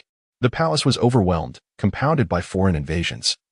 as officials sold cities in a bid for self-preservation. In the 22nd year of Tianchu and the following year, the insurrections across various regions persisted unabated. The leaders of the rebel forces from 12 districts, including Beifu, Shilong, Shijing, and Donghe, established their respective camps, fortifying their defenses and reconstructing their strongholds. Among them, the Nanhua Imperial Army, led by Fan Long, the eldest son of Fan Qi, garnered the most formidable momentum. By the late spring of the 23rd year of Tianchu, the rebel forces had successfully captured 13 cities and taken tens of thousands of officials hostage. In the winter of the 24th year, Emperor Tang Chu fell ill and passed away unexpectedly, leaving no edict behind. That same year, the rebel armies from Beifu, Nanhua, and Shijing advanced upon Yongye City, prompting Empress Wang and her confidants to flee under the cover of night, disappearing without a trace. The women of the palace fled in desperation, while the court factions became irreparably divided, with the reformist faction led by Su Qing defecting to join the rebel forces commanded by Fan Long. With the onset of spring in the 25th year of Tianchu, the scale of the rebel forces reached unprecedented heights, leading to the defeat and retreat of the followers of Wei Qige, who fled to the rapidly developing northern wilderness regime. In the winter of the 26th year, negotiations between the opposing sides faltered, as the northern wilderness amassed 300,000 troops at the border. Liang Qi and Fan Long consolidated their military strength from Linghua, maintaining a standoff against the northern wilderness for several years. The prolonged conflict left both nations in dire straits, with the land echoing with the lamentations of the suffering populace, and the earth strewn with corpses, resembling a hellish nightmare. In the spring of the 32nd year of Tianchu, the northern wilderness and Ling reached a peace agreement, resulting in the expulsion of Wei Qiqiong and his faction from their territory. The two sides delineated a new boundary at Yongye City. By autumn in the 39th year, the reconstruction of the cities in Lingua was complete, and heroes from various regions gathered at the southern Forbidden City, emulating their ancestors by supporting Fan Long's return to reclaim his lost territory and ascend as the new emperor. In the 41st year of Tianchu, Fan Long commanded an army of 100,000, embarking on 7 campaigns, ultimately reclaiming all lost territories by late spring and reuniting the nation. During this period, he welcomed the wise and virtuous, and in response to the people's call in the early summer, he declared himself emperor in the southern Forbidden, renaming the nation Qing, and was henceforth known as the progenitor, establishing the kingdom of Qing. Chapter 50, The Mysterious Visitor, Part 1, in Linzhou Mo family town. The Wei residence removed all its plaques and underwent a complete renovation. Duan Xing stood at the entrance, knocking for an extended period, yet there was no response from within. After an indeterminate time, 2 servants emerged, yawning. "Stop knocking. Who goes there?" "I'm Duan Xing of the Bai Gate. I seek Wei Li Jiang. The young master is not at home. When will he return?" "Unknown. Please leave." Duan Xing drew a long knife from behind him. "I have matters to discuss with him in person." "Where is he?" "Do not wield that blade. We are equally unaware of the young master's whereabouts. To be frank, you are not the first visitor today." Duan Xing, perplexed, inquired, "What do you mean?" One of the servants pointed behind him. "He was here last night." Silent and unmoving, it was quite eerie. Turning around, Duan Xing discovered a man concealed behind a poplar tree. This individual donned a dark garment and gripped an unusually long goosewing knife, his face obscured by a pure silver mask adorned with 3 dragons and a king whale, intricately crafted to lifelike perfection. Instinctively sensing something amiss, Duan Xing approached cautiously, only to be overwhelmed by a familiar scent that pierced through him, causing a pang of anguish in his heart. He grasped the mysterious figure's shoulder with a firm hand, yet a mere exertion of force instantly brought him excruciating pain, causing him to stagger back a few steps. "Who are you? Do you wish to kill Wei Lijiang?" The enigmatic figure slightly turned his head, and in that fleeting moment, an invisible force enveloped Duan Xing, compelling him to clutch his head as his vision blurred, rendering the reality before him indistinguishable from illusion. "Your eyes reveal your current fury, born of hatred, yet you hesitate to act due to fear. The descendants of the Duan family know only death, devoid of fear." "Devoid of fear? Your mother, Mo Rue, has perished, and you are afraid, for the only person who ever loved you is gone. Regrettably, you discovered resentment in her demise, a punishment from the heavens. A truth you comprehend but dare not accept. You unearthed nearly 30 years of clandestine accounts from the secret chamber of Duanjua, and fear gripped you again. For that was your father." Duan Xing, in a fit of rage, clutched his head and shouted uncontrollably, "Silence." How helpless he felt as he realized the accounts simply did not reconcile. 30 years of deficit could not be compensated by a myriad of gold tails. Only then did he grasp the urgency behind Duanju's call for his return. He wished for Duan Xing to bear the weight of this debt unto death. He had never been a family-oriented man. Since his earliest memories, he had shown no concern for the lives of mother and son. You loathed him, and even more. You despised your mother's cowardice. Finally, on one fateful night at the age of 13, you fled from this stifling home. For 8 years, you believed you had escaped. Yet he found you again, pleading with you to return, even going so far as to kneel in supplication. Duan Xing murmured, I cannot abandon my mother. Even if it is a path of no return, I hold no regrets. Upon returning home, you discover a transformation. He has taken it upon himself to care for your mother with meticulous attention. Everything you once yearned for, even the coveted title of sect leader, he has bestowed upon you. You believed he had changed, truly, and if he were to continue this charade a while longer, you might have been convinced. Duan Xing could not suppress a bitter laugh, which soon turned into tears. What is real, and what is illusion? All he knew was that human hearts could be so utterly vile. Had you not pursued the whereabouts of your mother's military camp, you would have remained oblivious to the sordid dealings between the Duan and Wei families. Everything had been a facade. They had all deceived you. Your mother had known all along. As the situation spiraled beyond control, he was compelled to orchestrate this grand drama, with all present as witnesses. The deeply ingrained filial piety restrained you from committing patricide. The sense of righteousness held you back from striking down your comrades. The weight of responsibility left you trembling. Duan Xing, you professed a lack of fear. Yet you are but a coward. Lost in thought, Duan Xing felt blood streaming from his mouth and nose. Before her death, my mother instructed me to bury her at the foot of Mount Wu, in a place reserved for her, a grave I had long prepared. Do not seek answers. There will be none, and do not question my reasons. They're already fated. In the stillness of the desolate mountains, it seemed as though voices called out. The wild geese wept blood, the land lay barren. Duan Xing knelt before the gravestone to mourn the departed, and as memories deepened, the place of recollection morphed into a wasteland, mirroring his empty soul. Just before losing consciousness, a figure exerted all their strength to pull him from the illusion. Duan Xing knelt on the ground, a visage of torment. What has happened to me? You have just been ensnared by it. Had you been a moment later, you would have met a most gruesome fate. Duan Xing gradually regained his senses. You are Rongshan. Rongshan grasped his wrist. Indeed, it is I. How peculiar. Your pulse is in such disarray, yet you seem unscathed. How dull. I ought to have arrived later. It came for you. Rongshan nodded. The breath is off. It should not be a living being. It has moved towards the realm of the spirit. Shall we go? What do you mean by not a living being? The literal interpretation. Miss Rong, I am forever grateful for your life-saving grace. Do not thank me. Express your gratitude to my master. Folklore states that 13 years prior, the entire city was engulfed in a bizarre uprising. What should have turned to ashes? The spirit-heavy Tunwen Pavilion miraculously restored itself by the following day, and the deranged citizens returned to their senses, resuming their daily lives as if nothing had transpired.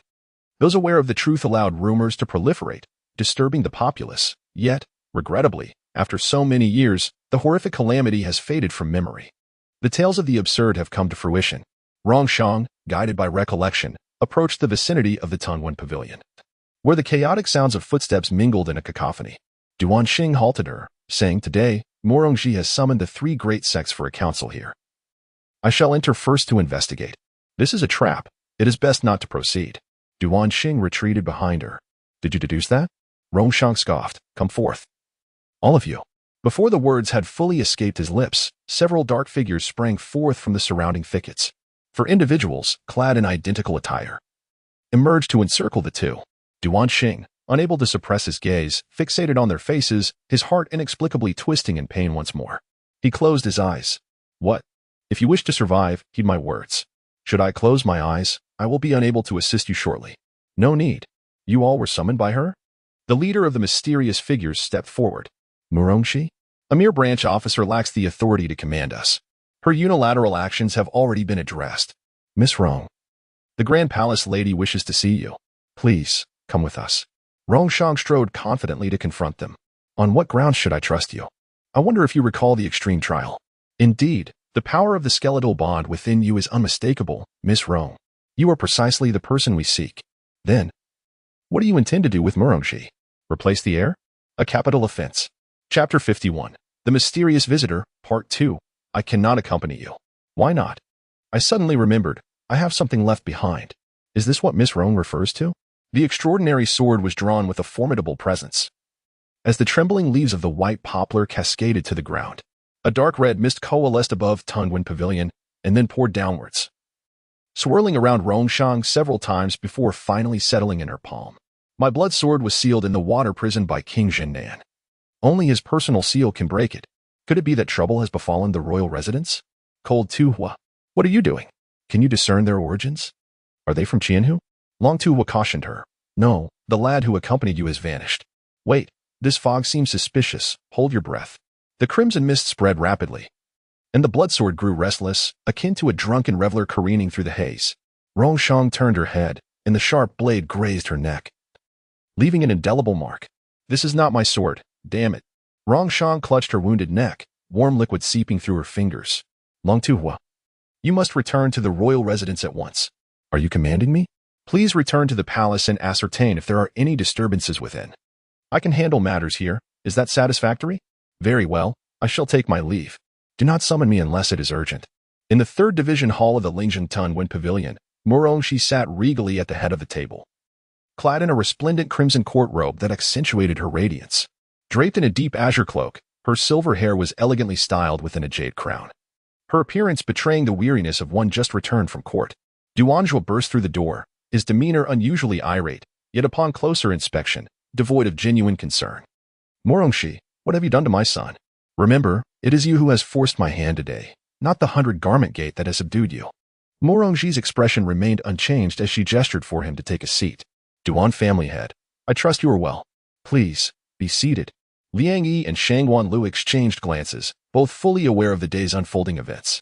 Shangguan Lu inclined his body respectfully towards Murongxi, inquiring, Might I ask why the esteemed matriarch has summoned us today? The elders are often occupied with pressing matters. We beseech you to enlighten us.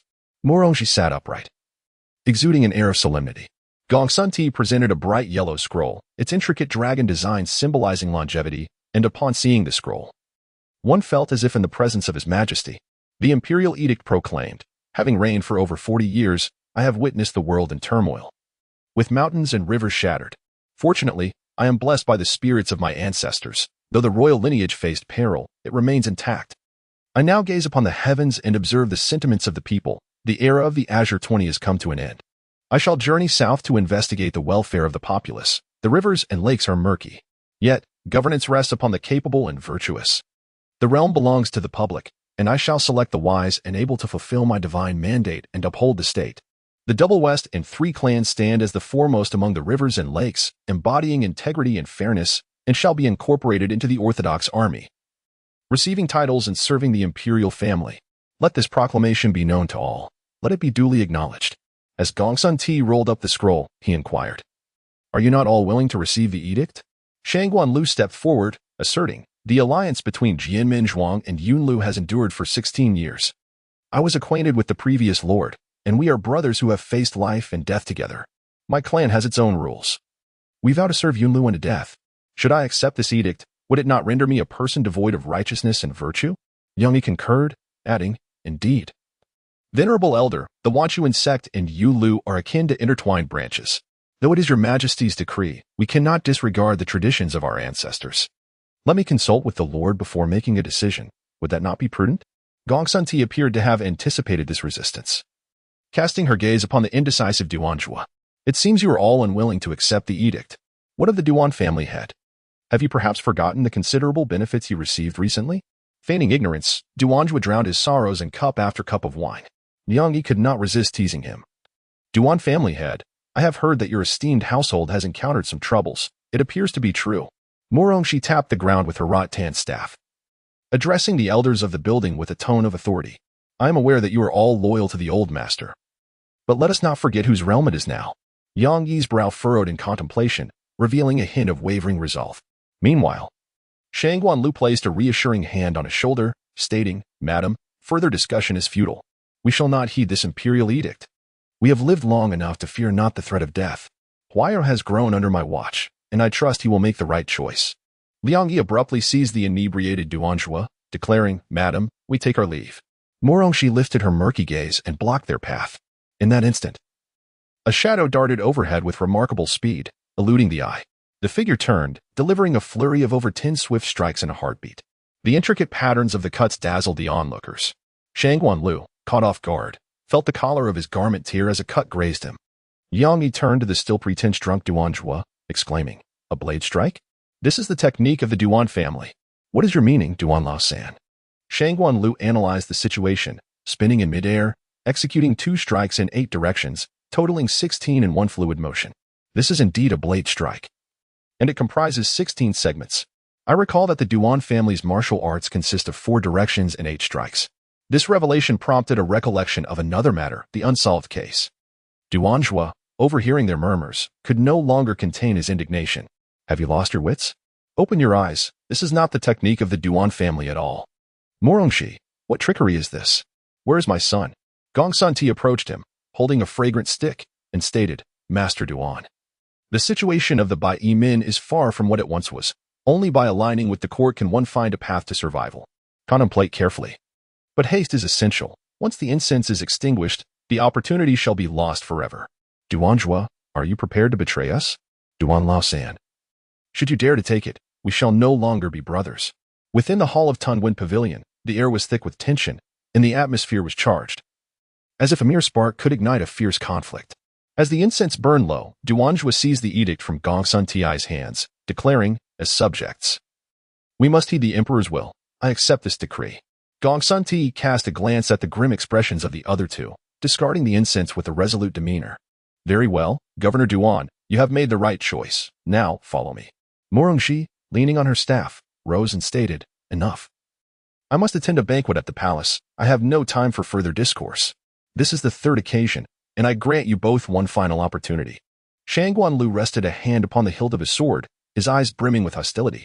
"No need for that, Madam of the National Guard. You never intended for us to leave this assembly alive, did you?"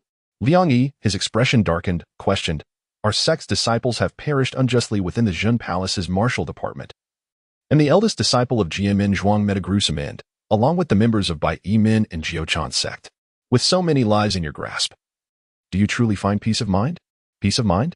The ideals you cherish are long outdated, yet you remain blissfully unaware, reveling in your own folly. How tragic and laughable. All that cannot be controlled should never have existed in the first place," Morong commanded, gesturing to the hidden figures in the shadows. "Eliminate them." Chapter 52, The Struggle of the Caged Beast, Part 1. Kill them. This is my prized possession. No one shall dare to contest it. Your possession? Everything within this arena is but a collection of forsaken relics. How can it possibly belong to you? Should you refuse to comply, I shall compel you to yield. The underground death arena of Shijuan Boling has languished in the Sunset Valley for a century, the dilapidated circular walkway clinging to the mountainside, stretching down to a vast subterranean meteorite crater. A throng of tattered beings entangle with one another, some unleashing punches and kicks while others gnash their teeth, resembling wild beasts. The cacophony of voices outside fails to drown out the horrifying sounds of their savage biting. Are those creatures truly human? They once were. Previously, I had only heard tales. Witnessing it firsthand is utterly inhumane. We nonchalantly produced a mask, stating, "We have but half an hour to explore the depths below." Why bother with the charade if you are too lazy to disguise yourself? The identity of the master of the myriad towers is far too conspicuous. It is my fault. Why did I strive so fervently, insisting on occupying this perilous position, stirring up trouble everywhere, inviting the ire of the masses? With all seeking my demise? In the end, it amounts to naught. Cease your futile musings. The news regarding your junior apprentice may be erroneous. These individuals are not criminals. Early yesterday morning, Qin Sheng rapped on the door of the quiet chamber, clutching a stack of documents. He had hurried back from the Boling government office, evading contact with anyone along the way. After several days of covert investigation, he had gleaned no useful information and had exhausted himself in the process. We pulled him inside, gesturing for him to lower his voice. Qin Sheng expressed his understanding. Senior brother, Hong Lian took several military treatises from the building 6 years ago and has since vanished without a trace. He has not returned to the Jiozhan sect in all these years, and no one has seen him. What do you suppose he has been up to? Are you asking me? Indeed, but let's not digress. Qin Sheng tossed a dossier towards him. It is well known that the youngest member of the Hong family is a compulsive gambler, whose addiction renders him oblivious to all but money. He has spent considerable time in prison because of this, prompting me to investigate the court records from recent years. And what did you uncover? Patience. First examine the document in your possession. The criminal case from the Bailing Prefecture is particularly peculiar. It is vague and lacks any official seal. The records show that on the 6th day of the 5th month in the year of Bingwu, 2 years ago during the joint martial event of the 4 counties, an individual caused a disturbance in multiple martial courts, resulting in numerous injuries. Who authored this? Unnamed, lacking any identification. The facts are unclear, which raises suspicions of deliberate concealment. Whether it is concealment or not, I cannot ascertain. Look at the other entries: the 7th of the 3rd month, the 18th of the 4th month, the 6th of the 5th month, and the 1st of the 6th month. Who could perpetrate offenses in such rapid succession, repeatedly evading capture only to be apprehended again? Despite the anonymity, I sense these incidents are the work of a single individual. As he spread out all the records, he indeed found that what Qin Shin claimed was accurate. Stop being so reticent. What else have you uncovered? Speak, brother. Do you recall our previous joint martial arts event? We each took separate paths, and Duan Xing stumbled upon a counterfeit token, while I discovered a location known as the Arena of Life and Death, which I believe would pique your interest. Would you toss the documents back to him? The previous event? How many years has it been? And only now you speak of it? Return the items you pilfered post-haste. I have no desire to encounter government officials. Indeed, you have concealed much from me, Emily Xiao. This cannot be solely blamed on me. He never mentioned it. And I assumed this foolish lad had come away empty-handed. How curious that even I was kept in the dark. Qin Shing spoke with increasing fervor, growing more animated with each word. Had it not been for that martial gathering, I would have been oblivious to the existence of such a disreputable place. Did you know, brother, that there are 3 such locations in Bowling?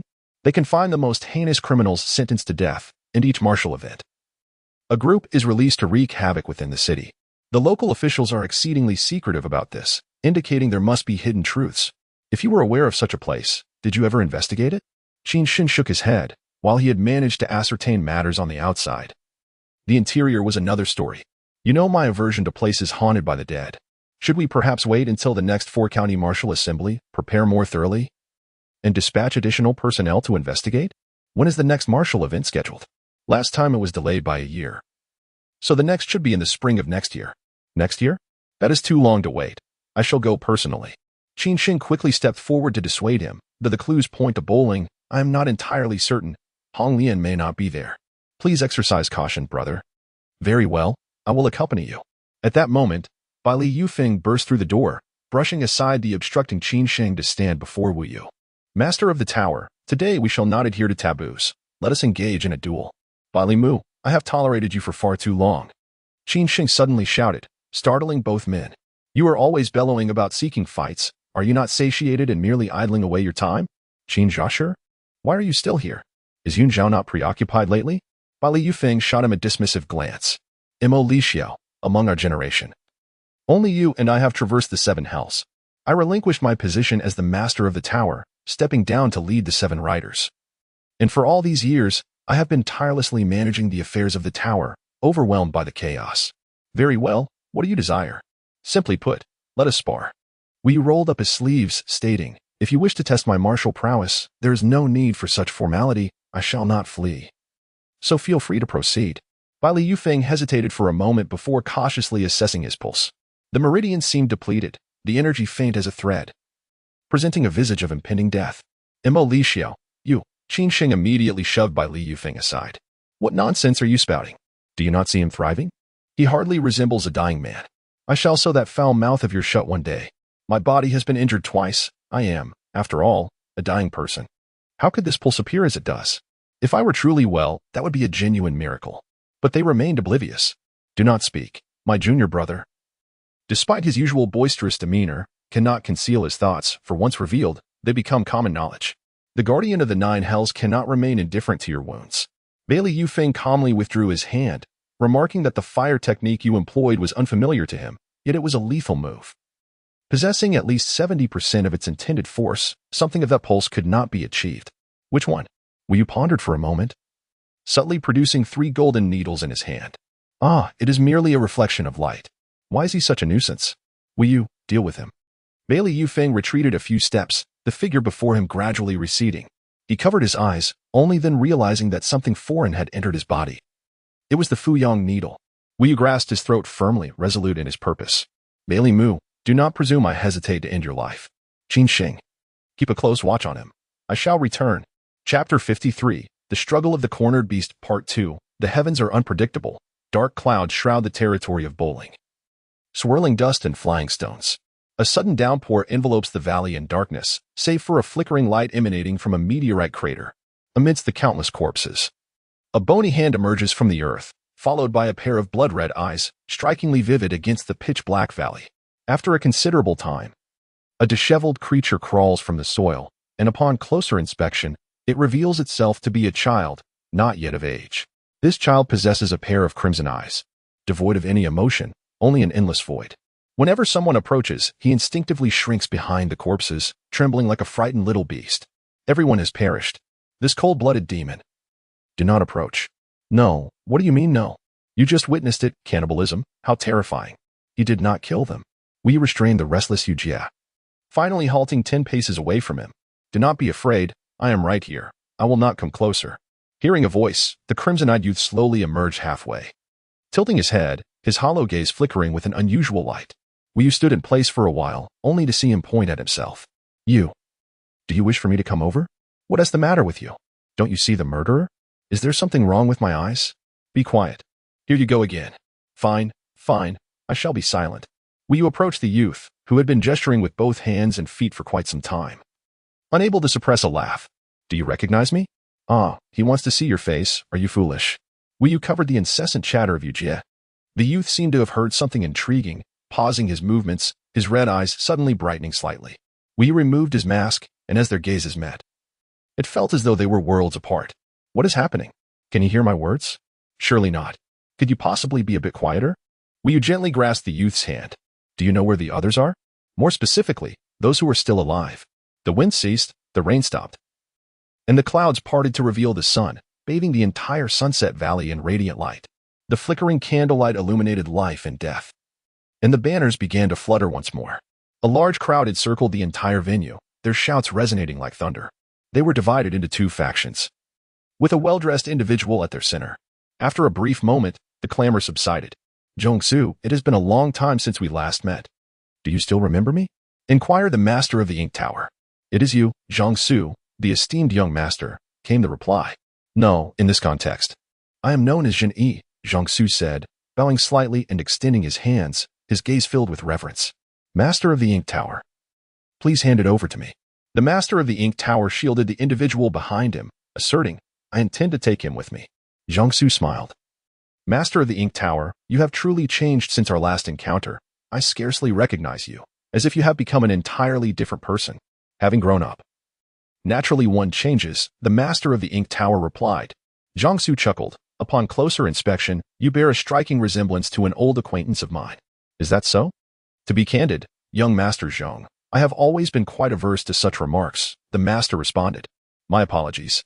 I was simply elated to see an old friend and may have spoken without thought, Zhongsu replied lightly. Please do not take offense, Master of the Ink Tower. The Master of the Ink Tower remarked with a smile, is that so? I find your skills remain as lacking as ever, though your proficiency in using others as tools has indeed improved. What are you two discussing? It sounds rather noisy, came a voice. Sleep now, I shall handle this. When you awaken, the world shall have changed. Zhongsu retracted his hands with a smile, stating, I shan't dispute with you. Simply give it to me. The Master of the Ink Tower replied, I too shall not dispute. I must take this person with me today. Zhongsu remarked, once again, you utter that phrase. I did not expect the two imbeciles beside you to be so capable. Zhongsu's expression shifted repeatedly. Imo Lu Zhu, you are so conceited in your cleverness. Have you not considered that without the orders of the Zhong family, those two would not even be able to cross the threshold? I may be in a lawless realm. Yet here I stand, Zhongsu retorted. To the troublemaker, allow me to inform you that the Bailing Life and Death Arena consists of 200 levels. And we are merely on the 20th. If you wish to rescue him, so be it. I am not particularly concerned about that one. You could not suppress a chuckle. Are you about to issue an eviction notice? Do you truly believe that the servant who can barely wield a blade or that half-hearted guard pose any challenge to me? Zhongsu laughed heartily. Who said they were to engage you in combat? We are all individuals who value our lives. With a single command, Zhongsu instructed everyone to retreat to a safe distance. The young man seemed to sense this and slowly rose from the ground. 3 figures with pitch-black pupils descended from the sky, each step causing the very earth to tremble. Wu Yu observed keenly as Zhang Su clutched a meticulously crafted jade whistle in his left hand, concealed with such arrogance, yet unbeknownst to him, it had already been discovered. Wu Yu silently noted that 3 had survived from the previous level, indicating a process of elimination. However, they all possessed black pupils, unlike this child. Turning back, Wu Yu beheld the 4 individuals in a standoff. The boy's crimson eyes gleamed ever brighter, and despite his youthful visage, a hint of murderous intent emerged. The 3 adversaries before him were notably tall, their long legs struggling to support their enormous frames. With a slight buildup of energy, the boy shattered them one by one. With a deafening roar, the trio's limbs fractured like withered timber, their bodies collapsing onto the earth in unison, casting up plumes of ebony dust that billowed several feet into the air. Wu Yu leapt backward, only to discover that Zhang Su and his cohort had vanished without a trace. Where did they go? Wu Yu muttered, his voice laced with suspicion. No. There's something in this dust. Narrowing his eyes, Wu Yu watched as myriads of minuscule black particles swirled past his ears. With a swift motion, he snatched a golden-whiskered serpent from the airborne swarm. The creature, no thicker than a finger, was of a silver-gray hue, and upon contact with human flesh, it dissolved into ash. Not the golden-whiskered serpent again? Wu Yu exclaimed, perplexed. This creature does not belong in the mortal realm, could it be? Closing his eyes in deep concentration, Wu Yu clasped his hands together, forming a sacred seal. The black dust that had been suspended in the air gradually coalesced around him. As if imbued with life, these particles rapidly took root and sprouted upon his person, each grain coursing through his orifices before seizing the opportune moment to unfurl delicate threads. Until he was enveloped in an impenetrable cocoon. Wu Yu shut his eyes, sensing a formidable divine power surging within him, poised to erupt from his very being. This time, he did not suppress it, but rather unleashed it in its entirety. My 9 hells, first stage, crimson Chelan blood eyes. After a prolonged silence, Wu Yu opened his crimson serpentine pupils, and the dust that had been flowing through his veins began to recede with great haste. They surged out of his body, as swift as they had arrived. But this time, all adhering matter was blasted away, revealing the true state of the arena in its entirety. Wu Yu scanned the devastated arena and finally discovered a figure bound like a dumpling in a corner, its form resembling that of the child. As Wu Yu walked past, he collected the increasingly entangled silks of the cocoons, leaving Zhang Su and the others astonished. Zhang Su, unable to comprehend the situation, exclaimed, "How is this possible? How could you break the black cocoon? Your eyes. Look at his eyes." Another guard shouted. "A monster. He is a creature," another guard cried, accustomed to such remarks. Wu Yu paid them no heed. With a cold smirk, he observed that the people Zhang Su had brought were already in a state of panic and had fled without a trace. Wu Yu taunted, "Your people have run away. Will you not follow suit?" Zhang Su felt his body uncontrollably lurch forward, accelerating with alarming speed. Despite his frantic efforts to escape, he was dragged before Wu Yu. "What taught you these skills?" Wu Yu inquired. "I do not understand what you mean," Zhang Su replied. Wu Yu seized him by the throat, warning, "Young Master Zhang, think carefully before you speak. Otherwise, do not blame me for breaking your neck." Chapter 54, The Struggle of a Cornered Beast, Part 3. In the grand hall of the Zhangyan Wang mansion, Gongsun Rongjin lifted a row of severely worn bead curtains. As he gazed beneath the table and into the cracks of the walls, he discovered them thickly coated with cobwebs, revealing that no one had traversed the space in a long while, nor had it been cleaned. The once lively hall now lay in utter desolation. Pushing open the door to the front hall, he noticed a woman reclining in a chaise longue, lost in thought. At times she stared vacantly at the stone ceiling, and at others she turned with a sigh, appearing deeply troubled. "At Rome, you have arrived." Gongsun Rongjin rummaged through drawers and cabinets, yet could find nothing of value.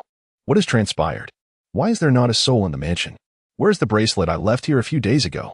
Who has taken it from me? Erong stifled a yawn, having already dismissed the servants in the manor. "Are you referring to the white jade bracelet? It is likely that some unseeing fool has taken it." Gongsun Rongjin, in a fit of rage, overturned a chair. "Now that they are gone, who will attend to my every need? Aunt Rong, to take a look at my hands. They are in quite a state. Do not lament, miss. Since the age of 29, you have managed alone, training in martial arts and living independently. By the age of 11, you were already capable of overseeing the affairs of the manor on behalf of the prince. She is endowed with remarkable talent and great fortune. How could I ever compare to her? Surely you do not intend to dismiss everyone, leaving me with none. I had merely 2 maids, who were quite loyal, and now they have all been sent away by you." Aunt Rong gestured for her to observe her own situation. "Is this not the case?" Gongsun Rongjin was taken aback. "Are you jesting with me?" I speak not in jest. A secret edict from the court will soon be proclaimed to the world. Before long, the entire martial world will fall under the dominion of the Yin family. Be cautious, for every word you utter is being overheard. Gongsun Rongjin casually picked up a fan. What have I to fear? Those of the martial world are accustomed to their waywardness. Do you truly believe they will obediently heed a mere decree? I hardly think so. Especially that Yulu, who shows no regard even for my grandmother's standing. Aunt Rong snatched the fan from her grasp, candidly remarking that in this respect, she bears a striking resemblance to the 20-year-old. I assure you, I am far more eloquent than she. In the grand arena, Rongshang knelt on the ground. Appearing utterly exhausted, her 3-foot blood sword firmly grasped in her hand. The overwhelming dark red mist gradually dissipated, revealing the vast space strewn with scattered purple poisoned swords. This is a poisoned sword. How could you wield the martial arts of the Wanqing sect? Rongshang wiped the blood from the corner of her mouth and, with great effort, rose to her feet. Who are you truly? The 4 men clad in dark robes stepped back, each retreating into the nearby thicket, their movements enigmatic. Leaving the distinction between foe and ally shrouded in mystery, the leader of these enigmatic figures finally unveiled his mask, only to reveal an emptiness within. Who do you wish for me to be? Within a dilapidated chamber, a little girl in a cradle slept soundly, even gnawing on her fingers. A woman beside her wiped away the tears from the corners of her eyes and took one last look at the girl before resolutely departing, only to be confronted by Gongsun Rong at the doorway. Rongge, are you truly leaving? What will become of our daughter? What of heir? Destiny is fraught with hardship, and wounds are eternal. What are you saying? What does it mean? My heir is destined to suffer throughout her life, only to emerge reborn from the cocoon. When she grows up, you must tell her this character. Gongsun Rong couldn't help but chuckle. What mother would name her child like this? This time, listen to me. With wine abundant, let us take the character Shang. You can never forget the wine. Your stubbornness remains unchanged. You have made your decision. And what more can I say? I can only hope my daughter does not turn out like you. Gongsun Rong attempted to grasp her fleeting figure. Rongge, are you truly going to leave? Jeaner, Rongjin has not inherited my bone power. She is safe. Even if the people from Qin who pursue her here, she will remain unharmed. My concern lies with Yener. Promise me that you will take good care of her. I will assure you of that. But do you recall our pact? Wherever you wish to go, I shall follow. Whatever you desire to do, I will accompany you. This time, it is impossible. There is no time left. I must depart. Beneath the moonlit night, Gongsun Rong reclined on the rooftop, gazing at the moon, surrounded by discarded empty wine bottles. He lay there for a full hour, reeking of alcohol, his mind clear yet his eyes devoid of luster.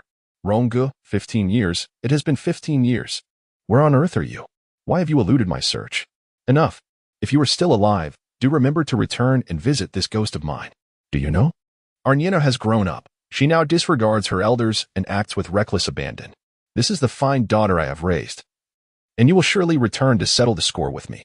Within the inner chamber of the Jinnan Wang residence, Gongsun Rong cradled the unconscious little girl, soothing her softly, while Aunt Rong hurried back from an unknown place.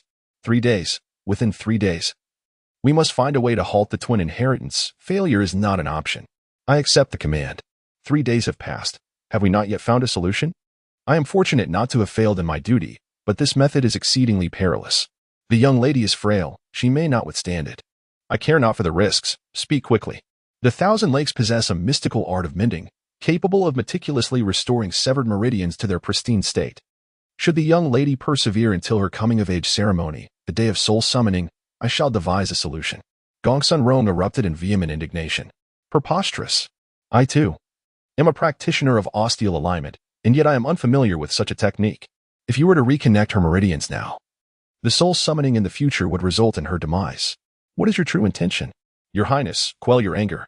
If we are to impede the inheritance, the only recourse is to deceive the heavens. This is the soul method. Gongsun Rong endeavored to regain composure. No, there must be another way. Years ago, Rongge risked her life to seal the twin fox spirits within her. She succeeded.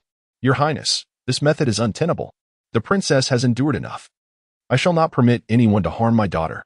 On the spirit weight training grounds, Rongshan clutched her head, silent and overwhelmed. Chaotic memories surged into her mind, causing an excruciating headache. These were clearly the memories of another, yet she felt as though she were experiencing them firsthand, with the same helplessness, the same despair. You think of your mother day and night, yet she abandoned you. Regardless of her reasons, you will never forgive her. Your father swore he would not harm you. Yet he still employed that detestable art, causing you unbearable pain. You have done nothing, yet the world has betrayed you. I can sense the suppressed rage within you, which is precisely what I require. I know you feel it too. Why not entrust your heart to me? In time, all will be subjugated to you. Yongshang clenched her teeth, cold sweat trickling down her nape. I shall not be swayed by your temptations. How dare a mere trifle attempt to control me? You are delusional. Chapter 55, The Struggle of the Cornered Beast, Part 4. Yongshang bit her own finger, and the once tranquil bloodsword began to stir restlessly. A bloodthirsty fox flower detached itself from her body, its robust veins tightly entwined around her pulsating heart. Simultaneously, the rotting bone fox flower sprouted dark fangs, ensnaring all who dared to flee. As Yongshang caressed the white cloth before her, an unbearable bitterness filled her heart. She coughed up blood and collapsed backward, her inner strength waning. Am I to perish? Ringing in her ears, dizziness enveloped her, and consciousness gradually faded. Just before she fell, a pair of hands caught her securely. She heard a familiar voice laced with reproach, and a warm current surged into her body, mending her damaged heart with utmost care. Is it you? How have you returned? Yongshang inquired. How have I returned? That is what I wish to ask you. Long Tuhor retorted, delivering a sharp slap. I sensed the fox flower was draining your life. Had I arrived any later, you would have been lost. Do you understand?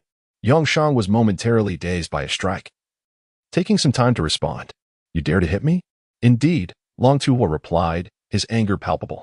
I have longed to strike you, you wretched girl. You will be the death of me. In his fury, Long Tuhor nearly raised his hand to slap her again, but at that moment, the rotting bone fox flower withdrew its lethal weapon, embodying a blend of reluctance and rage. The withered fox spirit struggled desperately, only to realize that her efforts were in vain. In frustration, she let out a wild cry before gradually retreating into Rongshang's body. Rongshang clicked his tongue, expressing his surprise at her newfound prowess. I can't shake the feeling that you've been secretly honing some skills behind my back. Do enlighten me. Cold Tuhua, however, responded with a non sequitur, attempting to channel the bone-binding power into the sword.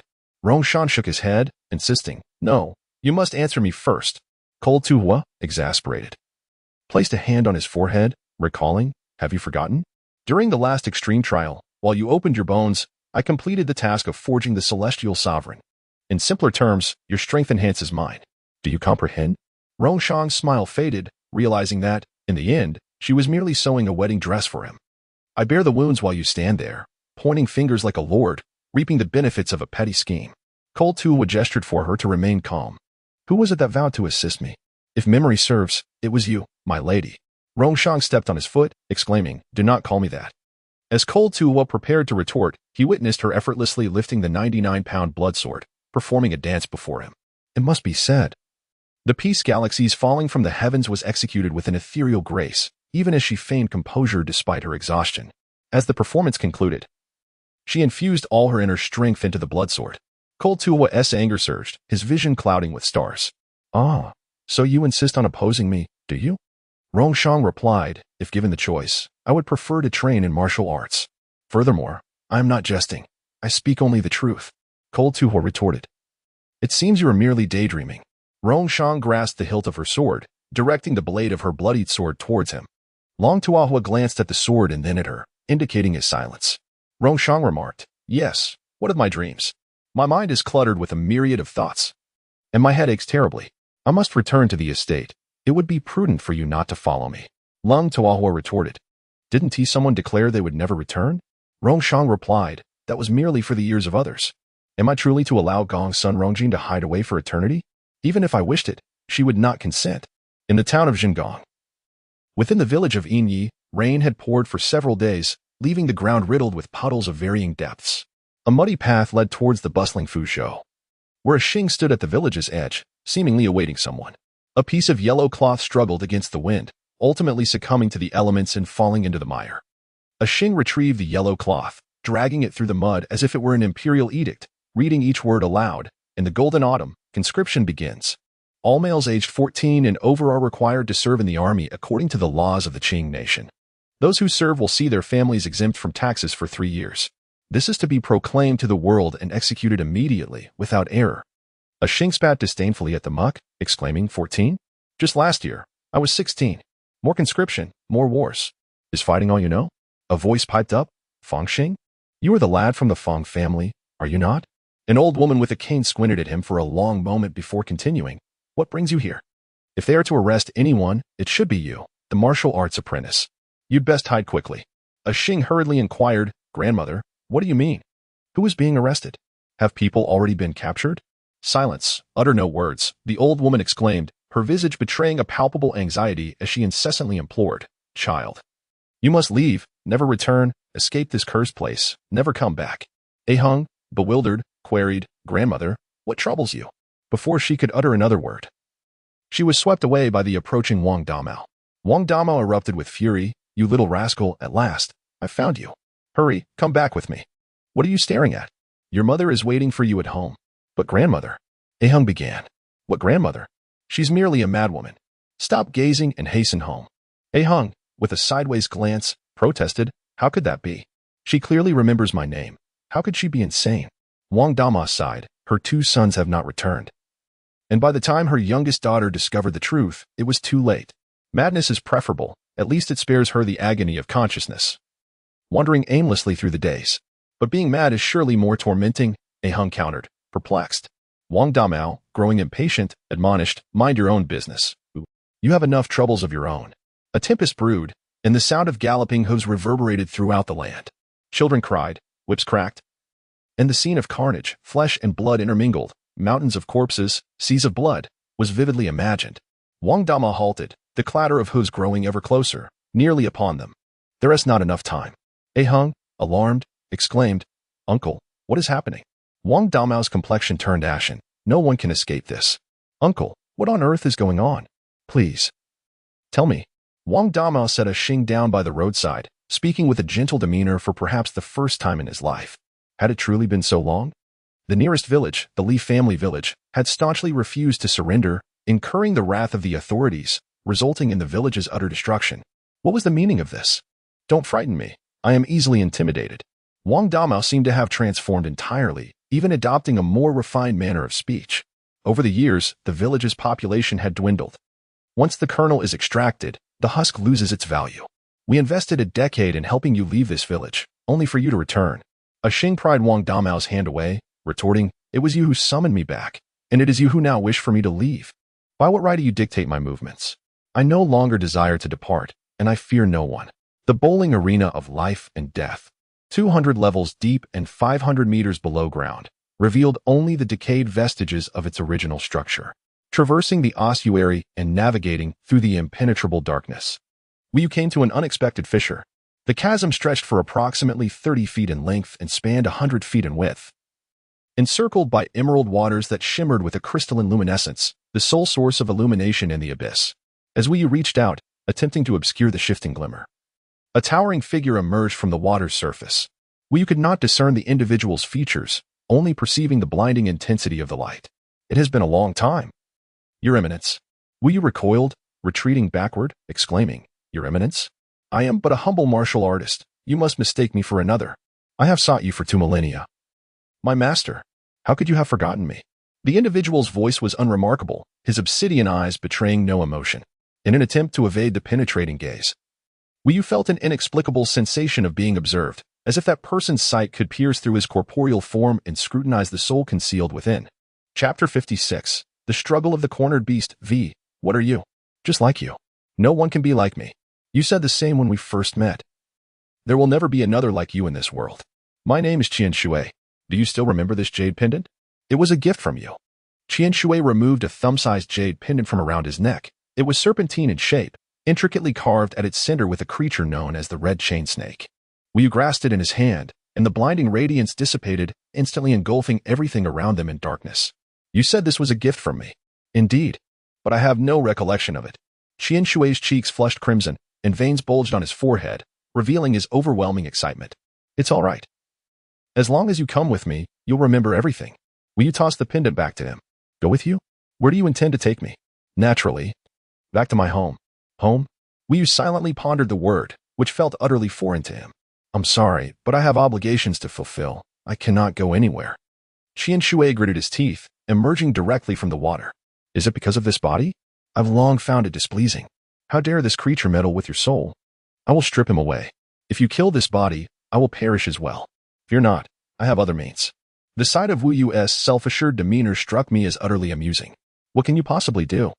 I have established my formation with the essence of Shiju and Lingzhong as the focal point, utilizing 7 life and death arenas as the array flags, while employing Shuangxi City to restrain the remaining 3 cities, allowing the soul-capturing range to envelop the entirety of Qing Nation. Wu Yu furiously retorted. Do you know that your grotesque soul-capturing formation nearly cost me my life? Do not even dare to use that broken array again. Qian Shui, bewildered, scratched his head. Did I truly harm you? How is that possible? I have always executed my methods flawlessly, without any errors. Enough. I advise you not to rely on that formation.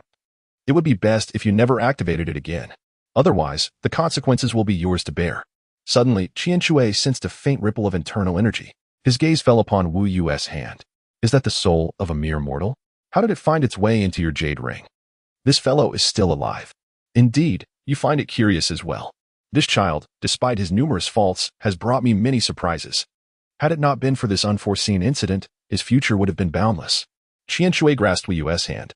What do you think? Everyone wishes for him to succeed. Let us not concern ourselves with this mortal.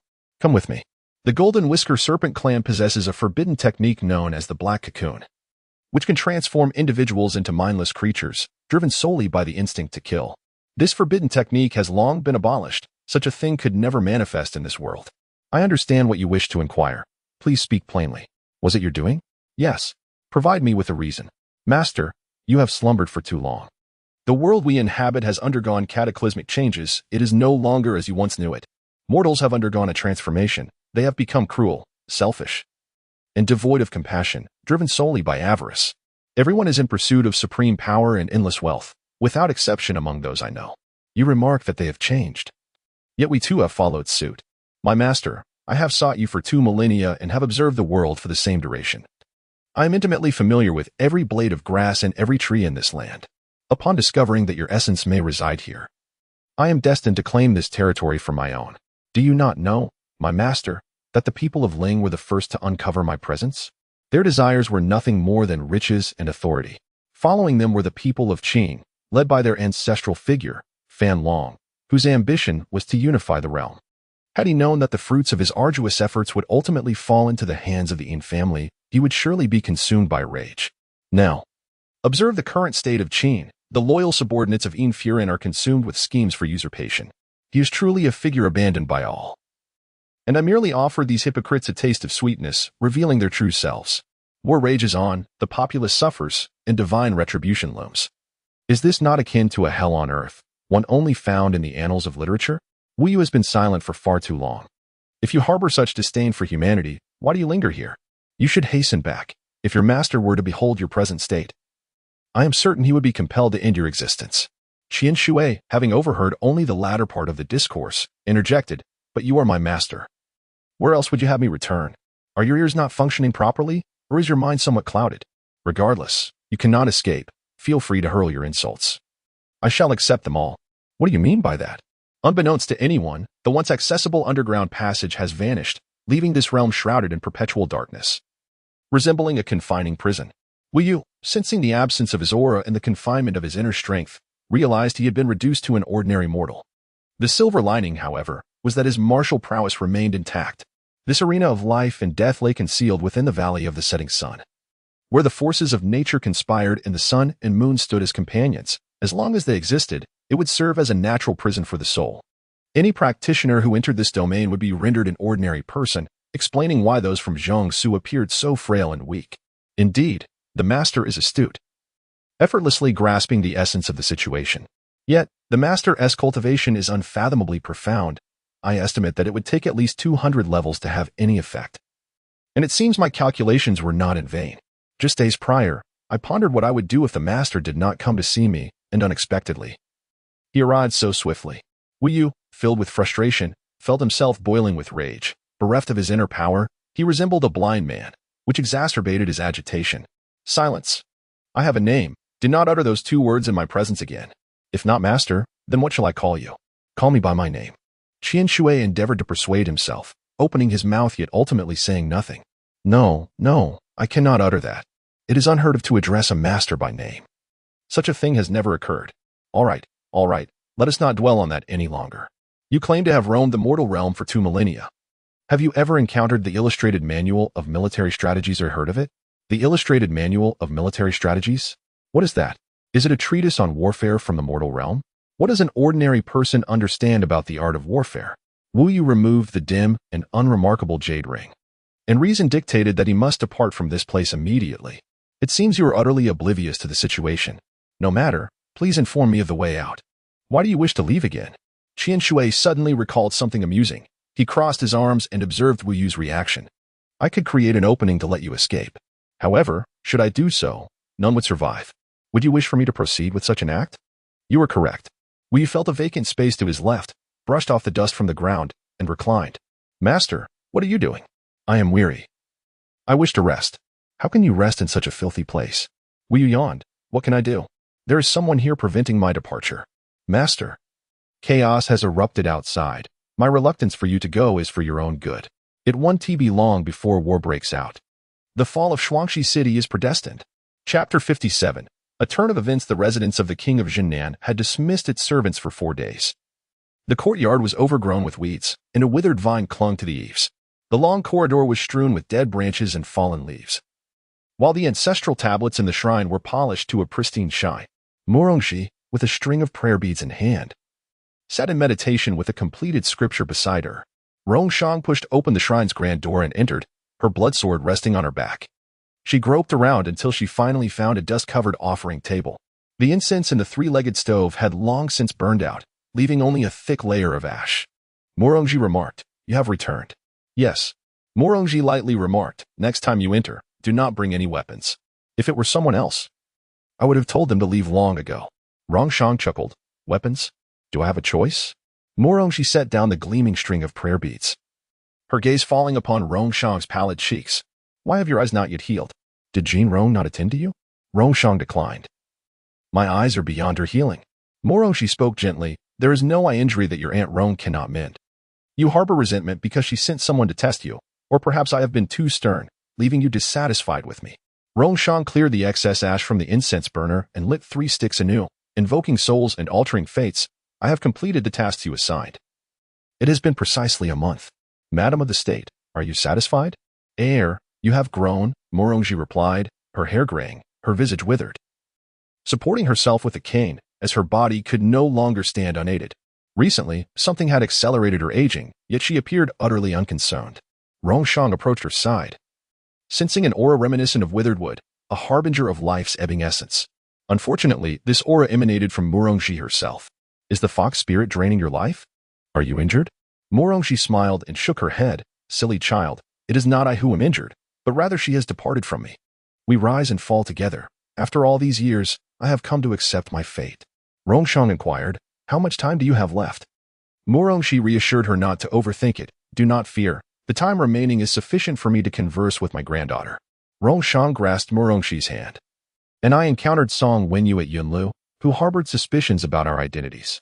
Morongxi remarked, "Song Wenyu, the eldest daughter of the fallen Song family, is not a figure to be feared. The lineage is no secret. If she wishes to speak, let her do so." Rongshang nodded. "Do you know? There is someone at Yunlu who infuriates me to no end, to the point I feel compelled to confront him." Morongxi pondered for a moment. "You mean Balimu?" Rongshang affirmed. "Precisely." Morongxi and Rongshang conversed extensively, touching upon many trivial individuals and matters. "Regarding this person, I have yet to reveal something to you. Balimu's father was once the steward of the royal residence. During the tumultuous years of unrest in the city, he absconded with the royal funds at a time when you were still quite young." Morongxi continued. "I later learned that he conducted illicit business under the guise of the royal house, and upon incurring losses, he discarded his own son to settle his debts. Such a thing occurred? Why have I never crossed paths with him?" Morongxi gently patted her hand. "Were it not for Bai Li Mu's ancestors' merits, I would not have spared that wretched life. He has resided in the Bojiao Wufu since childhood, and your training under Mo Ruji would naturally preclude any encounter with him." Rongshang remained silent for a considerable time before asking, "Grandmother, do you have any further ambitions? Tell me, and I shall assist you." It was rare for you to express such sentiments. Rongshang beamed broadly. "Indeed, it is the first time, but you know me, I have always honored my word. Grandmother has little to occupy her mind, so do not fret." Morongxi grasped her wrist, her expression darkening instantly. "How could your pulse be in such disarray? Has someone tampered with your meridians? Child, why did you not speak of your grave injury? Rongshang silently withdrew her hand. Indeed, I recently encountered a few inexplicable individuals. I thought perhaps they were sent by you. Morongji playfully tapped her on the head. You hold a grudge quite fiercely. Do you truly believe I would send someone to harm you? Were you able to discern their faces? They all wore masks, rendering their identities indistinguishable. Morongji tactfully reminded her, those who dare not reveal their true faces surely harbor ulterior motives. Having crossed paths with them, could you ascertain their martial prowess? I can only say they are not of the pugilistic world. Are you familiar with the arts that can induce hallucinations? Unless one breaks free or receives assistance. Death is inevitable. Morongji pondered for a moment. Illusions? How curious. Ordinary phantasms cannot ensnare you. I have yet to hear of any art capable of inducing such hallucinations. Is that so? I find it hard to believe. Morongji then began to usher her away. Enough of this matter. Quickly return to prepare, though. There is little to ready. You shall depart from Shuangshi City in an hour. Grandmother, why are you so eager to send me away? Is it that the emperor intends to abandon the city? That cannot be. A millennia-old foundation cannot be relinquished so easily. Morongji spoke, with a decree. I safeguard our entire clan. This is the emperor's limit. Error. This is the last act your grandmother can perform for you. Continuing, Morongji added. Once all of this concludes, Jeaner shall assume your identity as a princess, allowing you the freedom to pursue your own desires. Rongshang inquired. But what shall you do if we are all gone? At this, Morongji's gaze shifted, revealing a profound attachment to the city. She wished to remember both its inhabitants and the events that transpired within. This land is where I was nurtured. No matter its transformation, it shall always be my home. And I must naturally return to my roots, she declared. In Xianzhou, the village of Ini was bustling, with a crowded official road near the village, where children lay scattered on the ground. A Xing clutched the reins tightly, her arms blistered from the strain, while the galloping steed emitted anguished whinnies, caught in a standoff. Fang Xing, where are you? Wang Damao was pushed to the back of the throng, calling out for Fang Xing, yet receiving no reply. Fang Xing, you troublesome child. Where have you run off to? It's infuriating. Someone in the crowd shouted, is this horse mad? Run, child.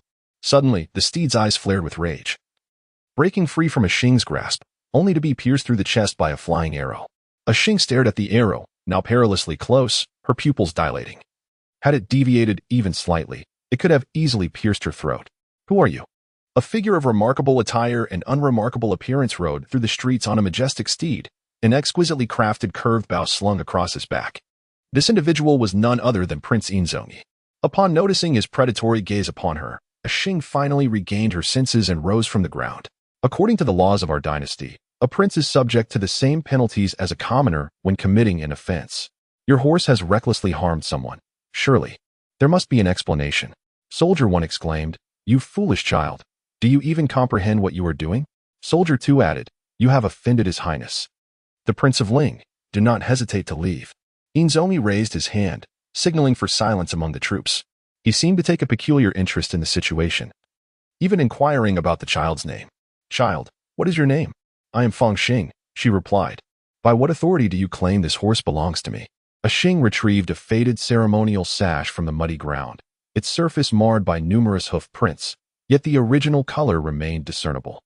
It was a black and gold sash, uniquely belonging to the prince's Shuangshi division. Fang Xing, is it? Hand it over to me, Inzongi commanded. His left hand resting on the bow while his right hand performed a formal gesture of respect. His demeanor was impeccably official. Yet his tone carried an unyielding chill that was difficult to interpret. A Xing turned slightly and caught sight of the swift arrow tethered to the saddle. Gripping the sash tightly, she cautiously took a step back. Hand it over, Fang Xing. This is the second time I have asked you. Remember, there are limits to patience. He reiterated, his voice noticeably softer this time, his narrow, alluring eyes betraying a beguiling charm. A Xing felt a shiver of unease under his gaze and hurriedly averted her eyes. Inzongi earnestly advised Fang Xing, hoping she would refrain from repeating her mistakes. Child, do not covet what does not belong to you. Such actions lead to dire consequences. A Xing retorted loudly, I am well aware of the repercussions for those who err. Misfortune does not befall the innocent. This is a lesson gleaned from my 11 years of education, Your Highness Ling Wang. With a decisive tone, the air thickened as everyone held their breath. The 7 elderly residents of the village trembled and knelt down. Wang Damao, standing at the back of the crowd, collapsed to the ground, haunted by the vivid memories of past brutal punishments doled out by officials. Inzongi inquired, "Who imparted such words to you?"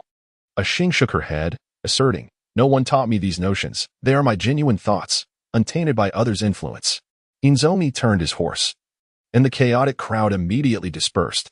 He raised his solitary bow and proclaimed with fervor, "People of the realm, the new lord of Bei Wang, Yu Xiaocheng, has torn asunder the truce just 3 days prior." He continued, "Now, beyond our borders lies an army of countless foes. Within a day, the enemy shall reach Shuangxi City." Ashing staggered a few steps, her vision blurring as the figures around her intertwined, resembling phantoms. She hastily rubbed her eyes, only to find everything restored to its original state, as if the moment of haze had never occurred. The populace murmured, "What? A day?" Another echoed, "We have but a single day." Yet another lamented, "What shall we do? How can we respond?" A voice cried out, "Divine retribution! Divine retribution! Is that prophecy about to come true?" Inzongi tightened the reins as he rode onto the land of Ini village, then proclaimed in a clear voice, "One day? That is but a delusion of the northern barbarians. For over a millennium, the Eternal Night City has mustered an army of 1,000,000. And now they are valiantly resisting at the front lines." He continued, "I know that your families have ventured far to the battlefield, some achieving great deeds, others sacrificing their lives for the country. They are all deserving heroes." Ashing struggled to steady himself, stepping cautiously out of the mire until he finally stood before Inzongi. He spoke, "In this time of national peril, instead of leading the defense against foreign foes, the officials come here to utter these words. Will this drive back the enemy? Will it slay them?" A soldier interjected, "Ignorant child. It seems you have grown weary of life." Another soldier added, "Your Highness, this boy has repeatedly challenged your authority. By law, he should be executed. Please make your decision." Inzongi turned his gaze to Ashing with a smile. "It appears my men harbor considerable discontent towards you, Fangxing. How do you think I shall deal with you?" Without hesitation, Ashing drew forth the dagger he had prepared earlier. He closed his eyes, the blade piercing through fabric and flesh, blood cascading down his left arm. At that moment, it seemed someone behind him called out his name. But such matters were of no consequence now. Slowly, he uttered, "My life, should you wish, can be taken at any moment." Inzongi replied, "Very well, Fangxing. What is it that you desire?" Ensuring their safety, Ashing brandished his dagger, the crimson fluid instantly soaking a large portion of his garments. He gritted his teeth and declared, "Over my dead body will anyone lay a hand on them, not even a single hair." "Very well, I pledge my word," acceded the prince. "Your Highness," a soldier interjected, "is this course of action in accordance with protocol?" Inzongi narrowed his eyes, raising a finger to his lips, signaling everyone to silence. With the emperor gravely ill and the northern wilderness in turmoil, Inzongi proclaimed, "His Majesty has commanded me to lead the expedition. It is both my duty and honor to serve the nation. Issue the order. The populace of Shuangxi City has been safely resettled. We shall depart forthwith, returning to Evernight." Ashing, clutching his continuously bleeding arm, raised his eyes to survey the surroundings, hoping to find that impossible person amidst the crowd, but to no avail. "Ashing?" Inzongi glanced back at him. "Are you not leaving? Have you, perchance, reconsidered?" "No, the decisions I make are immutable." At the third quarter of the hour, as the sun descended, the autumnal evening breeze carried a chill. Weeds had overrun every nook and cranny of the Jinnan prince's estate, yet the Luowu pavilion was meticulously cleaned. Gongsun Ti reclined on the cedar railing, dozing off. A series of footsteps grew increasingly louder. She cracked open an eyelid, and upon seeing Gongsun Hua, she closed her eyes again. "Clanhead Hua," Gongsun Ti remarked, "you have finally arrived. What is it? Did you seek me out for something?" Gongsun Hua inquired. Gongsun Ti shook her head in resignation. "Why haven't the others come? Could it be that they have all been frightened away? Does the Gongsun family only consist of such feckless individuals?" Gongsun Hua stood before her and waved his hand, only to find that she was feigning sleep once again. He couldn't help but sigh. What was the old lady truly implying? Was the vast estate of the Wang family to be neglected?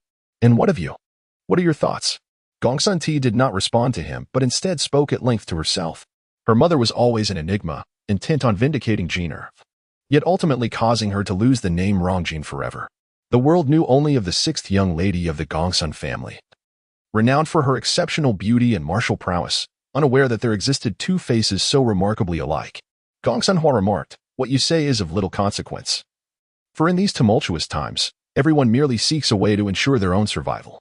At such a critical juncture, who would concern themselves with the affairs of others? This is but a futile endeavor."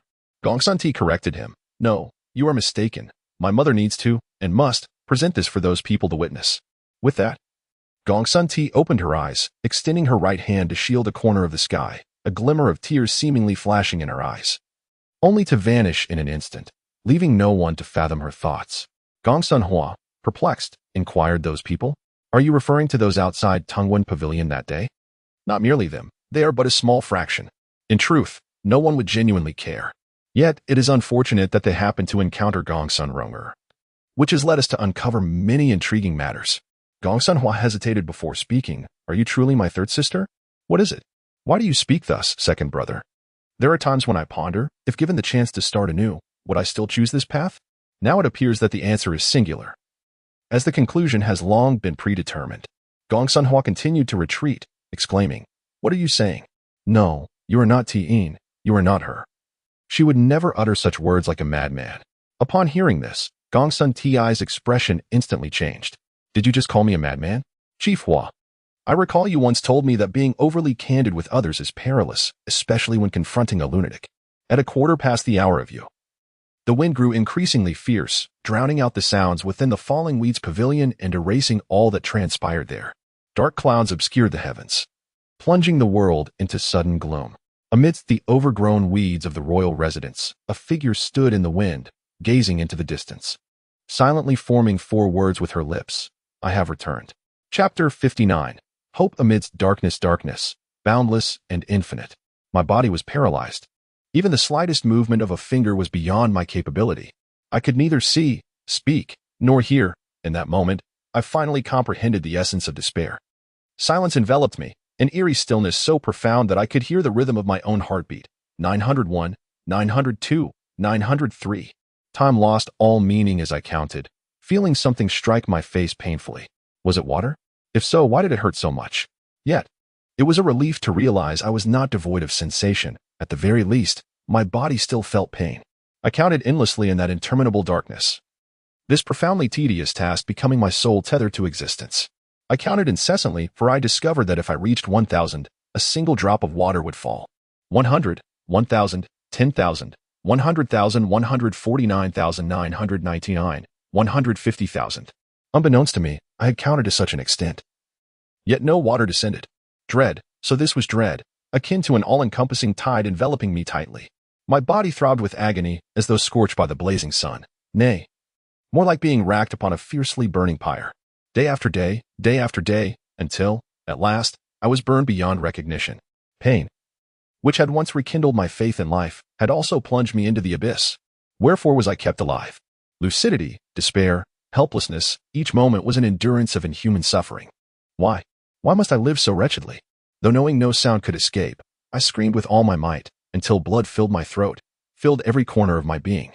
Ears, nose, mouth, eyes, dark red liquid gushed forth incessantly, foul, viscous, nauseating. Yet I let it cling to me, and in that moment, I experienced unprecedented elation. Finally, my blood had run dry. In that instant, I heard a multitude of voices, many people speaking near me. Could these people not be silent? They were exceedingly noisy. My lady, awaken. Junior sister, the sun is high, and yet you have not risen? This is unlike you. My sister is indisposed to receive guests today. Pray, return. My lady? Junior sister? Were they addressing me thus? Why did they call me so? Who, in truth, am I? Tell me, I implore you, who am I? No one answers me, no one pays me any heed. Around me, an increasing cacophony arises, mocking, insulting, humiliating, a veritable chorus of disdain. It hurts, truly, it hurts deeply. I feel as though my mind is being mercilessly torn apart. Have you forgotten? How do you forget? Open your eyes and behold. These are the fruits of your own misdeeds. You cannot forget, you must remember them vividly. What a tragedy it is that the illustrious lineage of Jinghe has produced a daughter who betrays her master and ancestral roots. One can only wonder how Jianmin Manor will deal with her. You wretched creature, return my son's life. My poor son, she must not be spared lightly. Even if I were to reduce her to ashes, it would scarcely quench the hatred festering in my heart. Shangguan Lu, today you must surrender her. How long will you continue to shield her? Is Jianmin Manor not renowned as the noble house of Jinghe? Their conduct is intolerable, a gross affront. Junior sister. The error has not yet been irrevocably committed. There remains a chance for redemption. Stand down and hand over Jinyu to me. The gazes directed at me resemble famished wolves eyeing their prey, bloodthirsty and cruel, their eyes ablaze with unrestrained hatred, eager to feast upon my flesh and bones. Were it not for the protector standing before me, I shudder to think of the atrocities they might commit. I clutch my head tightly, beseeching them to silence their raucous voices. At last, the clamor subsides, and tranquility envelopes the world. In the depths of my mind, an ethereal figure emerges. I watch as it approaches, ever closer, its outline becoming increasingly distinct. It stands before me, a man. Miss, I am Shuejiao. Have you forgotten? I am Joer. Shuejiao? Jioa? Can you tell me what has transpired? Who am I, truly? Why do they wish to take my life? You are Shangguan Qian, affectionately known as Yining. With the courtesy name Jing'an, you possess a profound interest in the study of various weaponry. At the tender age of 7, you became an apprentice, and by 10, you had mastered the craft.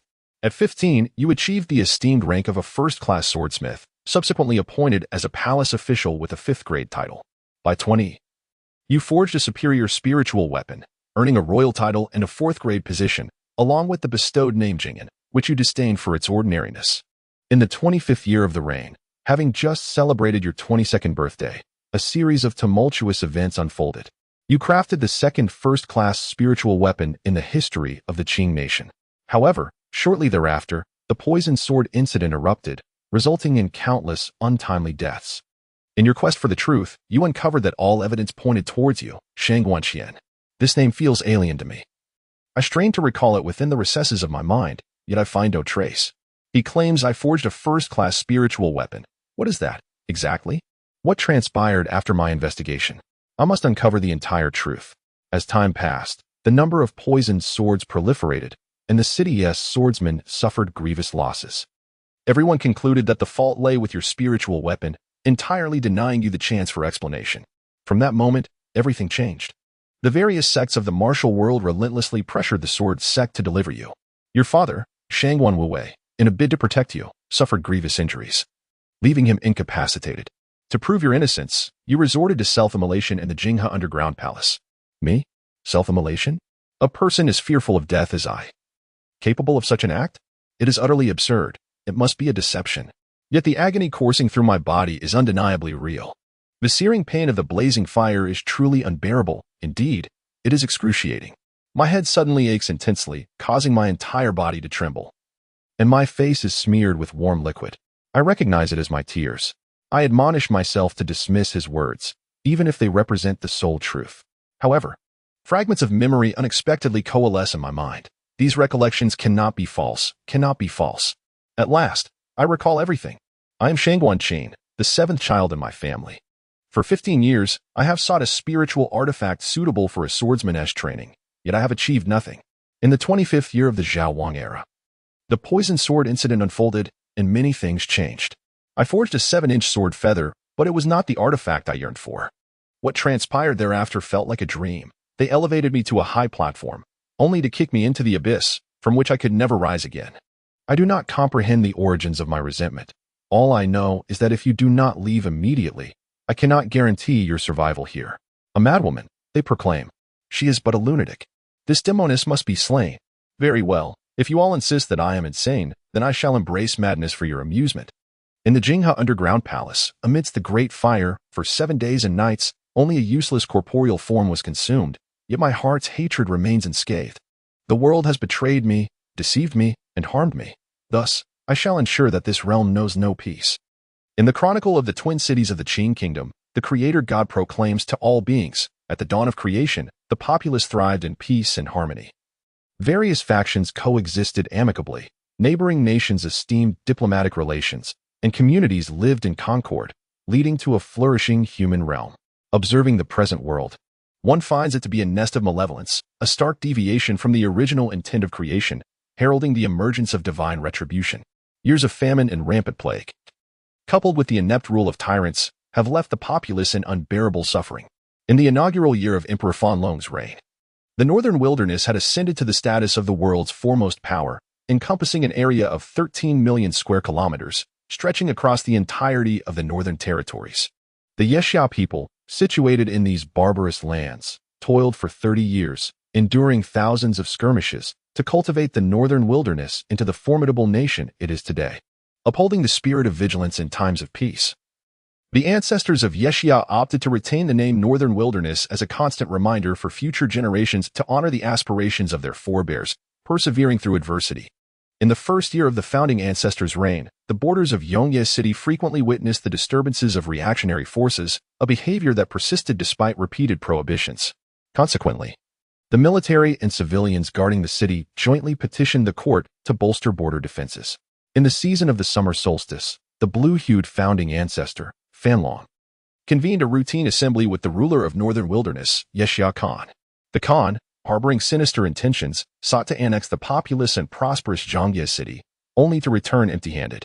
The following year, Fanlong issued an edict summoning all aspirants across the realm to construct defensive capitals nationwide, delegating the primary responsibilities to Fan Yi and Fan Yin. In the sixth year of the ancestors' reign, Fan Yi, heeding the council of strategists, devised plans to establish mechanized cities in regions such as Beifu and Xijing. Given the unique topography of Xijing, Fan Yi referred to the architectural blueprints and concepts of the Nanhua defensive city, officially launching the project in late summer and early autumn, dedicating all efforts to the construction of a complex powered by hydraulic mechanisms. This monumental endeavor spanned 5 years and 2 months, costing nearly 300,000 guan, culminating in a day of universal celebration upon its completion. In the spring of the 8th year of the ancestor, Fan Yi traversed mountains, rivers, lakes, and seas, seeking the counsel of renowned scholars across the realm. By a twist of fate, he encountered a reclusive sage who introduced him to the profound martial arts known as the Seven Hells technique. 3 years later, having mastered this art, Fan Yi returned to establish the 24 mechanism towers of the Qing nation, intricately linked with the national provinces. The regions of Xijing, Beifu, and Donghe were interdependent, harmonizing with the subterranean water veins to create a fortified city of mechanisms, the first of its kind to be constructed entirely by human effort, serving as a precursor to the twin western cities. In the winter of the 11th year of the ancestor, Fan Yi designated the cluster of 24 mechanism towers as Zhao, signifying the direction of illumination and the city of hope. The following year, Fan Yi commenced the planning and construction of the core of the mechanism towers, choosing a preliminary site at Xijing, where the north-south waterways converged. This ambitious project spanned over a year and 3 months, with an investment of 90,000 strings of cash, ultimately resulting in the establishment of a grand aquatic residence. The esteemed calligraphy of the Qing ancestor Fan Long graced the plaque inscribed "Life is but a dream," and he bestowed upon it the name Zhaoke, integrating infantry, defensive, and cavalry mechanisms that subsequently enhanced the combat capabilities of the Southern Imperial Army. Upon his return, Fan Yi devoted himself to seclusion, striving to amalgamate the strengths of various schools and comprehend the path of martial arts. He ultimately discerned the essence of the Seven Hells technique, the 7 punishments of life, bone, whip, slaughter, roasting, transformation, and poison, which scourge the human soul and cleanse karmic burdens. This seemingly cruel discipline paradoxically led to the redemption of countless souls, epitomizing the allure of superior martial arts. In the ensuing years, the Qing nation pioneered a system of civil and military governance, establishing over 100 martial arts academies annually, where practitioners of martial arts garnered great esteem among the populace, who revered them as cultivators. Beginning in the 14th year of the ancestor, the status of martial examinations became equivalent to that of the civil examinations, igniting a fervor for martial arts across the Central Plains that lasted for 3 centuries. In the summer of the 14th year of the ancestor, the grand capital of the Qing nation emerged, attracting millions of visitors, affluent merchants, literary luminaries, dignitaries, and ordinary citizens alike. The capital boasted 4 maritime trade offices, facilitating frequent commerce with various nations, generating an annual tax revenue for the court amounting to 1 million taels of silver. These offices were strategically located in Donghe Town, Xijing, Nanping, and Beifu, along the Jing River. The grand capital of the Qing nation was renowned for its beauty and fame. Situated in the southwest, and often referred to as Shuangshi City, due to its association with the illustrious Xijing. As summer transitioned to early autumn, Emperor Fanlong officially designated the capital as Shuangshi City, reorganizing the local governance of the counties. The territories of Donghe, Xijing, Nanping, and Beifu were redefined by the court, and formally renamed Dongjun, Shijian, Nanjun, and Beijun, respectively. By the 20th year of the ancestor, Shuangshi City comprised 4 directly governed districts and 36 autonomous counties, with a permanent population of 9,500,000. According to the historical records compiled by later generations, The Chronicles of the Qing Nation recounts the existence of a legendary tribe known as Qing 20 during the Tianchu era. This tribe was situated north of Yongye City and bordered the tranquil waters of Sanqian, where every rainy season, all the rainfall converged, resembling a natural reservoir. Over time, the upstream of the tribe developed into a magnificent lake, connecting the waterways of the Qing Nation, which later generations referred to as Fengqian Lake. The origins of Qing 20 can be traced back to the Taichu period, belonging to a branch of the Dongsu Tong tribe, and it was the last of its kind. Following the decline of the Tong tribe, all its branches were abandoned. In the first year of the apocalypse, the ancestors of the Qing 20 led the remaining 300 tribespeople southward to settle, traversing mountains and rivers for 3 months. Covering a distance of 2,600 miles, yet only 198 souls ultimately reached the banks of the southern Huai. The Chronicles of the Qing Kingdom records that it took 70 years for Qing 20 to evolve from an inconspicuous tribe to a flourishing nation. Enduring the reign of 3 emperors, with the national enterprise thriving splendidly. In the spring of the 23rd year of Tianchu, war raged across the lands of Ling, with smoke lingering for days on end. Refugees from Yongye City fled to the southern Forbidden City, plunging the city into chaos. The Qing 20 tribe ultimately chose to migrate westward, relocating all clansmen to the tranquil shores of the Southwest Lake. An idyllic realm where mountains are verdant and waters are clear, with the 3,000 serene waters forming a natural barrier against the outside world, truly a paradise on earth. In the autumn of the 23rd year of Tianchu, the tribespeople of Qing 20 discovered a peculiar flower, resplendent in white, on the slopes of Tai Mountain. It thrived in the shade, shunning the light, flourishing amidst withered branches and fallen leaves, and on the day of its bloom, it even exhibited semblances of sentient thought. During this time, a devastating plague swept through the lands of Ling, sparing no one, including the Qing 20 tribe, who relied solely on this flower for healing. The tribe's leader, the esteemed Gong Qiao, named it the medicinal flower, venerating it as a harbinger of salvation and auspiciousness, subsequently cultivating it in abundance within the tribe. However, excess brings about downfall. Extremes inevitably lead to reversal. A year later, the medicinal flower proliferated uncontrollably, severely disrupting the lives of the tribe's elders. What was once a revered symbol of salvation transformed into an ominous omen. The tribe's people attempted to incinerate it. Yet they unwittingly summoned a far more dreadful calamity, a sea of blood from the charred flower fields, echoes of inexplicable lamentation at midnight, and an unshakable nightmare. Thus, the fate of the Qing 20 tribe was irrevocably altered. The Chronicle of the Qing Nation recounts a tale of divine retribution, detailing how the Qing 20 tribe was once afflicted by a parasitic plant known as the bone-binding grass, which inexorably drained the lifespan of its people. Such a catastrophic calamity had only occurred once in history, in the 30th year of Tianchu. A glimmer of hope emerged with the birth of a female infant at the foot of Tai Mountain in the Golden Lotus Pool. This event marked the dawn of transformation. She was born from the mire of the mortal realm and grew amidst the praises of the populace. On the day of her birth, she alleviated the bone-binding affliction that plagued her entire clan, and the Qing 20 people revered her as a reincarnation of a true deity. This infant was none other than Shanggong Lihu, the future sovereign of the Thousand Lakes. She accepted the flattery of the world, imparting the secret art of life for life in exchange for the atonement of her people's transgressions, with an eternal timeline for repayment. In the 32nd year of Tianchu, Shanggong Lihu reached adulthood, indistinguishable from any ordinary woman. She envisioned the construction of an unprecedented city for her own use, which she named Thousand Lakes. The once isolated Qing 20 tribe re-emerged into the consciousness of the world, though the name Qing 20 gradually faded into obscurity. Following the newly established boundaries, Shanggong Lihu, with her back against Tai Mountain and nestled beside the ancient waterside path, relentlessly expanded her city in the southeastern region of Evernight City over a span of 5 years and 6 months. This endeavor, grand in scale, strained the resources of the populace, inciting widespread discontent. Yet, under the oppressive weight of authority, the majority chose to endure in silence. By the 37th year of Tianchu, the construction of Thousand Lakes City was completed, sprawling over an area of 1.5 million square kilometers, of which 1/3 comprised lakes, making it the 3rd largest in the world. The ancient city of North Wilderness Daji measured 1.83 million square kilometers, ranking first globally, while Evernight City, at 1.76 million square kilometers, held the second position.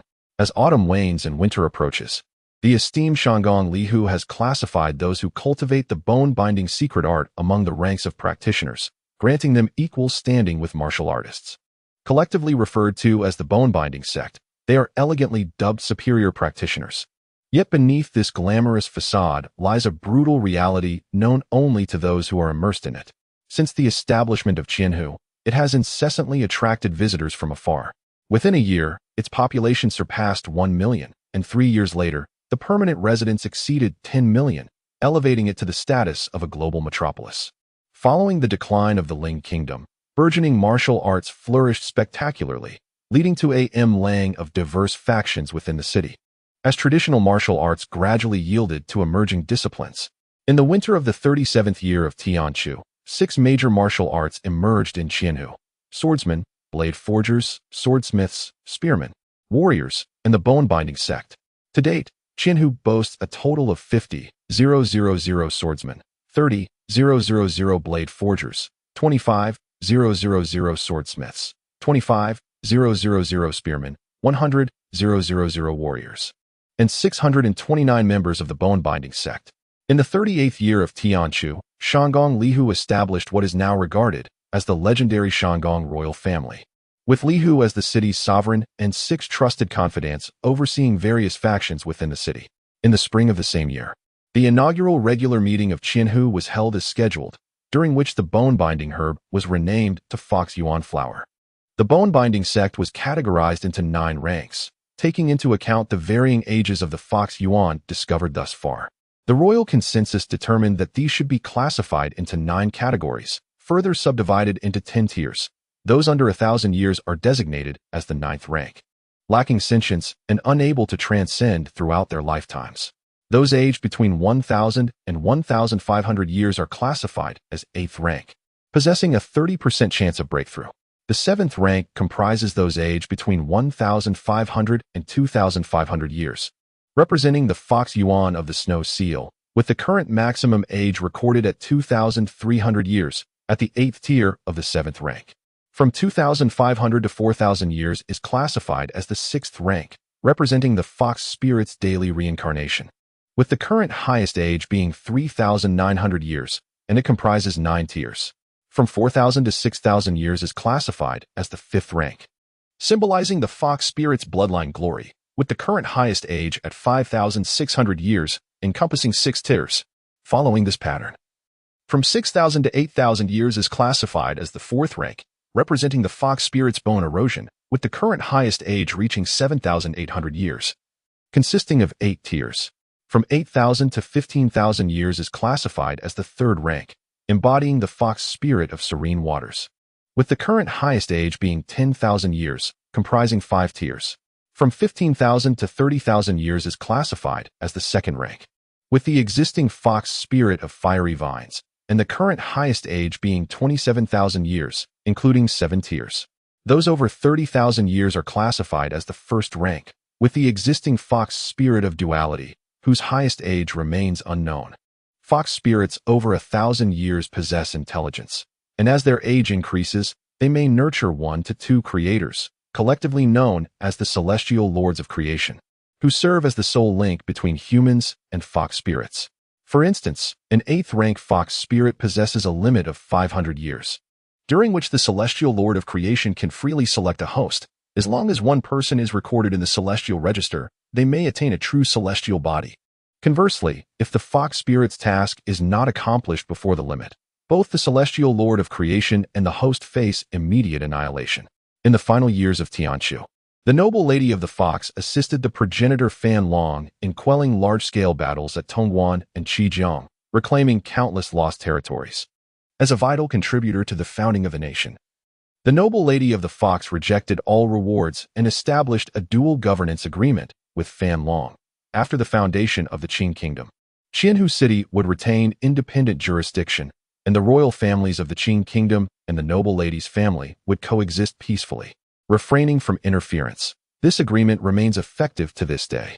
In the year of the emperor's reign, the 20th of the lunar calendar, on the 25th day of October, a heavy snowfall blanketed the land.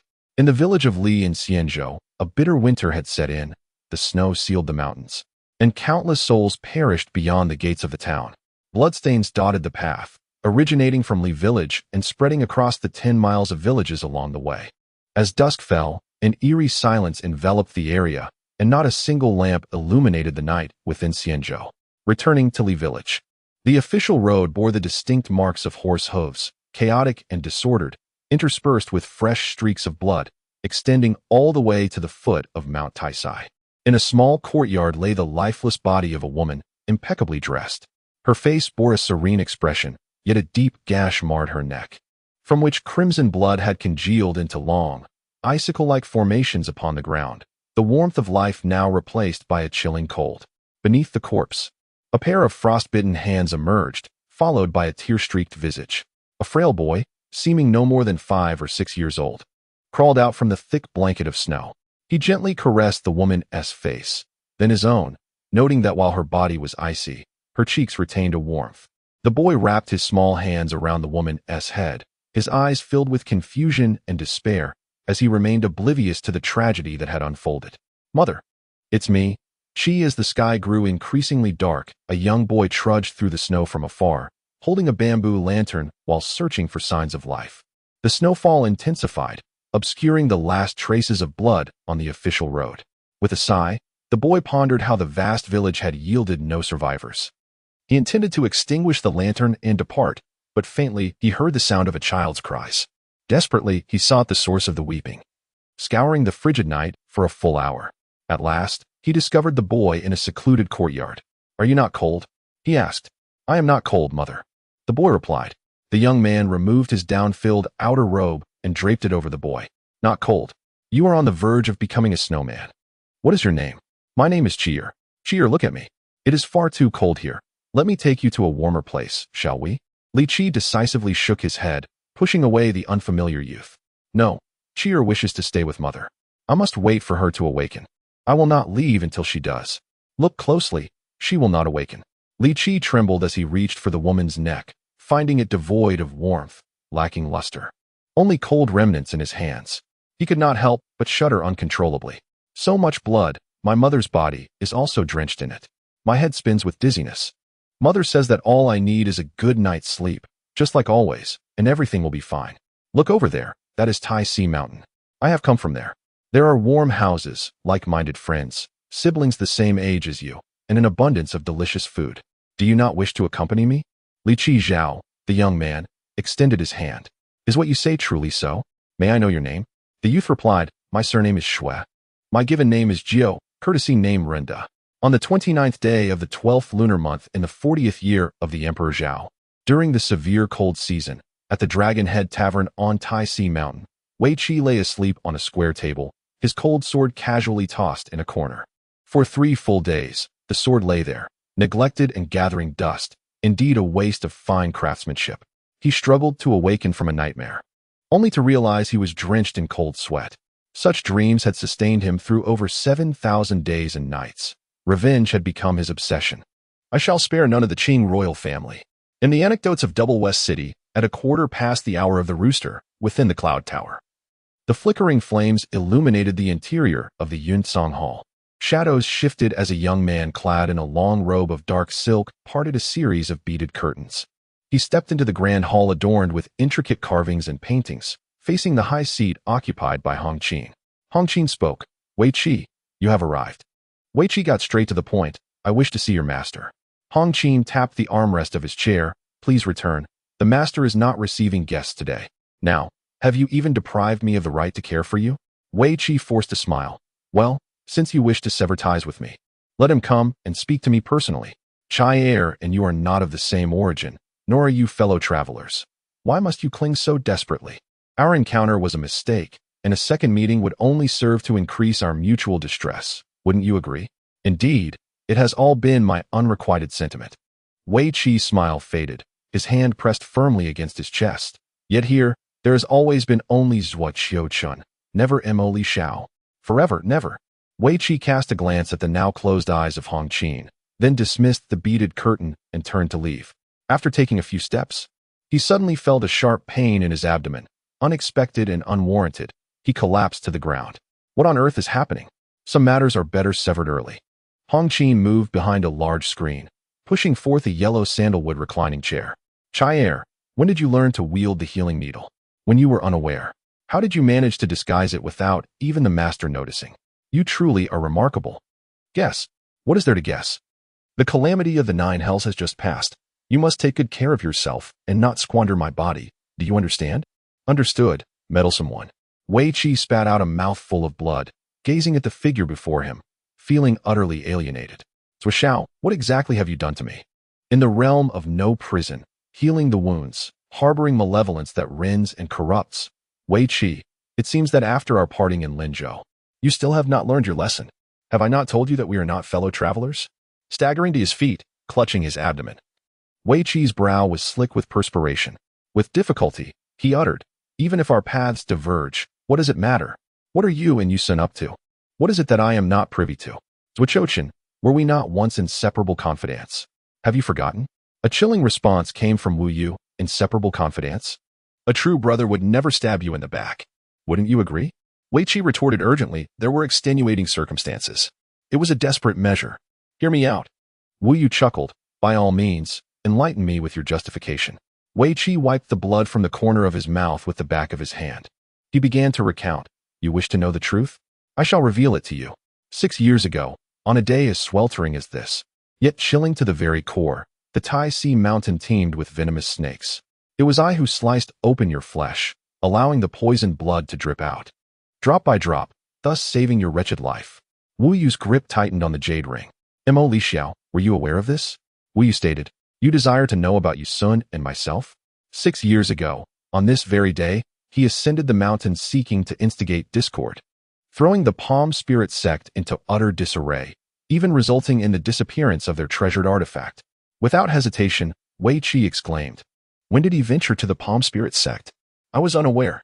Furthermore, when was Li Qiu, who was suppressed in the cold pond by the Tai Si mountain founder, lost?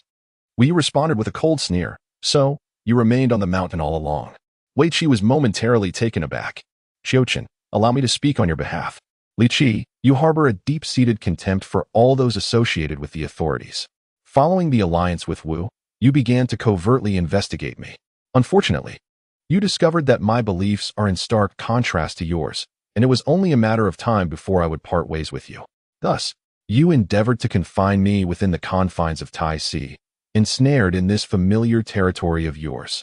Wei Qi, how desperately you seem to crave companionship.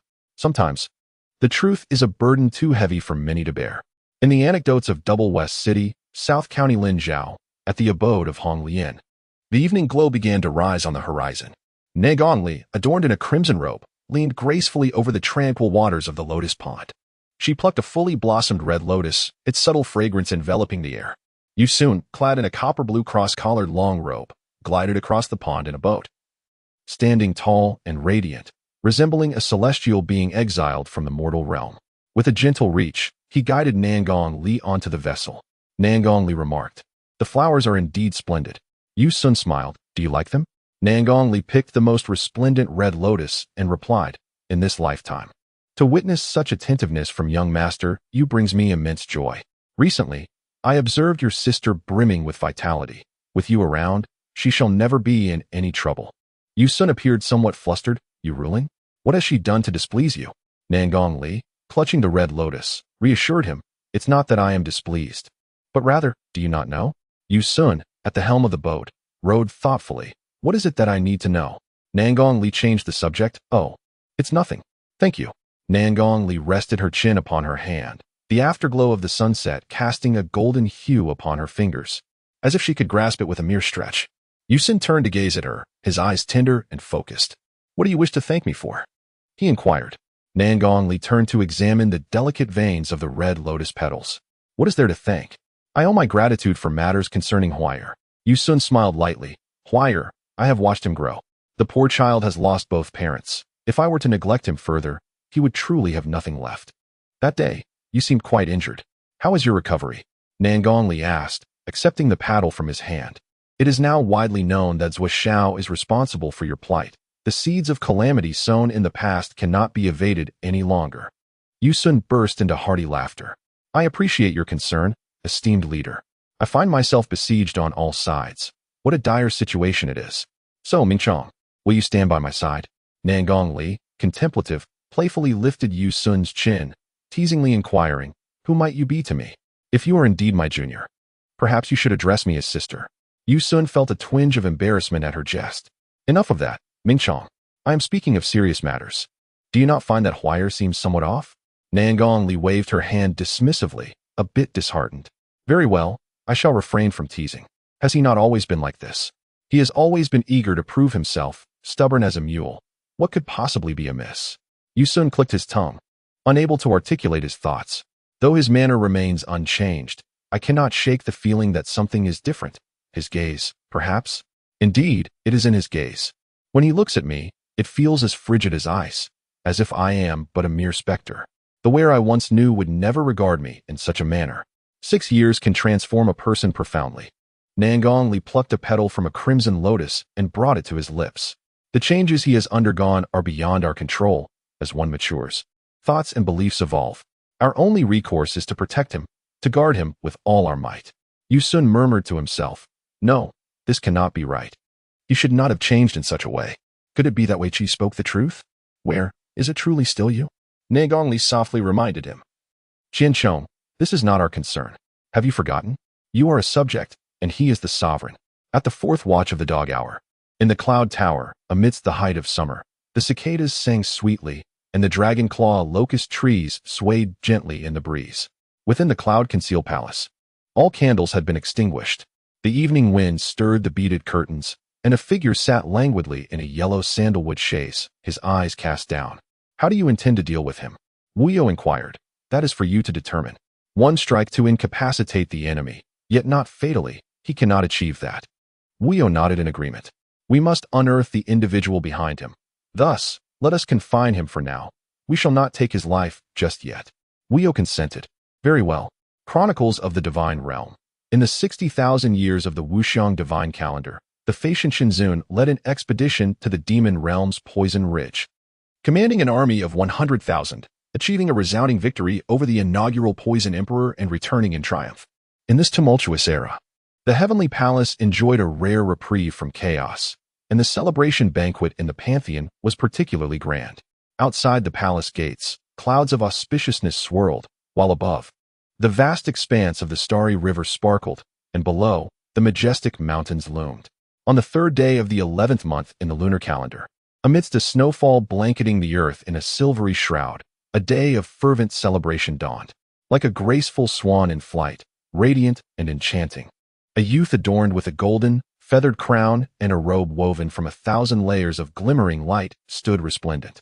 Beyond the palace gates, clouds of auspiciousness encircled him, as if whispering the most sincere blessings.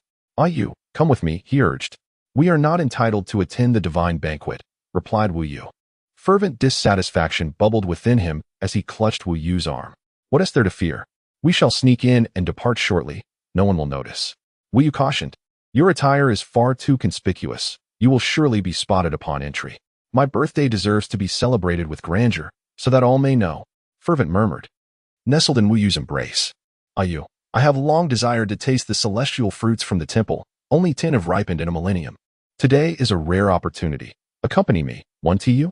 Wu Yu gently patted his head. The Qiyu tribe is inherently of the fire element. Those fruits are of a cooling nature. How can you partake? Fervent corrected him. That is erroneous. While we cannot partake, others can. We shall send some to Tanyu. He will surely be delighted. Considering the joyful occasion and it being Fervent's first birthday, Wu Yu conceded. Very well. I have always been unable to resist you. If we are to go, we must do so with utmost propriety, ensuring we are not looked down upon. Fervent inquired, how do we proceed with propriety? The vicinity before the Pantheon was bustling with activity, as divine soldiers and civilians adorned in battle attire brimmed with the joy of triumph over the demon race. Advancing 3 steps, Wu Yu bowed respectfully, drawing curious gazes from the 2 divine guards responsible for receiving visiting cards. Wu Yu, a disciple under the Creator Primus, goes by the honorific of Silent Extinction and comes to pay respects. Ah, a disciple of the High 3 Reverends, one guard remarked. We have long heard of you. Indeed, the second guard added. Judging by your youthful countenance, revered one, you must have only recently come of age. Wu Yu nodded in affirmation. I am 501 years of age. The two guards exclaimed in admiration. Truly, a brilliant student emerges from an illustrious teacher. The divine venerable has instructed that disciples of the Creator Primus may come and go freely, without the need for a visiting card. Please, enter. Wu Yu promptly drew the still distracted Chi Lai to his side. This is Chi Lai, the fourth prince of the Blazing Feather clan, who, upon the mandate of the Feather King, is here to present a gift to the divine venerable, a pair of three-legged whale-tailed bird wings. Oh, a prince of the Blazing Feather clan, one guard said. Please forgive our lack of welcome. Please, enter. Within the pantheon, throngs of people bustled about. Three towering ancient vines, their roots intertwined, dominated the entire inner sanctum. In an unnoticed corner, a pristine white bud quietly unfurled, exuding a noble and aloof aura, yet appearing somewhat timid. Amidst the countless individuals passing by the ancient vines, its petals remained curled inward. Chi Lai chuckled. Your master's reputation certainly holds weight. However, the three-legged whale-tailed bird is an immeasurably precious creature, taking a millennium to hatch a single one. How could I possibly possess such a rare treasure?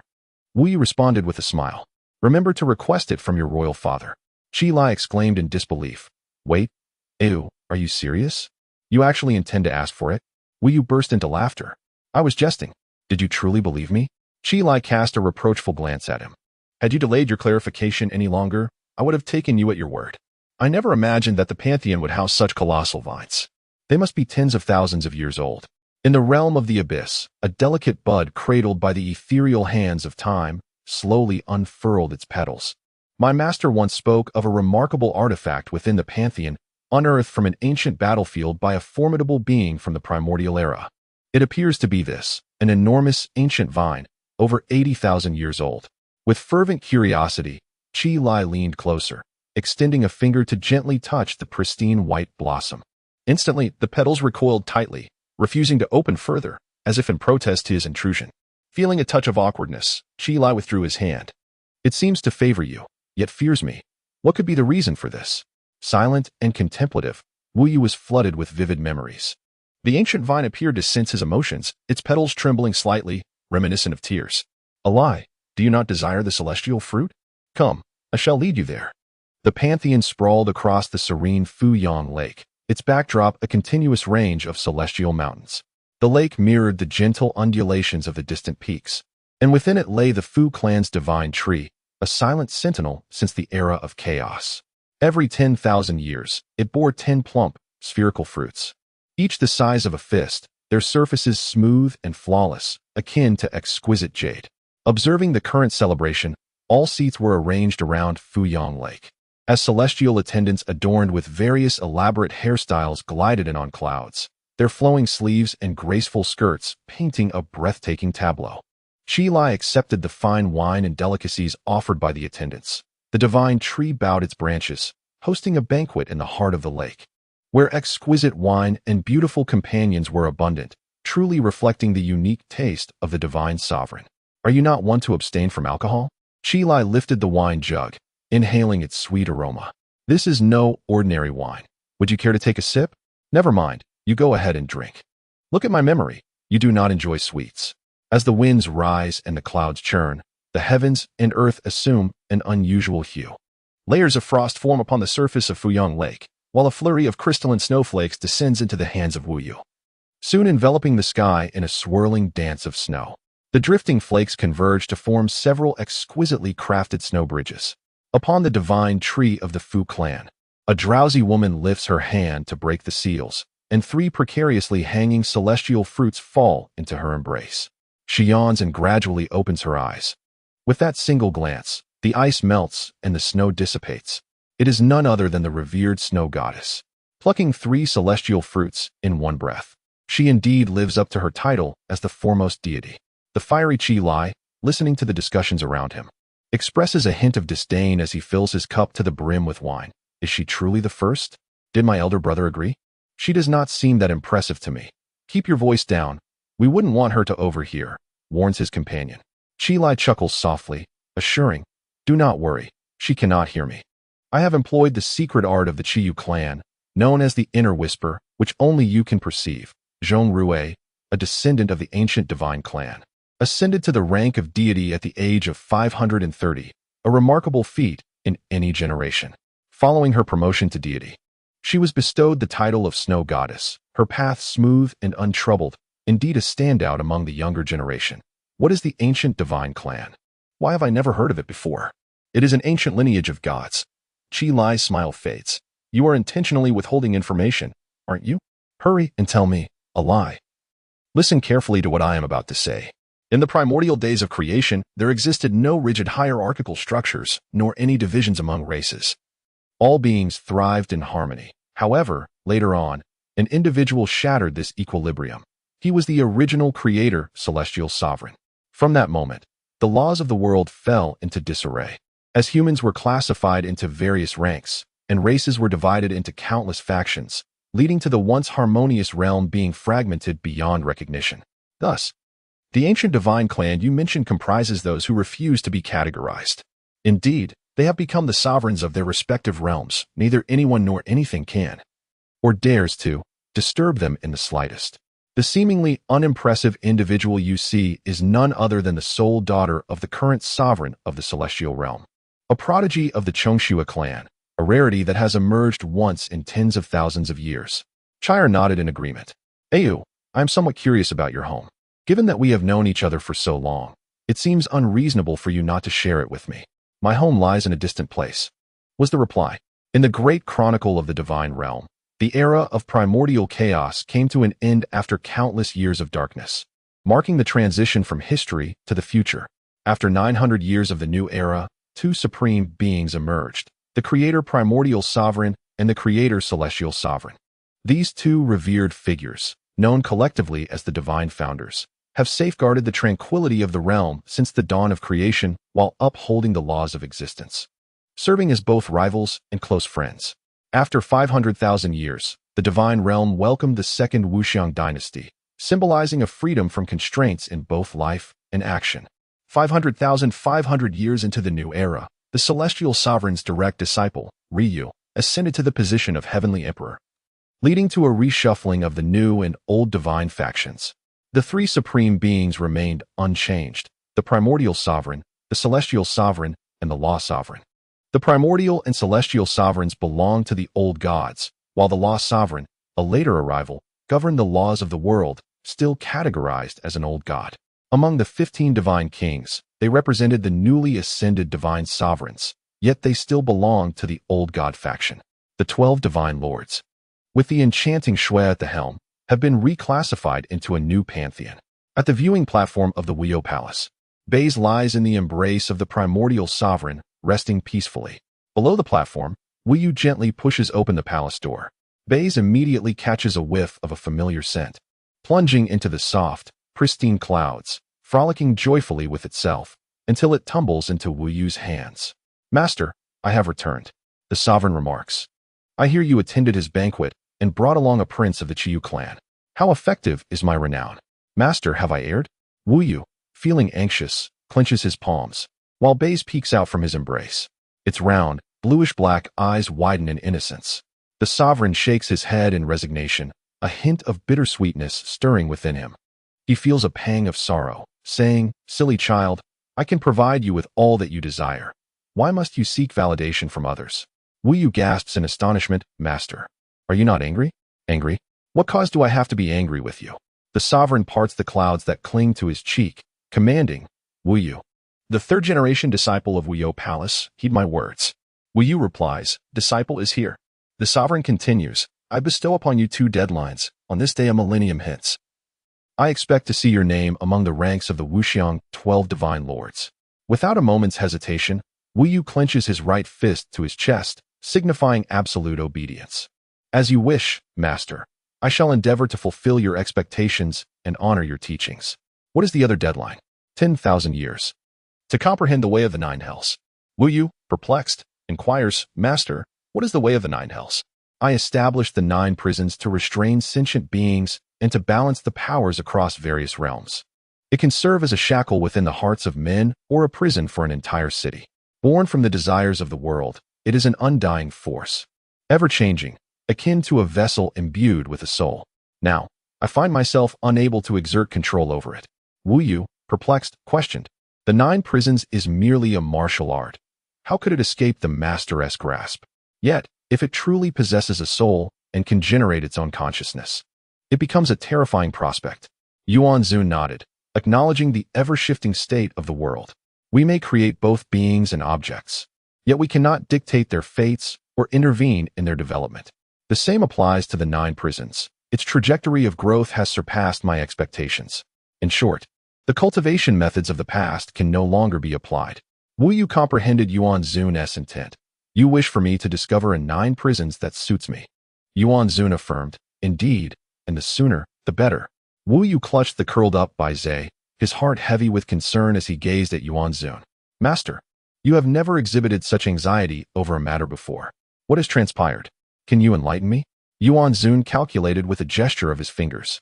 You must prepare yourself. In 10,000 years, the demon realm may face a cataclysmic disaster. My astrological divination suggests that this calamity will be of human origin. My body is the embodiment of hell, with 9 layers of talent. The earth embraces 1,000 mountains, while the 8th layer of heaven, the poison ridge of the demon realm, resembles a colossal serpent in eternal slumber. Within the ridge, mist weaves a labyrinth, marshes abound, and serpents, insects, rodents, and ants slither through the mire. Since the dawn of time, the poison ridge has loomed between the realms of gods and demons, resembling a naturally formed chasm that deters all who dare approach. Throughout the span of 50 to 60,000 years of the Wuxiang divine era, the revered lord of the heavenly law made numerous visits to the poison ridge of the demon realm, eventually clashing with the poison emperor and initiating a conflict of his own accord. This war nearly shattered half of the poison ridge's protective barrier, resulting in the leakage of toxic gas from the demon realm, casting the 8th heaven into an eternal shroud of lethal black mist. Suddenly, a gust of wind arose, revealing a colossal creature amidst the fog, its visage akin to that of a Qilin and its form resembling that of a python, stretching over 1,000 feet in length, adorned with scales of a vibrant cherry blossom hue. These scales shimmered with a bewitching brilliance under the sun's rays as it traversed through the dense black mist, its sharp claws tearing apart the fabric of time and space, ultimately coiling itself atop the poison ridge. Demon realm, I have returned. The giant python transformed into a humanoid figure and leapt down, the black mist of the 8th heaven swirling violently into his body, exposing the entire wet marshland to the sunlight. The golden-scaled serpents, suddenly deprived of the mist's cover, twisted and writhed in the air before dissipating into slender golden ribbons. In the marshland, a tall figure strode through the swirling golden threads, his fingers brushing over the remnants of scales on his neck, and his blood-red vertical pupils reflecting his displeasure. Above the marshland, countless dandelion-shaped fireworks erupted, releasing plumes of fragrant smoke infused with the scent of wisteria, which assaulted his senses, prompting him to take a few steps back in disdain. Wu Yu remarked, Mu Li Feng, why is it that every time you emerge, it is in such a cloud of foulness? Mu Li Feng replied, do listen to what you are saying. I have employed only the finest aromatic wood, handcrafted in its entirety. The grinding and refining alone require 49 meticulous processes, and you dare to call it foul? With arms crossed, Wu Yu chuckled, a sovereign of poison, perpetually idle and unproductive, his mind preoccupied with trivialities. It's no wonder he was routed in such a disgraceful manner. Mu Li Fei, incensed, retorted with a punch, can you not speak with more decorum? It was that insidious fiend who, after failed negotiations, unleashed a massive army, causing untold harm to my people. My forbearance in not holding the celestial emperor accountable is an act of immense benevolence. Do you comprehend? Wu Yu interjected, I can assist you. Mu Li Fei inquired, assist me? In what manner? Wu Yu responded, by eliminating him. Mu Li Fei erupted in laughter, clutching his abdomen. Wu Yu, standing beside him, clenched his fists ever tighter, finally succumbing to the urge to pinch his cheeks. Amusing, is it? Wu Yu questioned, his fingers still clamped on Mu Li Fei's face. Continue to laugh. Do you perceive this as a jest? All right, I shall cease laughing. Release me, Xiao Yu, Mu Li Fei implored, hastily massaging his face. Tell me, how do you propose to deal with that old codger? I require your venom, Wu Yu confessed, stroking the ever-increasing number of serpentine scales on his neck. The most potent strain.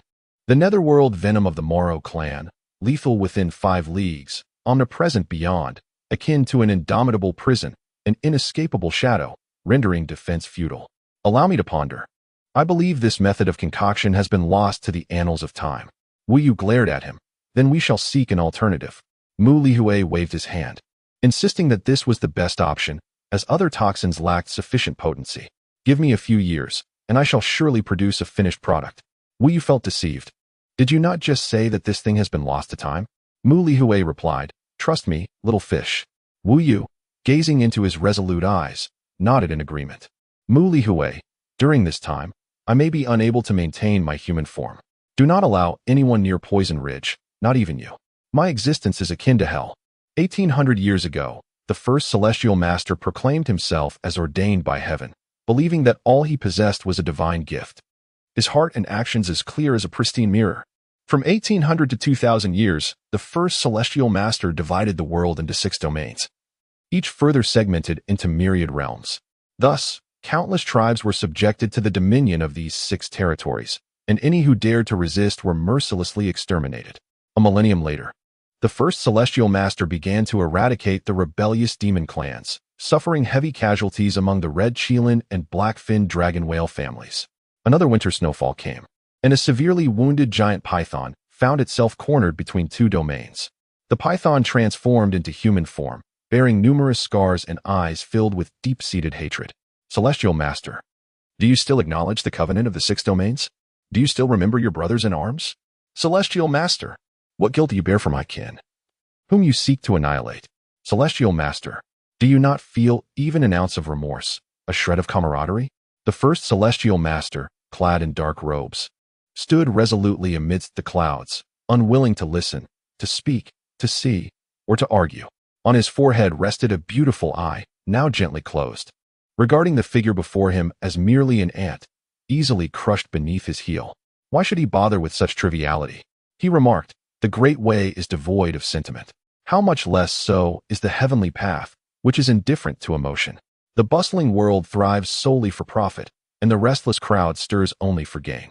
Emotion, to all living beings, is but a burden, harmful in every aspect with no benefit to be found. My actions are solely to uphold the heavenly order and restore balance, aiming to rectify the hearts of men. What a noble endeavor to rectify the hearts of men. How laughable, truly laughable. Must I, for the sake of your grandiloquent rhetoric, sacrifice my entire clan of 2,337 souls? Master, I, Wu Lei, have erred. I have been misled. Had I not placed my trust in others, this calamity would not have befallen us. My weakness and incompetence have led to this unjust suffering. If fate allows in the next life, shall we not be master and disciple once more? I implore the heavens to show mercy. Today, I, Wu Lei, vow with my very being that the vengeful spirits of my clan shall permeate every corner of this world, ceaseless and relentless, until their grievances are avenged and my heart finds peace. The giant serpent's body, akin to a crumbling edifice wrought from sand, could no longer maintain its form and began to collapse. Scattered fragments of stone lingered in the air, refusing to dissipate.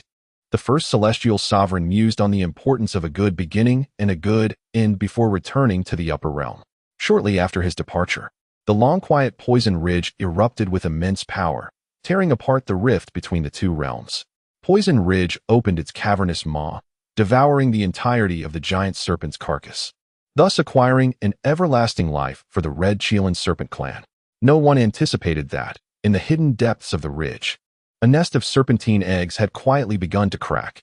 Wu Yu awoke from the ancient, enduring memories, tears welling in his eyes, as his hands unknowingly sank deeply into the ground. He extracted his hand as if impervious to pain, crimson rivulets coursing through his fingers. Tearless, so it was, esteemed senior, that you are the progenitor of my clan. 100 millennia into creation, the primordial celestial founded the first imageless dynasty.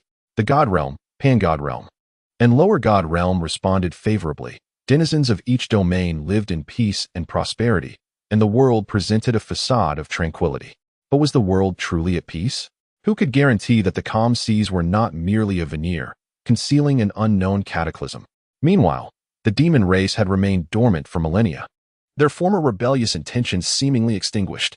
Little did the God Realm know, a formidable force was secretly plotting to overthrow divine authority.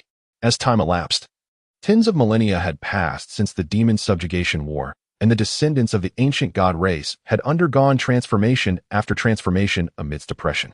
They were now either supreme beings of the demon realm, paragons of the immortal realm, or overlords of the demon world. In the worry-free palace of the god realm, the primordial celestial divined that the fortune of the first celestial venerable was in flux, his fate nearing its end. The primordial celestial smiled, remarking that the Tao of heaven intended to support the ascension of a new venerable one. Celestial venerable, he mused, you pride yourself on upholding the Tao of heaven, yet you are unaware that it is heaven itself that will extinguish you this time. 200 millennia into creation, the first celestial venerable returned to the heavens and earth, during which a decade of sweet rain descended upon the mortal realm. Severe droughts and famines were alleviated, and plagues and diseases were eradicated. The celestial venerable's origin was none other than the myriad spiritual energies of rivers, lakes, and seas. As long as the world's water sources did not dry up, the celestial venerable would never perish. Another 900-year cycle passed, and the black-fin dragon whale clan, having recuperated and amassed strength in the barbarian lands for hundreds of millennia, finally returned in triumph. Their clan leader, Long Qi, attained the status of whale emperor, and the first emperor of the demon race was thus born. For countless millennia, the red Chilan giant python clan has struggled for survival, lurking in the shadows to rejuvenate. The leader, Wu Lu, has endured life-threatening trials, ultimately achieving the status of Serpent King, thus becoming the second monarch of the demon tribe. In the sweltering heat of July, Long Qi, armed only with his solitary spear, boldly invaded the 77 magnificent palaces beyond the Yi domain, single-handedly vanquishing 10 formidable divine lords. Simultaneously, a vast army of 200,000 demons seized the opportunity to launch an assault on the Void Realm. By the onset of autumn, Long Qi breached all defenses of the Void Realm, advancing relentlessly into the celestial palace of the Divine Realm, where he finally encountered the primordial creator. Long Qi proclaimed, "Creator, it has been a long time. Do you still remember me?" The creator smiled faintly, "Child of an old friend, it has indeed been a while. Are you well?" Long Qi nodded, "I am well. Where is he?" The creator replied, "He has already perished." Long Qi, in disbelief, retorted, "Dead?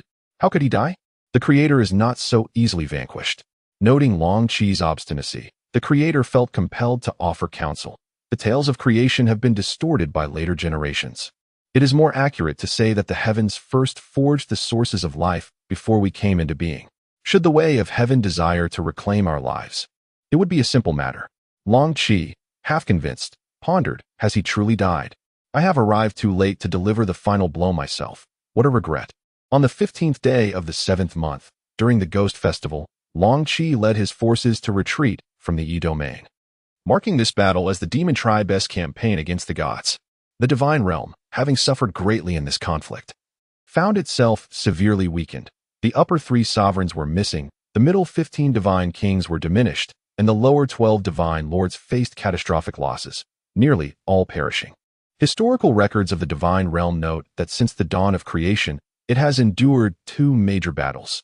The first ended in defeat, while the second emerged victorious, both rooted in calamities sown hundreds of thousands of years prior. In a fit of rage, Yuan Zun lamented, "After painstakingly nurturing for 100,000 years, I have finally cultivated 12 divine lords, yet only 2 remain. Truly, this is most disheartening." Within the celestial palace of the divine realm, Yuan Zun leaned against the opulent jade throne, his brows knitted in deep concern. For countless millennia, he had maintained a state of contemplative tranquility and composure. But today marked the first occasion of his fury. The divine lord, Qi Rong, along with the injured Tan Lu, approached, exchanging glances in silence, both at a loss for words. Yuan Zun, unwilling to behold their presence, reflected on the shared journey of 100,000 years. While Long Qi had ascended to the status of Whale Emperor, they remained stagnant, trapped in the same place, mired in a decade-long inertia that had left him utterly disillusioned. Kneeling in supplication, Qi Rong beseeched for forgiveness. "Master," Yuan Zun's voice thundered, "from this day forth, you shall no longer be my disciple." "Please, Master, I have erred," Qi Rong exclaimed, his face paling in shock. He struggled to reach out to Yuan Zun, only to be repelled by an unseen force that cast him back several meters. Tan Lu shook his head in dismay, and together they supported each other as they departed from the celestial palace. It is time to nurture a new generation. Yuan Zun mused. The divine clan has proven itself incapable of bearing fruit. After 400,000 years of creation, the second generation of creation lords emerged. Reclaiming their exalted status among the three supreme beings, their capabilities surpassing those of their predecessors. The Snake Emperor Wu Lu, in alliance with Whale Emperor Long Qi, launched a renewed offensive against the divine realm. Wu Lu sustained severe injuries at the hands of the creation lord and vanished without a trace.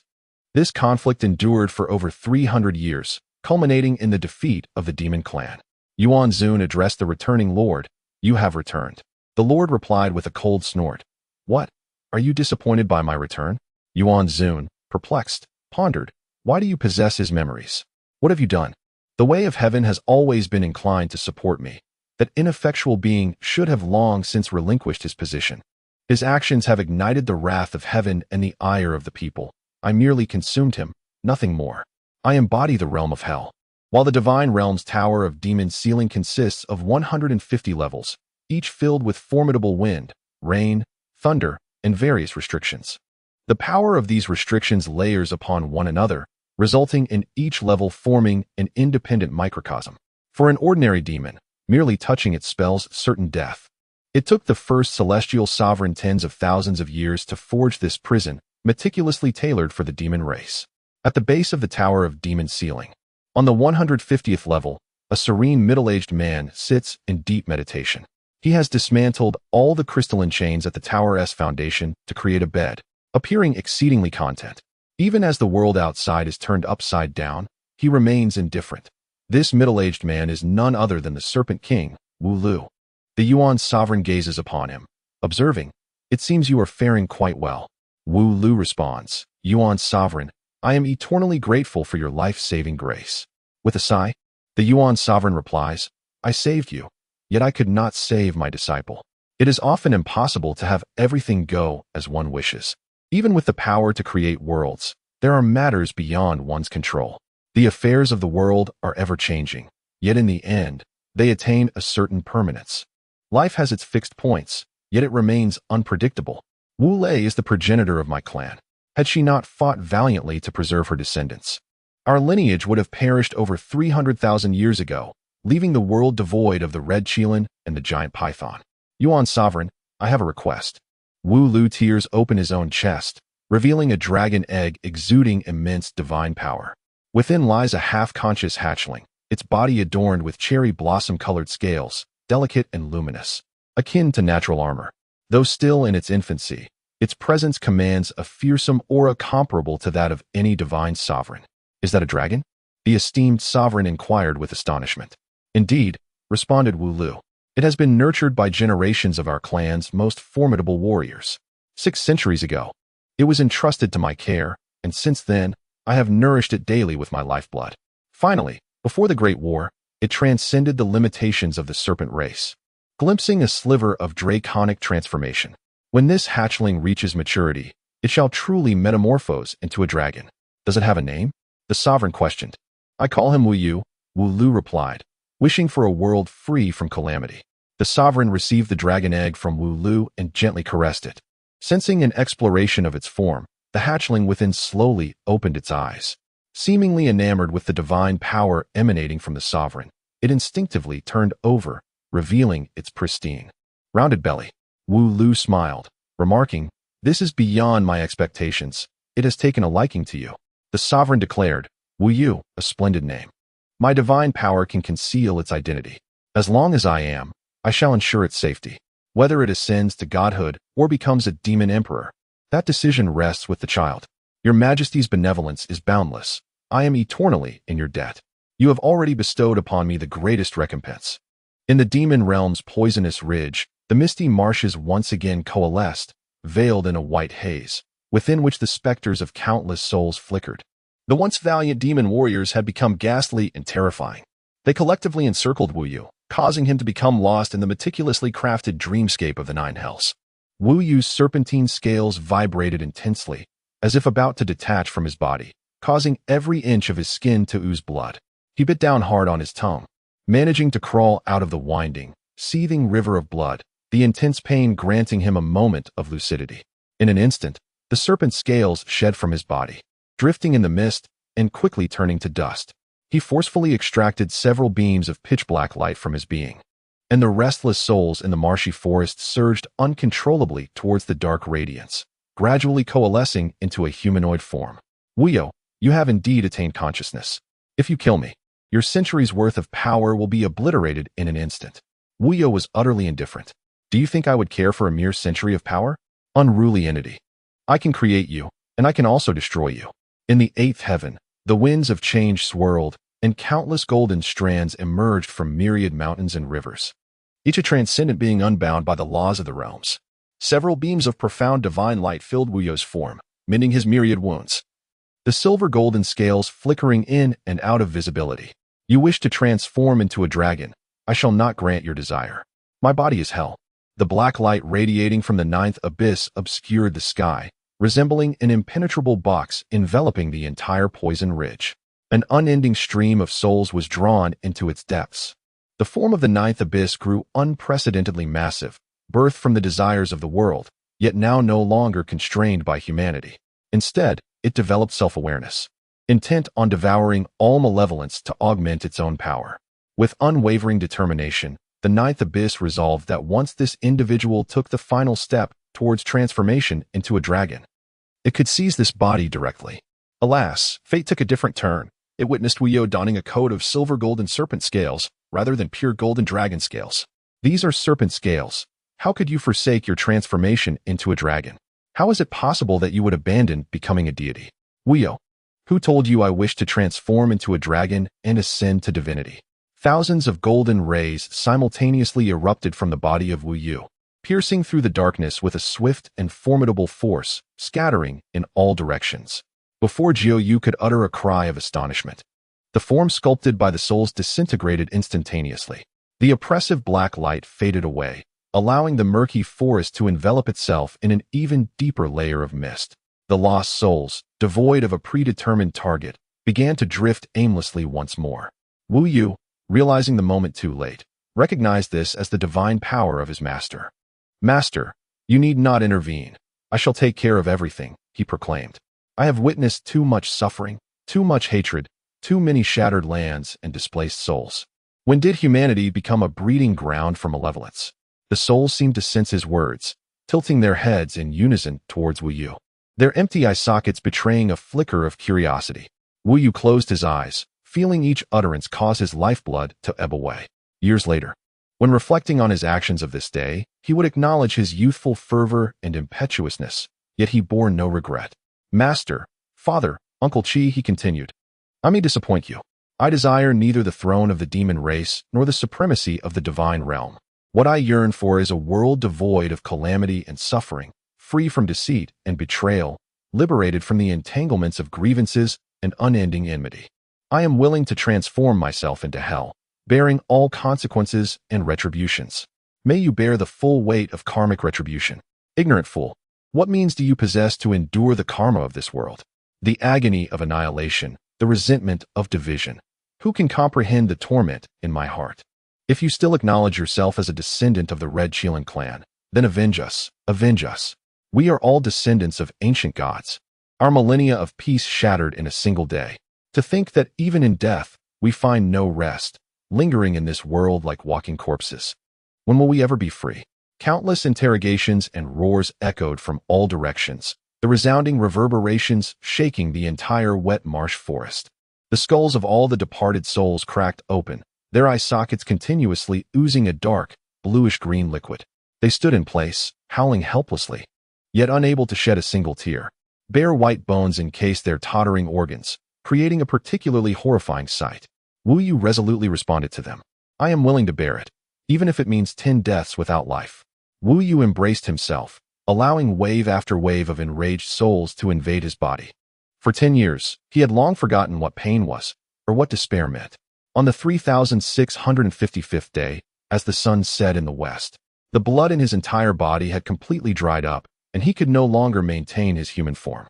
Even withered trees have a day to see spring again. But people may never meet again. Mu Li Fei had secluded himself for several years, studying the ultimate poison of the Moro clan. refining it day and night 1,000 times to obtain the 3 hellish shades of the netherworld.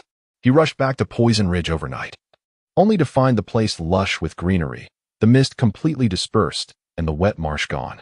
It was nothing like the deathly place it once was. Mu Li Fei wandered around, puzzled. Where did the fog city go? Xiao Yu, where is everyone?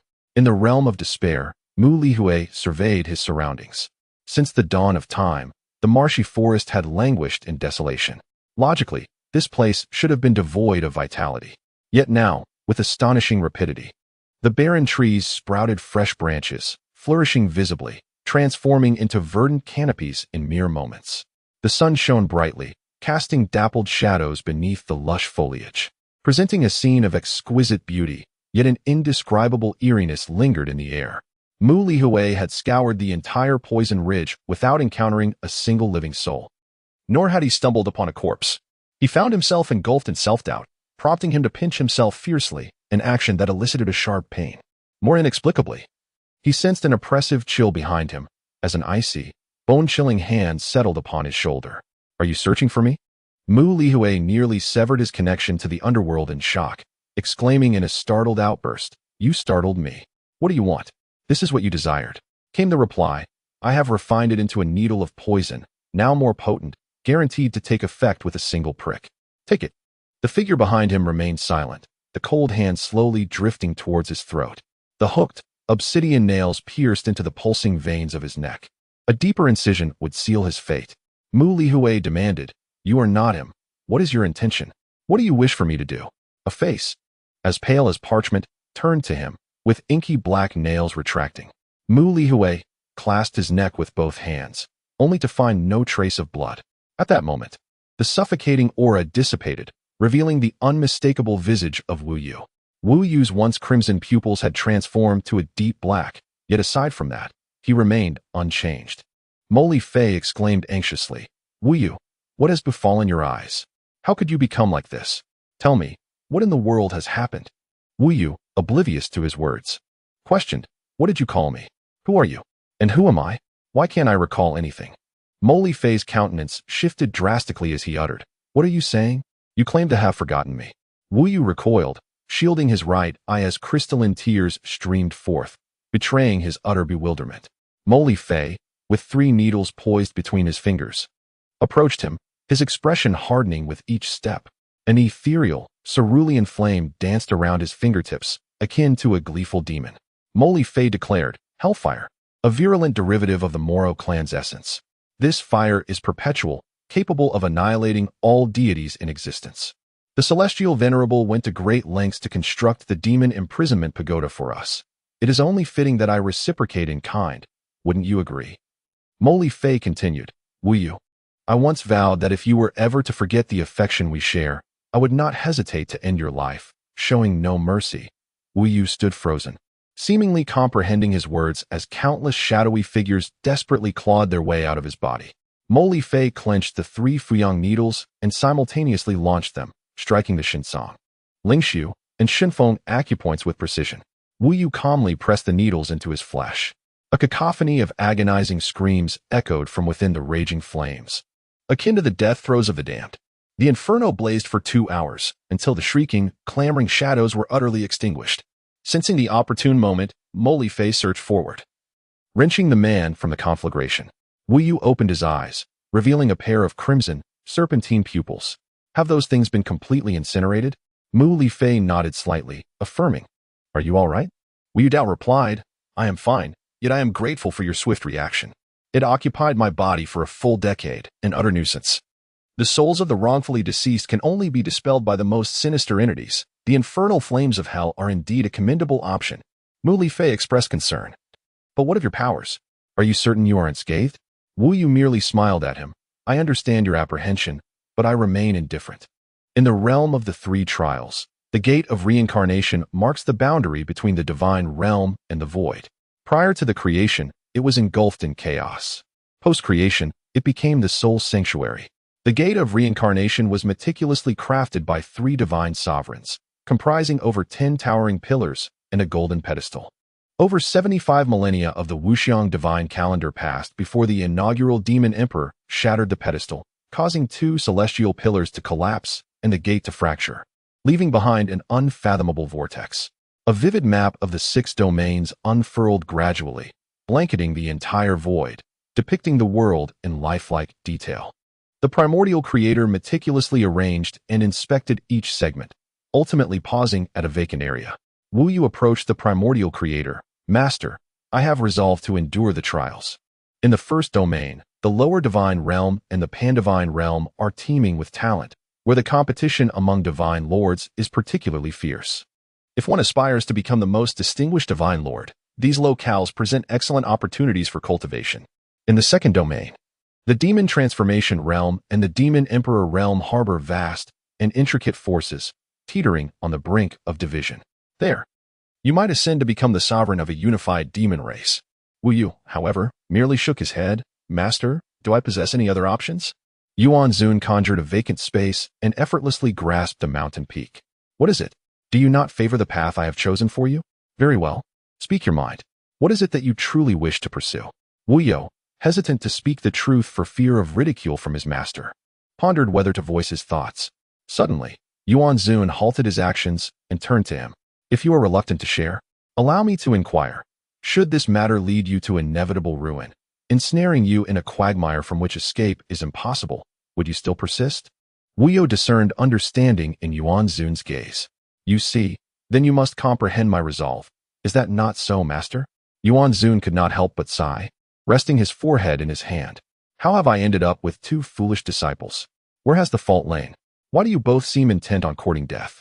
Ah Yu, why must you choose this irrevocable path? Wu Yu replied with a smile. Master, even the most extreme hatred can only morph into the power of the underworld. If one day it burgeons to an undeniable magnitude, the 6 domains, along with all beings within them, shall cease to exist. Yet, I, your disciple, shall shatter these forces with my own hands. Even if I cannot eradicate it, I shall prevent it from inflicting further harm. Yuan Zun indicated that such matters need not trouble Wu Yu's mind, for the underworld should not exist. It was a lapse in creation. You need only fulfill those 2 tasks and not disappoint me. That is sufficient. Wu Yu responded, Master, I shall promise you this, but not at this moment. Look, do you not find those petty souls rather amusing? As Wu Yu gazed towards the figure of the Yuan Zun, the landscape of the human realm began to shift, revealing a mass migration of primitive people. In the distance, a mountain torrent surged forth, suggesting a natural calamity had struck. It was only then that Yuan Zun became aware of the peculiar occurrences in the mortal world. I did not create these beings. From whence do they come? Wu Yu remarked. Master, observe how swiftly they flee. Yet where can they escape? They can never elude the confines you have established for them. Watching the primitive individual's retreat in panic stirred a pang of sorrow within him. Have you ever considered that perhaps we too are mere playthings in the hands of others? Just as they are, will you still seek to hinder me? The supreme being of creation stepped through the portal of reincarnation to stand before the 2. He chuckled upon surveying the shifting landscape of the human realm. Yuan Zun, how can you remain so oblivious to the turmoil unfolding in the mortal realm? Surely, you find the taste of being toyed with rather unpleasant. Yuan Zun replied, It is you. The supreme being of creation laughed. I do not possess the leisure to conjure such multitudes from thin air. Perhaps you should inquire with the heavenly Tao. It may have altered the natural laws you established. What are your intentions now? Wu Yu inquired. I wish to venture into the realm of hell, he responded. I shall accompany you.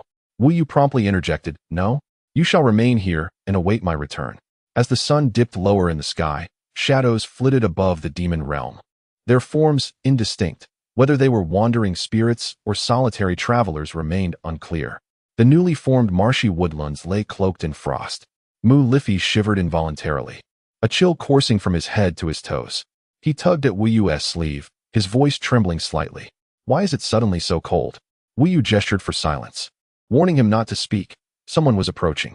The biting cold was relentless, causing Mu Liffey to shudder uncontrollably, while Wu Yu shielded him from the frigid air. A pervasive frost spread ominously beneath their feet. The figure that approached towered over them, standing more than 10 feet tall, with piercing ice-blue eyes that seemed profoundly deep.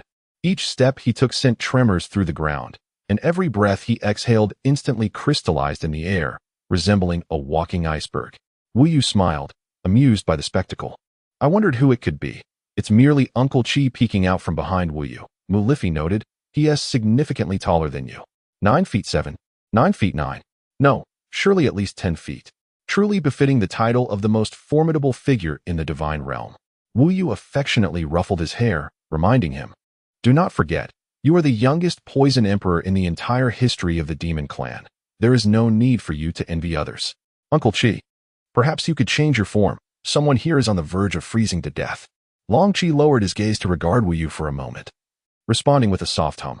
Instantly, the chilling aura dissipated, the frost that had formed crystallizing and falling from the branches above, lingering in the air to create a breathtaking scene reminiscent of a starry night blanketed in frost. From the swirling frost emerged a strikingly handsome man, exceeding 8 feet in height, adorned with a feathered purple phoenix crown. His silvery gray hair cascaded down his back, and his skin was as white as snow, with his ice blue eyes radiating warmth. Long Qi spoke, "This is my third avatar, which I have yet to name. Let us call it Long Qi as well. I haven't utilized it much and thus feel somewhat unaccustomed. What are your thoughts?" Mu Liffey blinked, a beautiful woman indeed.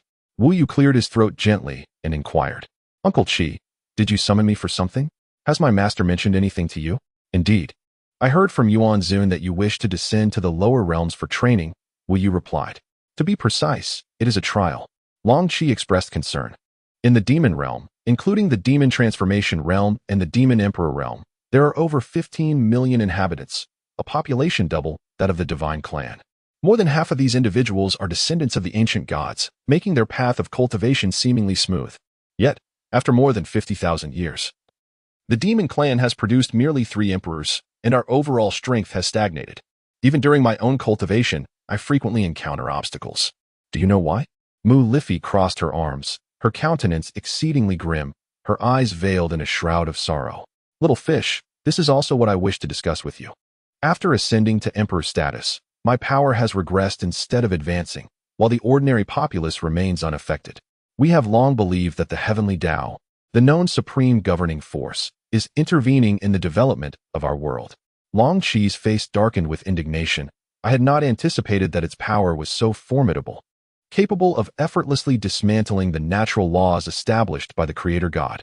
Perhaps it merely needs to lift a finger to strip me of hundreds of thousands of years of cultivation. Now, as the divine clan grows increasingly powerful, our clan is in a state of decline, rendering the situation exceedingly dire. Wu Yu expressed astonishment. I have been absent from the demon realm for many years, and yet such events have transpired. What of my master's prophecy regarding the 2 clans of immortals and demons? Mu Li Fei shook his head. The celestial beings were unaware. The demon clan, much like us, had numerous formidable warriors, yet they surely could not be in a much better predicament. It seemed that the arrogant fellow from the demon clan had finally met his match. Upon noticing Wu Yu still in a daze, Long Qi gently pulled him into an embrace, murmuring soothing words. "Little Yu, the path you have chosen is indeed the right one. We may not know what lies ahead, but the initiative must remain in our hands. Pursue your desires, for we shall always stand by your side." In the realm of Jiran, one could ponder the sensation of plummeting into an abyss of unfathomable depth. Is it fear? Despair? A torrent of tears? Alas, you find yourself descending into an endless void, a place that can instantaneously devour light. All that remains is the disintegration of your body, as your consciousness dissipates into the ether. At 30,000 zhang, the descent slows to an almost languid pace, allowing you to take in the surrounding sights. Here, the stars seem within reach, and stones of varying sizes float in the void.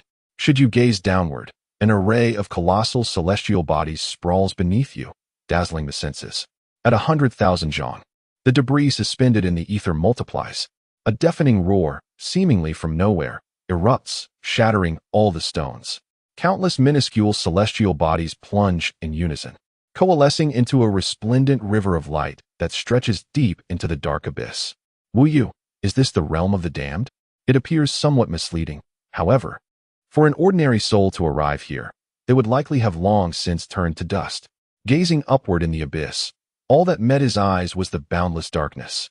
He endeavored to journey towards the terminus of the celestial river, yet it appeared to be a path of no return, growing ever more distant and constricted, until it barely afforded enough space for a solitary being to stand. You are the first to have traversed this place alive. At the end of the celestial river loomed a colossal entity, entirely black, its periphery encircled by several rings of pale, yellow luminescence. The memory of the bottomless pit into which he had initially fallen flooded his mind as he reached out to touch it, only to suddenly encounter something soft and furry, prompting him to recoil in shock.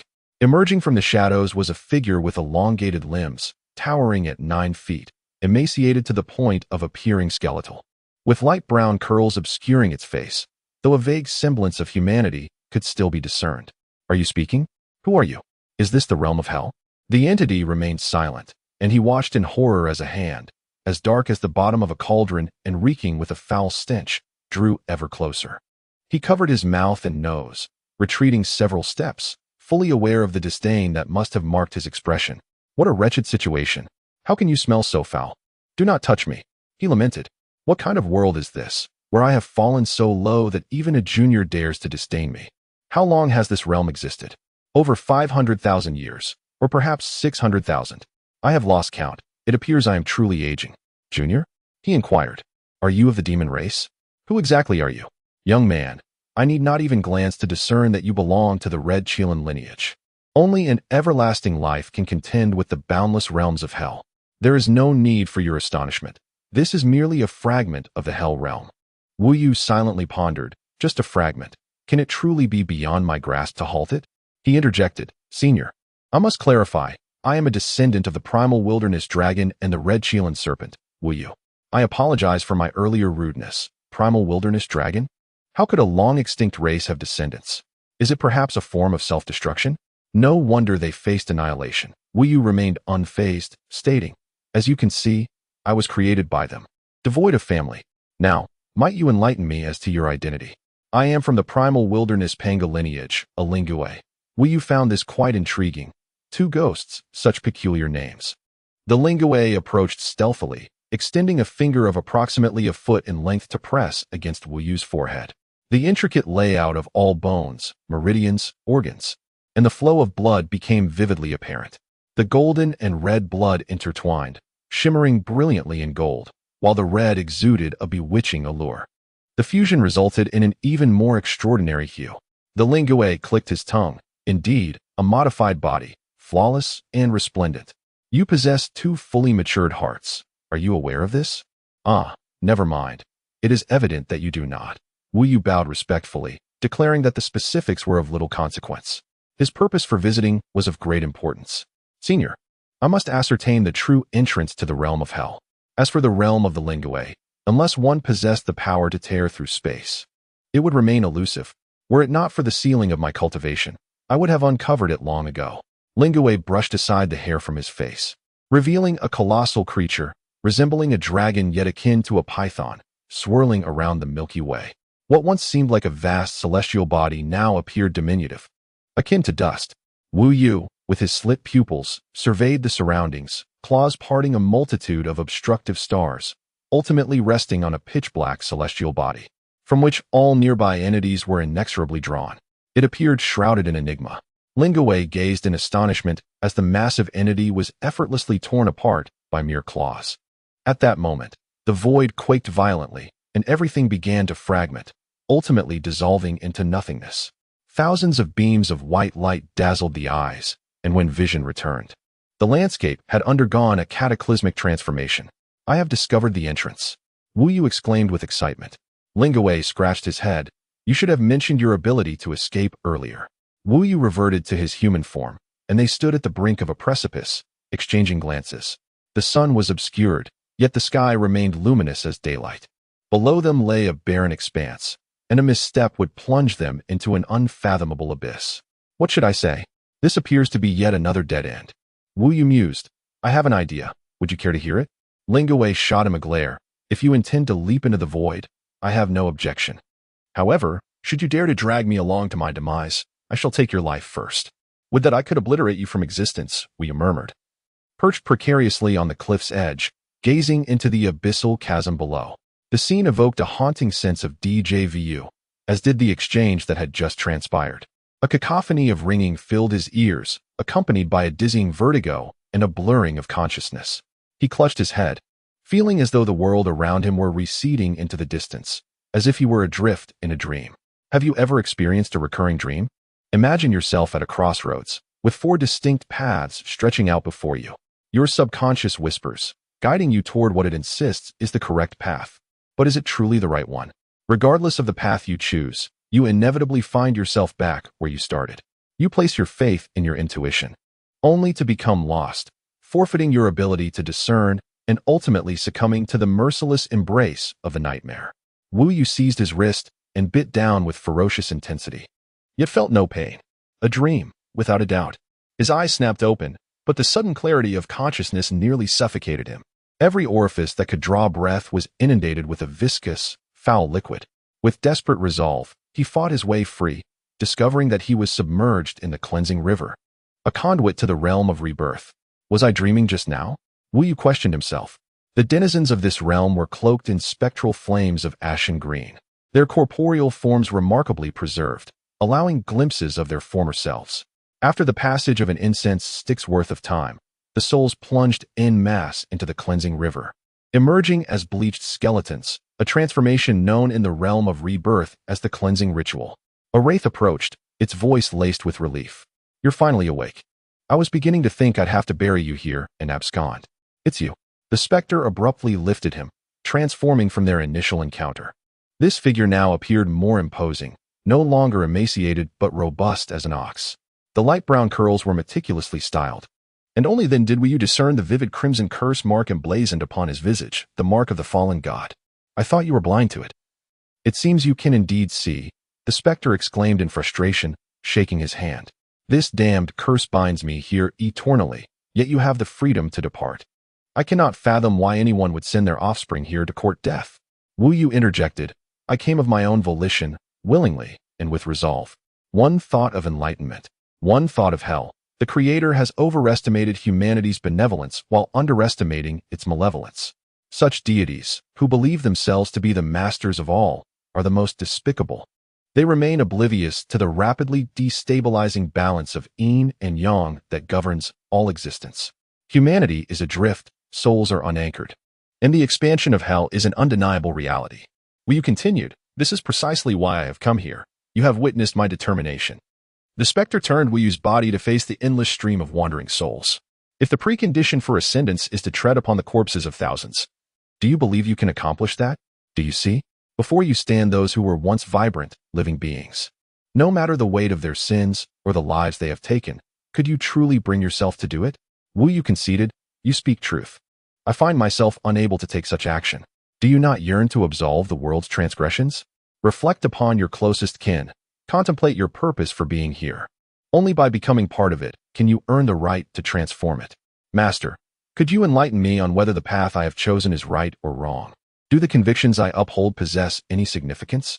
Am I overly presumptuous, believing that by sacrificing my life, I can attain all that I yearn for? Little do I realize that this is a form of even greater selfishness.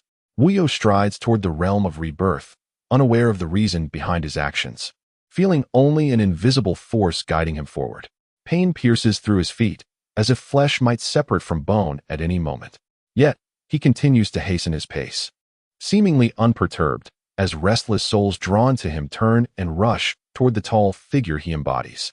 I have yet to reach the age of my coming-of-age ceremony. There remain countless endeavors I have yet to pursue, many individuals I long to meet. I refuse to accept the notion of dying in such a disheveled manner. Throughout my life, I have committed many misdeeds, yet before the conclusion of my existence, I made a singular, correct decision. I safeguarded my granddaughter. I am reluctant to speak of my family in the presence of outsiders, for it is a haunting specter that I can never escape, my nightmare, yet also my sanctuary. Those who roam the rivers and lakes have schemed against me. My wrath has shattered the hard-won tranquility, and the suffering of innocence lies upon my conscience. If granted a chance to relive it, what would I do differently? If I can take one more life, I can protect this ancient city, a place forgotten by the world, my homeland. I cannot allow the enemy to destroy even a fragment of it. Wu Yu perceives the entirety of each soul's existence. Some departed with unfulfilled desires. Some toil for their descendants throughout their lives, yet neglect their own existence. Some remain silent regarding familial matters. Others, after exacting revenge, find themselves in a state of bewilderment. There are those who sacrifice their lives for their country, yet still fail to protect their homeland. in this realm devoid of judgment. The souls that linger are not necessarily malevolent beings. If one could choose their path in life, the world would not be plagued by such bitter consequences, nor would there be so many unattainable desires and conflicting choices. With eyes closed in the abyss, tears cascaded from the corners of his eyes like pearls severed from their string. He felt an astonishing heat coursing through his body, while the sensation of pain vanished without a trace. At some unknown moment, the once formidable flames of the underworld had become even more refined. He bit into the tip of his finger, and his blood had transformed into a radiant gold. In a state of paradox, he mused that the more he sought to avoid certain actions, the more inevitably he found himself enacting them. Ascending to divinity was a wish of his master, a task he felt compelled to fulfill, but not at this moment. The specter beside him gently reassured, becoming a deity is not all it appears to be. I can attest from personal experience that it is indeed a path of no return. Moreover, don't you find those souls from earlier rather familiar? He inquired. Why am I able to witness their pasts? Were they all mere mortals? The specter replied, indeed, they are all souls wronged in life, endlessly wandering here to the point of weariness for me. Yet, they refuse to ascend to the realm of rebirth. Do you not wish to understand what they cling to so tenaciously? He appeared puzzled. See, what means do I have to observe? The spirit of the wandering ghost sighed. Upon reincarnation through the gate of cycles, one would emerge as an infant swaddled in blankets, destined to traverse the inevitable journey of life, aging, illness, and death. You would intimately experience their existence, comprehend their anguish and fury, their entanglements and obsessions, and ultimately assist them in breaking free from the depths of suffering at its very root. Free from suffering? The wandering ghost nodded. To utterly dissipate the resentments of the departed souls, one must confront all aspects of their existence. Otherwise, the expansion of hell shall never cease. Regrettably, since the dawn of creation, no one has been willing to heed my words. The Chronicles of the Unconfined. This marks my inaugural year upon this earthly realm. It appears that the Creator has not delineated the 5 domains. Rather, it is an extraordinary and unified world. While I find myself in awe, I am equally perplexed by the absence of anything but vast oceans beyond the land. It would not be an exaggeration to describe it as a planar existence. All dwell beneath the clouds, devoid of the concept of dimensions, and without the omnipresent rifts in time and space. Yet conflicts have persisted for millennia. This is the 201st year of my earthly sojourn. I have witnessed the lives of 9 sovereigns, the rise and fall of the Ling Kingdom, the establishment and flourishing of the Qing Kingdom, and the indomitable spirit of the northern wastelands people. I have also observed the transformation of the seas into fertile lands. Were I a mere mortal, I would have likely felt I had lived enough. 2 centuries have not altered my visage in the slightest. Yet they have profoundly calmed my once restless heart. Perhaps it is the subtle influence of time. Even after a millennium in the realm of the damned, my heart has never experienced such tranquility. Now, as I survey the contemporary world, the Qing Kingdom and the Northern Wasteland have established a delicate balance of power, while the surrounding smaller nations struggle to survive under the imposing might of these 2 empires. Fan Long, a figure I have glimpsed from afar, is the emperor of the Qing Kingdom. I must confess, he stands as the most remarkable ruler among all I have encountered. However, his descendants seem to diminish in stature with each generation. This is the 209th year of my earthly existence. I reside in a place of serene beauty, isolated from the world, where few have tread. Such a locale must indeed be what mortals refer to as a land of bliss. I delight in rowing upon the lake after a rain, when the air is crisp, the mountains shrouded in mist, and the leaves, washed clean by the downpour, glisten with verdant vibrancy. It is as if all things have been purged of their impurities, including the human heart. On an ordinary rainy day, as I sheltered in a pavilion, admiring the mountainous scenery, I encountered an unexpected visitor. He introduced himself as a scholar en route to the capital for the imperial examination. Yet I instantly recognized him as Fan Long's son, Fan Yin. Naturally, I wished to avoid entanglement with royalty, and thus turned to depart. However, he knelt before me. Esteemed elder, he implored, I am aware of your reclusive nature, and it is widely known that the Valley of Muyun conceals the highest martial arts of our time. I have journeyed a great distance to seek your guidance. Should my intrusion upon your serene cultivation be unwelcome, I humbly ask for your forgiveness. In my heart, I can only sigh repeatedly. How is it that such a tranquil place is also under the watchful eyes of the royal court? The world is indeed in decline. If I do not respond to him today, who knows what may come when the armies advance upon us? The damage to my own path is trivial, but the corruption of this pristine land is profound. Alas, I have nothing to impart to your highness. Senior, I am willing to comply with any of your requests. Are you perhaps offering me high-ranking official positions or a life of ease?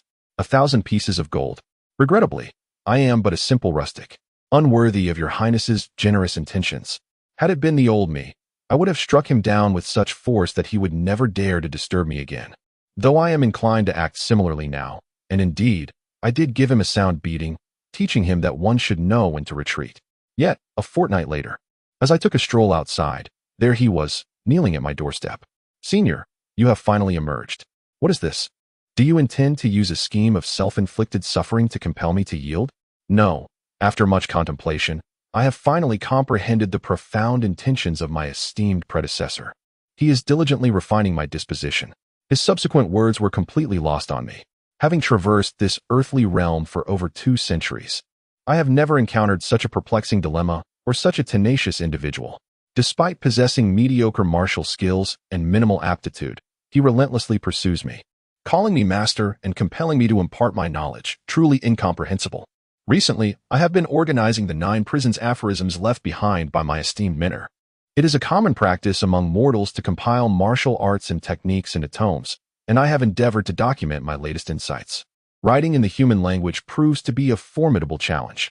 I have broken countless bamboo brushes, nearly exhausting the bamboo grove in the rear mountain.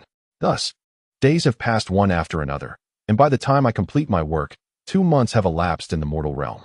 Master, I have caught 2 remarkably large fish. Do come and see. I shall not. Master, this is a brush made from wolf hair that I crafted myself. Would you care to try it? It is far superior to your current one. Did you pluck wolf hair? Indeed. Is it not splendid? Master, please wait for me. This marks my 212th year in the mortal realm. Fanine has resided in the Valley of Twilight Clouds for 3 years now. Over these 3 years, he has spoken at least several 100,000 words, spending each day at my doorstep in eager attendance, incessantly addressing me as master, which has become quite tiresome. However, on a brighter note, he has ceased to press me for martial instruction in the past 2 years, allowing me finally the time to pursue my own endeavors. Master, may I request something from you? What do you wish for? I wish to paint your portrait, if you would permit me. Why, you ask?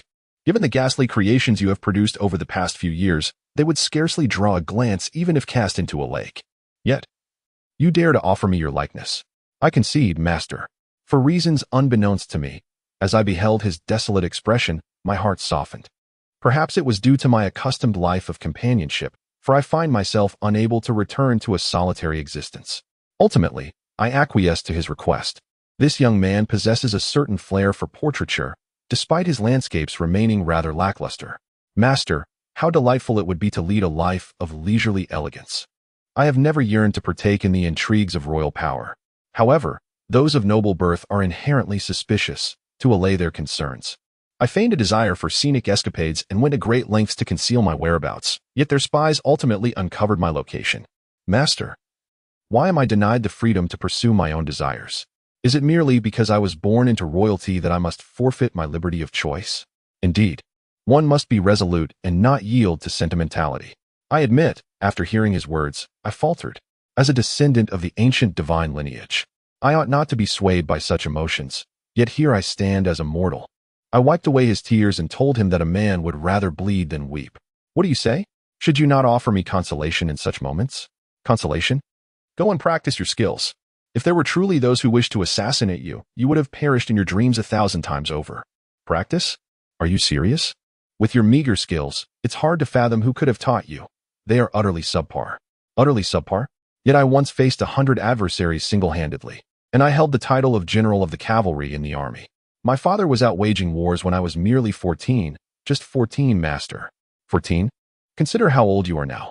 Perhaps you were capable back then, but your current state only signifies a complete lack of progress over the years. Then I shall devote myself to training, master. I will still prepare dinner. I am well aware that martial arts in this world are often unfathomable, yet I did not realize that this has been a universal phenomenon throughout history. Many years later, when I ventured into the Central Plains for an undercover investigation, I discovered that Fan Een had indeed earnestly studied the techniques I had imparted to him. Although his comprehension remained limited, upon witnessing the meticulously crafted architectural blueprints he produced, as he elaborated on how to establish and promote our Seven Hells Empire, and even proposed the idea of strengthening the nation through martial prowess and benefiting the populace with such means, I finally recognized that he was no longer the child who once wept in my embrace. Fan Yin's journal. This marks my first year by my master's side. The harmonious interplay of lakes and mountains, the interplay of celestial light and shifting clouds. At dusk, a solitary boat drifts upon the lake, while a young man clad in azure treads upon the water's surface as if walking on solid ground. His garments flutter gracefully, his eyes gentle. A breeze dances through his flowing locks after the rain, leaving no trace in this world, reminiscent of the ethereal immortal from the painting. Drifting as if existing apart from the world, transfigured into a celestial being. Regrettably, my master forbade me from portraying him in such a manner, asserting that only ghosts leave no footprints, and he does not possess such long hair, though that was laden with meaning. Yet I refrained from revealing this to him. He also remarked that my writing was excessively embellished and warned that if I continued in such a chaotic fashion, I would be expelled. Having departed from home for 2 years, I set out from the southern Forbidden City, journeying northward on foot, traversing thousands of lakes, eternal nights, and the ancient cities of the northern barbarians. I have wandered through 13 nations, 19 cities, and encountered countless souls. I have always cherished the act of journaling, reveling in documenting my observations, experiences, and emotions. Although I write abundantly, my prose leaves much to be desired. Over the course of 2 years, I have filled 3 thick volumes, pondering what thoughts future generations might harbor upon encountering my scrawled symbols. Since childhood, I have been playful and restless, often unable to sit still beside my father, which caused him considerable distress. Later, I came to realize that such behavior is termed spirited and active in youth, but is deemed the mark of a debauched offspring in adulthood. Eventually, my father ascended to the throne, the position he had long coveted, and from that point onward, he scarcely visited my palace. In this vast residence, I find myself devoid of companionship. The palace maids regard me with trepidation, as if they were mice caught pilfering cat food, and though I harbor a tempest of frustration within, I am at a loss as to whom I might confide in. Do not touch me. Begone. All of you, just leave me be. I wish not to behold your presence. What they do not know is that, in addition to my penchant for amusement, I possess a fervent passion for medical literature. From a young age, I clandestinely accompanied my mother in her studies of acupuncture, familiarizing myself with the human body's acupoints and various medicinal herbs. This is a secret even my father is unaware of, for my mother is but the least favored among his numerous wives and concubines. Nonetheless, despite being labeled a frivolous prince by others, my intellect remains unblemished. Should anyone dare to poison my food, I would detect it with a mere whiff. Brother, you have grown. Yet must you continue to burden our father as you did in your youth? Fan E, my 7th royal brother, the sole son of the imperial consort. He is our father's firstborn, raised amidst boundless adoration. He requires no effort to elicit a smile from our father. In contrast, I emerge from battles, battered and bruised, only to receive a few hours of his care. To spare my feelings, he chooses to venture beyond the palace for training, this presumptuous individual. Does he not realize that his absence will not alter our father's disposition towards me? It shall not. Instead, it will only serve to reinforce the notion that I am a jealous sibling. Royal brother, are you not preoccupied with the construction of defensive fortifications? How is it that you find the time to return? Surely, it cannot be solely to pay me a visit? Fanny replied, You forget, dear brother, that this is not a task I shoulder alone. Have you not recalled our father's words from long ago? Brothers are inherently united, and thus should strive for common purpose and harmony. Fanny spoke earnestly. You embarked on expeditions with our father at the tender age of 14, a privilege bestowed upon you alone within the royal family. Once, you basked in unparalleled glory, a stature I can scarcely aspire to even now. How is it that you have transformed into someone I scarcely recognize? If you wish to accuse me of being unreasonable, then please do so. I once radiated with such splendor, did I not? Had I known that this honor would ultimately bring forth my own demise, I would have preferred never to have possessed it. Oh, elder brother, you have been absent from the palace for so long. How could you possibly comprehend the depths of my plight? It is insufferable. Fan E continued, You are the esteemed general of the cavalry, personally appointed by our father, and the Prince of Rue of the Qing Kingdom. What does this signify? It signifies that our father regards you as a harbinger of fortune for the nation.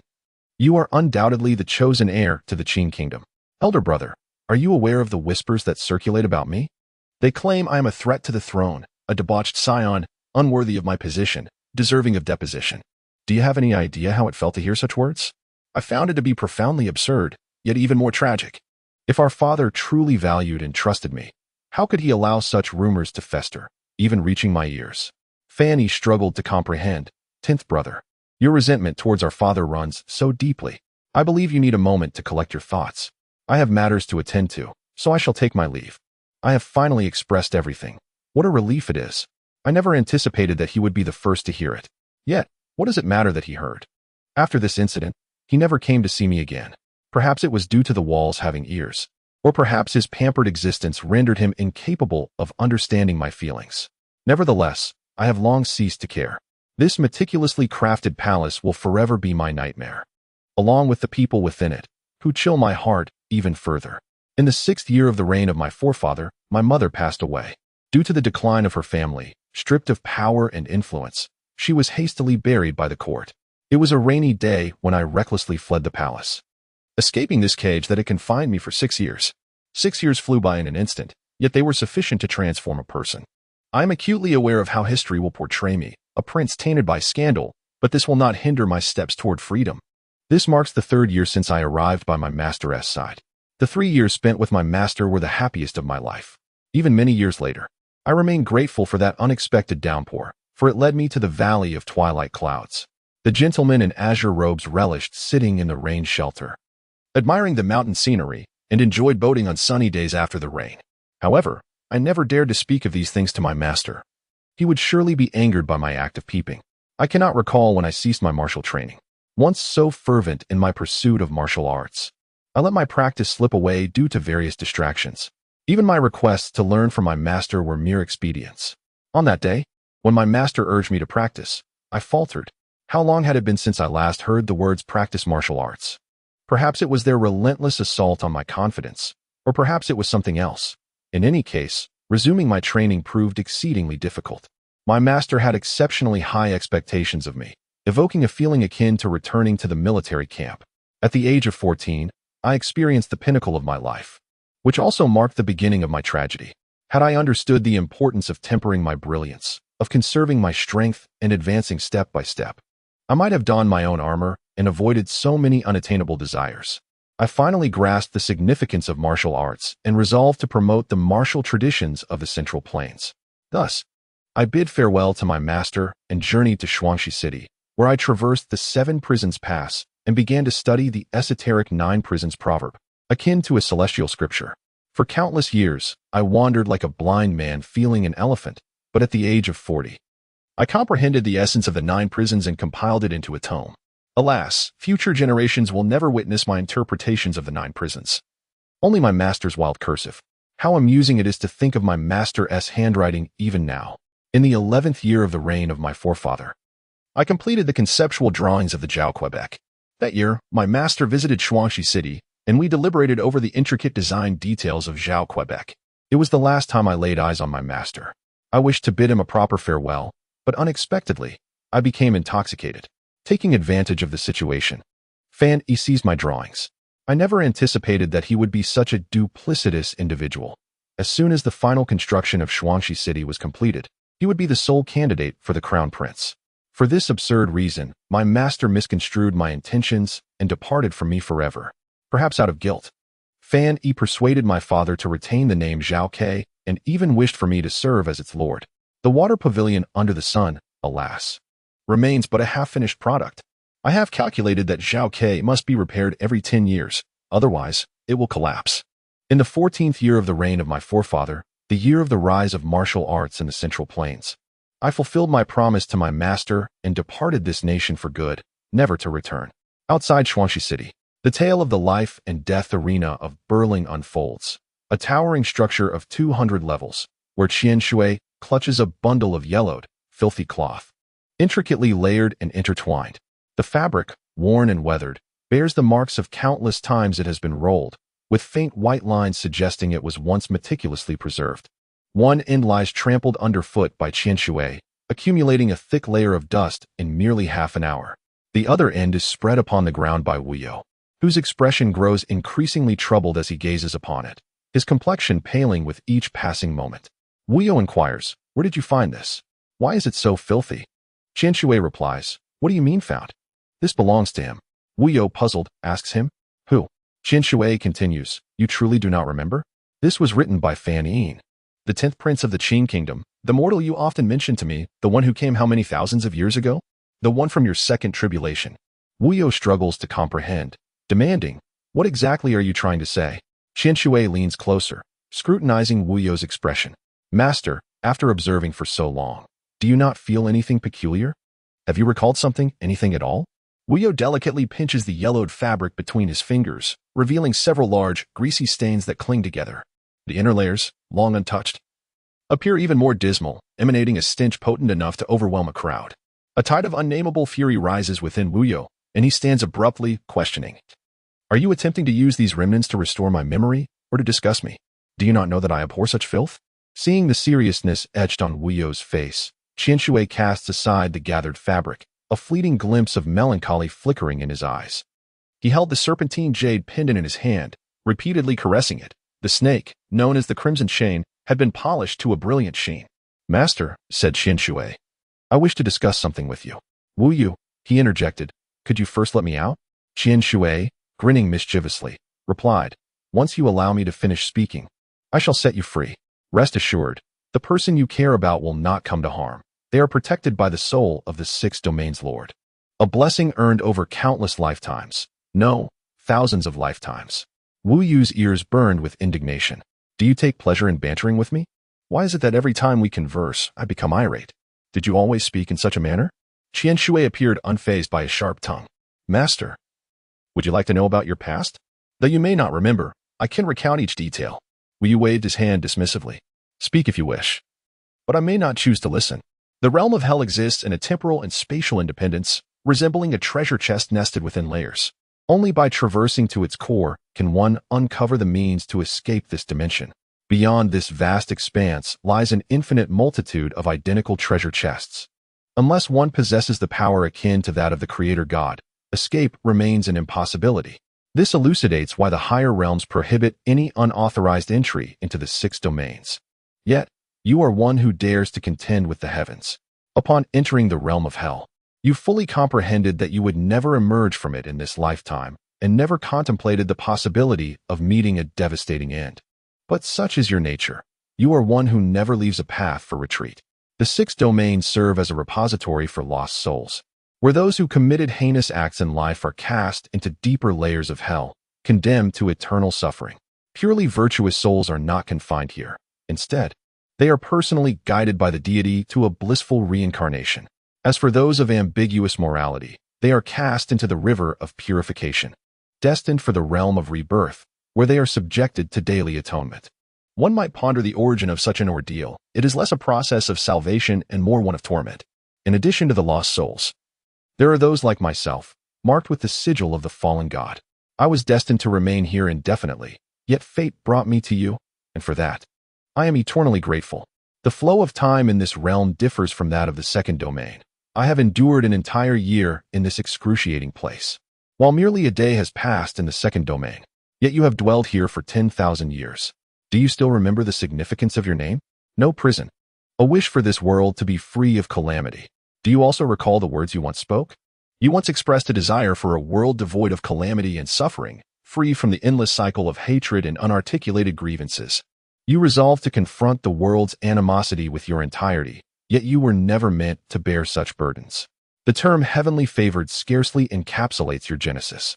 You inherit the most illustrious bloodlines of the ancient divine lineage. Your mentor is the supreme deity of creation, while your father emerged triumphantly from the heaps of countless slain. The Serpent King, your uncle, who has vanquished numerous gods, stands as the undisputed emperor of the demon race. Regardless of the path you choose, a smooth journey awaits. Yet you deliberately opted for a route that others dared not tread. Within the 6 domains lie innumerable hellish realms, and despite your limitations, you strive to traverse them. Sacrificing your own flesh and blood repeatedly, you wield the infernal flames to assist souls in transcending, while all the torment is heaped upon yourself. Aside from you, No soul knows how you endured during that period. Even when you later recounted it to me, it was but a fleeting mention. A millennium hence, everything unfolded as you wished. The specters of the hellish realms dwindled, ultimately vanishing entirely. The dire conclusion you and the creator deity once envisioned never came to pass. This signifies a profound truth. The natural order is not infallible. It can indeed be vanquished. My lord, are you aware that we privately refer to you as a monster? This is not an insult. Rather, it is a testament to your audacity in traversing an uncharted path and succeeding. We find it utterly astonishing. Yet it has enlightened us to the realization that the laws of this world can be altered by human agency. Ultimately, you ascended to become the sovereign of the 6 domains, reshaping the laws of this realm, allowing us fallen deities to finally escape this wretched place. And what of the path beyond the abyss? Xian Shui was utterly perplexed, questioning what had transpired afterwards. Wu Yu, with a furrowed brow, lamented. Could you perhaps recount something I might recall? Your words elude my memory. In a state of agitation, Xian Shui paced anxiously, exclaiming, How could you forget everything? How am I to explain this to them? Do you not remember why you came to the mortal realm? Wu Yu shook his head, stating, I only recall that I am the Lord of Annihilation.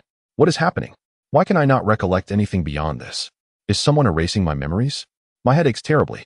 Xian Shui, in a frenzy, lamented, This is dire. Your current conditions suggest the laws of Wu Yu have influenced you. You are on the verge of being assimilated by this place. Do you not realize? We must return at once. Wu Yu resolutely declared, No, despite my amnesia, I must accomplish something. I must prevent a certain event. Xian Shui immediately urged him, Master, I understand your desire to avert the destruction of this city. This is your second sojourn in the mortal realm. The first time, you were merely an observer, and you discovered that even in your absence. The kingdom of Qing was destined for annihilation after a millennium. Fan Yin, a name you have long forgotten, was never meant to intersect with your fate. Although you briefly warmed his heart, his fate remained unchanged. At the same time, and in the same place, he perished. Tears streamed down Xian Shui's cheeks uncontrollably. The second time, I cannot fathom what this wretched place intends. What should have concluded has instead forcibly extracted your soul, embedding it within this mortal vessel. I truly resent the fact that I was not by your side in the past. Had I been, you would not have transformed into your current self. Upon deep reflection, I realize that the chronicles of humanity have been reset by the divine will, which has ensnared me in this predicament. It appears that I have long been entangled in this web, and all my efforts have proven to be in vain. Is it indeed true that a preordained conclusion cannot be altered? As Qian Shui gazed upon his sorrowful and despondent demeanor, her heart ached profoundly. Enough of these vengeful spirits. Master, she implored, you have never considered your own well-being. Can you not, just this once, take us into account? Just once. In the inner sanctum of the Wangfu Ancestral Hall beyond the Double West City, Gongsun Rongjin stealthily approached a corner. The four-sided incense burner had been scrubbed excessively clean. And without further thought, she activated the mechanism. The hidden door within the wall creaked open, revealing a narrow passageway before her. For reasons unknown, she perceived the candlelight inside to be considerably brighter than before, nearly blinding her. The redwood incense altar had vanished, replaced instead by a row of damp wooden tables, laden with an array of various blades, and even several blood-stained human skin masks. Among them, one bore a striking resemblance to Aunt Rong's visage. Gongsun Rongjin murmured to herself, What on earth are these? Why does one bear Aunt Rong's face? Suddenly, a half-formed shadow emerged from the passageway. Although its features were incomplete, it was evident that it was a weeping woman. Uncontrollable tears streamed from her hollow eyes, drenching her entire garment from top to bottom. As the flickering candlelight in the corridor waned, the woman advanced a step closer, approaching Gongsun Rongjin from behind, who remained blissfully unaware of her presence. Are you looking for me? The sudden voice startled Gongsun Rongjin, causing her to break into a cold sweat. Hesitantly, she turned around, only to behold the smiling face of Gongsun Ti. However, the smile was unnaturally rigid, as if the bones were pulling at the flesh in a grotesque mimicry. Gongsun Rongjin hastily composed herself, exclaiming, Aunt Ti, you frightened me. When did you arrive? What did you see? Gongsun Ti inquired. What do you mean? I didn't see anything. Gongsun Rongjin replied, confusion evident in her tone. Gongsun Ti's eyes rolled sluggishly, her entire body creaking ominously, a sound that sent chills down Gongsun Rongjin's spine. In a panic, she staggered backward, unaware that the hem of her long dress had brushed against a small patch of blood. This action instantly captured Gongsun Ti's attention. Her gaze fixated on the bloodstain, her smile widening grotesquely, the corners of her mouth threatening to split. Gongsun Rongjin dared not meet her gaze. "Aunt T, what's wrong? Please don't scare me." "Teen, Gongsun T murmured, covering half of her face with her hand. She repeated the name as if recalling something, or perhaps being drawn by some unseen force tugging at her very soul. After a brief moment, clarity returned, and her smile vanished, leaving only the unsettling rift at the corners of her mouth. With a sudden, violent tug, she seized Gongsun Rongjin by her hair, dragging her out, and in an instant, the two vanished into the depths of the corridor. At Beijing at Jianmin Manor, a disciple exclaimed that Enchantress has returned. Another disciple chimed in, a lunatic. "It's that madwoman again. 15 years ago, Shang Guanqin immolated herself within the depths of the Jinghe underground palace. The flames raged for 7 days and nights, utterly obliterating the entire iron or mountain. In her lifetime, she had already attained the pinnacle of celestial cultivation, unmatched among her peers. The aftershocks of Shang Guanqin's demise reverberated throughout the surrounding 100-mile radius, instilling fear in the hearts of the villagers. 3 years later, Jianmin village erected high walls amidst the ruins of the mine, and after assuming the role of village chief, Shangguan Lu invested 2 additional years in constructing an expansive training ground. The villagers tacitly avoided the subject of Shangguan Qin, as if she had never existed. The Jinghe training ground, once a sanctuary for disciples to hone their skills, now lay strewn with thousands of disfigured corpses. The 100-garment sect, the 9-Zhen sect, and the myriad green sect had all been annihilated. The 9 Hells Towers suffered grievous losses, while Yunlu and Jianmin village remained unscathed. All forces affiliated with the 6 upper sects vanished overnight, as if they had evaporated from existence. Gongsun Rongjin, upon witnessing the scene before her, collapsed to the ground, trembling hands covering her eyes. Visions of vengeful spirits demanding retribution flooded her mind, and she cried out in despair, yet no sound escaped her throat. Disciple 1, Demonis. What do you intend to do? Disciple 2 exclaimed, what purpose do you serve by piling the corpses here? Having slain so many, is it now our turn? Disciple 3 declared, to hell with it. I will fight you. Disciple 1 cautioned, do not engage. She is at least in the mid-stage of Sword Immortal, and we are no match for her. Only the one from Yunlu possesses the strength to contend. Gongsun Ti navigated past the mountains of corpses, inching her way toward the entrance of Jianmin Manor. Her movements were remarkably stiff and painfully slow, reminiscent of an infant taking its first steps. This bewildering display further terrified the disciples, causing them to retreat in haste. Gongsun Ti proclaimed, I have slain only those who deserved it. Rest assured, I shall not harm my fellow sect members. Furthermore, I did not kill my junior sister. The true murderer lies elsewhere, and she is already deceased. One disciple inquired, what did you hear her say? Fellow sect member? What does that mean? Another disciple interjected, have you lost your wits? Fellow sect member certainly means, are you Kanar? Then, Shangguan Lu pushed through the crowd, stepping forward. He gazed upon the completely unfamiliar visage, listening to the distinctly altered voice. And inexplicably tears streamed down his face. It was as if this individual bore a profound connection to him. Gongsun Ti slowly approached Shangguan Lu, lifting her head in an effort to present a smile that was less menacing. You still remember me, don't you, Shangguan Lu? She said. Shangguan Lu trembled as he spoke. Are you truly Kanar? I saw you at Lingzhong Tungwen Pavilion, standing beside Murongxi, holding the imperial edict. He lamented. I should have anticipated it. Murongxi has been courting the support of the martial world for quite some time. Yet I never imagined she would go to such extremes, executing those who oppose her without hesitation. Her ruthless ambition is glaringly apparent. I wonder what benefits the emperor has promised her. Gongsun Ti remained noncommittal, stating simply, she is dead. Shangguan Lu responded, what do you mean? Gongsun Ti remarked, do you think that without the imperial decree for execution, even if she had 100 more lives, she would dare to oppose the entire martial world? Shangguan Lu nodded. Conceding, you are correct. The emperor has developed a sense of suspicion. Once a thorn in his side is identified, it must be removed, regardless of the consequences that may arise from its extraction. In Shuangxi City, there are numerous power brokers, particularly several princes. I fear this may merely be the beginning. The disciples behind Shangguan Lu grew restless, vociferously demanding the immediate execution of this murderous fiend. Gongsun Ti merely curled her lips, her gaze flitting between Shangguan Lu and the assembled disciples, yet she remained silent. Shangguan Lu, growing impatient, ordered, all of you, Leave at once. She is your senior sister. She is my own sister, and it is not for you juniors to dictate her fate. With that, Shangwan Lu expelled all the disciples, leaving only himself and Gong Sun Ti. At last, he could converse with his sister, a moment long overdue, for the devastating fire 15 years prior had left him with an enduring regret. Were it not for fulfilling their father's dying wish, he would not have survived to this day. Shangwan Lu gently caressed Gong Sun Ti's face, saying, "Chiner, your beauty. Well, it is enough that you have returned. You know, my sister has reached the pinnacle of the celestial path. That inferno merely destroyed my corporeal form. I retained a fragment of my soul, which clings to the 7-inch sword feather. At the residence of Prince Jin Nan, I was oblivious to the origins of my resentment. They indiscriminately harmed my family, my friends. They all deserve death." Shangwan Lu interjected, "Chiner, it is all in the past now. It is not past. In those years, both Ronggu and I suspected that someone was covertly poisoning us. When we ultimately failed, the blame was cast upon my spiritual artifact, simply because every swordsman had wielded my creation. This individual, nay, these individuals, must be exceedingly close to me. I placed my trust in them. Yet they sought to bring about my ruin." Shangwan Lu responded, "You suspect the Wangfu of Jinnan. Brother, do you think I came by this body by chance?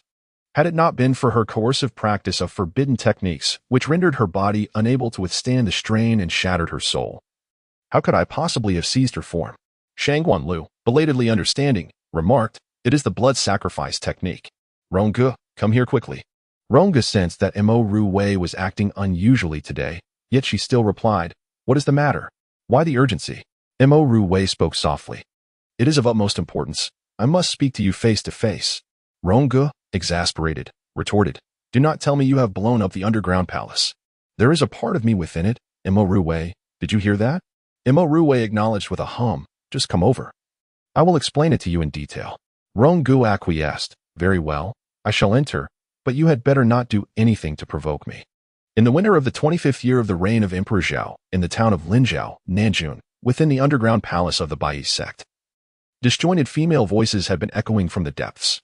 At times, there were quiet sobs, other times, raucous laughter throughout the night, and at yet other moments, loud wails of despair. A few daring disciples ventured inside to investigate, yet none ever emerged. As Ronggu pushed open the grand door of the underground palace, a dense cloud of smoke enveloped her entirely. This bewildering situation caught her utterly off guard, and the voice continued to linger above the sword-forging pool, beckoning her to step inside. Ronggu halted at the entrance, immobile, refusing to advance another step. Anger surged within her. Why was there so much smoke? "What on earth are you doing, Mo Ru Wei?" The acrid smoke choked Ronggu, causing her to cough incessantly, while that eerie and distant voice persisted.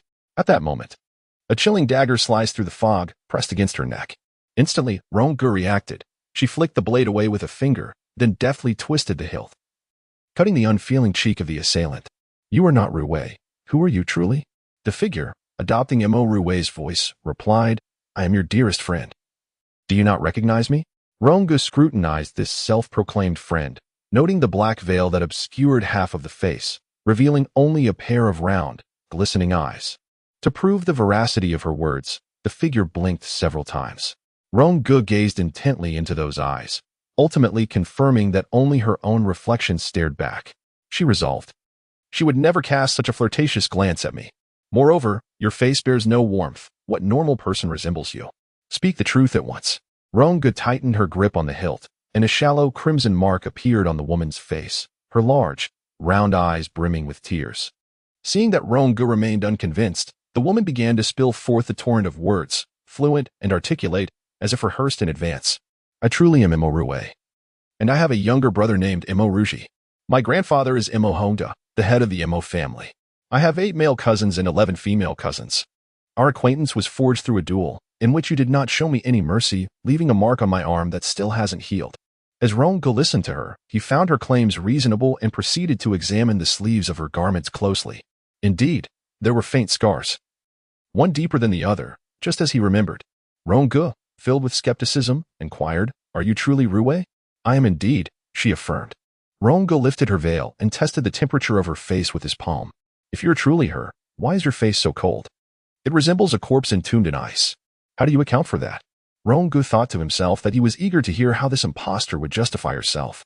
If she couldn't weave a believable tale, the situation would surely be laughable. However, she appeared to be genuinely contemplating her response, as if she might indeed craft a narrative that would convince even herself.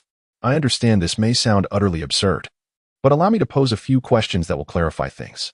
Have you ever heard of a temporal reset? Rong-gu replied, temporal reset? What is that? Never mind. Do you know about dimensions? Each dimension comprises several distinct worlds, and the world we inhabit is but a fragment of this dimension. Our world. Do you grasp my meaning? Rong-gu furrowed his brow, bewildered. What are you talking about? Have you lost your mind? No, perhaps you have frozen it instead? You simply do not comprehend. I cannot articulate it clearly. All I can say is that I perished in this place and awoke somewhere else. Somehow, I found myself drawn back to this location, rendering the original version of myself non-existent. The laws of this world do not permit the simultaneous existence of two identical beings. Surely, you must grasp this now. Rong-gu listened, bewildered, yet maintained her inquisitive spirit, pondering over the words spoken. Ultimately, she reached a conclusion. So, you mean to say that you have replaced Mo Ru-wei in this world? Am I correct in my understanding? Precisely. No wonder you are my friend. Your intellect is commendable. Rong-gu suppressed her smile, methodically cornering this impostor towards the sword-forging pool. The hand gripping the knife trembled slightly, her entire body quaking in rage. Since she could remember, she had never felt anger towards anyone. This was a first. The Mo Ru-wei I know is the formidable female general, a trailblazer who established the Mo family army against all odds, a remarkable woman who triumphed in battle after battle, not you. She would never embody this frail, delicate persona. She would never refer to you as a friend. Return her to me. Rong-gu thrust a blade into her heart, devoid of reluctance or nostalgia. The thick smoke dissipated rapidly, and her vision was instantly restored. The woman lying in the pool gazed up, her eyes filled with disbelief, yet not a single tear fell. As Rong-gu watched her vanish before her very eyes, her heart was awash with indescribable emotions. Simultaneously, a shadow slowly materialized at the opposite end of the sword-forging pool. This silhouette grew more defined, ultimately transforming into a woman. The woman's breath was exceedingly faint, suggesting that her time on this earth was limited. Rong-gu rushed over and cradled her in his arms, discovering that her skin was indeed warm to the touch. He murmured softly, Ru-wei, I was right. Ru-wei, I have finally managed to keep you safe. He channeled a significant portion of his inner strength into her, and at last, he sensed her breath becoming steady. Her injuries mending as if they had never been. Her long eyelashes fluttered gently, hinting at the possibility of awakening. Mo Ru-wei murmured, Ashang. Rong-gu pressed a finger to her lips, urging her not to move. You are not yet well. Confused, Mo Ru-wei asked, what is happening to me? How did I end up here? Rong-gu replied, as far as I can ascertain, you may have been possessed by another. Mo Ru-wei clutched her head in contemplation, but could recall nothing. She exclaimed with urgency, who is it? Rong-gu hesitated. It could possibly be another version of you from a different realm. Mo Ru-wei grasped Rong-ji's hand tightly. Possessed? Did she use my body for anything? If she has committed any outrageous acts, I would rather end my own life.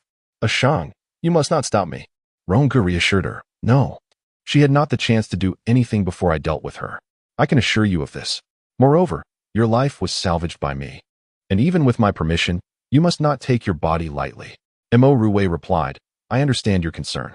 By the way, how is Qin Er? I realize I have been in seclusion lately and have not heard from her in quite some time. Is she well? Rong-gu was reluctant to address this matter. You would not wish to know. Mo Ru-wei inquired, has something happened? Rong-gu immediately refuted. No. Mo Ru-wei threatened her, if you refuse to speak. I shall go now. Rong-gu turned her face away and whispered, It's over. Mo Ru-wei had already surmised the matter. What is over? Rong-gu articulated slowly, your invincible general has perished. Mo Ru-wei concluded her lengthy reminiscence. Shang Wanqin is my sworn sister, and also my right hand in the army. I have never been able to accept that she has perished in self-immolation. She has long forgotten our pact. This untrustworthy woman, who cherishes her reputation above life itself, would never succumb so easily. Duan Xing interjected, however, I have heard that she first practiced forbidden techniques and then forged the immensely destructive 7-inch sword Feather, devastating the entire martial world. Everyone speaks of this, mother. You have never denied it. Mo Ru-wei fell silent, having lain in her sickbed for 2 years, her internal organs constantly ravaged by the toxic effects. She was unaware of how she had managed to hold on until her son's return. She truly brought this suffering upon herself. A few light words pierced her heart like venomous thorns. She desperately wished to rise from her bed and slap him, but could only futilely move her fingers. Tears glistening in her eyes. Duan Xing hurriedly wiped her tears. Mother, did I say something wrong? Please do not weep. Imo Ruowei brushed aside Duan Xing's hand. Xinger, you must be quite puzzled as to why my body harbors such resentment, she said. I am aware that you have been investigating your father and your brother. Rest assured, they are not responsible. Duan Xing cautiously inquired, Mother, have you truly practiced the blood sacrifice technique? Imo Ruowei replied, Indeed, is this the answer you seek? Duan Xing was perplexed. I do not understand. You have already ascended to the sword immortal realm, possessing a semi-divine body. Why are you still unsatisfied? Why pursue forbidden techniques? Imo Ruowei moved her fingers slightly.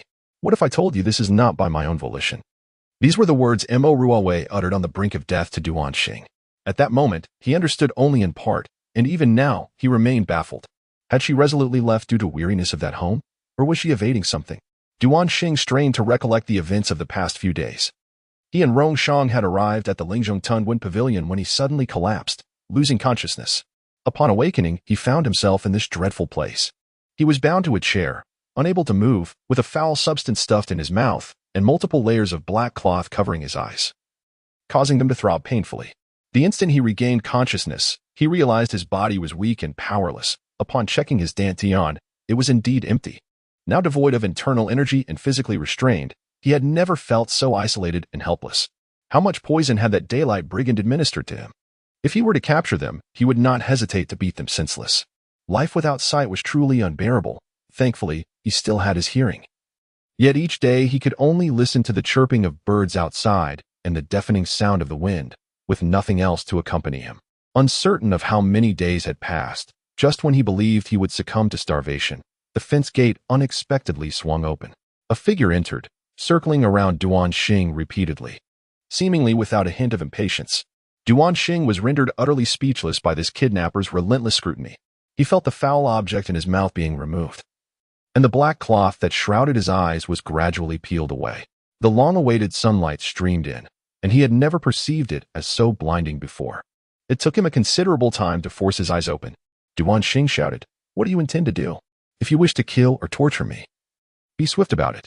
You abduct me here without uttering a word. What is your intention?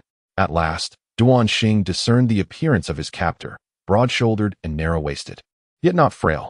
Clad in a smoke-blue robe, a jade flute hung at his waist, and his hair was casually tied back. Duan Xing found it peculiar that the man had consistently turned his back to him, obscuring his features from view. Duan Xing resolved to provoke him. Pondering how brazen highwaymen had become, so audacious that they could not even be bothered to disguise themselves. Speak. Do you desire 10,000 taels of gold or silver? I might consider granting your wish based on my mood. What I seek, you cannot provide. Duan Xing snorted coldly, reflecting on the decline of societal morals. Astonished that someone could be so audacious. Yet, the voice grew increasingly familiar, as if he had heard it somewhere before. Where could that be? The kidnapper seemed to sense Duan Xing's confusion and slowly turned to face him. Oblivious to Duan Xing's widening mouth and darkening complexion, as if he had swallowed a fly, Duan Xing found himself at a loss for words. You? What of it? Duan Xingdao, what exactly are you trying to convey? Duan Xing glared at the face that mirrored his own, utterly oblivious to the awkwardness of the current situation. He continued to fixate his gaze, as though he wished to bore a hole through the person before him. Was I truly this foolish in the past? It is utterly hopeless. What purpose does my return serve? All Duan Xing could hear was the accusation of his foolishness. He could perceive nothing else. You just called me foolish.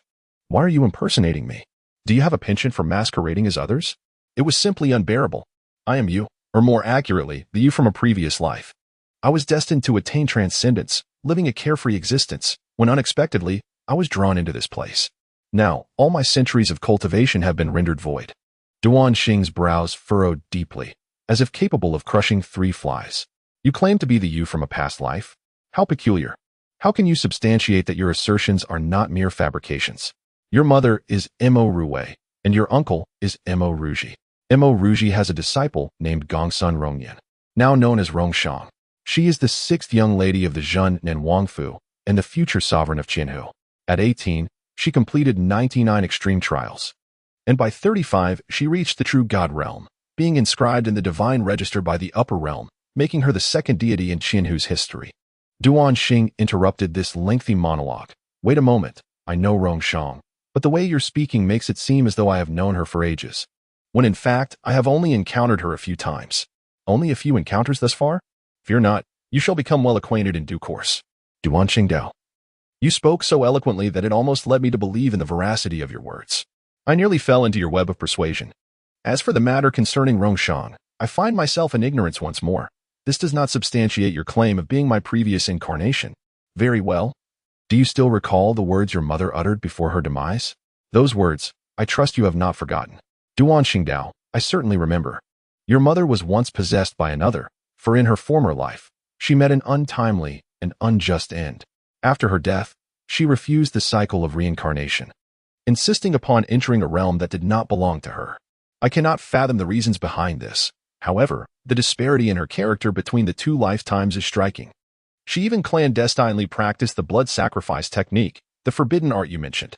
How could one possibly sustain their cultivation when built upon the lives of countless practitioners? If not for your father's keen observation and the timely arrival of Ronggo, who vanquished the unjust spirit that should not have existed, your mother would have suffered irreversible damage to her body. You are aware of the subsequent events, are you not? The poison within her grew increasingly potent and abundant. It was only later that she comprehended the magnitude of her transgressions. The spiritual artifact of Shang Wanqin was never flawed.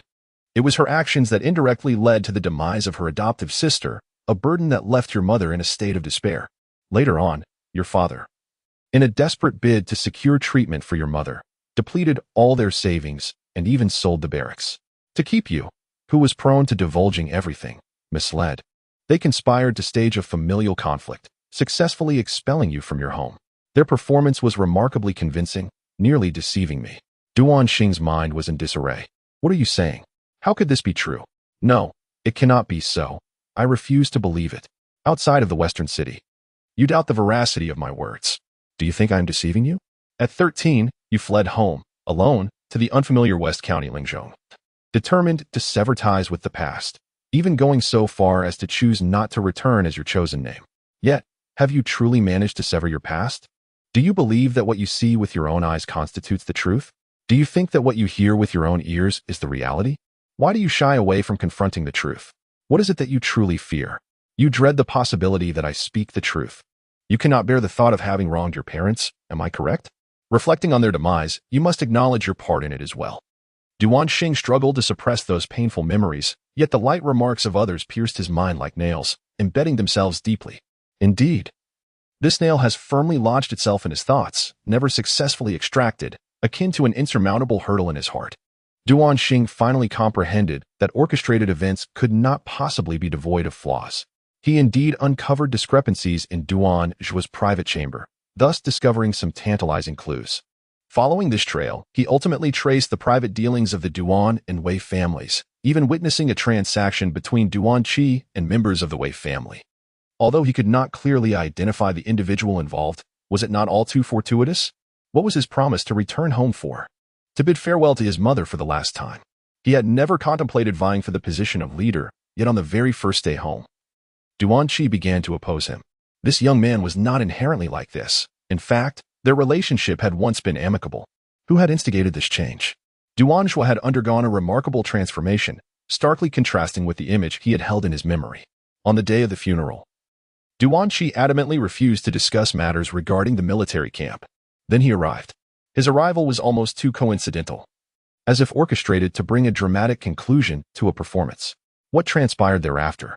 Duan Zhuo hastily uttered a few words and entrusted the entirety of the Bai sect to him. Everything unfolded with astonishing rapidity at the time. He merely perceived Duan Zhuo as attempting to humiliate him, failing to scrutinize his father's disheveled appearance. It seemed as though he had traveled from a distant place, as if he had just emerged from a scuffle. Duan Xing, in hindsight, realized that every event he had experienced was fraught with issues, each step containing flaws.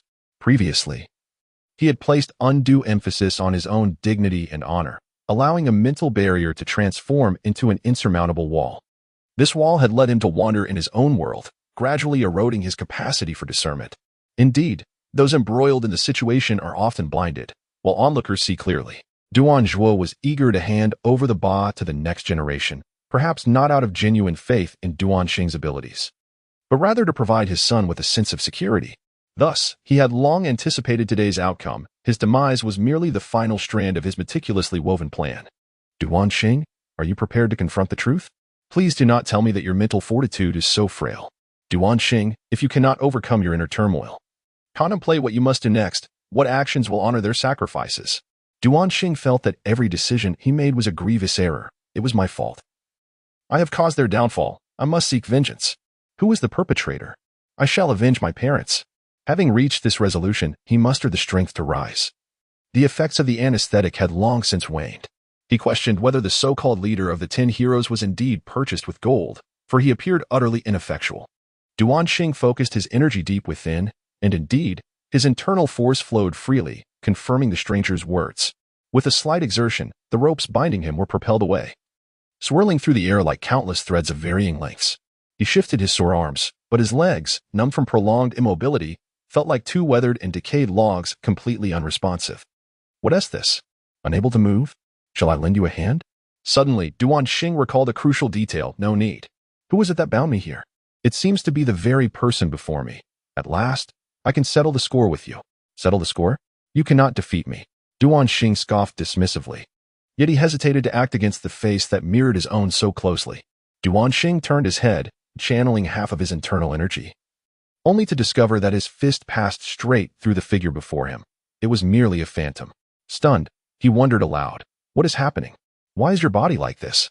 The laws of this world dictate that two life forms with identical structures cannot coexist. If I am real, then you must perish. Duan Xing was momentarily taken aback. You just mentioned the laws of the world? What does that mean?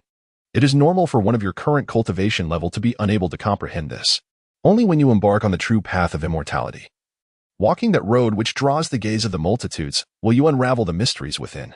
Duan Xing remarked, your words become increasingly cryptic. Enough of this. We shall settle accounts later. For now, I simply wish to know who the murderer is. You are no match for her. Duan Xing retorted, if you do not speak, how can I know I am not her opponent? At the northern county Jinghe training grounds, a heap of corpses emitted an oppressive black mist. In just over a moment, all the bodies vanished without a trace, and a vast expanse of ominous thunderclouds gathered above. Lightning flickered within, and the deafening roar reverberated, causing Shang Wanlu to tremble in fear. In alarm, Shang Wanlu exclaimed, Qiner, what are you planning to do? Gong Sun Ti responded, brother, have you forgotten? Qiner is already dead, slain by them. There is no longer a Qiner in this world. As long as you remember the me that once was, that is sufficient. Gong Sun Ti cast a smile towards Shang Wanlu. Yet as she continued to smile, tears began to flow from her eyes. She opened her mouth, but uttered no words. Nor did she produce any sound. Shang Wanlu, misinterpreting her silence as a prelude to self-destruction reminiscent of the past, had vowed never to allow such a tragedy to occur again in his lifetime. With a thunderous shout, he implored, Qiner, what are you intending to do? Do not act foolishly. Gong Sun Ti's smile vanished, and dozens of bolts of lightning, shrouded in dark energy, descended from the heavens, isolating Shang Wanlu from her. She clasped her hands together, forming a seal, and began to chant an ancient incantation in a language unfamiliar to him. It resembled a spell for summoning deities, transcending human comprehension. Yet, contrary to appearances, such enigmas often incited curiosity over fear, especially in the face of rare occurrences that happen once in several centuries. Shang Wanlu, filled with sorrow, lamented, Qiner, no, you are not my Qiner. Indeed, she has long since departed. How could she ever return to my side? I must have been lost in thought, dreaming of her. Oh, ancient true deity, I am your faithful follower, willing to offer all, seeking only a shred of your compassion. Oh, ancient true deity, this is but a humble offering. They are steeped in unforgivable sins. I have cleansed the mortal realm, ensuring no discomfort shall reach you. Oh, ancient true deity, if you can hear the calls from the world below, please descend to my side. Gong Sun Ti silently recited these words hundreds of times, and at last, before dawn, a turning point emerged.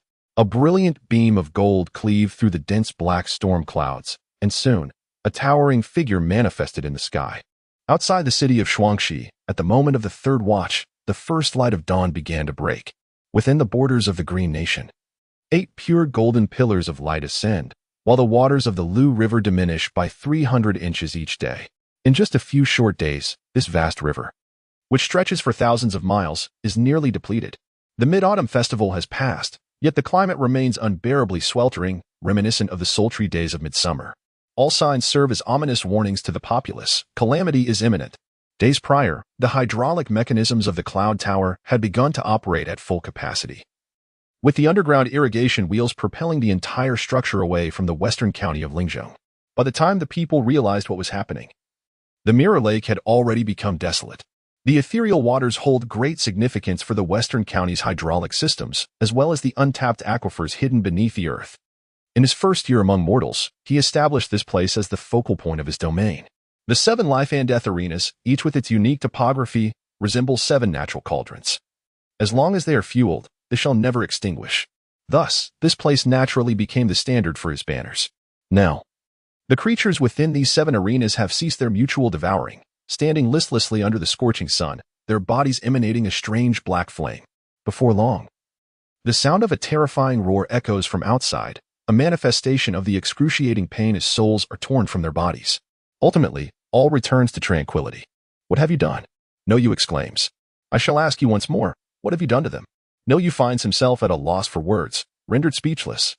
He stands frozen, his vision of Qian Shui growing increasingly blurred and distant.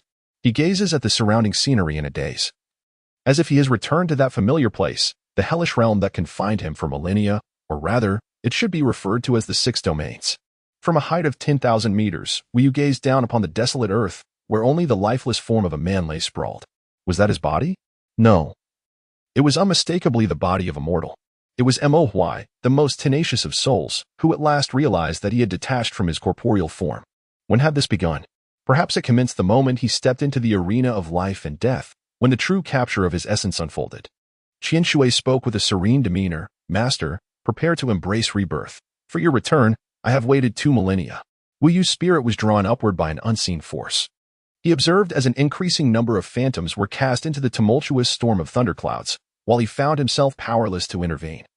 Ensnared in the unfamiliar past from which he could not extricate himself, a dazzling beam of golden light descended, and from within the storm emerged countless hands, cradling Wu Yu's slowly materializing form, akin to a mother enfolding her swaddled infant.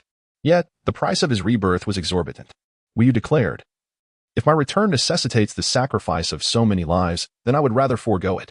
His consciousness traversed into the heart of a magnificent palace, a place he had visited on numerous occasions before.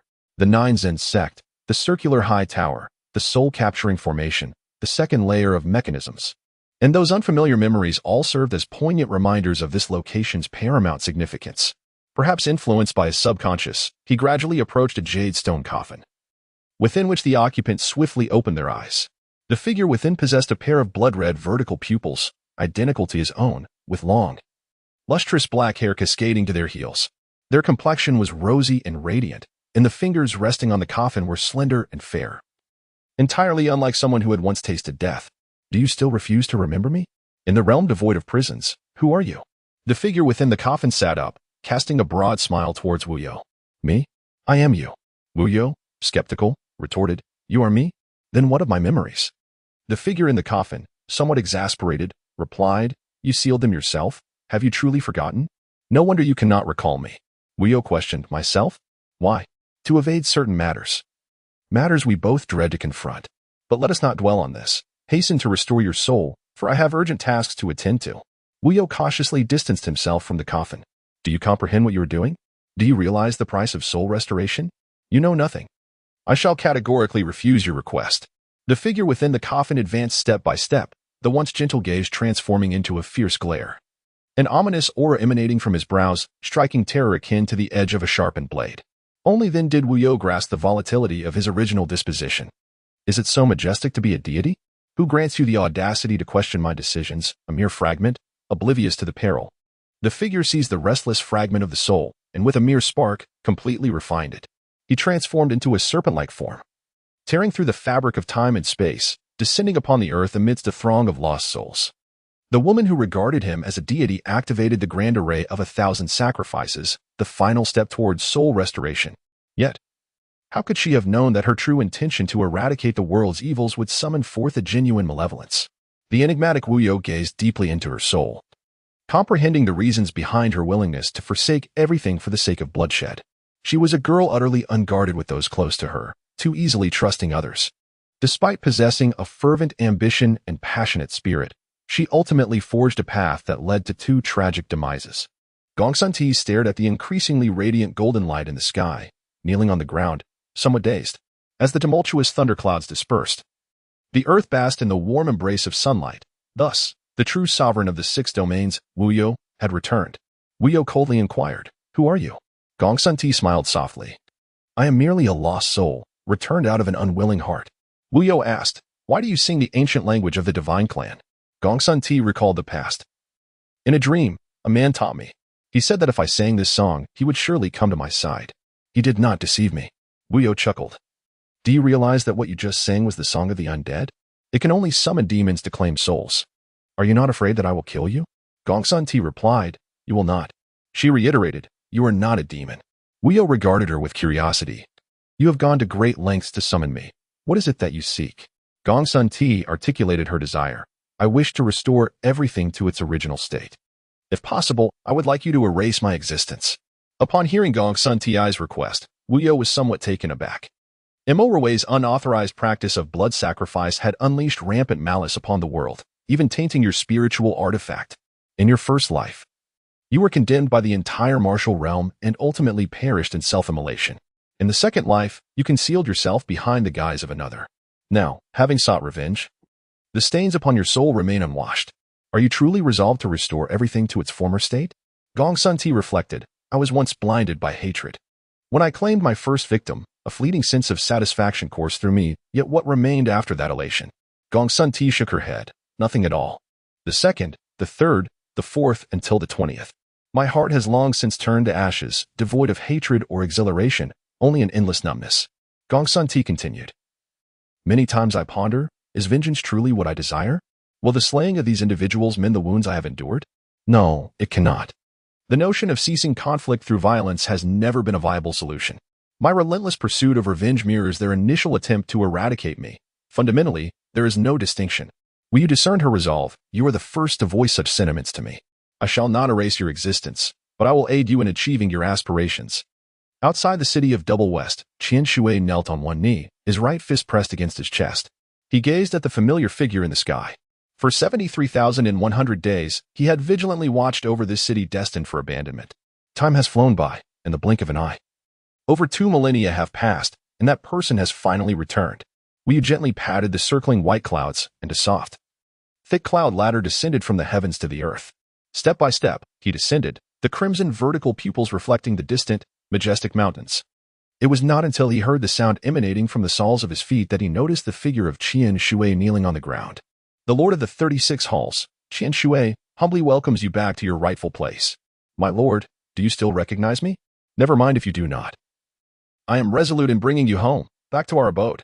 Upon returning to his true form, Wu Yu's stature grew exceedingly tall, reaching an impressive height of 9 feet 3 inches.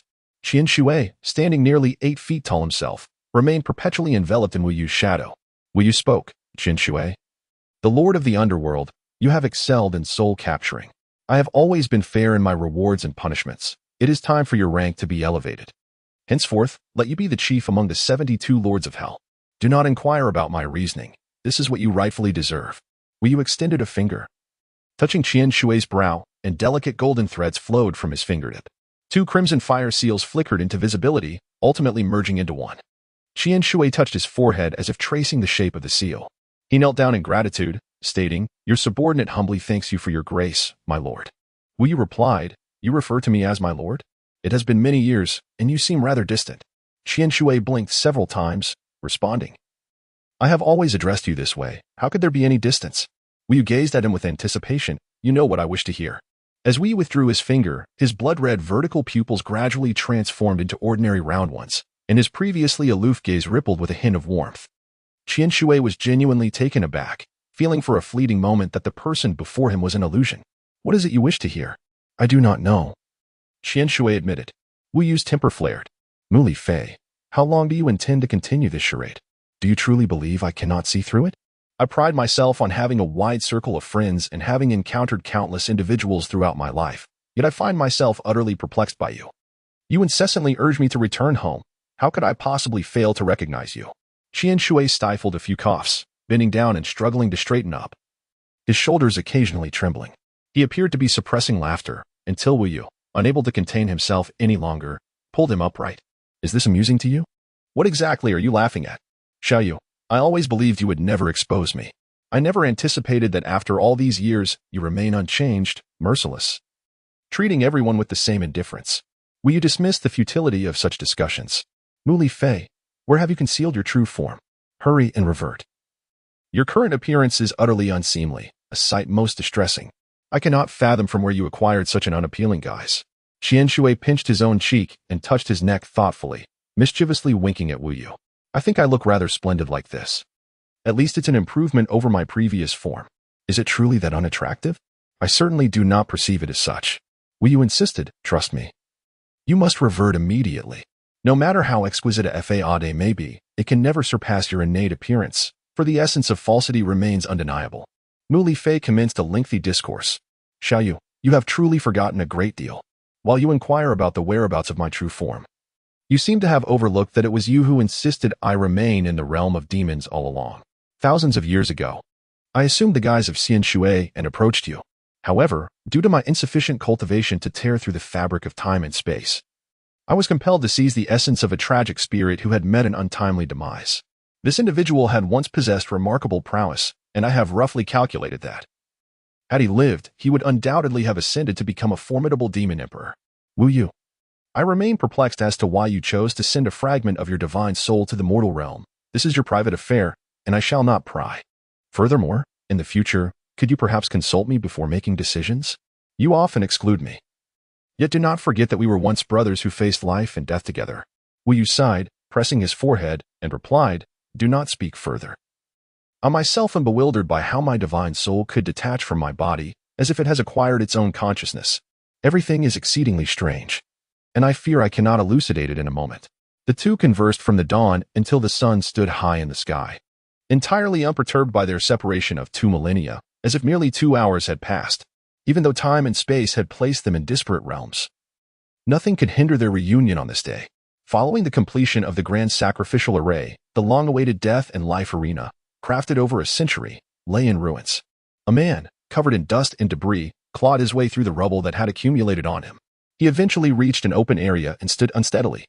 This man was none other than Mo Li Shao. Wu Yu quickly noticed this mortal, whose eyes were dull and lifeless, akin to a stagnant pool.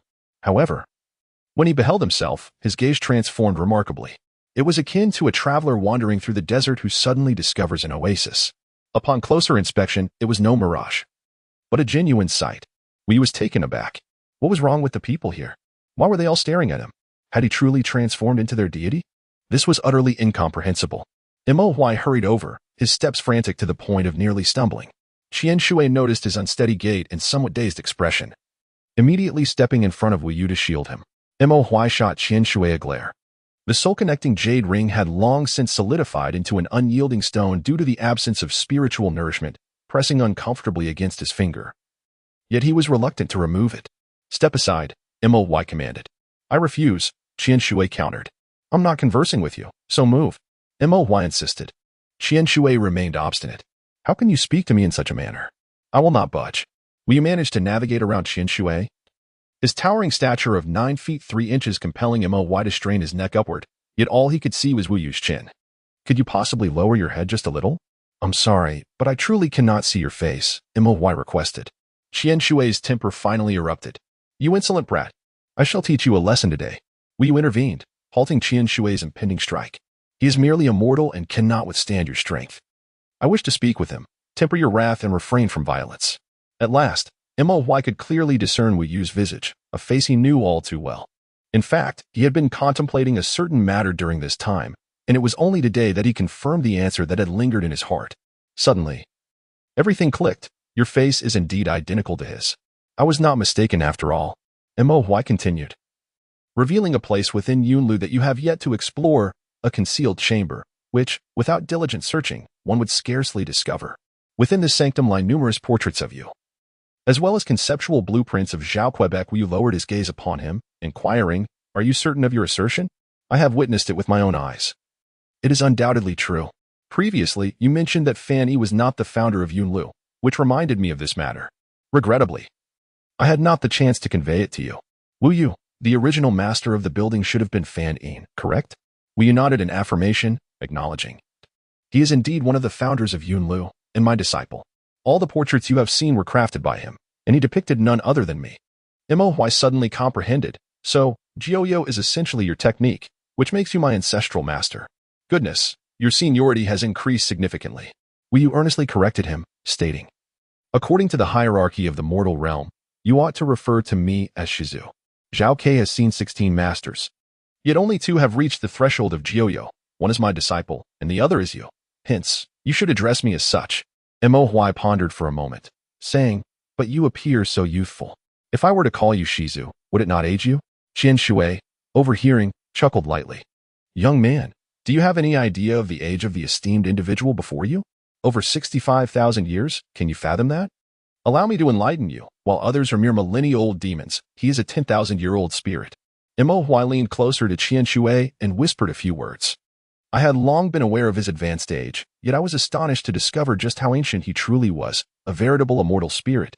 Ha ha ha, Qian Shui exclaimed. What was he like when he first arrived in this realm? You must tell me, for I am utterly in the dark. Mo Huai replied softly, let me enlighten you. In those days, he was exceedingly aloof, utterly disregarding me. He spoke in such an archaic manner that I could not comprehend a word. I even contemplated how to expel him from my being, for he was insufferably annoying. Qian Shui cast a furtive glance at Wu Yu, who indeed possessed an air of antiquity, which explained why he had so effortlessly persuaded so many to seek his tutelage across the realms of humanity, the demon world, the divine realm, and even the underworld. I find it perplexing how I, too, fell under his spell. Wu Yu bellowed, have you two finished your chatter?